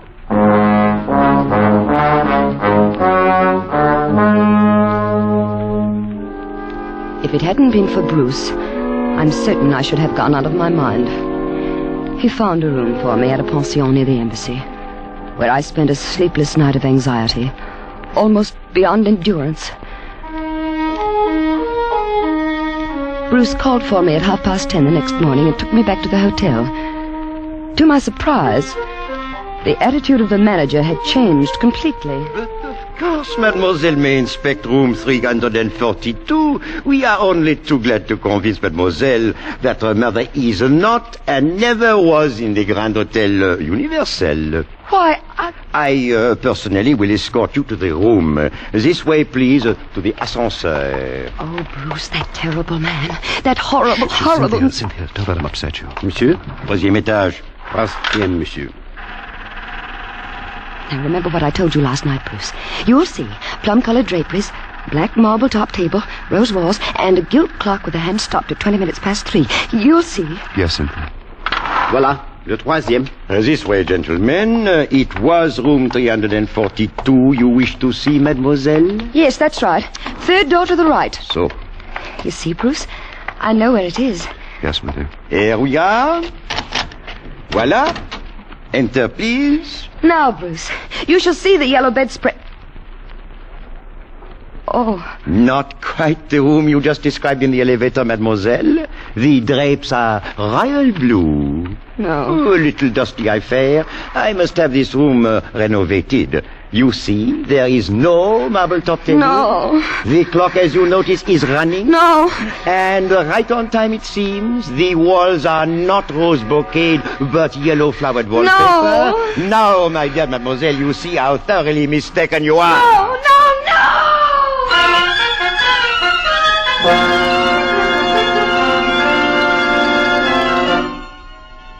They had tried to make me think I was mad. They succeeded. I remembered nothing until I awoke in my aunt's house in England 2 weeks later, thanks to Bruce, who never left my side during those terrible days when my sanity hung in the balance. Well, that's the story, Alice. That's why I've never been able to talk about your grandmother Winship. Oh, Mother, how horrible. Because all these years, I've clung to the foolish hope that somehow she'd come back and tell us herself what happened. Oh, you poor dear. You may as well dispel that hope forever, Cynthia. What? Since you've at last brought yourself to discuss your mother's disappearance, I think it's time you knew the true facts. Bruce. Your mother died 20 minutes after you left the hotel on that fool's errand for the doctor. Oh, no. She died of the bubonic plague. She'd caught it in India before she sailed. The doctor recognized the symptoms the moment he examined her. He told the hotel manager in French in your presence. They agreed that the matter must be kept completely secret. If the news leaked out that there was a case of plague in Paris, the city would have been emptied of visitors and the exposition would have been a failure. Oh, Bruce. The conspiracy of silence began in the hotel. The bellboy was paid to claim he never saw you. The taxi driver was paid well to take you to the doctor's house by the most roundabout route. The note to the doctor's wife advised her to detain you as long as she could. And the taxi driver added his own imaginative touch by returning you to the Ritz instead of the Universal. I shudder to think what might have happened if I hadn't come through the Place Vendôme just then. But you didn't know. Not then. When did you find out? Next morning. By then, the conspiracy had grown to international proportions.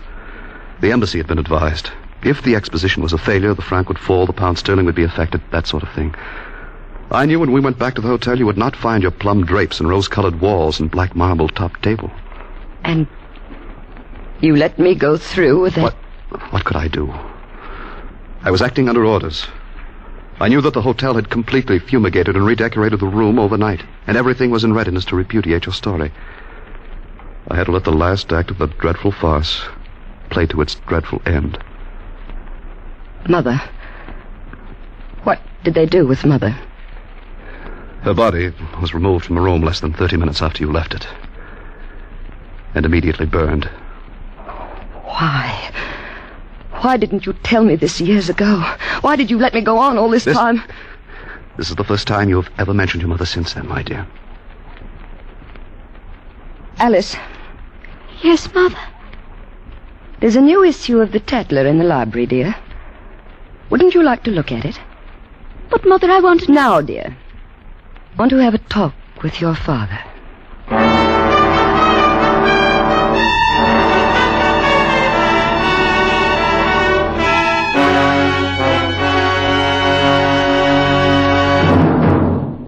Escape, produced and directed by William N. Robeson, has brought you The Vanishing Lady by Alexander Wolcott, adapted for radio by Mr. Robeson.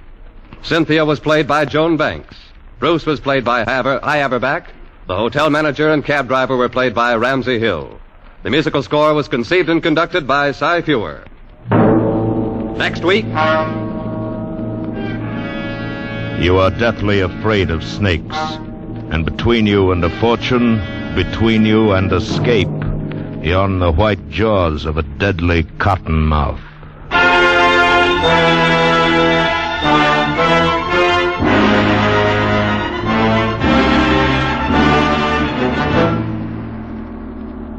Next week, we escape with Irvin S. Cobb's famous story, Snake Doctor. Good night, then, until this same time next week, when again we offer you Escape.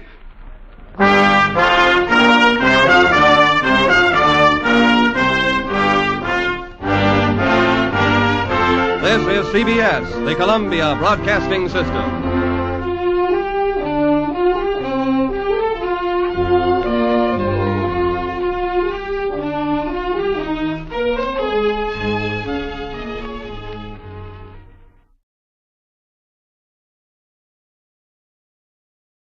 And now, the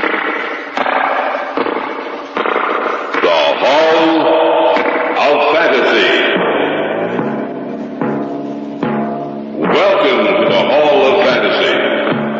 Welcome to the series of radio dramas dedicated to the supernatural, the unusual, and the unknown.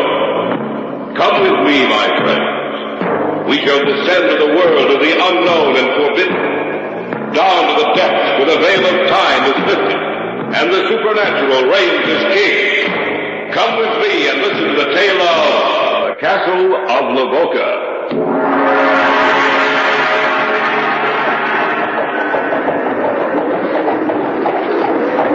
One night, shortly after sunset in the dead of winter, they say a carriage drove through here. A carriage drawn by 4 cold black horses. The carriage, too, was black, and the driver was clothed in a livery of black. He whipped the horses and drove them as if his life depended on it. Get up there! Get up! No one saw who rode inside the carriage, but on its heels there ran a pack of snarling, howling wolves. He said that Drago, Baron of Lavoca, was going to make a pact with Satan himself.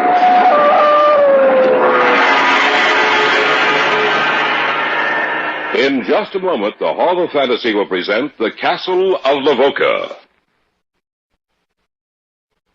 And now for tonight's story, an original radio drama by Richard Thorne entitled The Castle of Lavoca.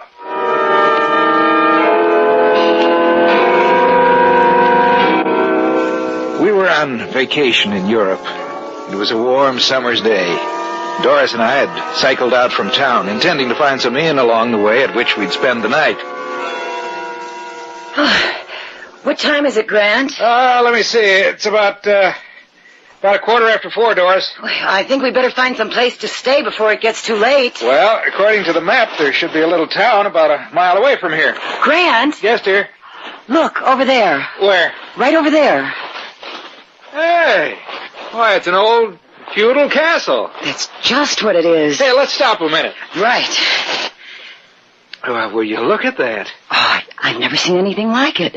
It looks like like history come to life. A walled fortress. Look at those 3 towers rising up from the walls. Oh, the whole thing seems to have been built in the form of a triangle. There only seems to be 3 sides to it. Well, from what I can see from here, it looks to be in pretty good condition. I wonder how old it is. Hey, Dor, I've got an idea. It's too late tonight, but why don't we find the inn and then tomorrow morning see if we can't go through that place? That sounds pretty good. As a matter of fact, I wouldn't mind spending a day or 2 around here. It's beautiful country. Well, I say we do it. What about you? Oh, you twisted my arm. Grant. Yes, dear? Maybe we shouldn't. Shouldn't what? Shouldn't go through that place. Well, why not? I don't know. It's just that suddenly I felt cold inside. You're just remembering a lot of stories about old castles and ghosts. There's nothing to worry about, Dor. The man who probably built that castle and all his descendants are only memories now. And memories can't hurt you.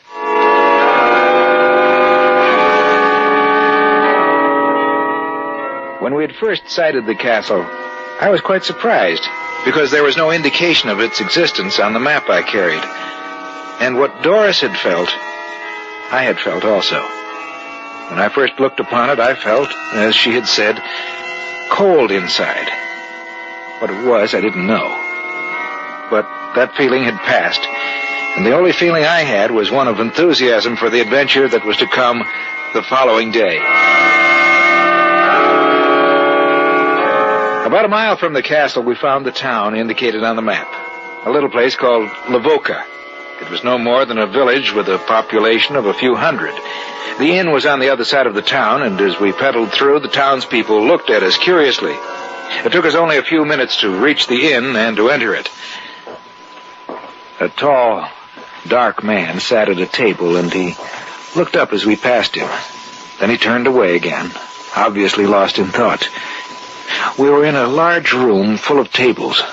There was no such thing as a reception desk, save for the bar at one side of the room, which served a double purpose, a bar and a registration desk. A large man with pounds of extra flesh stood behind it. Are you the proprietor?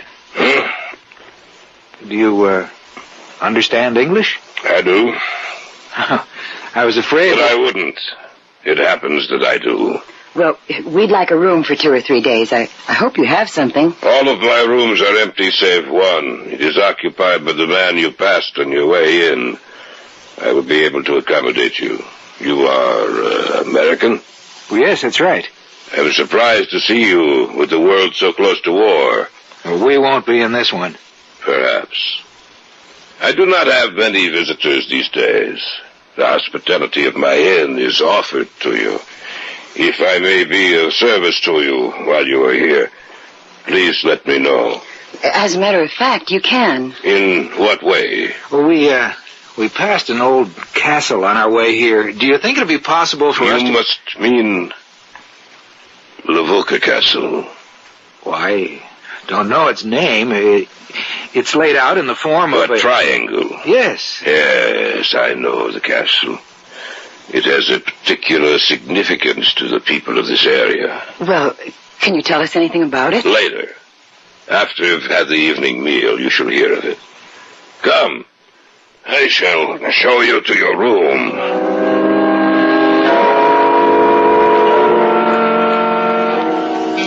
As he led us upstairs to our room, we passed again the man who sat alone at the table. He was staring at us and made no attempt to hide the fact. As we went up the stairs to the second floor, I wondered why the innkeeper had seemed so afraid when I mentioned the castle. I had no time for further speculation, however, at least for the next hour. Our time was spent in cleaning up, and Doris kept talking of other things. Well, I'm ready to go back downstairs, Grant. What about you? Hey, look at the sunset, Doris. Oh, it's a beautiful sight, Grant. Grant? Yes? Look where I'm pointing to. Isn't that Lavoca Castle? Yes, it is. Stands out so in the sunset that it seems to be on fire. Grant, did you watch the innkeeper's face when you asked him about the castle? He seemed surprised. I wouldn't call it that. I'd call it frightened. Perhaps you're right. And perhaps we should forget about seeing that castle tomorrow. Perhaps we should start back. Well, we'll see. You know, Dora, you make it seem so serious.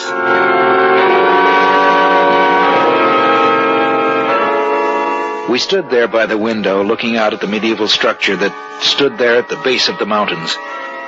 That afternoon, when we had first seen the castle, it had seemed to be a beautiful relic of a dead past. But as we watched it, bathed in the redness of the setting sun, it seemed to be a mass of molten rock. Little by little, the sun slipped down and the gray shades of dusk moved out towards the castle, advancing slowly, covering the walls with the dark shadows of night. And then it was gone from our sight, swallowed up in the darkness. I had a fantastic thought for a moment that Lavoca Castle was the dwelling place of death. Well, the meal was excellent, and we were both quite hungry. At length, well, it was over, and our host walked over to us. Some brandy, perhaps? Not for me. And you? Or perhaps later, not now. If you do not mind, I shall join you. Yes, of course. You say you wish to know about Lavoca Castle.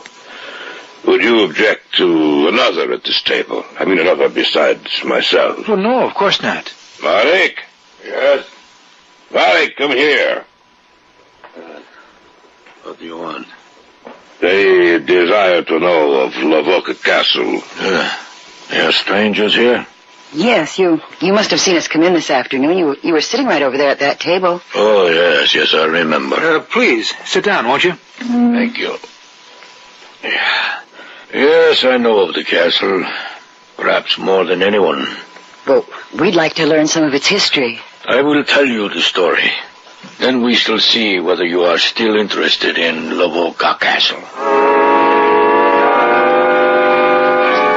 The castle was built centuries ago, sometime in the late 1600s. It was built by Drago, the first and only Baron of Lavoca, a man renowned for his cruelty and his prowess in the arts of war.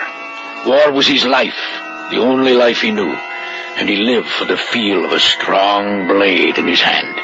He lived for one purpose: to kill.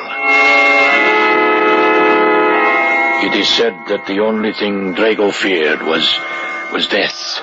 He dealt with it almost every day of his life, yet he feared it. He feared the day that he would die. It is said that he made a pact with Satan himself so that he would not die. This is the legend. One night, shortly after sunset, in the dead of winter, they say a carriage drove through here. A carriage drawn by 4 coal-black horses. Get out there! Get out! The carriage, too, was black, and the driver was clothed in a livery of black. He whipped the horses and drove them as if his life depended on it. Get out there! Get out! No one saw who rode inside the carriage, but on its heels there ran a pack of snarling, howling wolves. Those who saw what happened that night were frightened almost to death. The carriage drove straight to the gate of Lavoca Castle. And the huge drawbridge was lowered to admit an entrance. The carriage rumbled across it, but the pack of black wolves stayed outside. They stayed outside, and the sound of their howling voices drifted back to this town, and the people were afraid. People looked up towards the castle, and they said it was bathed in an eerie luminescence. The visitor to the castle was there for the better part of 3 hours. And then the drawbridge was lowered again, and the carriage rumbled out. It seemed to be going even faster. And the driver whipped and drove the horses. Till their mouths were white with foam and their eyes wide with fear. The carriage rushed through the center of the town, and the people were so afraid they turned their eyes away, lest by looking upon it they should die.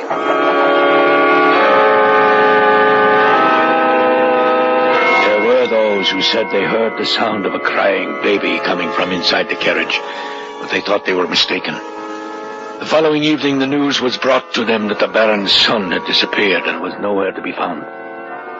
And as the man stood before them, telling the townspeople of what had happened, the shadows grew together in the night, and from the distance they heard...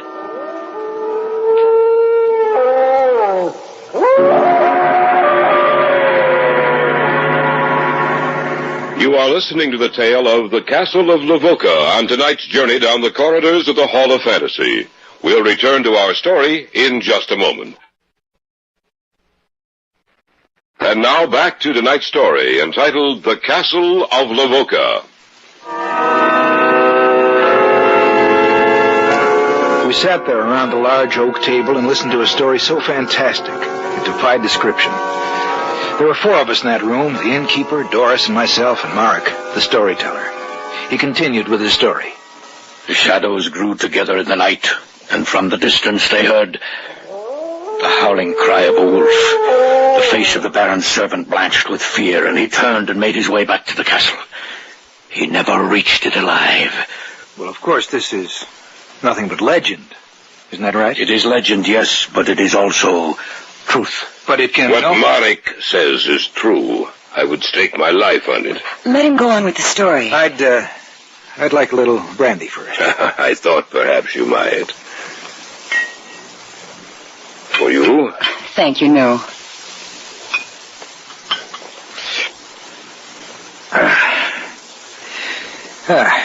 Now then, go on with your story. By your leave. As I said, they found the servant outside the castle gate, and there was a great uproar about his death. But the Baron issued an edict that it was never to be discussed. And of course the people obeyed him, for by now they lived in superstitious fear of the Baron.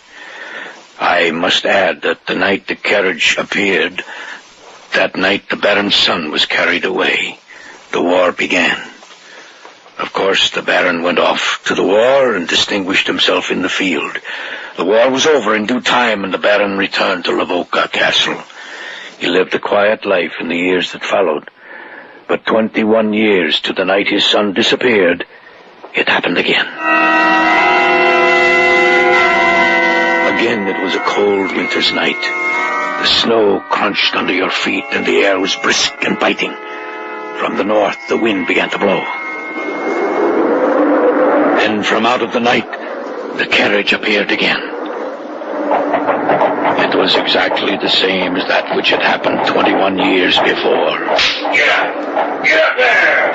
It was the same driver, the same carriage, and it even appeared to be the same horses. It flashed through the town and up the road leading to the castle, and in the back of it, the devil dogs ran, snarling and howling. Until the carriage rolled into the castle, and they sat outside as they had a generation before. But it was not for long, for in a few minutes the carriage appeared again. Get up there! There was no doubt about it this time, for very clearly the townspeople heard... No, let me go! Let me go! In the name of...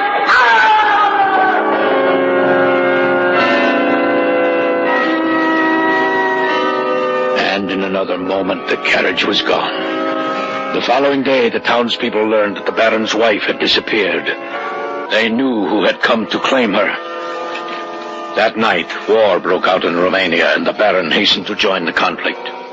If I understand you correctly, both times the carriage appeared, war broke out? That is correct.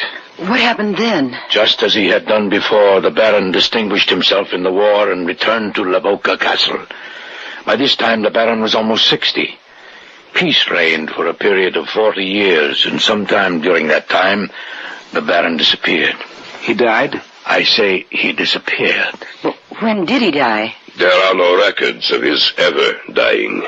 They say he lies at rest in one of the catacombs beneath the castle, waiting. Waiting? Waiting for what?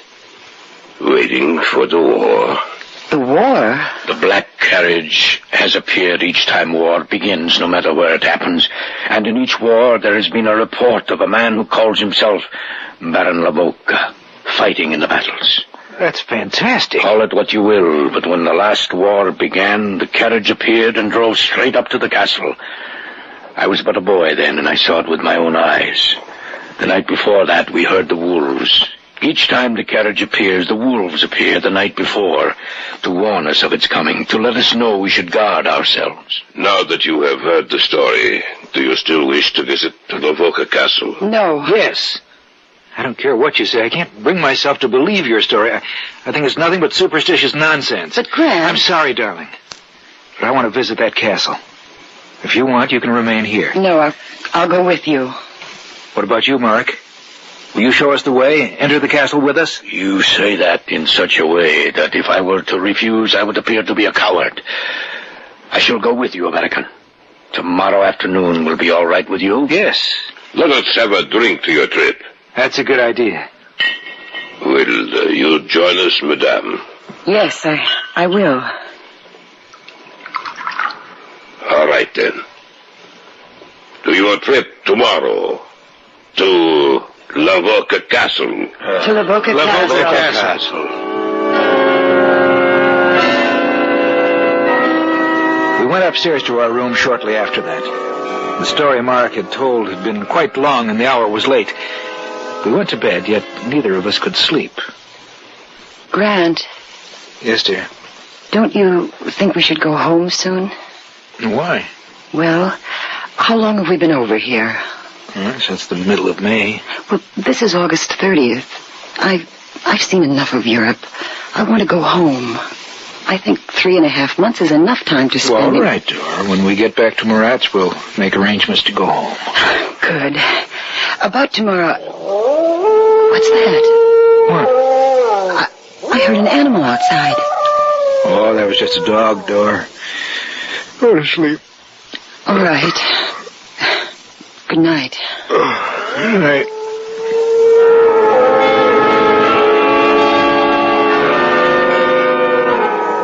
It was the following afternoon. For some reason, we hadn't been able to get started until late in the afternoon. It was after 3 o'clock when we started out. We discarded our bicycles in favor of horses, which Mark had been able to procure for us. The trip up to Lavoca Castle was uneventful, and within an hour we stood at the edge of the drawbridge, looking into the courtyard. Shall we go across? Of course. It doesn't show any signs of age. It has been perfectly preserved. I'll take you on a tour of the inside. We can leave the horses here. I'll give you a hand, Doris. That's all right, Grant. I can manage. All right. Now, just follow me. Marek led across the courtyard and into the gray building. The huge wooden doors were slightly ajar at the entrance, and with an effort, Mark pushed them open and led us inside. We were in a huge hall, which must have served as both a reception hall and a dining place. From there, he led us into the Baron's chambers, his wife's, which formed two sides of the massive triangle. Members of the retinue must have occupied the third side of the triangle. We visited each of the 3 towers which looked out across the countryside, giving a clear view of anything approaching. And then Marek led us down into the cells beneath the castle. Coming finally to another stairway, he turned to me. This leads down into the catacombs. Well, let's go down. Take a look at them. Perhaps we... Oh, nonsense, Dor. We both have flashlights.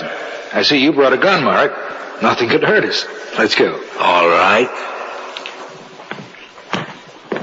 Oh, it seems colder down here. Yes, it does. I shall show you where they say Drago is sleeping.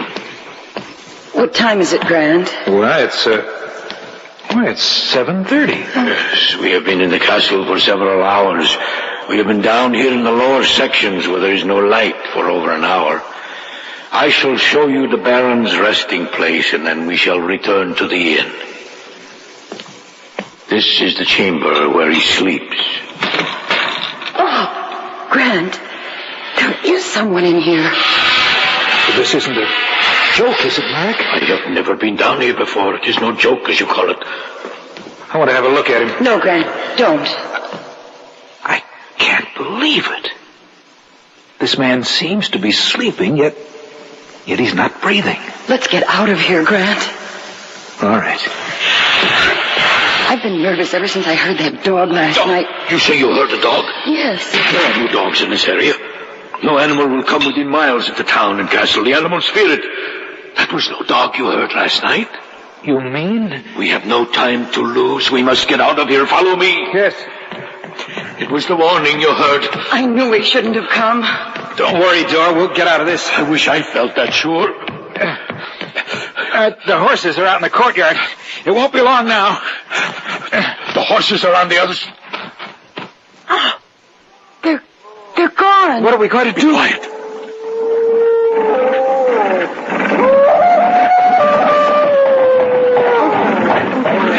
Get back over here in the shadow. Yes. Perhaps he will not see us.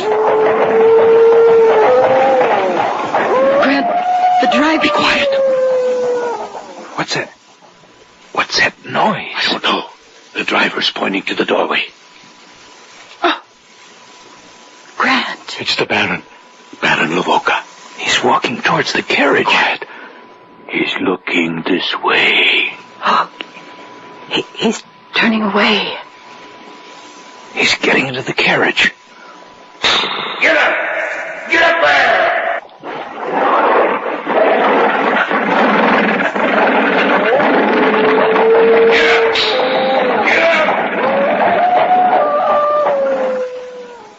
Before our eyes, the carriage wheeled around the courtyard, and then thundered across the drawbridge and out into the night, followed by the snarling wolves. We found our horses later and went back to town. When we returned to the inn, the innkeeper was relieved to see us. The carriage drove through here a while ago. I thought you'd all be dead. Providence must have had an eye on us. Well, it will happen tomorrow. What will happen tomorrow? The war. The war will begin. The innkeeper was right. The night we saw the carriage in the courtyard of the Castle Lavoca was August 31st. On September 1, 1939, the Germans marched into Poland and the Second World War began.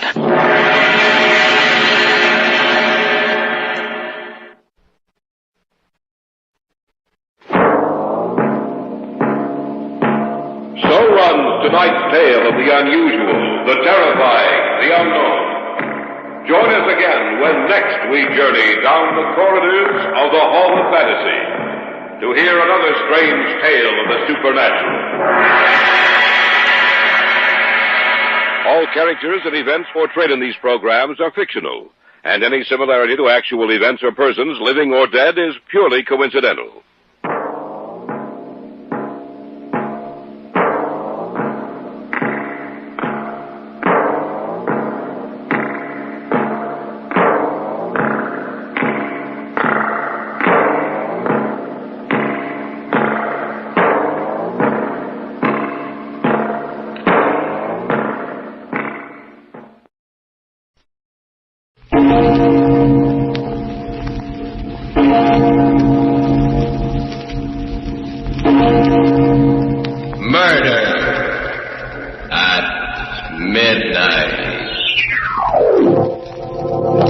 That gun won't do you any good.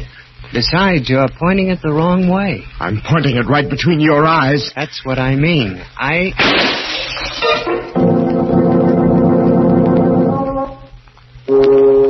Midnight. The witching hour when the night is darkest. Our fear is the strongest. And our strength at its lowest ebb. Midnight. When the graves gape open and death strikes. How? You'll learn the answer in just a minute in Wherever I Go.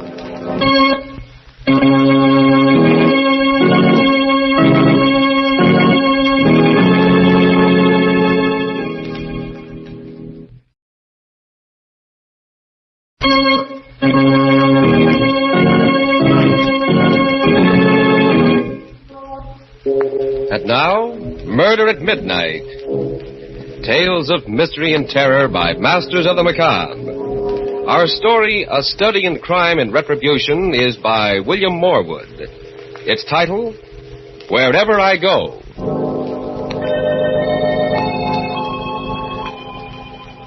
The music room of an old country mansion. Seated at the piano, playing with the skill of an accomplished musician, is Gordon Ormsby. Engrossed in what he is doing, he is not aware his wife, Ellen, has come in until... For goodness sakes, Gordon, when are you going to stop that pounding? What? Well, I thought you enjoyed music, my dear. I do when it's well played. Oh, don't be childish. You might have a little consideration for my headache. You and your headaches. There's nothing whatever wrong with you. The doctors have as good as told you that. It's all in your mind. The affectation of a silly rich woman. Lucky for you I am rich. Or where would you be now? Someplace where I'd amount to something. I had talents when I married you, Ellen. I could have been a great musician or a great painter or a writer. You were what you are now, what you always will be. A dilettante, a dabbler. It's your money that ruined me, softened me up, robbed me of my ambition. If you hate my money so much, there's nothing to prevent you walking out on it. I will.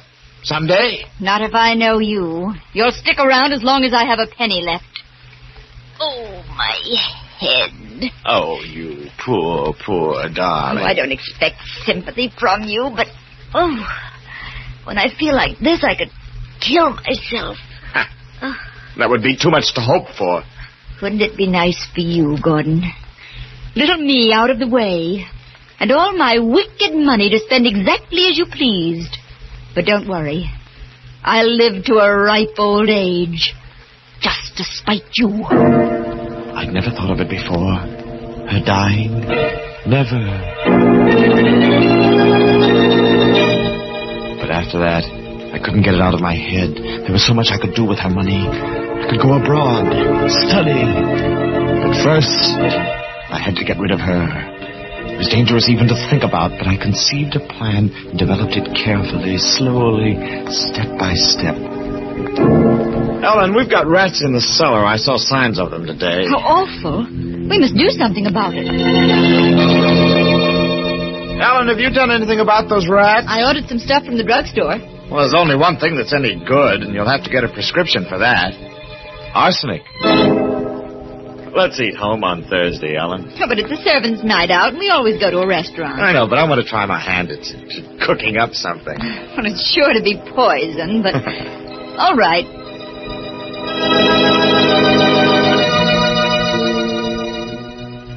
We ate dinner at home on Thursday, the two of us alone together.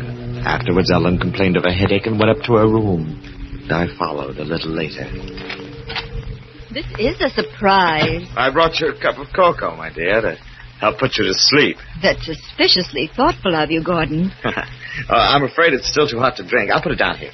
What have you done to your hand? What? It's all bandaged up. Oh, I scalded it in the kitchen. It's a nuisance, too. I wanted to write tonight. What are you working on now, Shakespeare? Your memoirs? No, dear. I don't expect to die for a while yet. No, it's a story about a girl suffering from an incurable disease who commits suicide. Sounds morbid to me. Oh, but it's not. I'm making it very tender and beautiful. As a matter of fact, I did mean to write the death scene tonight. With this hand, I'm... Say, Ellen, would you help me out? How? Well, I've got the girl's suicide note all set in my mind. I can't write with this. Would you write it down while I dictate it? Oh, do it yourself tomorrow. Oh, please. It'll only take a minute. Please. Oh, all right. Where's some paper? Here. But that's my very best stationery. I hate to waste it. It won't be wasted. Ready? Yes. Here goes. It's, I can't stand the pain any longer. Nobody knows how much I've suffered. Death will be peaceful compared to this. Wait a minute. What? What's wrong? You're going too fast. Oh. Death will be... What? Peaceful compared to this. Forgive me for what I'm doing, but this is the only way out. Signed... Yes? Ellen. What? I named her that, dear, because she reminded me of you, so noble in her suffering. I thought you'd be pleased. Well, I'm not. You'll have to think of some other name. All right. Jane. Jane? You remember Jane Turner, the girl I was going with when I met you? I don't think she'd mind. But I would. There. It's signed... Ellen. Thank you, my dear. You don't know how much this means to me. Oh, my head's splitting. Oh, I'm sorry. Cocoa? Drink it. That should end your headache. Drink it, Helen. Tastes queer. Well, I couldn't find the sugar, so I sweetened it with maple syrup. Well, I don't suppose it'll kill me. Drink it all. Drink it all. There. Oh. What's the matter? Oh, the pain. Gordon, do something. Why are you... You won't be long now, Ellen. You mean that arsenic you bought for the rats. You're mad. They'll hang you for this. No, Ellen. Oh, no. You have left a note behind. It's a clear case of suicide. I was shaking all over. Yet my nerves had to be steady for what lay ahead of me. My own life depended on it. Music, that would relax me. The piano. I raced downstairs for the music room, but before I reached it, I heard the playing. I pushed open the door. A man was sitting there. A man I'd never seen before, but who was somehow vaguely familiar. Hello. Who are you? Don't you know? Well, of course not. What are you doing here? There was nobody at the piano. I didn't think you'd mind. Well, I do mind. How'd you get in? The door's locked. Is it? I didn't notice. Breaking and entering, huh? I've got a good mind to call the police. I'm sorry you're so suspicious. Still, I realize the strain you must be under. What do you mean by that? I'm afraid I'm interrupting you in business vital to both of us. I'll call again some other time. Oh, wait. You can't leave like this. At least tell me your name. I have many different names. When the time comes, you can call me by any one of them. Goodbye. I put the stranger out of my mind. Too much depended on the telephone call I had to make. A single slip-up now, and a rope was waiting for me. I dialed with shaking fingers. Dr. Sampson, this is Gordon Ormsby. You must come at once. Ellen is dead. I think she's taken poison.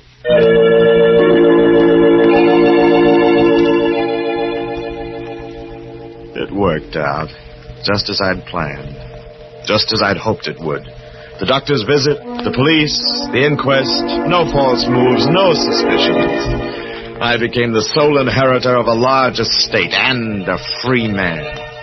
I moved out of the old house and into a hotel suite in town. I don't know when it started to happen, but I first knew that something was wrong when my fingers would no longer obey me at the piano. Nothing would come. Or rather, nothing but discords. I decided that my nerves were overstrained, that I needed a rest. I figured a trip somewhere would do me good. I went to the telephone to order my car brought around first thing in the morning, but before I picked up the receiver... Yes? I'm going with you, Gordon. Who is this? Your friend. I'll see you first thing in the morning. But... Number, please. Operator, you cut me off. I was making a very important call. There must be some mistake, sir. There was no call on your line. I didn't wait. I couldn't. I packed that evening. I slipped a gun into my pocket. I left the hotel. By 11 o'clock, I was far out in the open country, driving west. The night was pitch black, and every mile I burrowed further into the darkness. And suddenly, a terrible conviction came over me. I knew I wasn't alone. I'm coming up front now, Gordon. You? I said I was coming with you. When did you get in this car? I've been here right along. You drive well, Gordon. A cool head and a steady hand. But then you had to have them, didn't you? What does that mean? I was just thinking out loud. The money's nice, but music means a lot, too, doesn't it? A pity that went sour on you. Look, I don't know who you are or what you're talking about. And yet you proved a point to Ellen. You proved that you were an artist in a way, even though she couldn't live to appreciate it. Her death was your masterpiece. The sweat stood out on my forehead. My mouth was dry. I didn't want it this way. One murder was enough to haunt me. But he left me with no alternative. He knew too much. Somewhere along that road, when the night was darkest, I knew I had to kill the stranger. Yes. The mysterious stranger seems to know a great deal. Is it possible he knows even more than Gordon suspects about his plan for... murder at midnight.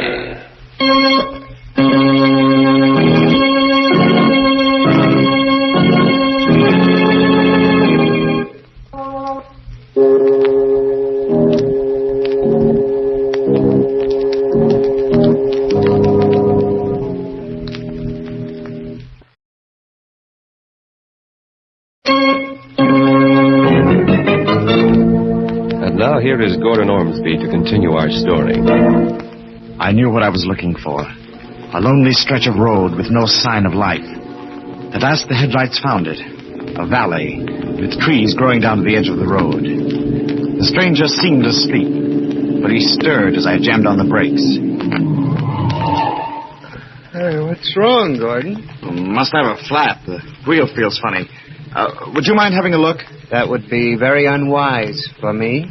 Why? You have a gun in your pocket. I would make a perfect target out in the headlights. Well, since you're so suspicious. Here, take it. You amuse me, Gordon. However... How do they look? All right on this side. I'm sure it's one of the front tires. I'll see the other side.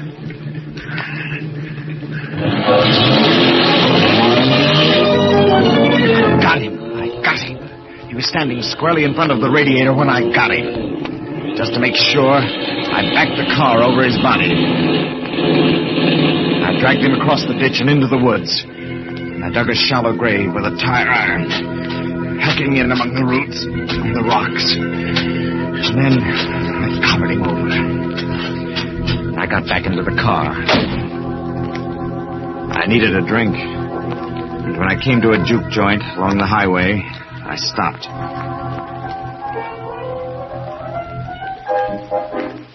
All right. What's yours, mister? Scotch, straight. You been driving hard, mister? Why? You look all in. Give me another shot. No, wait. Look, I'll buy the bottle. I don't always want to sell. You know, Scotch is hard to get around here. I'll pay for it. I took the bottle over to a booth and began putting it away. I felt better. Warm inside. It was going to be all right after all. The stranger was dead, and they'd never find his body. I was in the clear with nothing to worry about. Help a poor blind man! Help a blind man! There was something about that blind man's stick that got on my nerves. He came up to my table. Help the old blind man, please. Get away from here. Please, sir, if you'd be so kind. Will you get away? Yes, sir. I'm sorry. I don't want any favors from anyone. I said beat it. I'm going, but you shouldn't have done that. What's going on here? What's the idea of shoving Nettie? He was annoying me. Then I saw him. He had the blind man by the elbow and was leading him toward the door. The stranger. What's the matter with you, mister? What are you staring at? There. Don't you see him? Oh, blind Ned? Well, sure. No. The man with him, opening the door. There's nobody with him. Blind Ned don't need nobody. He's been going in and out of here by himself for years. But it was he. I knew it was. I'd killed him, buried him, and... Well, was he dead, or wasn't he? I had to know. I drove back up the road. There were the trees, the broken weeds, and the ditch through which I'd dragged the body. I walked carefully among the leaves, searching for the grave. Hello there. What? What you doing? Oh, who are you? State trooper. Saw your car parked on the road, followed you in. Well, I'm looking for my watch. I lost it here this afternoon at a picnic. I didn't realize it until I got home, so of course I turned around. Sure. I'll help you. Oh, no, please don't bother. No bother. I got a flashlight here. Well, it's awfully nice of you, but I don't think... Hey, what's this? What? Where? Ground's all scraped up into a... Looks like a grave. Oh, well, what would a grave be doing here? That's what I'd like to know. Give me a hand, will you? Fresh dirt and rocks digs easy. Why... What's the matter? Scared? Oh, no. It's just I'm down to the bottom anyhow. Oh. Well, I'll be... What is it? It's a grave, all right. But if there was ever a body in it, it's gone now. I had only one idea after that. To get away. To get away as far away as possible. I drove like a wild man the rest of the night and all next day, stopping only for gas. Finally, I just couldn't drive any farther. I stopped at a small hotel, went up to the desk to register. Sign here, please. Here. I'm driving across country, and I've got to start first thing in the morning. Certainly, Mr. Ormsby. Ormsby. What time would you like to be called? At daylight. And another thing, I don't want to be disturbed under any circumstances. Yes, that's important. No matter who wants to see me, on what excuse, I don't want to be disturbed. I understand, Mr. Ormsby. Now, if you follow the porter... The elevator doors were just closing when I saw him. He'd come in from the street and was walking across the lobby to the desk. I reached my room, dismissed the bellhop, and locked the door. With a shaking hand, I picked up the telephone. Yes, clerk? This is Mr. Ormsby. I thought I recognized a friend of mine in the lobby. A man about the same height and build as myself, dressed in a gray suit. I'm afraid... Well, he came in right after me. I haven't seen him in some time, and I've forgotten his name. Would you mind looking in the register and telling me what it is? Just a minute now, look. Here we are. Your signature, Mr. Ormsby, and then... Yes? I'm sorry, sir. There is something, but the name's blotted. I can't make it out. I knew now there was no escape. I took the money from my billfold and piled it on the table. I examined my revolver to make sure it was loaded. And then I sat and waited. A few minutes before midnight, the knock came.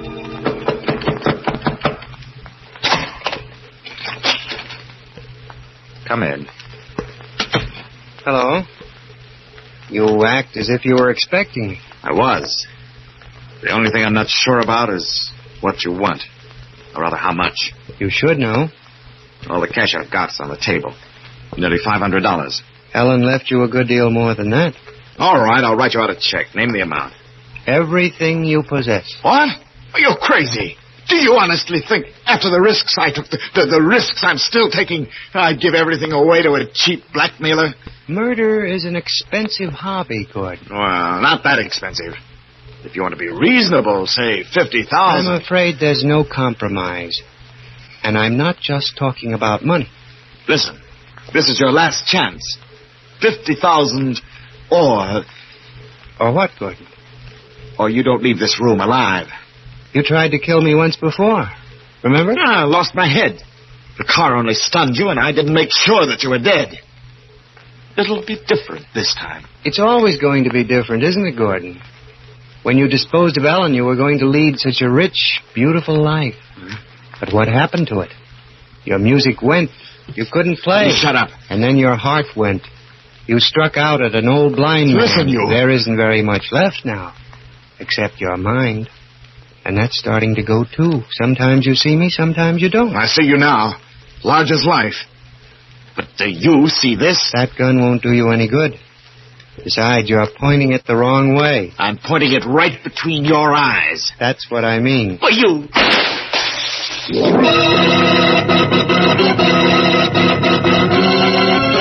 He was gone. Yes, gone. Nowhere in the room.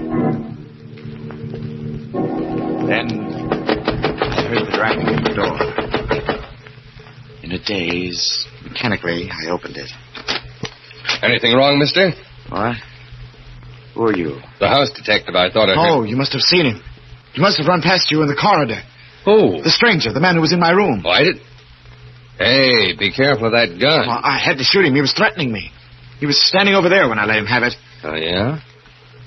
What did he look like? He's about my height and build, wearing a gray suit. Like the one you're wearing? Huh? Oh, yes. I thought so. Look. At what? The mirror. You shot at your own reflection. You mean... Now do you know who I am, Gordon? There, didn't you hear him? Hear what? What are you talking about? No. No, you wouldn't hear. Only I would. And now I do know who and what he is. I know why I couldn't escape him. Here, take this gun. I want to give myself up. Give yourself up? My name is Gordon Ormsby. I killed my wife. I poisoned her.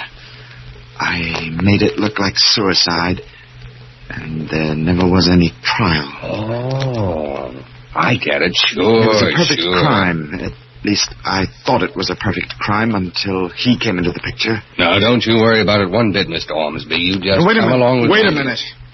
You think I'm making it up? That I'm crazy, don't you? No, You do no. think so. But it's true. Every word of it. Sure, I got a good friend who's a doctor. You tell him all Doctor? about... No, he won't believe me either. Nobody will believe me. They'll all think that I'm mad.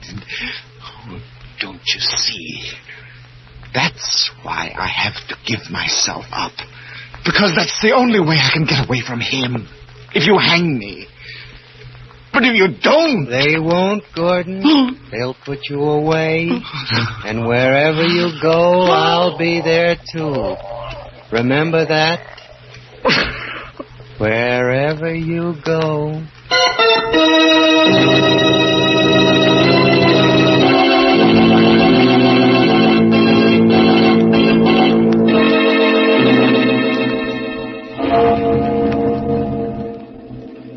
Taking him firmly by the arm, the detective leads the struggling Gordon out into the corridor.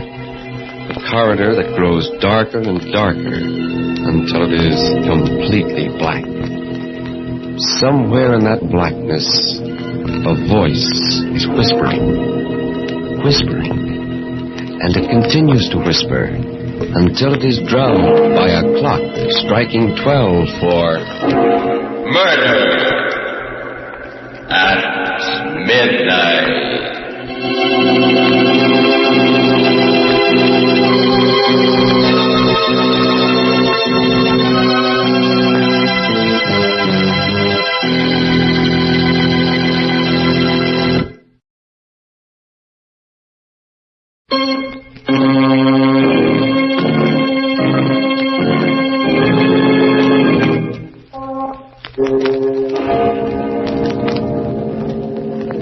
Remember to be with us again when death whispers softly in the night and the clocks strike 12 for Murder at midnight.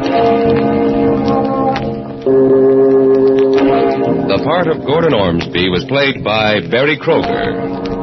With music by Charles Paul, Murder at Midnight was directed by Anton M. Leader.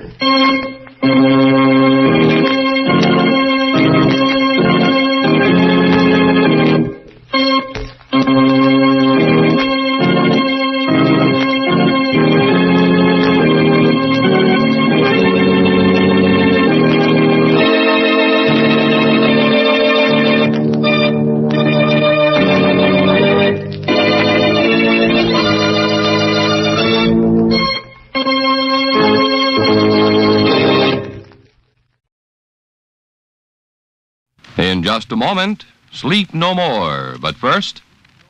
There's a big day coming on NBC Radio, January 14. Remember the date. Write it on your head. Such big things. There's the latest news every hour. Special hotline news reports on the spot as it happens. Where it happens. The new Bill Goodwin show, and oh, so many things. Now get your pencil and write this down. Item 1, news, live, trad, taped, ahi, etrophim. Item 2, gravitating thought, music balls, as I say, for plow. Those are the clues. Remember, it happens here January 14th. Now stay tuned for Sleep No More on NBC. This is Nelson Olmsted. Sleep no more.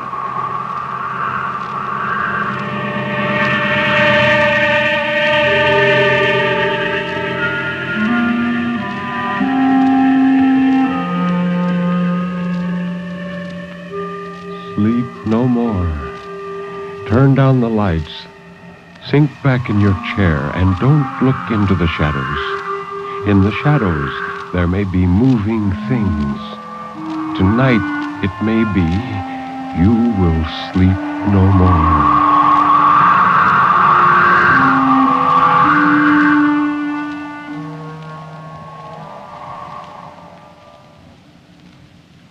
Good evening.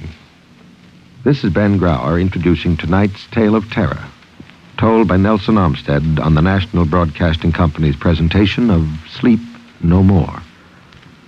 The story of terror can be as simple as a sheeted ghost rattling chains. It can be a complex and hidden world of horror, lurking in such unholy dimensions as only the dead and the moonstruck can glimpse. Or it can be those terrible, fathomless shadows which lie buried deep in the primitive mind of civilized man. And for this evening, well, Nelson Olmsted, tell us about this evening's story. Once in a while in my reading, I come across a short story so different, so powerful, so well written, that I can't forget it. Our first story tonight is a case in point, written by one of England's masters of the short story art, A.M. Burrage. It's about a man who went out of his way to scare himself to the absolute limit. Listen while I tell you about the waxwork.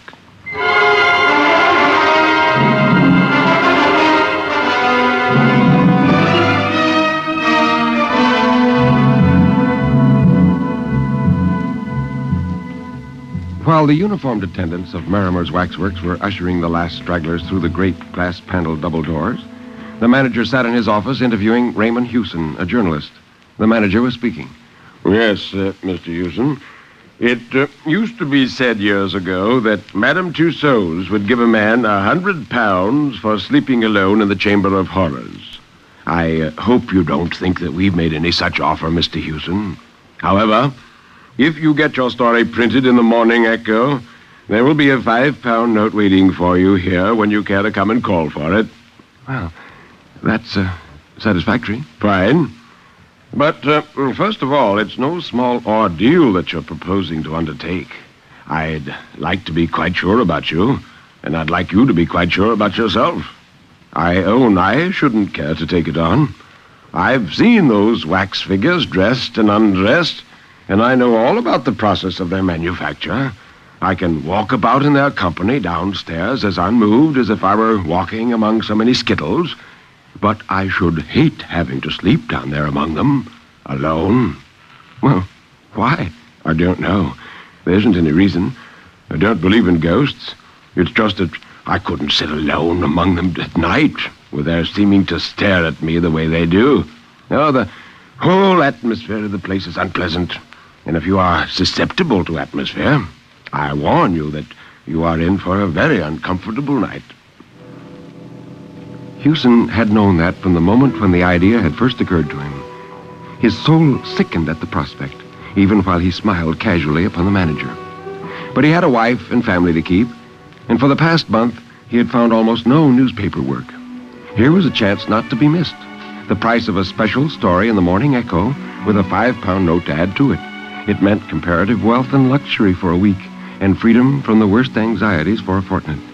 Besides, if he wrote the story well, it might lead to an offer of regular employment. So he said to the manager, I've already promised myself an uncomfortable night because your murderer's den is obviously not fitted up as a hotel bedroom. But I don't think your waxworks will worry me much. You're not superstitious? Not a bit. But you're a journalist. You must have a strong imagination. Well, the news editors for whom I work have always complained that I haven't any. Well, there is one condition I'm afraid I must impose upon you. I must ask you not to smoke. Yes, we had a fire scare down in the murderer's den earlier this evening. I don't know who gave the alarm, but it was a false one. Fortunately, there were very few people down there at the time, or there might have been a panic. And now, if you're ready, we'll go. Well, Hewson followed the manager through half a dozen rooms where attendants were busy shrouding the wax figures. Beyond these rooms was the murderer's den. It was a room of irregular shape with a vaulted roof. By design, an eerie and uncomfortable chamber whose atmosphere invited its visitors to speak in whispers. The waxwork murderers stood on low pedestals. The manager, walking around with Hewson, pointed out several of the more interesting of these unholy criminals, and Hewson pointed and whispered, "Who's that?" "Oh, I was coming to him. Come and have a good look at him. Oh, this is our starboarder, Dr. Burdett." "Hmm? Yes, I think I've heard the name, but I forget in connection with what." "Well, you'd remember better if you were a Frenchman. For some long while, that man was the terror of Paris, yes. As he carried on his work of healing by day and throat-cutting by night when the fit was on him. He killed for the sheer devilish pleasure it gave him to kill, and always in the same way, with a razor. After his last crime, he left a clue behind which set the police upon his track. One clue led to another, and before very long, they knew that they were on the track of the Parisian equivalent of our Jack the Ripper. But when he realized that the police were closing about him, he mysteriously disappeared. And ever since, the police of every civilized country have been looking for him." Yes, well, I don't like him at all. Ooh, what eyes he's got. Yes. This wax figure's a little masterpiece. You find the eyes bite into you? Well, now, that's excellent realism, then. For Burdett practiced mesmerism and was supposed to mesmerize his victims before dispatching them. Huh? Wait, I thought I saw him move. Yes, you'll have more than one optical illusion before the night's out, I expect. You shan't be locked in. You can come upstairs when you've had enough of it. Well, good night, Mr. Hewson. Good night. I'll see you in the morning. The manager left, and Hewson got ready for the night. He wheeled the armchair a little way down the central gangway and deliberately turned it so that its back was toward the effigy of Dr. Burdett. For some undefined reason, he liked Dr. Burdett a great deal less than his companions. Busying himself with arranging the chair, he was almost lighthearted. But when the attendant's footfalls had died away and a deep hush stole over the chamber, he realized that he had no slight ordeal before him. The dim, unwavering light fell on the rows of figures, which were so uncannily like human beings that the silence and the stillness seemed unnatural and even ghastly. The eyes of Dr. Burdett's effigy haunted and tormented him, and he itched with a desire to turn and look. At last he could stand it no longer and quickly looked behind him. Among the many figures standing in the stiff, unnatural poses, the effigy of the dreadful little doctor stood out with a queer prominence.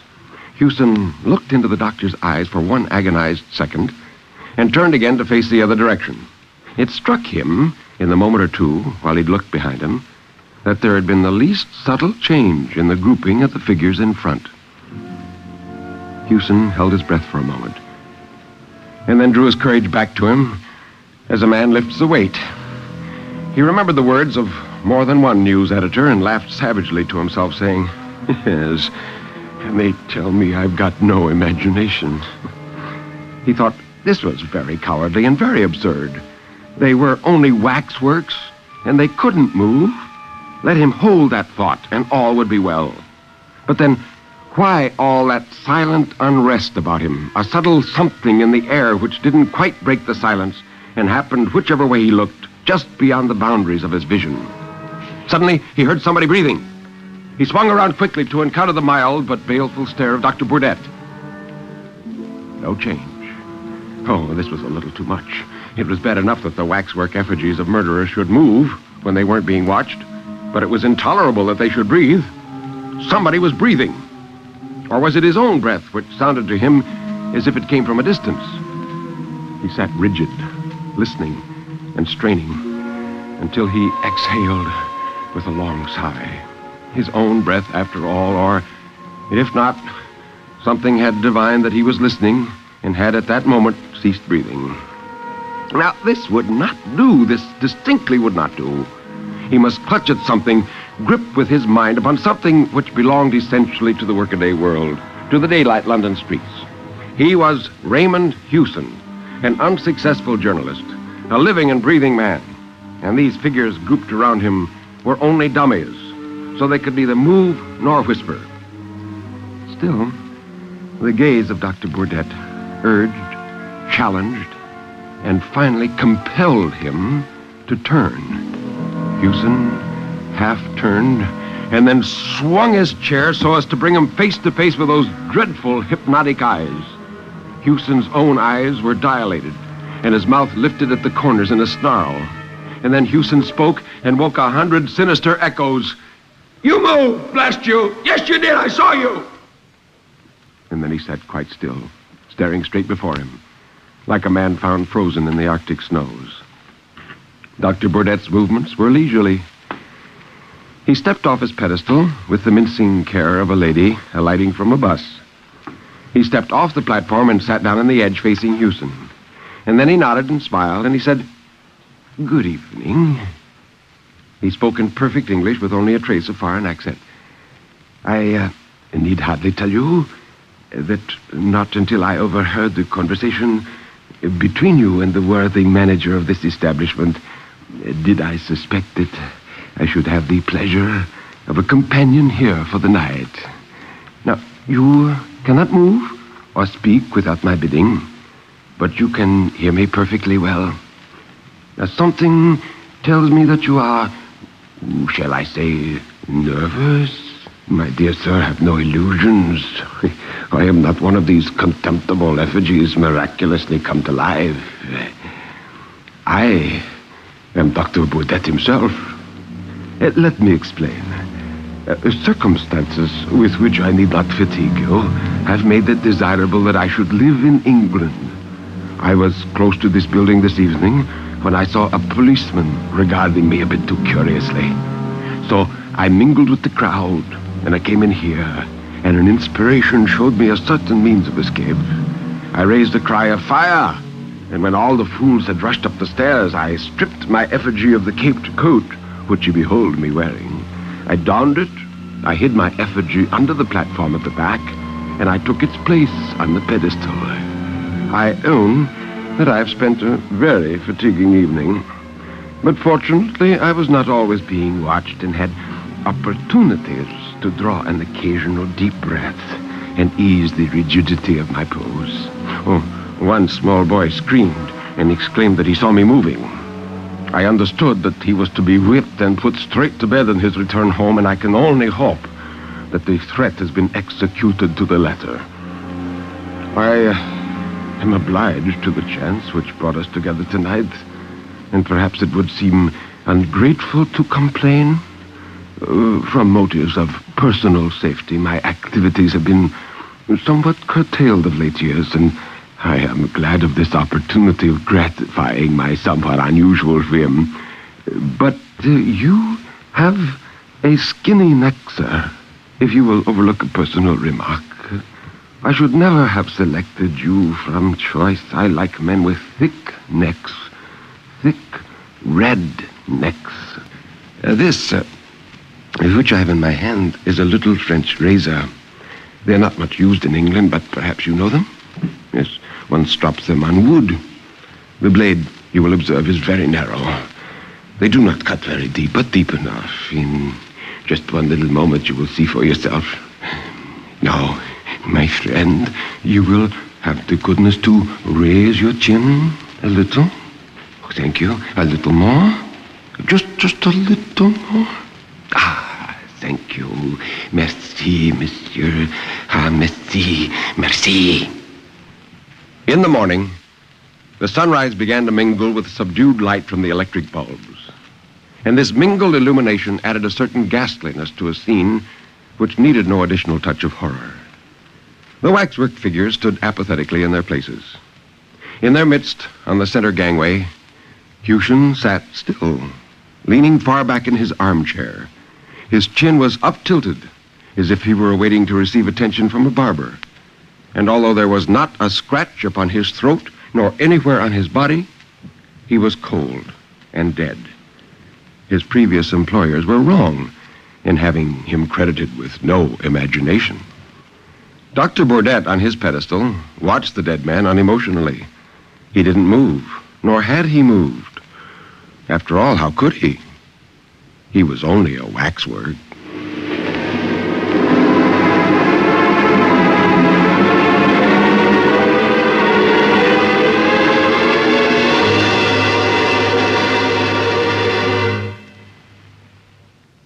And that was Nelson Olmsted and the story The Waxwork by A.M. Burridge.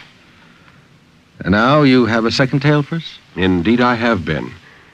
You know, the human mind reacts peculiarly under great stress, especially when overcome with fear. It ceases to be normal and goads the body on to fantastic acts of bravery or cowardice. Ambrose Bierce expressed this condition in many of his fine short stories.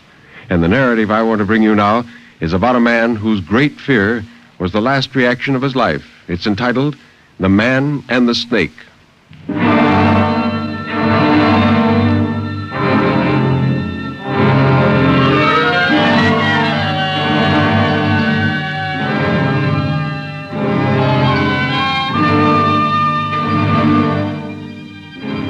Stretched at ease upon a sofa in gown and slippers, Harker Brayton smiled as he read from Morrister's Marvels of Science. It was an ancient book with its archaic English, which stated, "It is a veritable report, and attested of so many, that there be now of wise and learned none to gainsay it, that ye serpent, his eye, hath the magnetic property, that whoso falleth into its suasion is drawn forwards in despite of his will, and perisheth miserable by ye creature his bite." Brayton smiled again as he thought, the only marvel in the matter is that the wise and learned in Morrister's day should have believed that snakes could hypnotize our human victims. And a train of reflection followed, for Brayton was a man of thought, and he unconsciously lowered his book without altering the direction of his eyes. As soon as the volume had gone below the line of sight, something in an obscure corner of the room recalled his attention to his surroundings. What he saw, in the shadow under his bed, was two small points of light, apparently about an inch apart. They might have been reflections of the gas jet above him in metal nail heads. He gave them but little thought and resumed his reading. A moment later, some impulse which it didn't occur to him to analyze, impelled him to lower the book again and look for what he saw before. The points of light were still there. They seemed to have become brighter than before, shining with a greenish luster that he had not at first observed. He thought, too, that they might have moved a trifle, were somewhat nearer. They were still too much in the shadow, however, to reveal their nature and origin to an indolent attention. And again he resumed his reading. Suddenly, something in the text suggested a thought that made him start and drop the book for the third time to the side of the sofa, where, escaping from his hand, it fell sprawling to the floor, back upward. Brayton, half risen, was staring intently into the obscurity beneath the bed, where the points of light shone with, it seemed to him, an added fire. His attention was now fully aroused, his gaze eager and imperative. It disclosed, almost directly under the footrail of the bed, the coils of a large serpent. The points of light were its eyes. Its horrible head, thrust flatly forth from the innermost coil and resting upon the outermost, was directed straight toward him. The definition of the wide, brutal jaw and the idiot-like forehead serving to show the direction of its malevolent gaze. The eyes were no longer merely luminous points. They looked into his own with a meaning, a malign significance.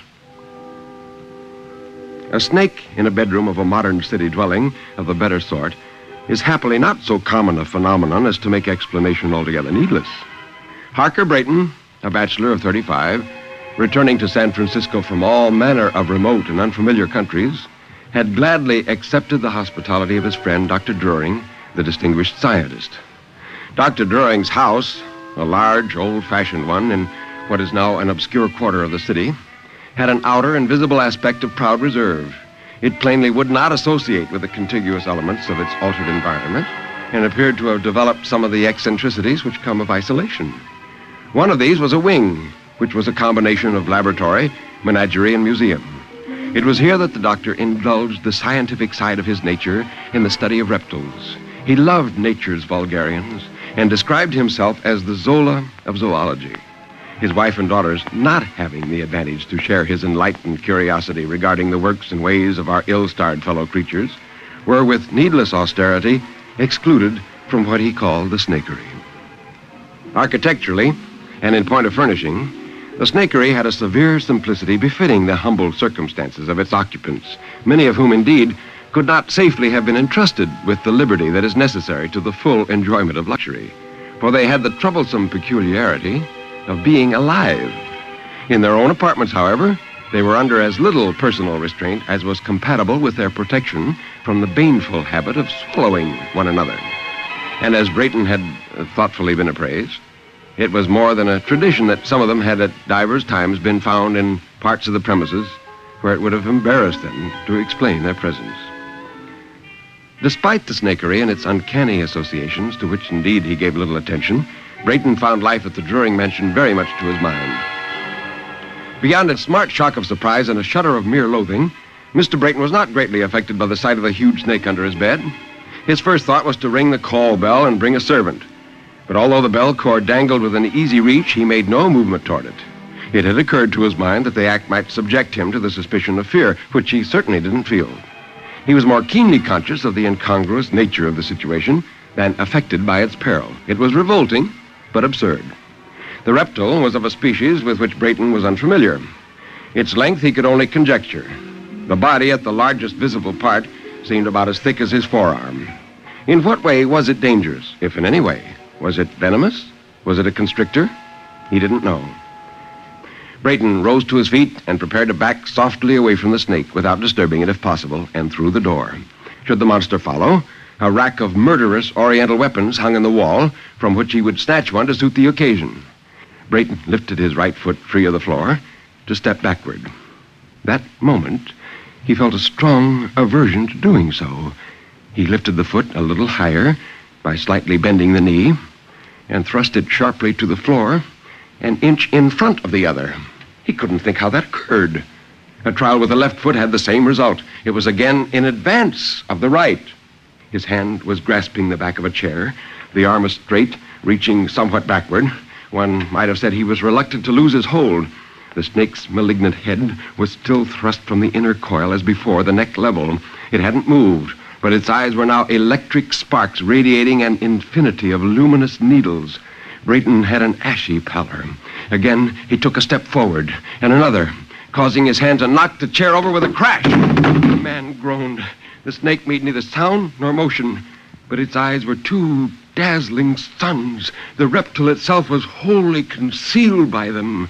They gave off enlarging rings of rich and vivid colors, which at their greatest expansion successively vanished like soap bubbles. They seemed to approach his very face and again were an immeasurable distance away. He heard, somewhere, the continued throbbing of a great drum, with desultory bursts of far music, inconceivably sweet, like the tones of an Aeolian harp. He knew it was the sunrise melody of Memnon's statue, as though he stood in the Nile-side reeds, hearing with exalted sense that immortal anthem through the silence of the centuries. The music ceased. Rather, it became, by insensible degrees, the distant roll of a retreating thunderstorm. A landscape glittering with sun and rain stretched before him, arched with a vivid rainbow, framing in its giant curve 100 visible cities. In the middle distance, a vast serpent, wearing a crown, reared its head out of its voluminous convolutions and looked at him with his dead mother's eyes. Suddenly, this enchanting landscape vanished at a blank. Something struck him a hard blow upon the face and breast. He had fallen on the floor. The blood ran from his broken nose and his bruised lips. For a moment he was dazed and stunned and lay with closed eyes, his face against the floor. In a few moments, he had recovered and then realized that his fall, by withdrawing his eyes, had broken the spell which held him. He felt that now, by keeping his gaze averted, he would be able to retreat. But the thought of the serpent within a few feet of his head, yet unseen, perhaps in the very act of springing upon him and throwing its coils around his throat, was too horrible. He lifted his head, stared again into those baleful eyes, and was again in bondage. What ensued was a fearful scene. The man, prone upon the floor, within a yard of his enemy, raised the upper part of his body upon his elbows, his head thrown back, his legs extended to their full length. His face was white between its gouts of blood. His eyes were strained open to their uttermost expansion. There was froth upon his lips. It dropped off in flakes. Strong convulsions ran through his body, making almost serpentine undulations. He bent himself at the waist, shifting his legs from side to side, and every movement left him a little nearer to the snake. He thrust his hands forward to brace himself back, yet constantly he advanced upon his elbows. Dr. Druring and his wife were at this moment in the library. Their conversation was interrupted by a mighty cry which rang through the silent house like the voice of a demon shouting in a tomb. Again, and yet again it sounded with terrible distinctness. They sprang to their feet, the man confused, the lady pale and speechless with fright. Almost before the echoes of the last cry had died away, the doctor was out of the room, springing up the staircase 2 steps at a time. In the corridor in front of Brayton's chamber, he met some servants who had come from the upper floor. Together, they rushed at the door without knocking. It was unfastened and gave way. Brayton lay upon his stomach on the floor, dead. His head and arms were partly concealed under the footrail of the bed. They pulled the body away, turning it upon the back. The face was daubed with blood and froth. The eyes were wide open, staring, a dreadful sight. Well, he died in a fit, said the scientist, bending his knee and placing his hand upon the heart. And while in that position, he happened to glance under the bed. Well, good Lord, how did this thing get in here? And he reached under the bed, pulled out the snake, and flung it, still coiled, to the center of the room, where it slid across the polished floor till stopped by the wall, where it lay without motion. It was a stuffed snake. Its eyes were 2 shoe buttons.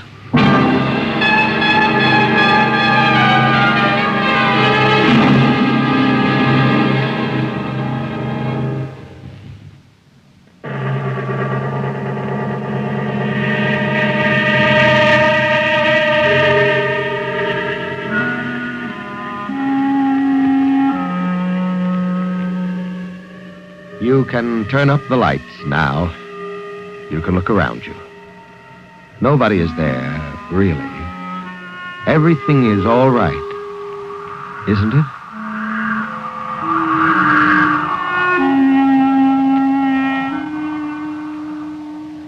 Now here is Nelson Olmsted to tell us about next week. Mr. Olmsted. Well, Ben, 2 ghost stories. One is by Christopher Isherwood, about a man who, for reasons he doesn't understand, is able to get brief glimpses into the future. It's entitled, I Am Waiting. The second, Browdian Farm by A.M. Burridge, might best be described as an old-fashioned ghost story about a haunted house.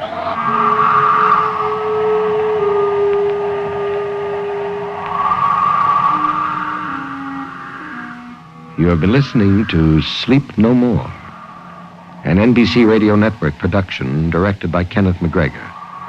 Mr. Olmsted's albums are recorded exclusively for Vanguard Records.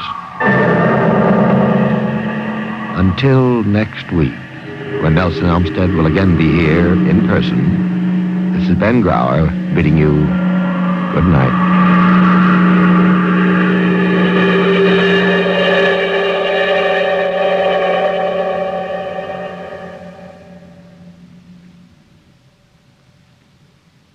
You can win $1,000 in the Bandstand contest. Send your...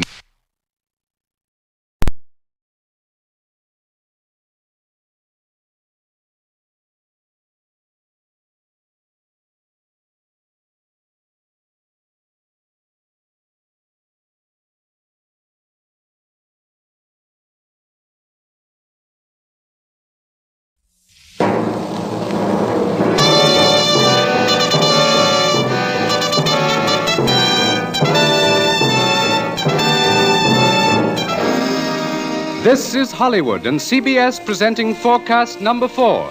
Herbert Marshall, directed by Alfred Hitchcock in the first program of a proposed new series entitled Suspense.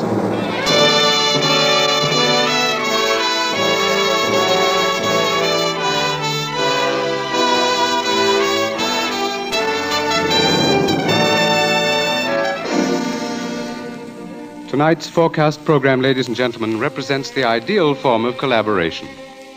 Mr. Alfred Hitchcock, brilliant English director of such outstanding motion pictures as The 39 Steps, Rebecca, and Foreign Correspondent, was eager to create a very special type of radio drama, the suspense story. As narrator and star for his production, he thought at once of the distinguished actor with whom he had been associated in countless British film successes, Herbert Marshall. Mr. Marshall suggested that they dramatize a certain favorite story of his. And that story happened to be the very one Mr. Hitchcock had had in mind. Mrs. Belloc Lowndes' classic in Chills, The Lodger.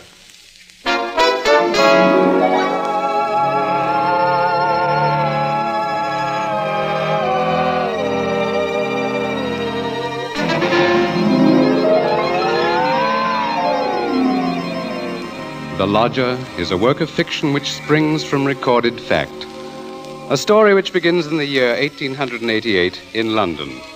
A London terrorized by the fifth in a succession of recent murders. It was believed that these deeds were the work of one person, a tall, gaunt figure in a black Inverness cape, carrying a small, narrow bag. That meager description, provided by a highly unnerved witness, was the sum total of all that was known of the murderer. It was enough, however, to keep alive and alert the interest of all London, of all those in fine quarters, and all those in small, grimy houses, as, for example, Ellen Bunting. Ellen was no different from all the other middle-aged housewives dwelling in the great city's squalid Whitechapel district. She knew all the known facts of the case. As Herbert Marshall will tell you, Ellen knew it was quite proper to refer to this wielder of the knife as the Avenger.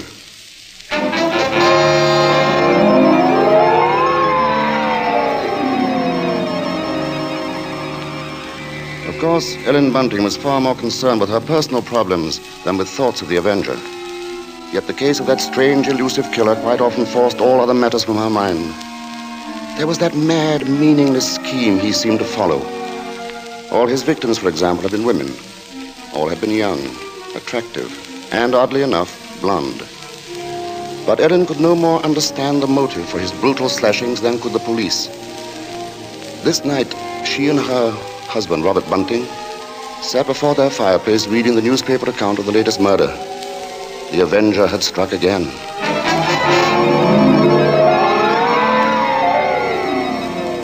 As Ellen expressed it, he might be anybody. He might be the fellow you pass on the street. Next to you. It's a terrible thought. Yes. If only the police had something to go on. But it looks like that Avenger's just too quick for him. Look, it says here that this girl he got last night was like all the others. Pretty, blonde, and, let's see, described by her friends as a very light-hearted girl. What a pity.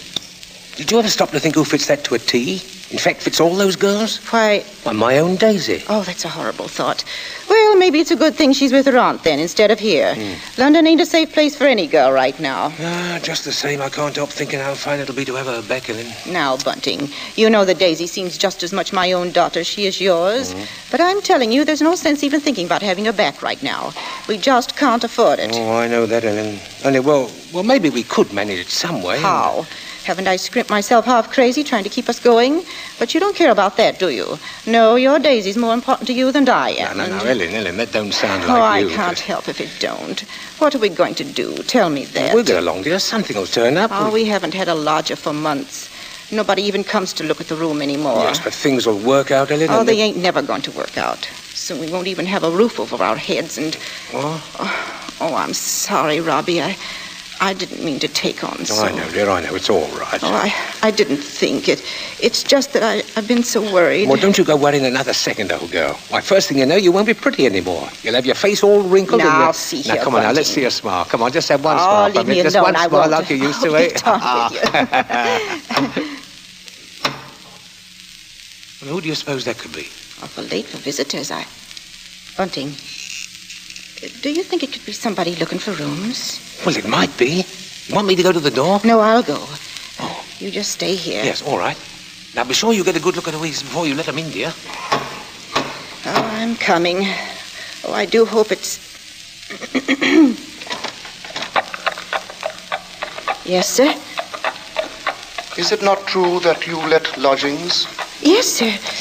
Won't you come in, sir? Thank you. Could I take your cape, sir? There's no need.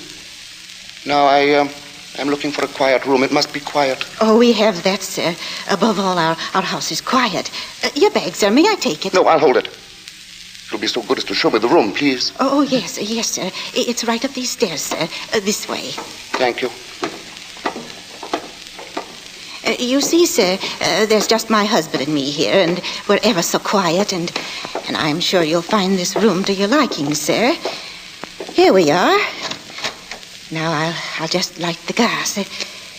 There. Mm-hmm. Very good. It is pleasant, isn't it, sir? And there's not many rooms with such pretty pictures, are there now? We've had them in the family for years, sir, and... Pictures interest me very little. You see, what really impresses me about the room is the very simplicity of it, the bareness. Yes, sir. It's not at all crowded, is it? It will be quite suitable, Mrs. Bunting's. Mrs. Bunting. You see, I do a great deal of studying in my book here, the Holy Bible. Yes, sir. Please, sir, let me help with your luggage. No, don't touch it. Oh, but I only wish to... Oh, you only wish to help, of course. You must forgive me, Mrs. Bunting. It's just that I'm so very weary. Of course, sir. He bringeth them to their desired haven. Beautiful words, Mrs. Bunting. Indeed they are, sir. And now at last I have found my haven of rest. Yes, sir. Then you'll be taking the room. Let us see now. What are you going to charge me? With attendance, mind. I shall be staying in most of the time, and I shall be wanting meals. Oh, we can see to that, sir. Then does 30 shillings a week suit you? 30? Why, yes, sir. Yes, sir, that will be quite all right. Good, and I shall pay you in advance. My name is Sleuth, Mrs. Bunting. Mr. Sleuth. Sleuth. Think of a hound, Mrs. Bunting, and you'll never forget my name. 23, 4, 30 shillings. Thank you, sir. And I think I should enjoy a little light supper now, Mrs. Bunting. A little bread and butter, perhaps. Could you arrange that? Oh, certainly, sir. I'll do that now. And if you'd be requiring any beer or spirits... Certainly not. Oh, sir. What did I say? I thought you understood me, Mrs. Bunting, and I had hoped that you and your husband were abstainers. But we are, sir. We don't keep nothing about. I would have had to go out and... Of course. Oh, I'm sorry, Mrs. Bunting. I fear I spoke sharply. I don't wish you to think me rude. After all, you've been so kind, considerate. I hope I know a gentleman when I see one. Thank you very much. Now, I'll just hurry with your supper.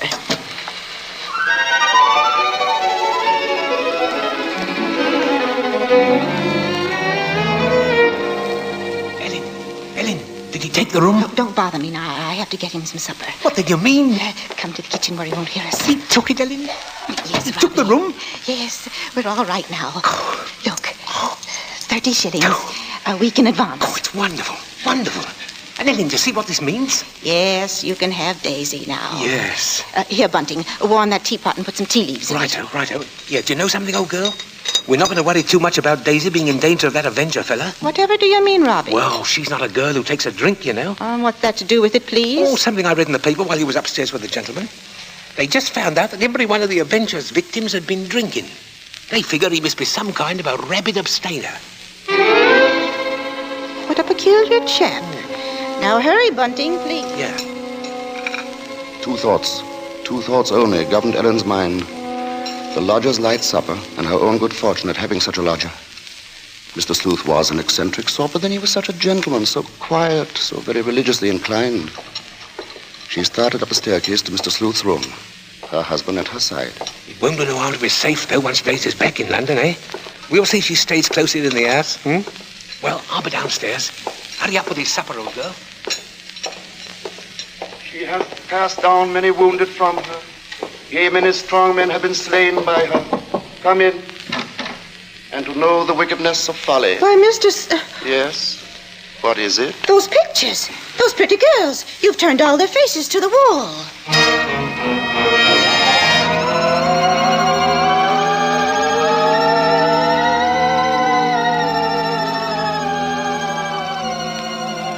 And that maneuver, that strange action, was the beginning of Ellen's concern.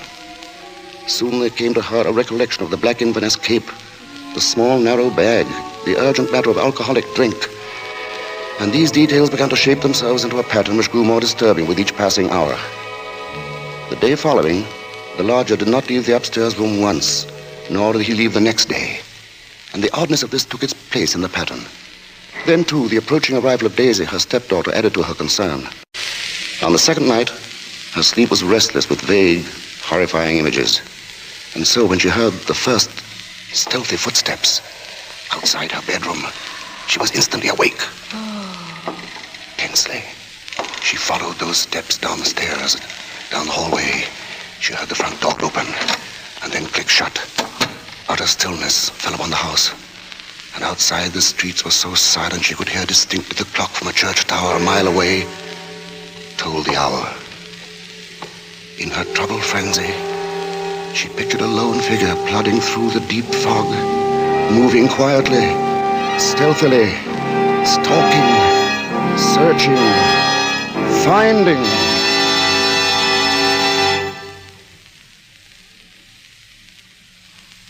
When, soon after she heard the lodger return, she sought to quiet the horrible dread which had possessed her. She assured herself that Daisy's arrival that day was no cause for alarm. Now she reasoned, how could there be anything really evil about so religious a gentleman as Mr. Sleuth? But for her there was no more sleep, merely a tormented state of half-consciousness, a state which suddenly dropped from her shortly after daybreak.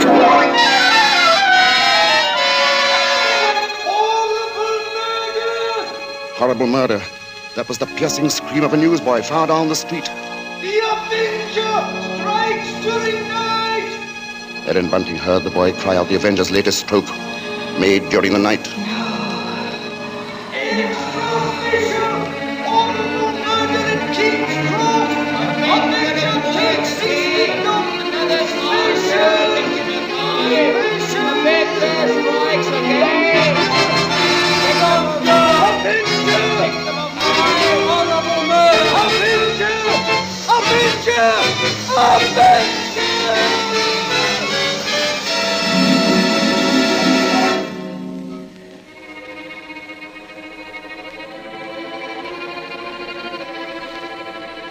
Ellen's first glimpse that morning of the grave-faced lodger brought the sleepless night's warm terror full to the surface. But on the next instant, she saw the pitiable, helpless weariness in his eyes, and curiously the terror began to pass. She found that she was hoping desperately that her fears were unfounded.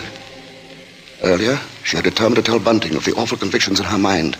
Now, however, she felt she must be certain before she spoke to a soul. She knew there was one thing she must examine. That was the lodger's single piece of luggage. She'd thought of it often. What could it hold? Not much in the way of clothing, surely. It was too small, too narrow. It was more like a case. A case for a knife. It was along toward noon that Ellen found her opportunity to search the lodger's room. Soon after Bunting left to meet Daisy, Mr. Sleuth himself walked from the house. Ellen watched the tall, thin figure in the black Inverness cape disappear down the street, and then she rushed upstairs, into the room. Quickly, she moved to the closet. It was no different from what it had always been, utterly empty. She found nothing under the bed. She went then to the chest of drawers against the wall. She opened the top drawer and found inside nothing but a frayed shirt, 2 handkerchiefs. The next drawer, underclothes, socks. The next empty. There remained then only one possible place for the small, narrow bag, the bottom drawer, and it was locked. Tugging at the drawer, she heard suddenly the opening of the front door downstairs. Panic-stricken, she rushed out of the room and down the hall to the head of the stairs. Upstairs, Ellen? Ellen, Daisy's here. Oh, Mother Ellen, it's so good to see you. And whatever's the matter? Yes, you've gone quite white. Oh, well, I'm all right. I wasn't expecting you so soon. Oh, you don't know how fine it is to be back, Mother Ellen. Oh, the country's all right in its way, but there's nothing like London now, is there? No, there isn't. But as long as that Avenger's about, I can see we're going to have to do something about these blonde locks, eh, Ellen? Oh, don't worry about that. I'll dye them maybe, or just pin them under my hat. Daisy, I might as well get you settled. Oh, now, Father, isn't that just like her? She's straight to the point, and no fuss. Well, I'll bet a sixpence you'll have a dust cloth in your hand before you've got your coat off. Mr. Sleuth. Mrs. Bunting, I see my door is open. Oh, we were just leaving, so we... Does this mean that all of you have been in my room? Oh, not at all, sir. What must I do? Keep it locked? But you see, sir, I was just tidying up a bit, and Mr. Bunting, he brought his daughter up, sir. She just arrived. This is Daisy, sir. Pleased to meet you, sir. She's been away for quite a long while, you see, Mr. Sleuth, and that's why we're a bit excited, you might Yes, think. you must have been surprised when you came in, hearing us laughing and carrying on that way. Yes, I must say I was. However, Miss Daisy, there are all types of joy, are there not? Yes, I'm sure there are. The despicable evil joy of the abandoned and the divine happiness of the blessed. A vast difference, that. You do understand me, don't you? Why, yes, sir. Yes, Mr. Sleuth. I devoutly hope so, Miss Daisy. Nowadays, there are so very few young women like yourself who do. In fact, I all but despaired ever of finding one. If you'll excuse us now, sir, we'll be getting Daisy's things put away. Of course, Mrs. Bunting, and I must be getting to my room. Believe me, Miss Daisy, it's been a revelation to meet you. Oh, thank you, sir. I'm sure we shall have much to discuss. He's a queer one, all right. But such a gentleman, isn't he?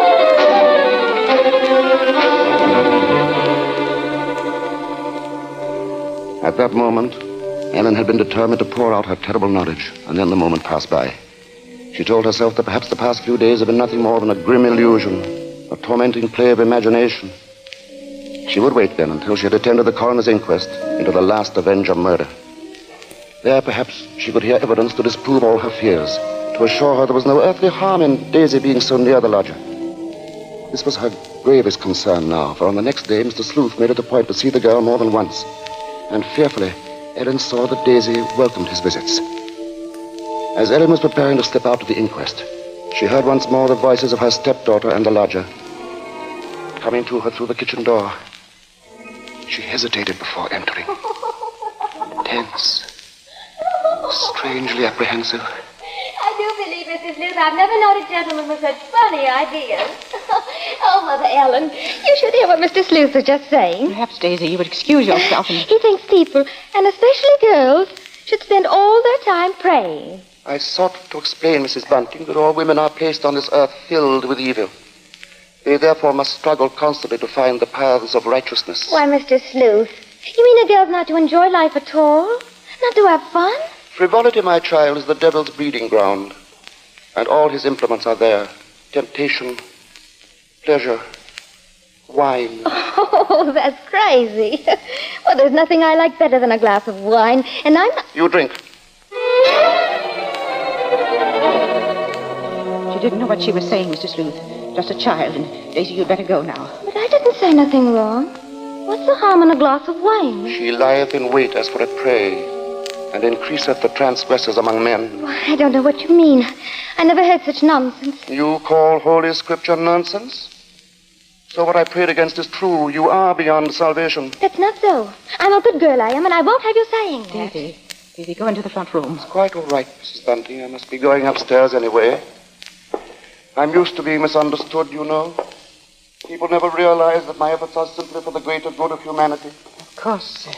And that the power on high will direct my hand toward the expulsion of all evil. Daisy, listen to me. Yes? I've got to tell you about... About what, Mother Ellen? Nothing.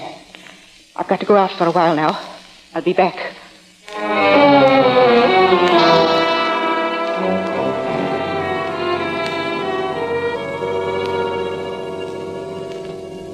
The moment to reveal the secret horror had come again and passed. Ellen's sudden recollection of Mr. Sleuth as he stood in the doorway had overwhelmed her. She must give him this last chance, this last frantic search for disproving evidence, this trip to the inquest. If that chance should fail, then she would tell Bunting or the police. So with the knowledge that Bunting was left in the house to look after Daisy, she boarded the underground train bound for the coroner's court. But as the train pulled away from the station, a new torture came to her, began to mount in her mind. It was the sudden realization that provided Sleuth was the murderer, she was equally responsible for his crimes. She had been giving him protection. If anything should happen to Daisy, she would be equally guilty. Fully as guilty as the Avenger.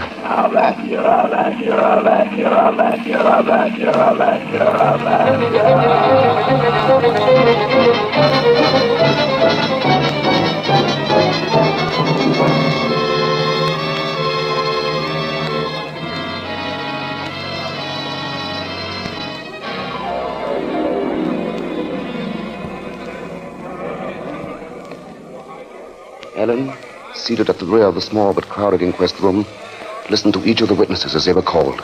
And from one of them she found the first hope she had known for many days. This witness lived next to the alley in which the Avenger had committed his crime that night. She had seen him from her window, and the man she described in no way resembled Ellen's lodger. But in another moment, Ellen's hope was swept away. It was pointed out that the fog had been so heavy that night that the witness could not possibly have seen the murderer from her window. She left the stand, replaced by a Mr. Cannot. This elderly gentleman was certain that he had not only seen, but talked with the Avenger. It was in Regent's Park, he testified, only a few moments before... A few moments before the murder, Mr. Coroner, when I saw him. He was quite a tall man, very gaunt-looking, and carrying a handbag. A handbag, you say? Yes, a small, narrow one. Just such a bag, I might add, as might contain a knife. As Ellen heard these words, the tension which had been mounting up within her became almost unbearable. Rigid with horror, she gripped the arms of her chair. She heard the coroner... I shall have to ask for more order in the court. And now, Mr. Cannot, I understand you heard this man speak. Oh, yes. He had a rather high, hesitating voice. An educated man, I would judge, but quite mad.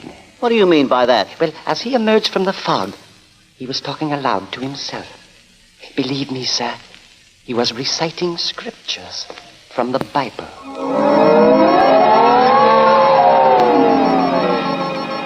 Scriptures from the Bible. Horrified, Ellen rose from her seat, only half hearing the confusion about her. Are you asking us to believe, I would say, Mr. Cannot, that the man we're looking for would be least of all a religious man? And that's where you're in error, Mr. Coroner. The religious note is the very key to the case. Very interesting. That'll be all, Mr. Cannot. Just a moment, sir. Don't you understand? The man you're after must be a religious maniac. That's the only explanation possible. You will please stand down. The court was dismissing the very truth. Ellen knew that now. She would no longer keep silent. Her hands shot forth, and she screamed. I want to say... Ellen Bunting, on the verge of speaking, had fainted. And then, when she was revived a few moments later, she said nothing. Her brain was in too great a turmoil, her nerves too shocked. Like one in a dream, she allowed herself to be led from the courtroom. The voices of spectators were only vague sounds to her. I thought she was going to say something. Yes, it was hysterics, eh? Yeah, that bit about the knife. Yeah, the knife. The knife. The knife. As Ellen Bunting proceeded homeward, the remarks from the spectators remained in her mind. She heard them over and over. Yeah, that bit about the knife. The knife. Just such a bag as might contain a knife. A knife. We'll see she stays close in the house, eh? No harm in being safe. Direct my hand toward the expulsion of all evil. Expulsion of all evil. What's the harm in a glass of wine? I didn't say nothing wrong. As Ellen neared her neighborhood, her dread increased. With each moving footstep, the grip of terror grew tighter, tighter about her. She moved faster, faster. If only she were in time. She was 2 streets away from the house. Then one. Then she saw Bunting. Sharply, like the thrust of a knife, she realized what this meant. Daisy was left alone with the lodger.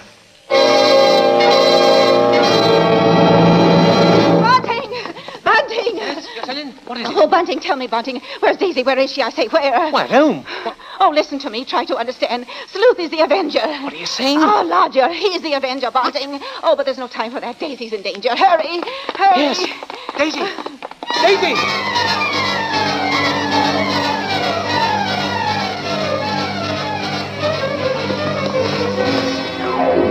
Here we are, Bunting. Here we are. Daisy! Oh, Daisy! Daisy, where are you? I'll look in the kitchen, Bunting. You try the sitting room. Daisy! Daisy! Where are you, Daisy? Answer me, Daisy! Oh. Let's try the bedroom. She's not here. What about the dining room? Look, she's not there. She's not downstairs. Then there's just his room.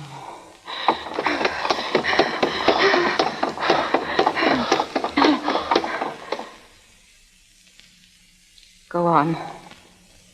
Open the door.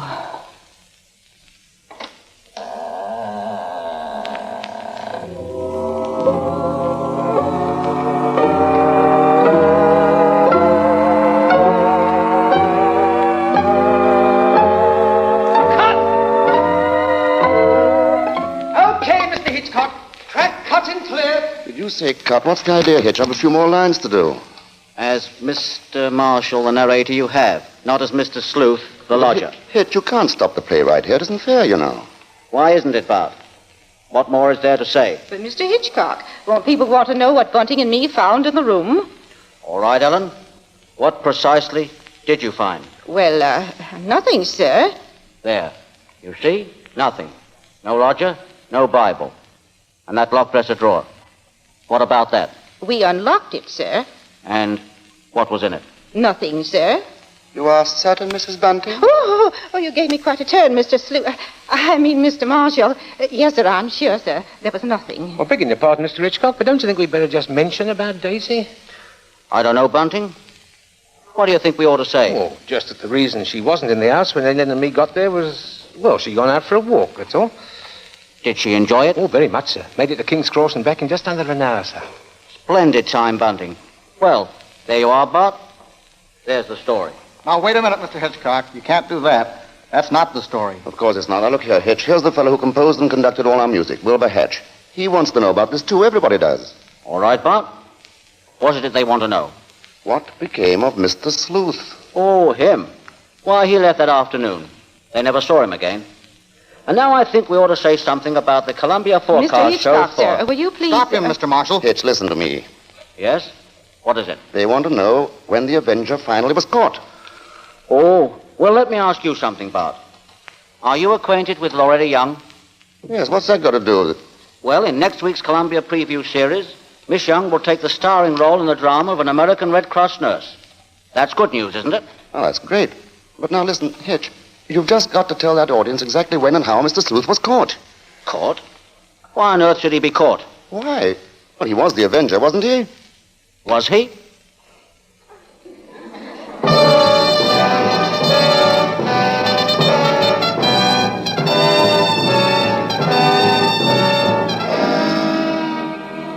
Your guess, gentle listener, is as good as ours. Even Mrs. Bella Glounds, who wrote the novel, isn't entirely sure. For his masterful direction, our thanks to Alfred Hitchcock, whose latest pictures are David O. Selznick's Rebecca and Walter Wanger's Foreign Correspondent. For his superb characterization of Mr. Sleuth, our thanks to Herbert Marshall. And our thanks to the outstanding British character actor who tonight portrayed the role of Bunting, Edmund Gwen. If you liked tonight's program and want to hear more in the same highly original Hitchcock vein, radio versions of The Lady Vanishes and The 39 Steps, for example, write to CBS and tell us so. Your interest will help bring suspense to the air as a weekly feature.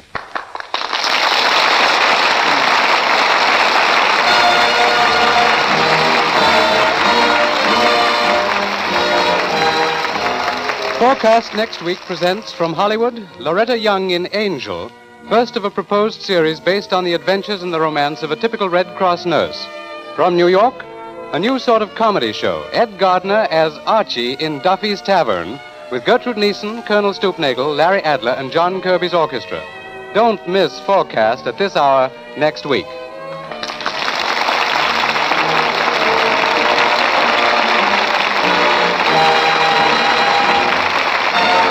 Thomas Freedance was speaking. This is the Columbia Broadcasting System.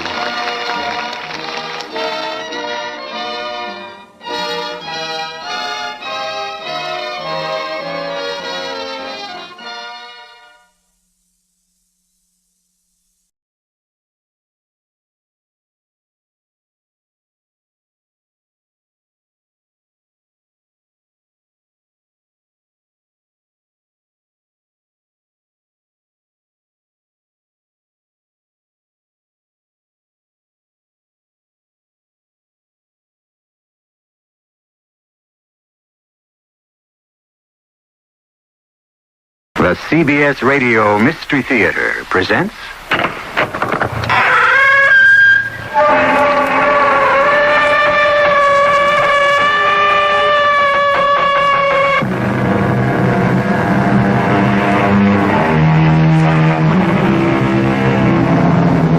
Come in.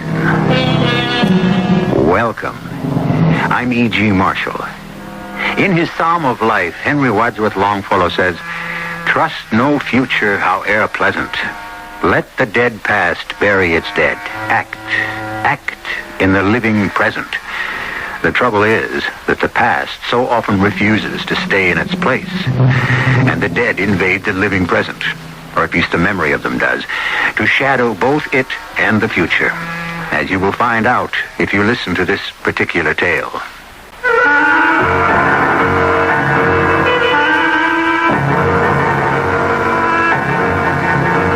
Our mystery drama, This Deadly Fraternity, was written especially for the Mystery Theater by Ian Martin and stars Jack Grimes.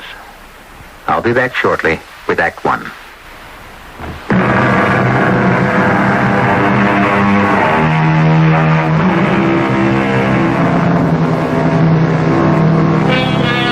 Not so very long ago, a bank was a temple, a hallowed place of mystery.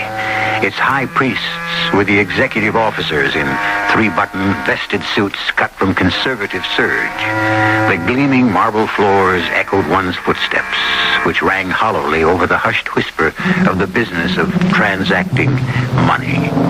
Most banks are very different today. In the hustle of advertising, the giveaways, the constant battle to win depositors. But not all.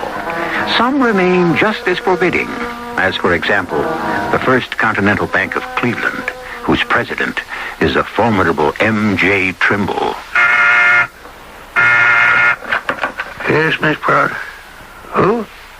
Harold Clark? Oh, Clark, yes. Yes, send him in. See, now, where was I? Come in. You, wish to see me, Mr. Trimble? Oh, yes, come in. Close the door. Yes, sir. Now then, how's everything going along at Mortgages and Loans, Clark? Well, all right, I think. Have I done something wrong? I don't know, Clark. Have you? Well, no, sir. Well, I mean, why bring up such nonsense? I just asked a friendly question. It so happens that for a certain reason I find I have an interest in you. How long have you been with us now? Just a little under a year. Came over to us from Metro Bank, I believe. That's right, sir. After 7 years. Certainly took time for you to see the error of your ways. I mean, after all, we Holdcraft men should stick together. Sir? Your college, Clark, your college. Didn't you graduate from Holdcraft? Well, yes, Mr. Trimble, I did. Well, there you are. So did I. I know that, sir. You're one of our most distinguished alumni. Oh, well. You get as old as I am, they have to say something nice about you. What was your fraternity? Yeah, well, I sort of dropped out, sir. Oh, I'm disappointed to hear that, Clark. Best days of a man's life. What was your affiliation? Tau Alpha Gamma. Well, then we'll have to see what we can do about reinstating you. You're going up to homecoming, of course. Are you going, Mr. Trimble? Haven't missed one in 36 years. Come to think of it, I don't remember ever seeing you at any of them. Well, I'll tell you the truth, sir. I've never been to one. Oh, it's a shame. Now, you come up this year. We'll see what we can do about making you a Tau Alpha Gamma again. Yes, sir. So, how nice to have had this talk. That's all, Mr. Trimble? Yes. I just wanted to get acquainted with a fellow collegiate. Sorry it took so long. You get back once a year to see the old alma mater. Keep up the good work here, and we'll be glad to have you aboard.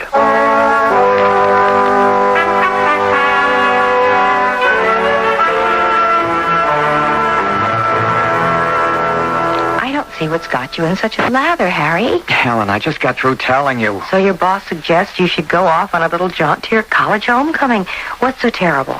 He didn't suggest. It's an order. All right. If it'll keep the old boy happy, it's no skin off your back, is it? You might even have a good time. I won't have a good time. All right, then. Don't go. If I want to keep my job, I've got to go. That's the message I got today, loud and clear. Nonsense. Oh, it's true. Sometimes I wonder about you, Harry. Huh? Honey, what is it makes you so uptight all the time? You're like Chicken Little, always afraid the sky is going to fall on you. I'm sorry, Helen. I always have the feeling that something haunts you way down deep, like it was something you buried a long time ago and keep being afraid wouldn't stay that way. Oh, now you're being silly. There's hardly a thing in my life you don't know about. There's nothing wrong with us. I'm terrified there is. What do you mean? Is it because I've never given you a child? Oh, come on, honey. We've had that out long ago. One of these days... Oh, come on, honey. When it's meant to, it'll happen. Now, in the meantime, who's complaining? I guess maybe I am. Oh. I find it gets sort of lonely around the house days, and now that you're going off on a weekend jaunt with the big boss and starting to plan nights out with the boys. Hey, hold on, wait a minute. I'm not going with MJ. I'll have to get there by myself. And what's all this about going out nights with the boys? Well, isn't one of the ideas you're going to join up with your old fraternity again? No. But I thought that was part of MJ Trimble's master plan for you. I don't want to have anything more to do with Tau Alpha. Why? Didn't you have a good time there? No. Yeah. I mean, it's not my style. I think maybe you ought to make it your style. Look, let's stop talking about it. It just doesn't matter. I think it does. No, I'm not going. Harry, now there's that old bugaboo again. Why are you so afraid of going back to a college you graduated from with honors? It isn't the college. I'll get it. Hello? Hello? Mrs. Clark? Yes. MJ Trimble here. I wonder if I could speak to your husband. How do you do, Mr. Trimble? Of course. It'll just take a moment to get him. He's in the other room. Who is it? Why did you say I was in the other room? It's Mr. Trimble. And I wanted to give you a chance to think before you talk to him. Why? What does he want? I don't know. But before you answer him, think, darling. Oh, for heaven's sake, Helen, give me the phone. Hello, Mr. Trimble. Clark? Boomer Johansson just called me. He won't be able to make it next week. He'll be out of the country on State Department business. You remember the old Boomer? Yeah, well, I don't believe the class of 38. Old Crap's first All-American. Anyway, since he had to cancel, that means there'll be an empty seat on our bank's jet. So, I'll fly you up and fly you back. Can I count on you? Well, yes, Mr. Trimble. That's very kind of you, sir. Nothing at all, my boy. Just gives you a notion what a fraternity brother can mean to you. Especially a big one. I'll have my secretary give you the flight time and any other pertinent details. Well, what happened? Well, he hung up. What do you want? He wants to fly me up to the homecoming. And you accepted? I didn't know how not to. Oh, honey, I'm glad you did. I promise you, you'll never regret it. I sure hope so.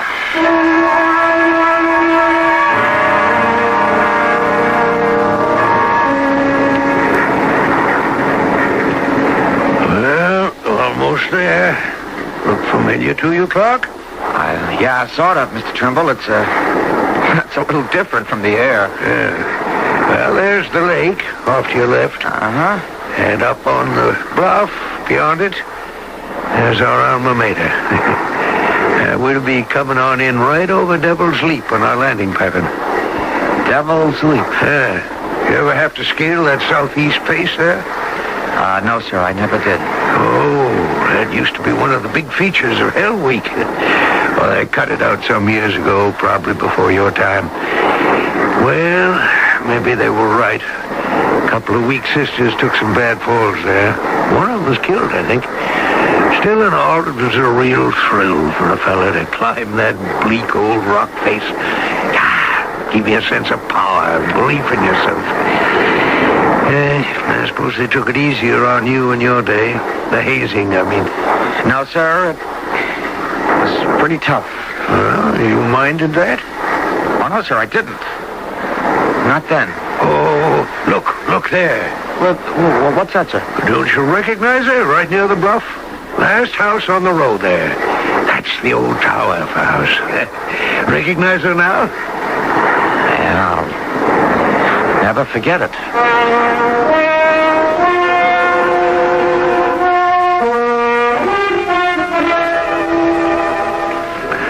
Found anyone you know yet, Clark? No, not yet, Mr. Trimble. Oh, well, you will. I'll have to leave you now. I've got a meeting of the Board of Governors over at the old frat house. I'll put in a good word for you. Where are you staying? Ralston House. Fine. You check for a message from me before you turn in. With any luck, it'll be word that you're reinstated without prejudice to membership in Tau Alpha Gamma. Now, you look for that message. Oh, brother. Hey! Harry! Is that you, old Harry the horse? Buxton? Well, for Pete's sake. I was wondering when I'd run into somebody I knew. You're a sight for sore eyes. Hey, where you been keeping yourself all these years? Working, getting married, you know. Yeah, how about you? I was married, but it didn't take. No kids. You? Maybe it's just as well.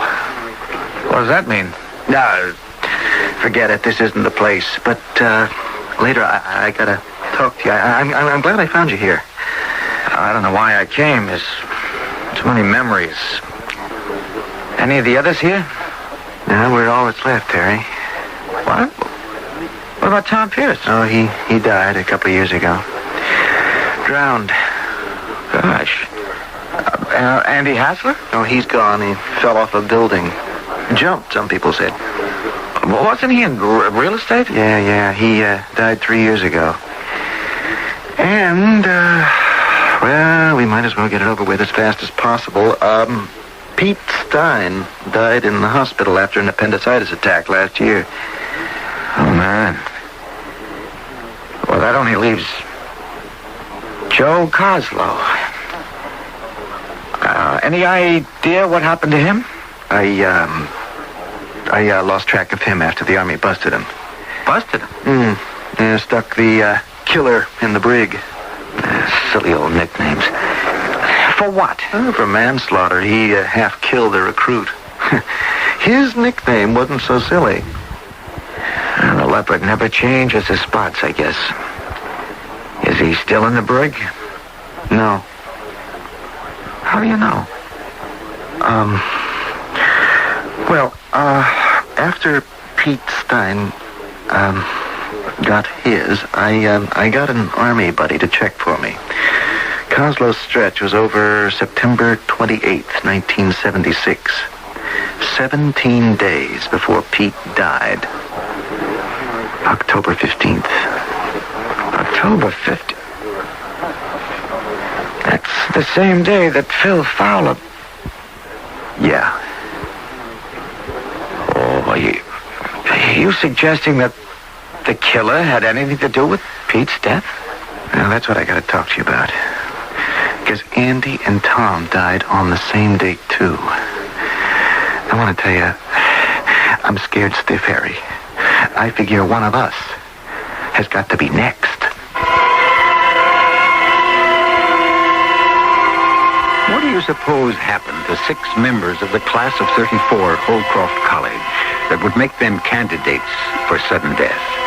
I did promise you that the dead past was going to invade the present, and it seems as if it has, with a vengeance. Now, was that just a cliche phrase, or prophetic? I shall return shortly with Act 2.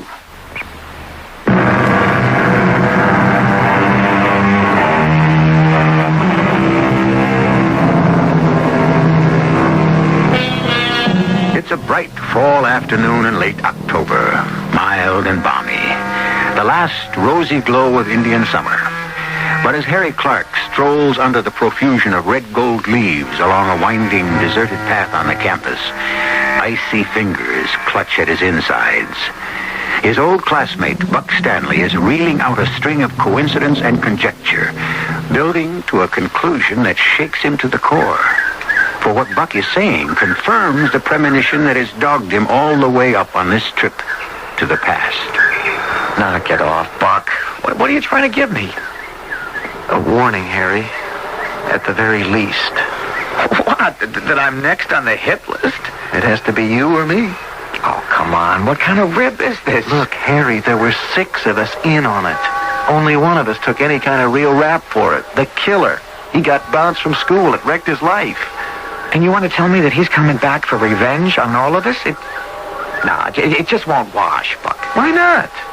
First off, because, well, the way you tell it, there wasn't a shred of evidence that Pete and Andy and Tom's deaths were anything but natural. Except that each one of them died on the 15th of October, each just 1 year apart, and all of them after Joe Coslow was sprung out of the brig. Plus one other thing. You know what the 15th of October is. Yeah, I'm not likely to forget. So?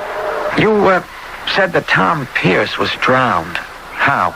Well, all I know is what I got from the newspaper story I looked up in the library. He drowned in his pool. Well, what about Andy? I didn't see anything about it. Where did he fall from? Oh, some 2-bit hotel. They kind of hushed it up as much as possible. I went to the funeral. You remember he married Sarah Templeton? He did? Yeah. She took it pretty bad. I got the notion he'd been messing around with some other dame. Suicide? Yeah. I thought so then. Well, now you don't think he jumped. You think he was pushed. Yep. And you don't think Tom just drowned by accident. You think the killer helped him somehow. Yep. Well, if you don't believe it was an accident, it could have been suicide also, couldn't it? It could. And Pete, a ruptured appendix. You can't make murder out of that. They all died on the same date, Harry.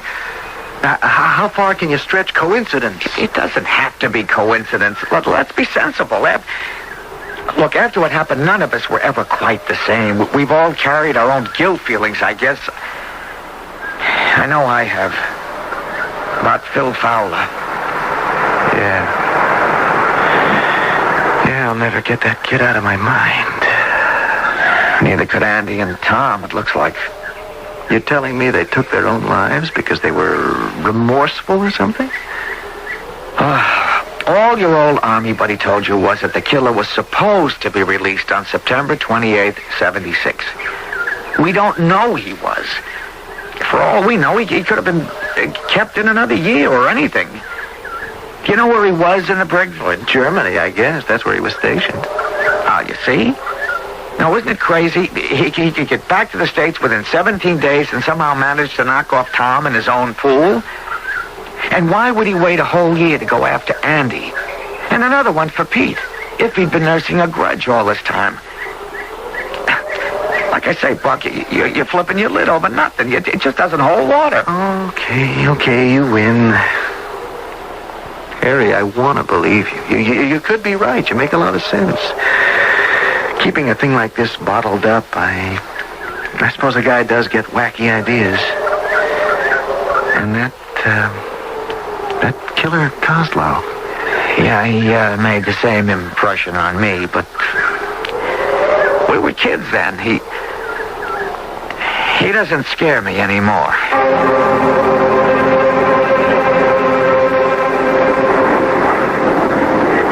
How'd you enjoy your weekend on the old campus, son? Well, I don't know if I can quite tell you, Mr. Trimble, how much. Teach you to stay away from homecomings, eh? I guess. You look a whale of a lot better than when you came up. You feel better? Yes, I do, sir. I got a lot of things straightened out in my head. I'm going to tell you something frankly, Harry. When I put up your name for reinstatement and they opened the books for me, I was shaken. Here I was, sponsoring or trying to sponsor someone who walked out on us in the middle of his sophomore year. Now, don't interrupt me. You know me, I couldn't leave it like that. So I started digging, and the whole story came out. About Phil Fowler? Yes. Unfortunate thing, terrible thing. Nobody's fault, or if anyone's the culprit was suitably punished for it, that should be the end of it. It's a matter I hope is closed for the rest of my life.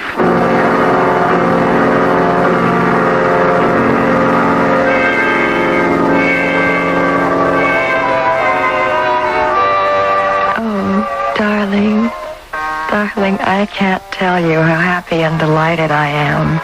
About what? You. Oh, is there something new with me? You know there is. Ever since you came back from your big rah-rah weekend, you've been a different person. You're the man I married again. What happened up there, Harry? Where? At dear old Holcraft. Something I do have to tell you, Helen, someday. Why not now? No, not yet. Going back, I got a couple of things in perspective, at least. I should have gone back years ago. Then it mightn't have haunted me so much. I don't want it to start haunting me again. Why don't you tell me? Oh, okay. Let me turn off the radio. When I went to Holcroft, there was a guy 2 classes ahead of me called Joe Coslow. He looked like King Kong. I was scared of him. We were all scared of him. He could have broken any of us in 2. We called him Killer Coslow. Wasn't he a football player? Yeah, Holcroft's only 2-time All-American, a fullback. The guy was a twisted, terrifying bully. I ought to know.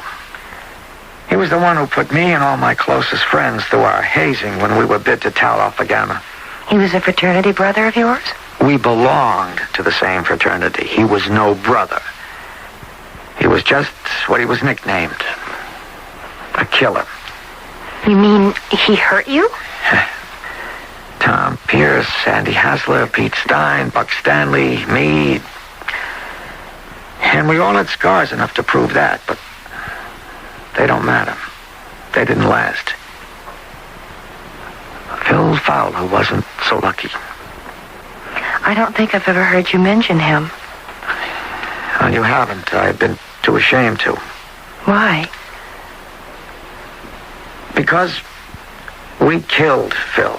All 6 of us killed him. Well, what do you mean? 5 of us were sophomores. Killer was a senior. He organized all the hazing. He liked that. And he had everyone so intimidated we were scared to question him. It was the end of Hell Week, and Phil Fowler was freshman pledged to us. We were the fraternity to belong to on our campus. And to get in, any kid was ready to bust his butt. So the killer was going to make sure he did. Over our objections, he decreed Phil had to go through a trial by fire.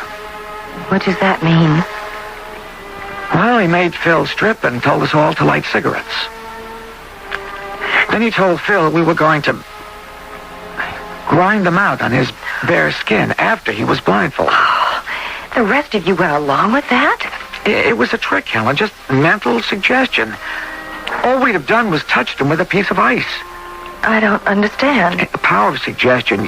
You're conditioned the victim so that he thinks he's being burned. But just the same, none of us wanted to go through with it. And did you? No. Because Phil was so scared that while we were arguing, he ran for the door and took off into the night. Did you go after him? You're darn right. Listen, it was October 15th. We'd had a cold snap that year, and it was below freezing. And Phil was in his birthday suit. You found him and dragged him back? We didn't find him. It was a pitch-black night, and there were thick woods between the fraternity house and the lake. The whole killer was fit to be tied, but we were all relieved. Till the next morning. The next morning? There's a bluff called the Devil's Leap right near the Tau Alpha house. It's a 200-foot drop to the lake shore. They found Phil there with a broken neck. In the dark, he must have run right off the cliff. Oh, how awful. There was an investigation. Very hush-hush, of course. And the verdict was accidental death. Only it wasn't. We killed him. But you didn't. It was all that Killer Coslow's fault. That's what the chancellor and the deans decided. Tom and me and the others were allowed to stay on at college. Coslow was expelled. He promised us all he'd be back someday to get even with us. But he never did. No. I kept thinking he would, but as the years went by, I accepted it as just a threat. And that's what you told your friend Buck. Because I believed it. Then. You don't believe it now? No. I've carried the guilt too long. I'm terrified that somehow it's going to catch up with me. How? I don't know. If the 15th comes and goes, then maybe I can relax. And if it doesn't? Well, there's a 50-50 chance I won't be around to worry. Because if Joe Coslow is on the loose and out for revenge, it's only a question which one of us will be first. Buck Stanley or me?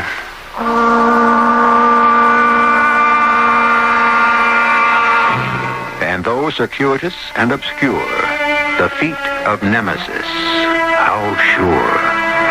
Those are the lines of the Victorian poet Sir William Watson. And Nemesis is the ancient Greek goddess of retribution who takes many forms. Is the form in this case the hulking figure of the brooding, brutal killer Coslow? I shall return shortly with Act 3.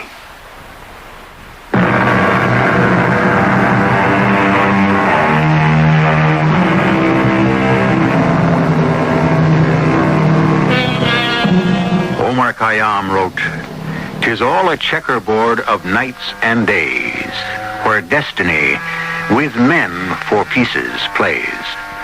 That seems totally contradictory to the American belief in free choice.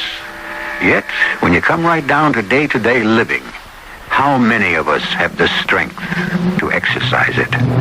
Instead, in common with people all over the rest of the world, we find ourselves prisoners of the past and hostages to our future, as Harry Clark finds himself now.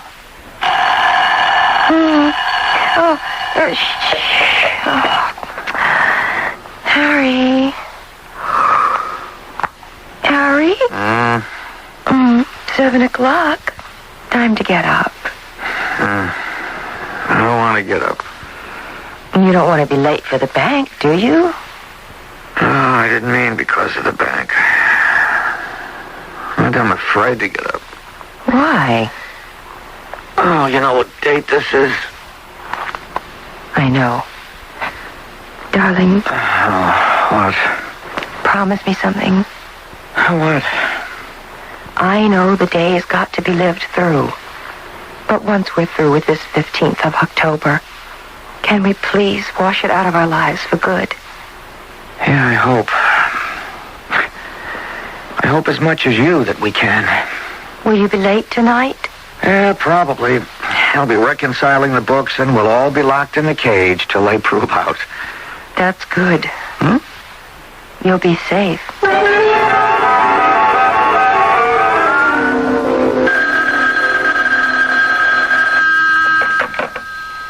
Hello? Oh, hello. Is this Mrs. Clark? That's right. This is Buck Stanley. I'm an old friend of your husband's. Oh, yes, I know. We've been talking a lot about you. I don't mean to be rude, Mrs. Clark, but this isn't a social call. Is Harry there? No, I'm sorry. He's at the bank. Oh, well, look, could you give me the number? It wouldn't do any good. You couldn't reach him. Oh, when can I reach him? Well, I could give him a message as soon as he gets home. All right. Tell him to call immediately. I'll be waiting. My number here is code 901-555-5111. I'm in Toledo. Do you have that? Yes. Any message? Tell him it is literally a matter of life and death. Tell him that he's turned up again. That we were wrong. It isn't over and done with, not by a long shot. What do you mean? Hello? Hello? Mr. Stanley? Mr. Stanley, can you hear me? What's happened?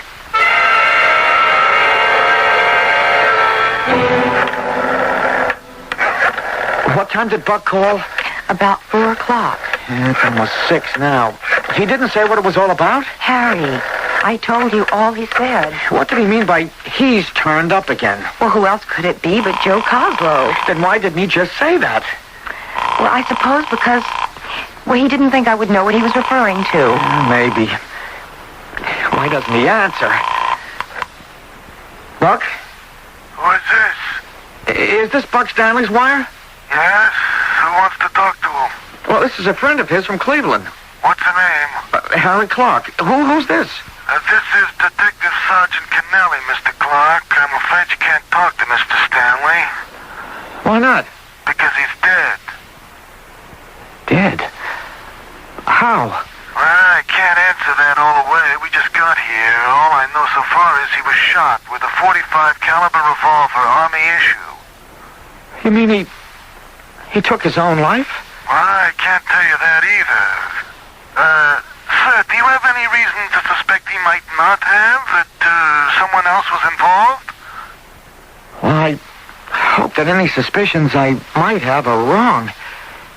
Where would I find you in Toledo, Detective Kennelly? At the 17th Precinct, but... I'd rather drive to Toledo and discuss that in person. What's happened? It's Buck Stanley. He's dead. How?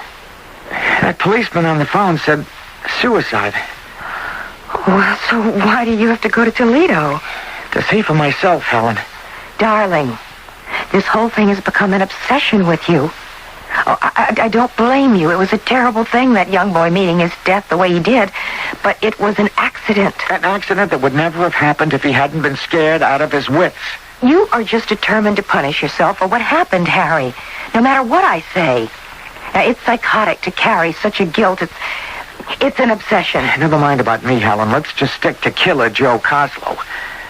Whatever remorse he feels about that poor kid, Phil Fowler, is all swallowed up in his fixation that he took the whole blame and we railroaded him. If anyone has an obsession, it's him. And if I'm right, I have to be the next because I'm the only one left. Do you want him to kill me, too? No. All right, then somehow he's got to be stopped. That's why Toledo. To see if I can get the police to do it. Because if I can't... If you can't? Then I'll have to find him wherever he is and... kill him first.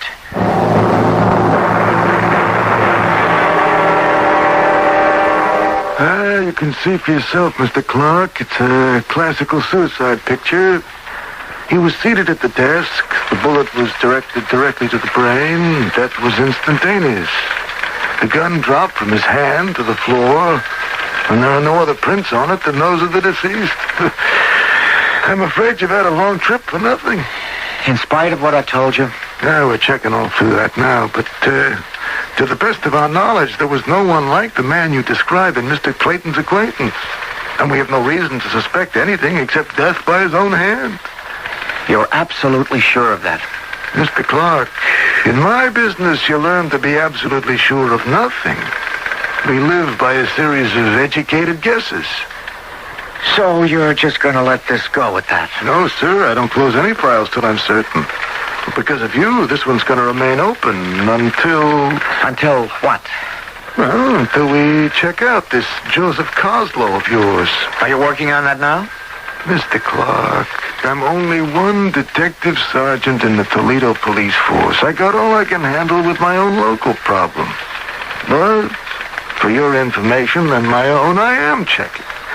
But I can't do what you want me to do, get results yesterday or even today. You're just going to have to wait till tomorrow. And the best I can promise you is I'll stay on it and keep in touch. It's awfully important to me. Yeah. You drew me a picture. I believe my life depends on it.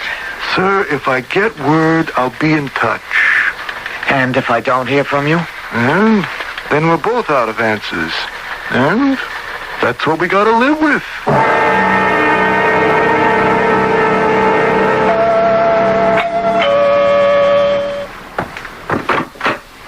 Yes? Mrs. Clark, I'm M.J. Trimble. Oh, yes, from the bank. Won't you come in? Thank you, my dear. Just wanted to have a few words with your husband. Oh, I'm so sorry. Harry isn't here. Oh, he's not? Do you expect him home soon? I'm afraid not. He had to drive to Toledo. Oh, well, then you don't expect him back tonight? I don't know. I'm waiting to hear from him. What took him so suddenly to Toledo?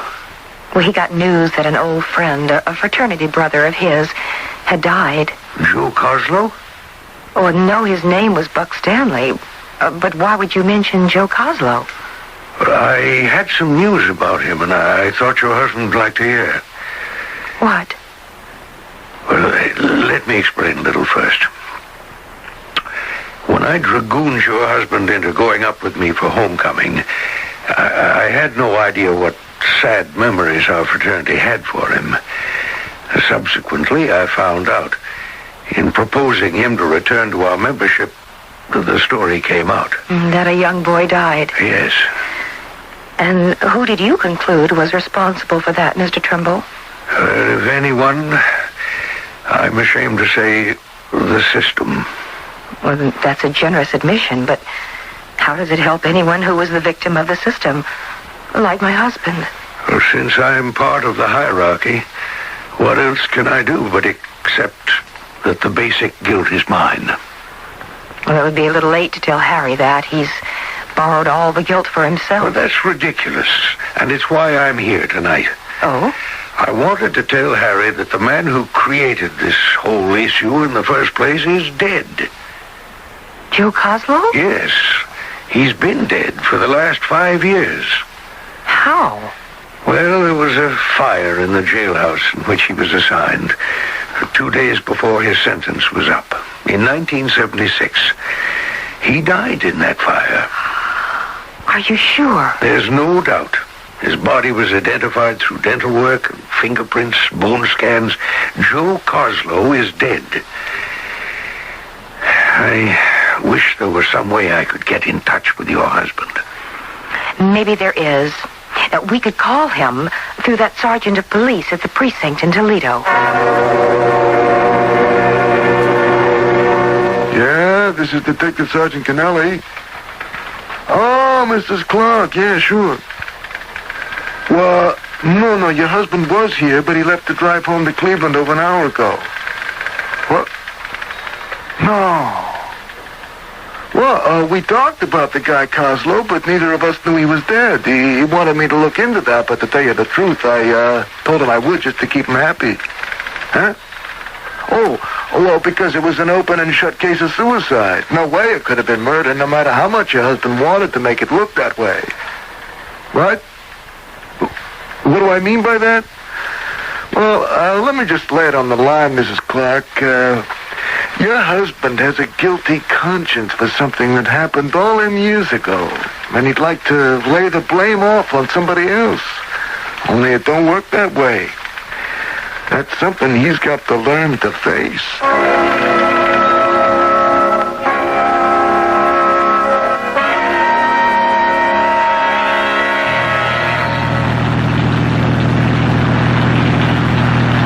I should have called Helen to let her know I was on my way home. It's too late now. I don't want to stop in this weather. Perhaps it's just as well, Harry. Phil Fowler. What are you doing here in the car? It's still not quite midnight, Harry. This is my one day on Earth each year. So it was you. It never was Joe Coslow who was looking for revenge. It was you all the time. Quite right, Harry. You killed them all. Oh, no. Correction, please. They destroyed themselves, just as all of you destroyed me. What did you mean when you said it was just as well I hadn't stopped to call Helen to tell her I was coming home? Isn't that obvious? You're never going to get home. I won't let you stop me. Oh, I won't stop you. You'll do that yourself. What do you mean? You've lived with it for over 15 years, Harry. Just like the others. You know there's only one way you'll ever get rid of what haunts you. How? I never managed to join your fraternity. Instead, I ask you to join mine. It's the only way you'll ever know peace.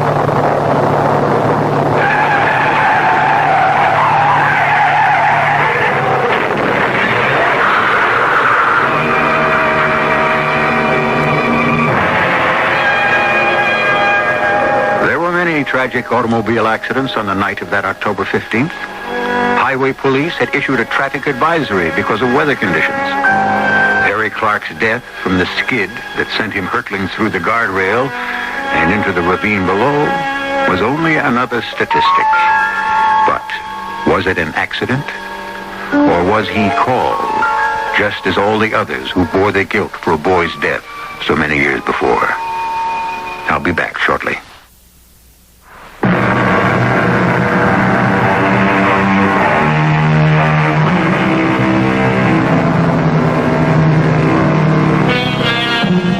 Was our story one of deep remorse?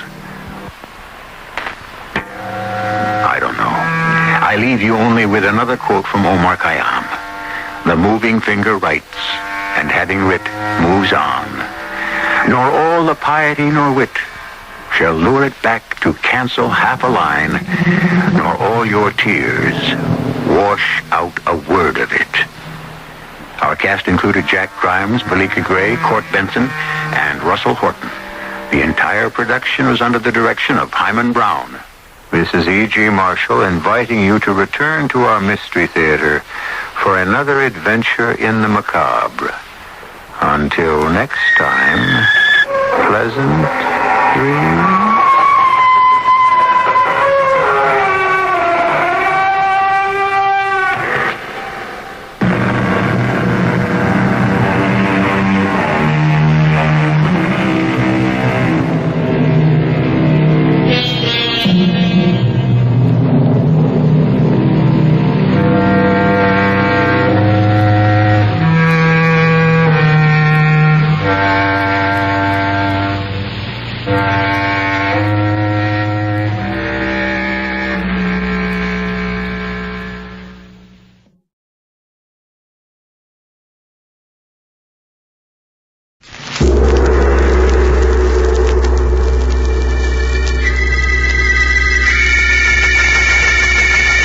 The Sealed Book.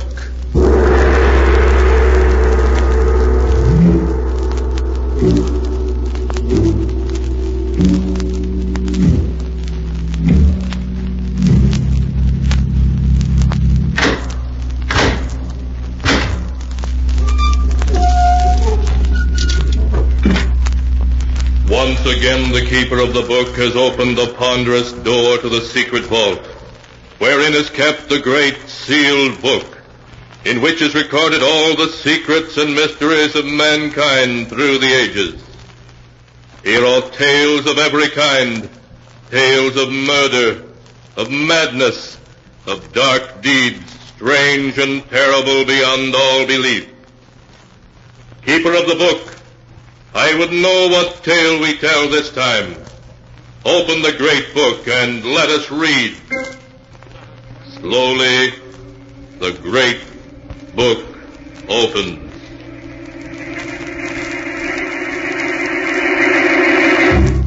One by one, the keeper of the book turns the pages and stops.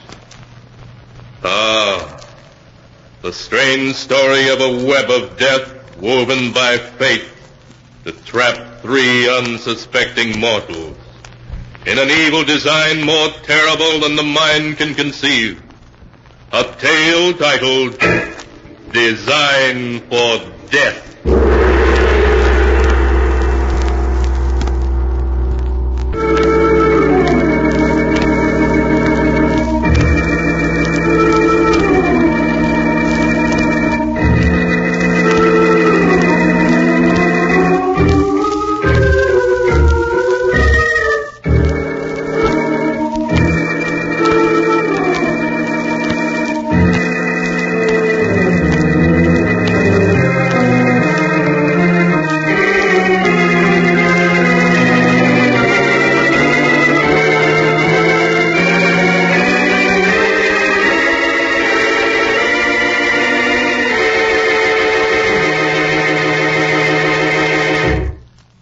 Here is the tale, Designed for Death, as it is written in the pages of the sealed book. Deep in the lonely solitude of the Maine woods, a young couple, Carl and Dora Evans, stand at the side of a narrow road, staring dazedly at the wreckage of their car in a deep gully beside the road, a wreck from which they have miraculously escaped unhurt.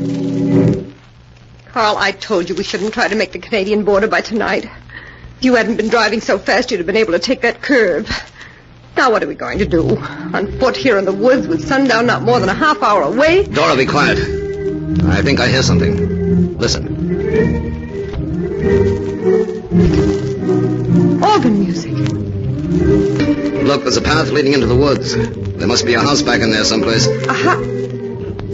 Wait, there. Yes, I can see it now. And the trees. Carl, how strange. Strange? You mean lucky. That's where we're going to stay tonight, Dora. Come on. Carl, what'll we tell them? The people that live in the house, I mean. We'll tell them we're brother and sister on a vacation trip, that we accidentally wrecked our car. You act as if you'd sprained your ankle, and they'll have to put us up for the night. By morning, I'll have our next move figured out. All right, Tom. Look how big the house is. Who in the world do you suppose would live out here? So many miles from even a crossroads. How do I know? A hermit, maybe. Here we are. Now, come on, take my arm. That's it, limp. Good. Wait, Carl. Listen to that music. That's no radio. That must be a real organ. Strange music. All right, so it's a real organ. What of it? I'm going to knock. Now, remember, play up your sprained ankle big. We've got to get invited to spend the night here. All right, Carl. Here comes someone. Oh, good afternoon. I'm afraid I wasn't expecting any callers. We've had an accident. My sister has been hurt. May I bring her inside? Why, of course. Come in, by all means. Thank you. Oh, my ankle. Oh, I'm so sorry. Here, come this way, into the library. Can you make it? Yes, I think so. Sit down here. You'll feel much better. It's very kind of you, sir, if you let my sister rest here for a few hours. My dear sir, it's almost dark. You must both stay here until morning. I insist. Why, thank you.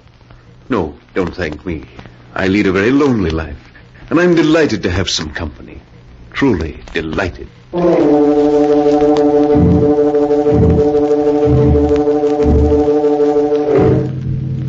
Their host introduced himself as Mordred Vance, a recluse whose health required him to reside there in the bracing atmosphere of the pine woods. When Vance told him that he lived there alone, without servants of any kind, Carl's eyes lit up with interest.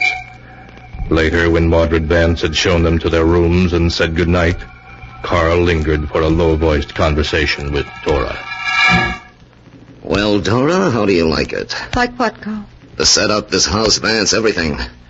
If we had to have an accident, we couldn't have picked a better spot for it. Carl, what scheme have you in mind now? Listen, this guy, Vance, is a recluse. Hardly ever goes into town. He hasn't any radio, never reads the newspapers. That means there's practically no chance of us ever finding out we're running away from the police. So you and I are going to stay here as long as we can. But will Vance want us here? Oh, sure, he went for you in a big way. Okay, it'll be 2 or 3 days before you feel well enough to leave. And by then, he'll be hooked. We'll make him want us to stay. And look, baby, he must be rich. You saw the rugs and furniture. Yes, and that big organ in the library. Must have cost thousands. At least. Well, of course, he must be a bit of a crackpot to want to live here with no servants, but he's a nice, harmless one. Maybe we'll be able to cash in on him.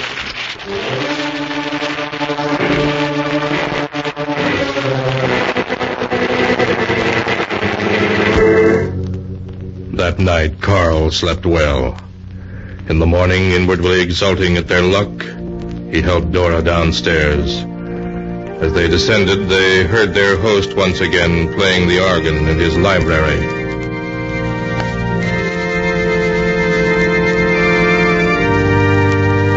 What funny music he plays. Last night, that weird stuff. This morning, something sounds like church. Yeah, he's a queer dog, but he'll be easy to handle. Now remember, he likes you, so play up to him. Yes, I will. Good morning, Mr. Vance. Oh, good morning, my dear Miss Evans. And Mr. Evans. I hope you both slept well? Wonderfully. Like a top. And the ankle. Oh, I see it still pains you. Oh, it's much better this morning, Mr. Vance. Really it is. I'm glad of that. But you must be hungry. I fixed breakfast there on the serving wagon. Sit down and make yourselves at home. Oh, thanks, we will. Here, Dora, let me help you. Thank you, Carl. Aren't you going to go on playing, Mr. Vance? No. Truth is, I was just playing to put out of my mind the tragedy which happened last night. And I drove to town for a few extra supplies. A tragedy? The wife of my grocer died very unexpectedly. Oh. I dropped in there to pay my bill, and after I'd paid it, she invited me to drink a glass of wine with her and her husband, as she always did. While we were sitting drinking and talking, she was seized by a heart attack and died inside a few minutes. Oh, it must have been very upsetting. Yes, the sight of death moves me deeply. But why should we talk about death on a beautiful day like this? There's something else I want to speak of, Mr. Evans. Your sister's ankle must receive rest. I'm going to insist that you stay with me several days until it's properly healed. Well, that's very generous of you, Mr. Vance. Generous? Not at all. You will be doing me the favor by giving me your company. Well, when you put it that way, how can we say no, Mr. Vance? Good. Then it's all settled. You're going to stay with me just as long as I can possibly keep you.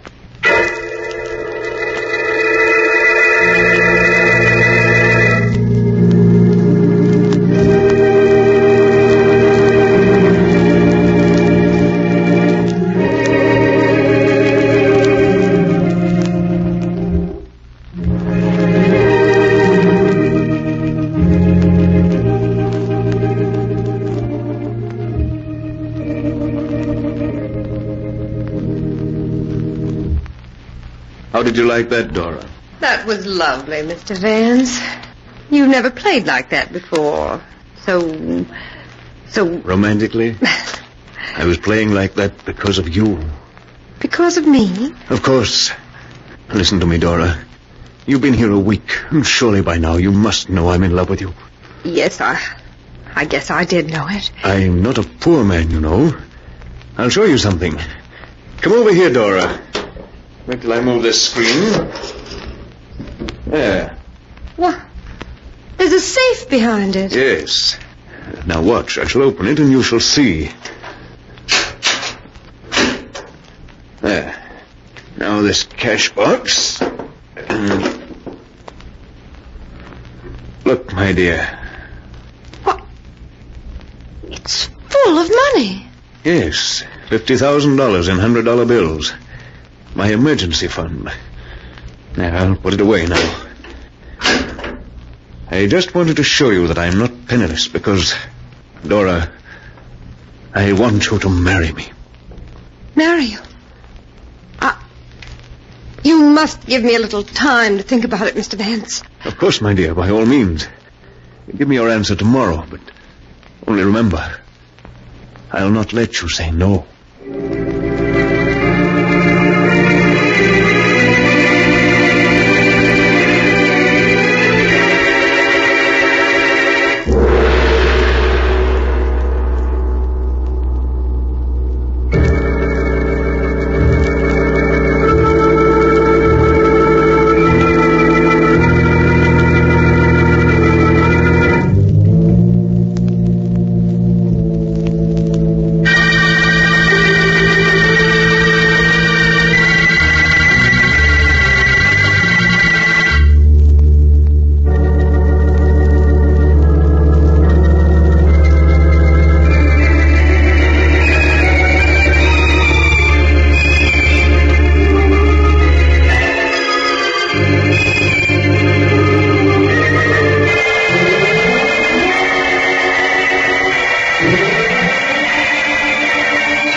And now to continue the story, as it is written in the sealed book. Not knowing that Dora is really Carl's wife, Mordred Vance, a rich recluse, asked Dora to marry him. Carl, for reasons of his own, was annoyed with Dora for not accepting Vance at once. He showed you $50,000 and asked you to marry him, and you said you'd think it over. But, Carl, I'm your wife, just because he thinks I'm your sister. I know. But don't you see, if he thought you were going to marry him, we could stay here indefinitely? I didn't think of that. So you're going down and tell him you've decided to... Now, wait. What is it, Carl? I have a better idea. We need that $50,000. It would fix us up for life. What are you getting at? Listen, Dora. Not a soul knows we're here outside the three of us. If Vance were dead, no one would know we'd ever been here. You mean kill him? And take the money? Yes, I do. Oh, no, Carl, we've never killed anyone. Don't be a sap. It'd be a cinch. Now we're going back downstairs. To put him off his guard, you're going to tell him you'll marry him. Then tonight, after he's asleep, I'll make sure he never wakes up.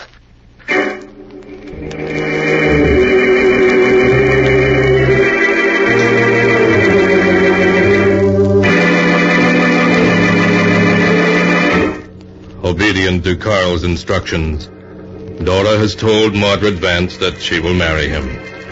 As Vance proposes a toast to their future happiness... And now we'll drink a toast to... What's that? There's someone at the front door. But I'm not expecting anyone. Who in the world can it be? Mordred? Mordred, where are you? Justina. Oh, here you are. Why didn't you come to the door? I was just going to. I have guests. Yes, so I see. And who are they? Very dear friends of mine. Miss Evans, Mr. Evans, my sister Justina. How do you do? How do you do? How do you do? Mordred, I'm surprised. Surprised at what? You know perfectly well. But Justina... Let's not argue before your guests. No, of course not. Dora, Carl, will you excuse me? I haven't seen Justina in several months. We have some family matters to talk over. Of course, we'll go on up to our rooms. Yes, it's just about time to turn in anyway. I'll see you in the morning. Good night, Dora. Good night. Good night, Carl. Good night, Miss Good night, Vance. Well, so you've forgotten your promise, have you, Mordred? What promise? You know perfectly well the conditions on which the family agreed that you could live out here in the woods, Mordred. No visitors, no trips, complete isolation. I think I should tell you, Justina, that Miss Evans has done me the honor to agree to marry me. Oh, she has she? Well, I'll fix that. Justina, you shall not interfere. Mordred, if they don't leave the first thing in the morning, this whole arrangement is canceled. Much as the family will regret it, we'll have to see that you go to an asylum. I'm perfectly well now, Justina. Just what brought you here anyway? An impulse brought me. I suddenly got to wondering about you, and I drove up here to see how things were. Just in time, too, apparently. I see. You just happened to drive up here. Very well, then. They shall go. I suppose you plan to stay all night. Yes, I do. I'll stay until after they've gone. Then you can have the front room. You look tired. Would you have a drink of wine with me before you go up? Well, perhaps. A small glass, please. Splendid. I know you have my interest at heart, Justina, so we'll drink to our continued friendship.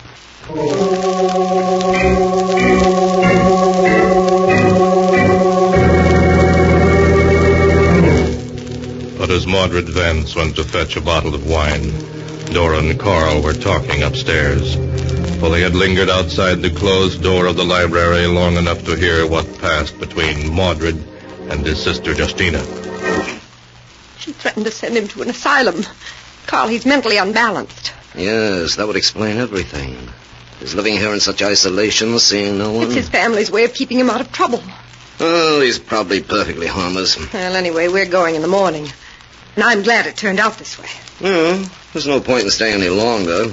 Now that his sister has seen us, it would be too risky to try our little scheme. Well, in the morning, we'll be on our way.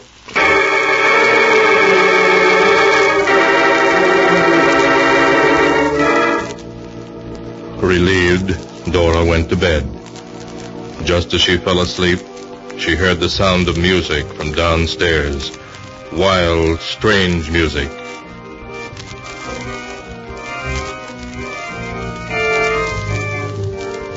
She listened a moment, but she was used to hearing the organ play now, and it did not disturb her sleep.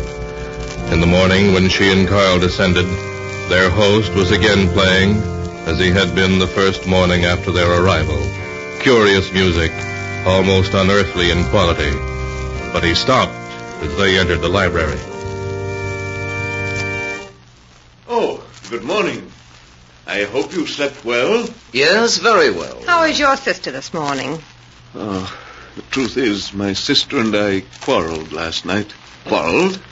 We both have violent tempers, and, well, the argument brought on a heart attack, and my sister... A heart attack? Yes. Her heart has been weak for years. Before I could go for a doctor, she was gone. Gone? You mean dead? Yes, Dora.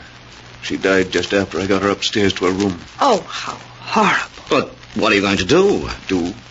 What is there to do? I mean, you're going to call a doctor, notify the authorities. No, I don't think I shall. You mean you're going to do nothing? Dora, my dear, listen to me. We must be married at once. We'll go away together. You, Carl, shall keep us company. When we're far away, then there'll be plenty of time for letting people know about Justina. Oh, no, I couldn't. I've changed my mind. I can't marry you. You've changed your mind? Dora, be sensible. No, I'm sorry, but I just can't. We're leaving today, Carl. Why, Dora, I love you very much. I couldn't let you leave me. Of course we're not leaving. Dora, dear, please. Wait at least until tomorrow before you make up your mind definitely.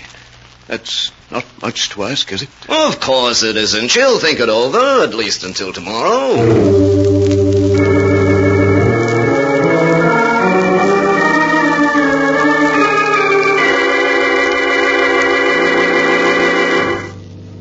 Why, Carl? Why can't we go today? Why must we wait? Dora, listen, I have a new plan. His sister is dead. Her heart attack was a stroke of luck for us. Now we can go ahead as we planned. You mean... Yes, we'll arrange it to look like a suicide. When their bodies are found, the authorities will think he killed himself in grief. Oh, I don't like it. It'll work perfectly, I tell you. And we need that money. Something will go wrong, I know it. Nothing can go wrong. Now, here's how we'll work it. I have my gun Carl, here. listen. What is it? He's playing that awful music Well, again. what of it? It frightens me. I don't know why. It's just so strange. Oh, forget about it. Now, just before it gets dark, we'll go down and I'll step up close to him and then...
And now to continue the story as it is written in the sealed book.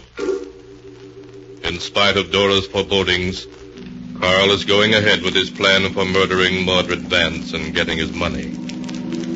Just as it was getting dusk that evening, Carl and Dora entered the library to find Vance sitting in his easy chair with a decanter of wine and glasses beside him. Oh, there you are. I was just wondering what happened to you. We were just out for a little stroll. Then you must be tired. Here, let me pour you both some wine. I don't think I want any. Of course you do. Here you are. In a moment. There's something I want to talk about first. Oh, indeed? What is it, Carl?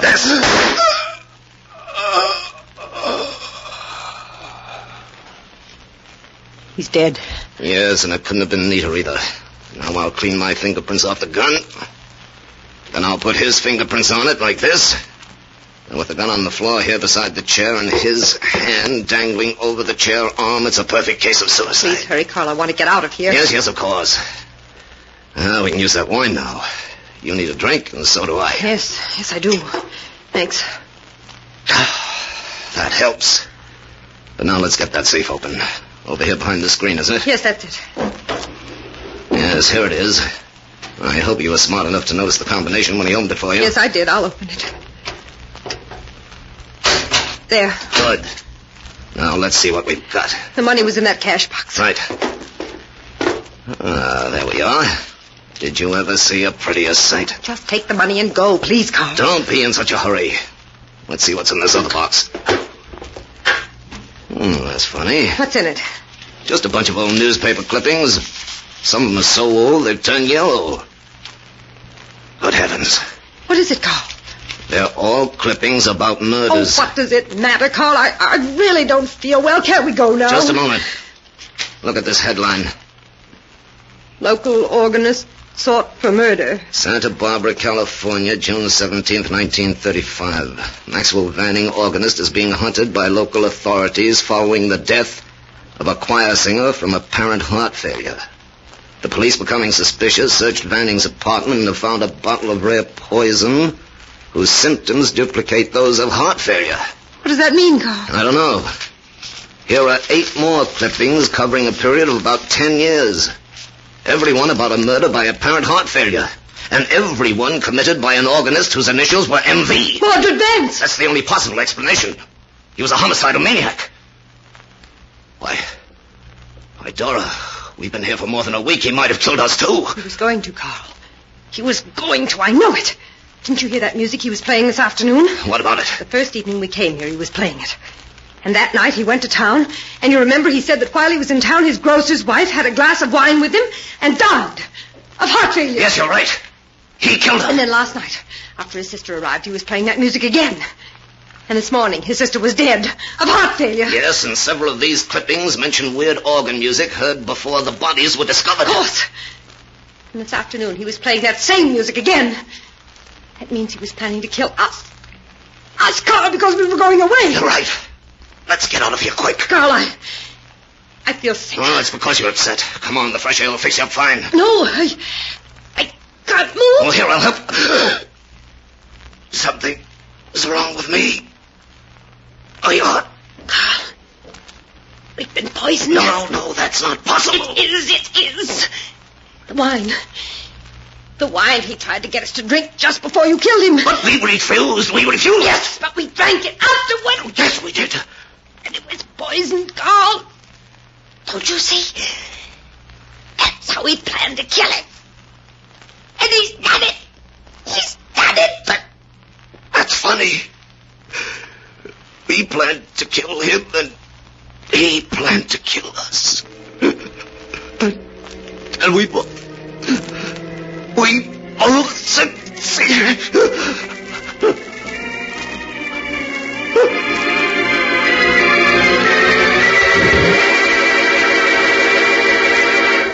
And that is the story of the strange and incredible web woven by fate, as the tale is written here in the sealed book. 2 murderers, each seeking a victim, met, and so brought about each other's downfall. Twisted indeed are the strands of fate in which destiny entangles mere mortals.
And now, keeper of the book, before you close the great volume, show us the tale we tell next time.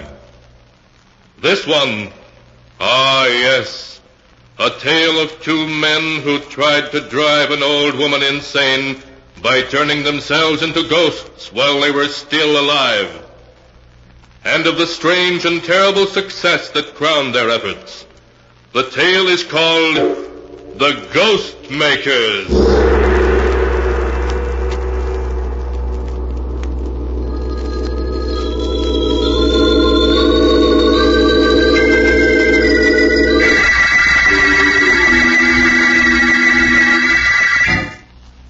Be sure to be with us again next time, when the sound of the great gong heralds another strange and exciting tale from The Sealed Book.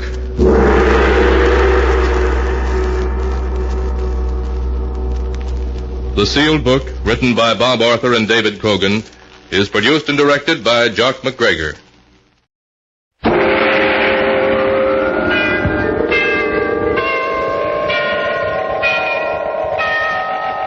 Sunrise and sunset, promise and fulfillment, birth and death. The whole drama of life is written in the sands of time. We present a new series of radio programs, The Clock.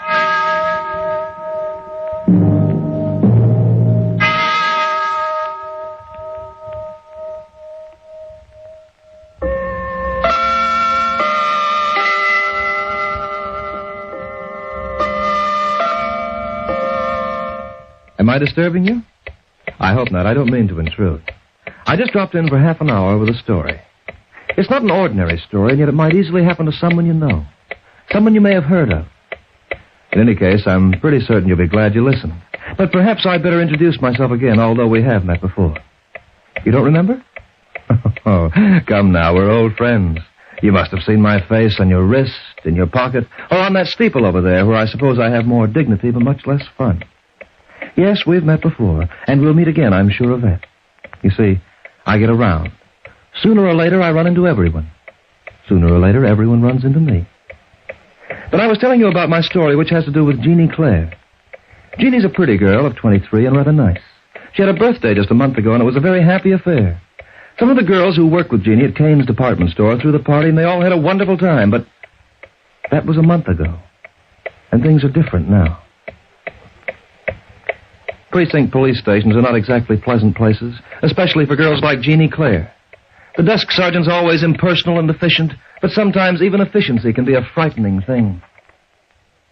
How long will it take, Sergeant? About 20 minutes.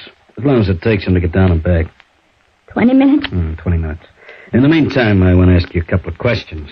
Now, Jeannie Clare, 1148th Avenue. Is that right? That's right. Now, what's your age? 23. Blue eyes, brown hair. Height? 5'2". Weight?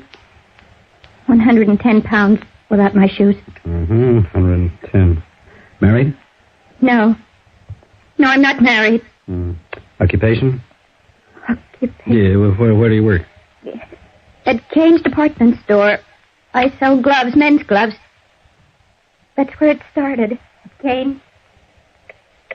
Yes, that's where it started, at Kane's. It had been a long, long afternoon behind the counter, and the girls were glad to hear the closing bell.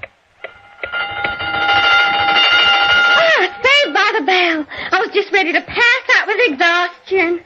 Oh, my feet are killing me, Jeannie. You make out your sales tally, Ethel? Oh, you think I got 8 hands like an octopus? Oh, I'm just starting now, and I better hurry. I got a date with Harry. Oh? Oh, you want to come along? Well, you and Harry? Yeah, he could get another guy. Oh, thanks, Ethel, but not tonight. Say, what goes with you? Don't you ever want to have any fun? I like my fun, same as anyone else. Only, well, not tonight, Ethel. Not tonight, not tomorrow night, not next month. What are you waiting for, the perfect man? Maybe. There ain't no such animal. Oh, but you can't be too particular, Jeannie, unless you want to sell gloves for old man Martin for the rest of your life. You take Harry, for instance. He's no Van Johnson, but he's got his points. Harry's nice, but he's not my type. Now, who is your type, that Johnson dream? I'm not interested so much in looks as I am in character. I want to marry a man, Ethel, a human being, not a collar ad. Oh, what do you think Harry is, a horse? Oh, you don't know what I mean. You see, Ethel, I never had much education, so my man's got to be smart. He's got to have manners, too, smart manners, like they have in France. He won't look silly, for instance, when he kisses my hand. What else? He'll dress in taste, not like a clothes horse, but like a gentleman. He'll be interested in good books and classical music. He'll take me to the art galleries and explain what the pictures mean. And when he talks, his voice will be soft and gentle and clever, like a man of the world. I beg your pardon. What? May I see those gloves, please? They're on the first shelf. I'm sorry, mister. The store's closed. Oh, that's too bad. It's all right, Ethel. I'll open up my book again and take care of the gentleman. No, it's your time. That's awfully kind of you. I hope I'm not putting you to too much trouble. No trouble at all. Is something wrong? Wrong? The way you stare at me. My tie? Oh, excuse me. I was just thinking of something. Are these the gloves you mean? Yes, please. $7.98 plus tax. Right, they're extremely smart. Yeah. They're good looking, all right. What is your size? 8.5. These ought to fit? May I try them on? Oh, sure. And take your time. I'm in no hurry. I'm in no hurry at all. Jeannie could hardly believe it. There he was, the man she'd always dreamed about, standing right in front of her. He wasn't handsome, but he was tall, and his clothes were neat. Jeannie always used to think a derby hat was rather silly on a man, but on this one, it was different. Everything seemed so different about him. And his voice. Well, when Jeannie heard his voice, the picture was complete. And what a wonderful picture it was. But then Jeannie remembered that he'd buy his gloves, he'd pay for them, and she'd never see him again. She tried to think of something to say to keep him there, but he only smiled politely, made his purchase, and walked away. And Jeannie felt she was watching him walk right out of her life. Jeannie! Huh? Hey, what are you dreaming about? Nothing. Did you make the sale? Yeah, I made the sale. Hey, look! He forgot his wallet. His wallet? Yeah, on the counter over here. Oh, I'll take care of it. Give it to me. Hey, what's your hurry? See if it's got any identification. Well, there's a card in here and a license. Huh? His name is Courtney.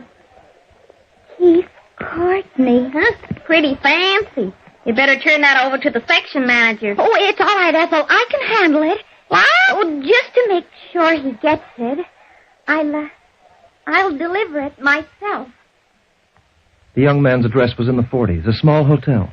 Not an elegant place, Jeannie thought, but dignified. She waited in the lobby while the desk clerk called his room. It only took him 2 minutes to come down, but sometimes 2 short minutes can seem like 2 long years. Good evening. You remember me? Of course. You are the charming young lady who waited on me in the store. You're kind of absent-minded, aren't you? I am. You left this wallet on the counter. Oh, thank you. Thank you so much. I thought I'd lost it. You know, that's happened to me once before. I really should be more careful. You really should. There wasn't much money in it, but there were the pictures. Of my family, you see. I would have hated to lose those snapshots. Well, you got them back now. So I guess I'll go. No, just a minute, please. You've gone to a great deal of trouble to return this to me. Oh, that's all right. When one returns a wallet, there's usually a reward. Well, in this case, we might reverse the procedure. I don't get it. I'd reap the reward myself if you'd have dinner with me. Or have you made a previous appointment? Oh, no, I haven't got anything much to do. Then you'll accept? Oh, sure. I mean, oh, sure. He took Jeannie to a little Italian place on 46th. But Jeannie could hardly think of food. She just kept listening to his voice and watching him smile as he told her all about himself and about his work. He wanted to be an actor, ever since he could remember. And he was looking for a break. He didn't want to be a movie star and make a lot of money. Shakespeare and Ibsen were more his style. He said right now he wasn't working, he was at liberty and available for the right part. Jeannie crossed her fingers and hoped that he was at liberty and available for the right girl. After dinner, they took a walk. And Jeannie noticed how he always tried to keep on her left or right, whichever was nearest to the street. Other men she'd met were never quite so thoughtful. But then Keith wasn't like other men. And Jeannie knew that from the moment she saw him. Jeannie, Yes, Keith? it's been a wonderful evening. Yes. You know, somehow it's been perfect. Nothing has spoiled it. For me. Or for me. Jeannie, may I see you again? You really want to? Very much. All right. Tomorrow night? That's kind of soon, isn't it? Too soon for you? No. It's not too soon for me. Then we have a date. Tomorrow night and I hope for many nights to come. For many nights to come. That sounded wonderful to Jeannie Clare. It sounded like forever. But she didn't know that forever could be a very short time. Jeannie saw him every night for 4 weeks in a row. They went everywhere together, to interesting places, to museums and art shows, a concert or two. Every once in a while, the theater. Not a moving picture. The theater. The legitimate stage, as Keith put it. Well, when you've never been in love before and you meet the perfect man, you don't have to think very hard to find out where you stand. After a while, Jeannie stopped telling herself to be sensible and to wait. She was crazy about him, that was that. And then one day, he got a job. He wanted to celebrate and treat Jeannie to something special. They had dinner and danced a lot, then took the subway home.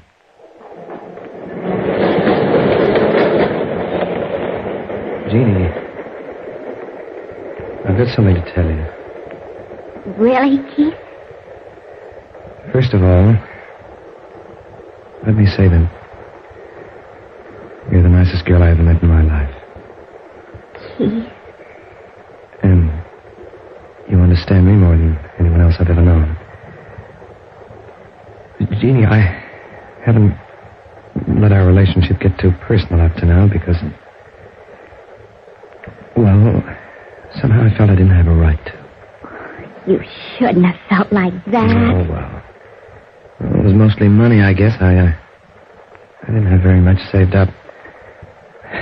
And an actor never knows when he's going to get another job. But you've got one now. Yeah. Oh, Jeannie, it's a wonderful part. You know, if this play clicks... Well, when and if that happens, Jeannie, I'll have something more to tell you. You couldn't tell me now. No, not just yet. But if you want to, you can guess, and you'll probably be right. I think I know, Keith. I'm very glad. You know, sometimes I think I'm a very lucky girl, Keith. Why? Well, things happen if you wait for them long enough, and the things that happen are usually nice. Oh, not like that poor kid, or whoever she was. What poor kid? See the paper that man is reading across the aisle?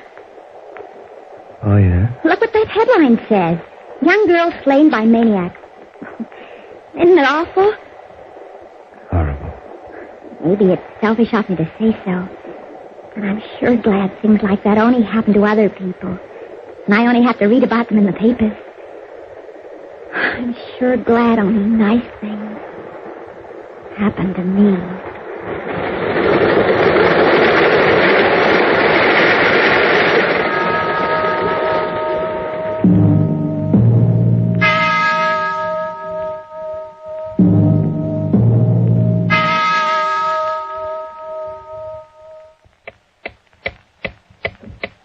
When Keith said goodnight at the door, he bent down and kissed Jeannie's hand. And Jeannie seemed to know even before he did it that was just the thing he'd do. When she got inside her room, she was much too excited to sleep. So she tried to read a while, and she opened the paper Keith had bought her as he left the subway. Then Jeannie saw that headline again. It gave a full description of the murder and where the victim was found. The girl was 24 and pretty. She'd been keeping company with an unknown man, and a description by one of the neighbors tallied with a description of the maniac who killed another girl a week before.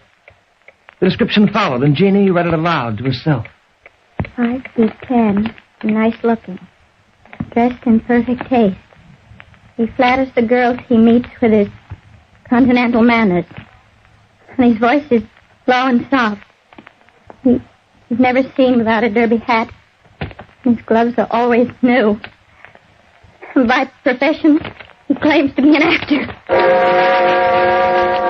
You know, there are people in the world who never grow old, even though they live to be 100 years old. Somehow they shoulder their cares very lightly, and their minds remained young and strong. Jeannie Claire's mind was young and it was strong, but she grew up far beyond her years when she read that paper. She just sat there and shook her pretty head in a funny sort of a way. You could see she didn't want to believe what she read. She was trying to convince herself it was only a coincidence. Well, Jeannie, perhaps it is. There are many men who could answer that description, and lots of them could be actors. Only this particular man is the man you love. Remember that. But suddenly Jeannie noticed another fact. The man they were after had come from Chicago. They traced him to New York from there. Well, that was different. Hadn't Keith told her his folks lived in St. Louis? Of course he had. At least twice. Jeannie laughed in relief. Then fell asleep on the couch from sheer nervous exhaustion. The next evening, as she and Keith walked up the street after dinner, Jeannie was ashamed of herself for ever having the thought she'd had. He was so tall and straight in his well-kept clothes, and she felt proud just to be walking by his side.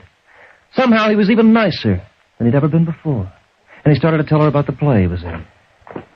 The melodrama, Jeannie. A what? You know, a play about crime. Oh, Not the usual one, though. Well, I think it ought to be a hit. I hope so, Keith. You know, I guess ordinarily I wouldn't have taken a part like that. You know the way I am, Jeannie. I worship Shakespeare. I'd rather carry a sword in Hamlet than have a lead in any comedy in town. But, I don't know. This part should give me the foothold I need. And at least I'll start to make enough money to plan for the future. You mean you took this part just for me, Keith? Let's say I took it for both of us, and we'll let it go at that, huh? Hey, would you like to see a rehearsal one day? Oh, I sure would. You won't let it scare you, I hope. Scare me? Well, the play is pretty violent. In fact, it's quite a shock. You see, it involves a homicidal maniac, a man who likes to kill for pleasure. It's got... You dropped your purse. Hey, Jeannie, you've broken your mirror. Keith? Yes, Jeannie? Someday I'd like to meet your folks. Someday you shall, Jeannie. I know St. Louis is a long way off, but... St. Louis? Oh, they don't live there anymore. But you told me. Oh, they were born there. Oh, yeah. About a couple of years ago, they moved, Jeannie. They did? To where? Chicago. Chicago. It couldn't have been Los Angeles or Salt Lake City. It had to be Chicago. And Jeannie almost felt she was going to be sick. She managed to keep herself composed until they said goodnight, though. Keith was due at rehearsal at 8, so he didn't take her home. And Jeannie was never so glad to get back to her room and her life.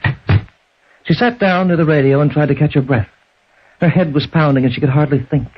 She kept saying over and over to herself, "Is Keith the man they want?" She couldn't turn him in unless she was sure. And how could she be sure? Then she turned the radio on. She didn't know exactly why. She was frightened, lonesome, miserable. She wanted to hear a voice, any voice, someone who'd talk to her so she'd know she wasn't alone. She heard a voice all right, and the words burned holes in her heart. And the United Nations will discuss the matter during their next session. New York. The police have unearthed new evidence concerning a homicidal maniac whose gun has claimed 3 victims thus far. He apparently was able to hoodwink his unhappy victims into believing he'd fallen in love with them and was about to propose marriage. No. The police are hoping to apprehend the killer before he has a chance to add another victim to his list. Operator, get me the police department.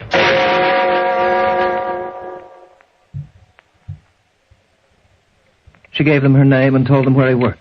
He'd be at the theater now, she said, in rehearsal. They promised to send a squad car and a detective over to her place in 15 minutes for her protection. 15 minutes.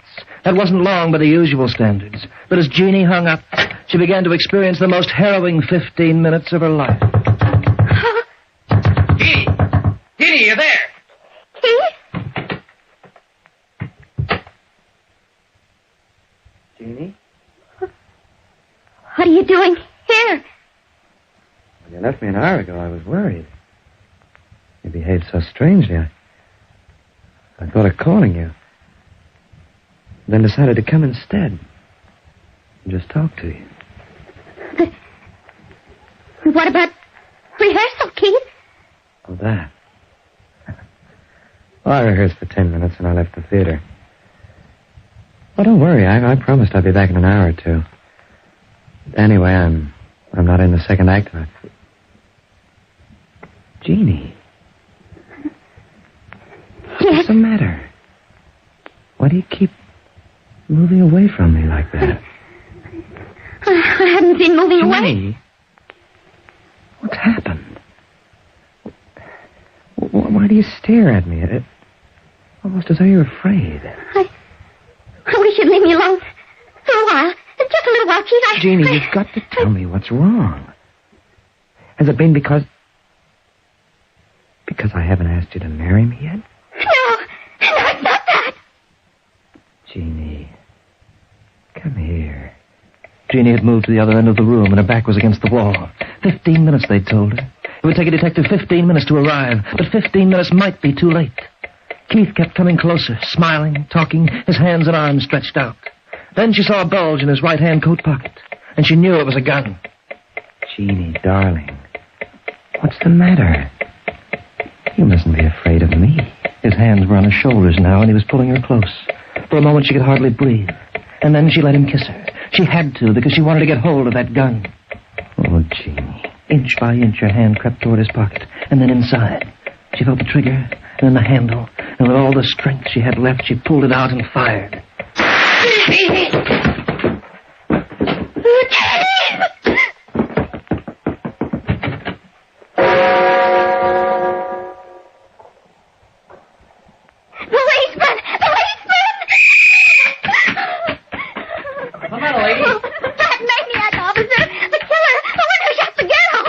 What about it? In my house, in my apartment. He's there.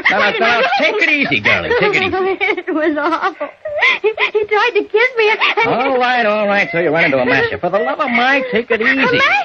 I tell you, he's a maniac. Maybe he's not, lady, but he ain't the guy we're looking for. The guy? We caught that girl killer half an hour ago. Jeannie just stood there and looked at him. The words just didn't sink in. And then she started to laugh. She laughed and she couldn't control herself. She laughed until she cried. For it was then that Jeannie realized that she had killed the wrong man. Hey, miss, hang on to yourself. Sorry, Sergeant. Yes, that officer must have thought that I was the one who was crazy when he brought me here. Well, now we'll see when he gets back. Just relax. Take it easy. What? Did you say something, Sergeant? No, I didn't. Look behind you. Jeannie. No. Here's your cup, Sarge. Only ain't so stiff. Walk down here by yourself. And there's the rod. Filled with blanks. Can you beat it? That? It's just a prop we use in the play. I guess I forgot to leave it at the theater tonight when I left the rehearsal. When you fired it, Jeannie, I must have got such a shock I passed out. I can't believe it. Hey. It's all right, Jeannie. It's all right. I know what happened. It's all right now. Come on, Jeannie. I'll take you home.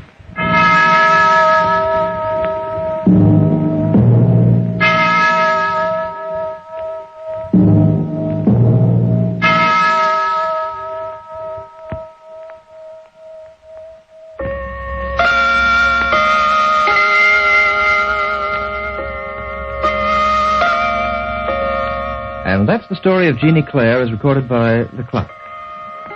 Well, I see we've used up our allotted span, for the clock keeps running. The hands keep moving around. So, good people, accept each minute with gratitude and with joy. Time is good to most of you, and most of you make good use of time.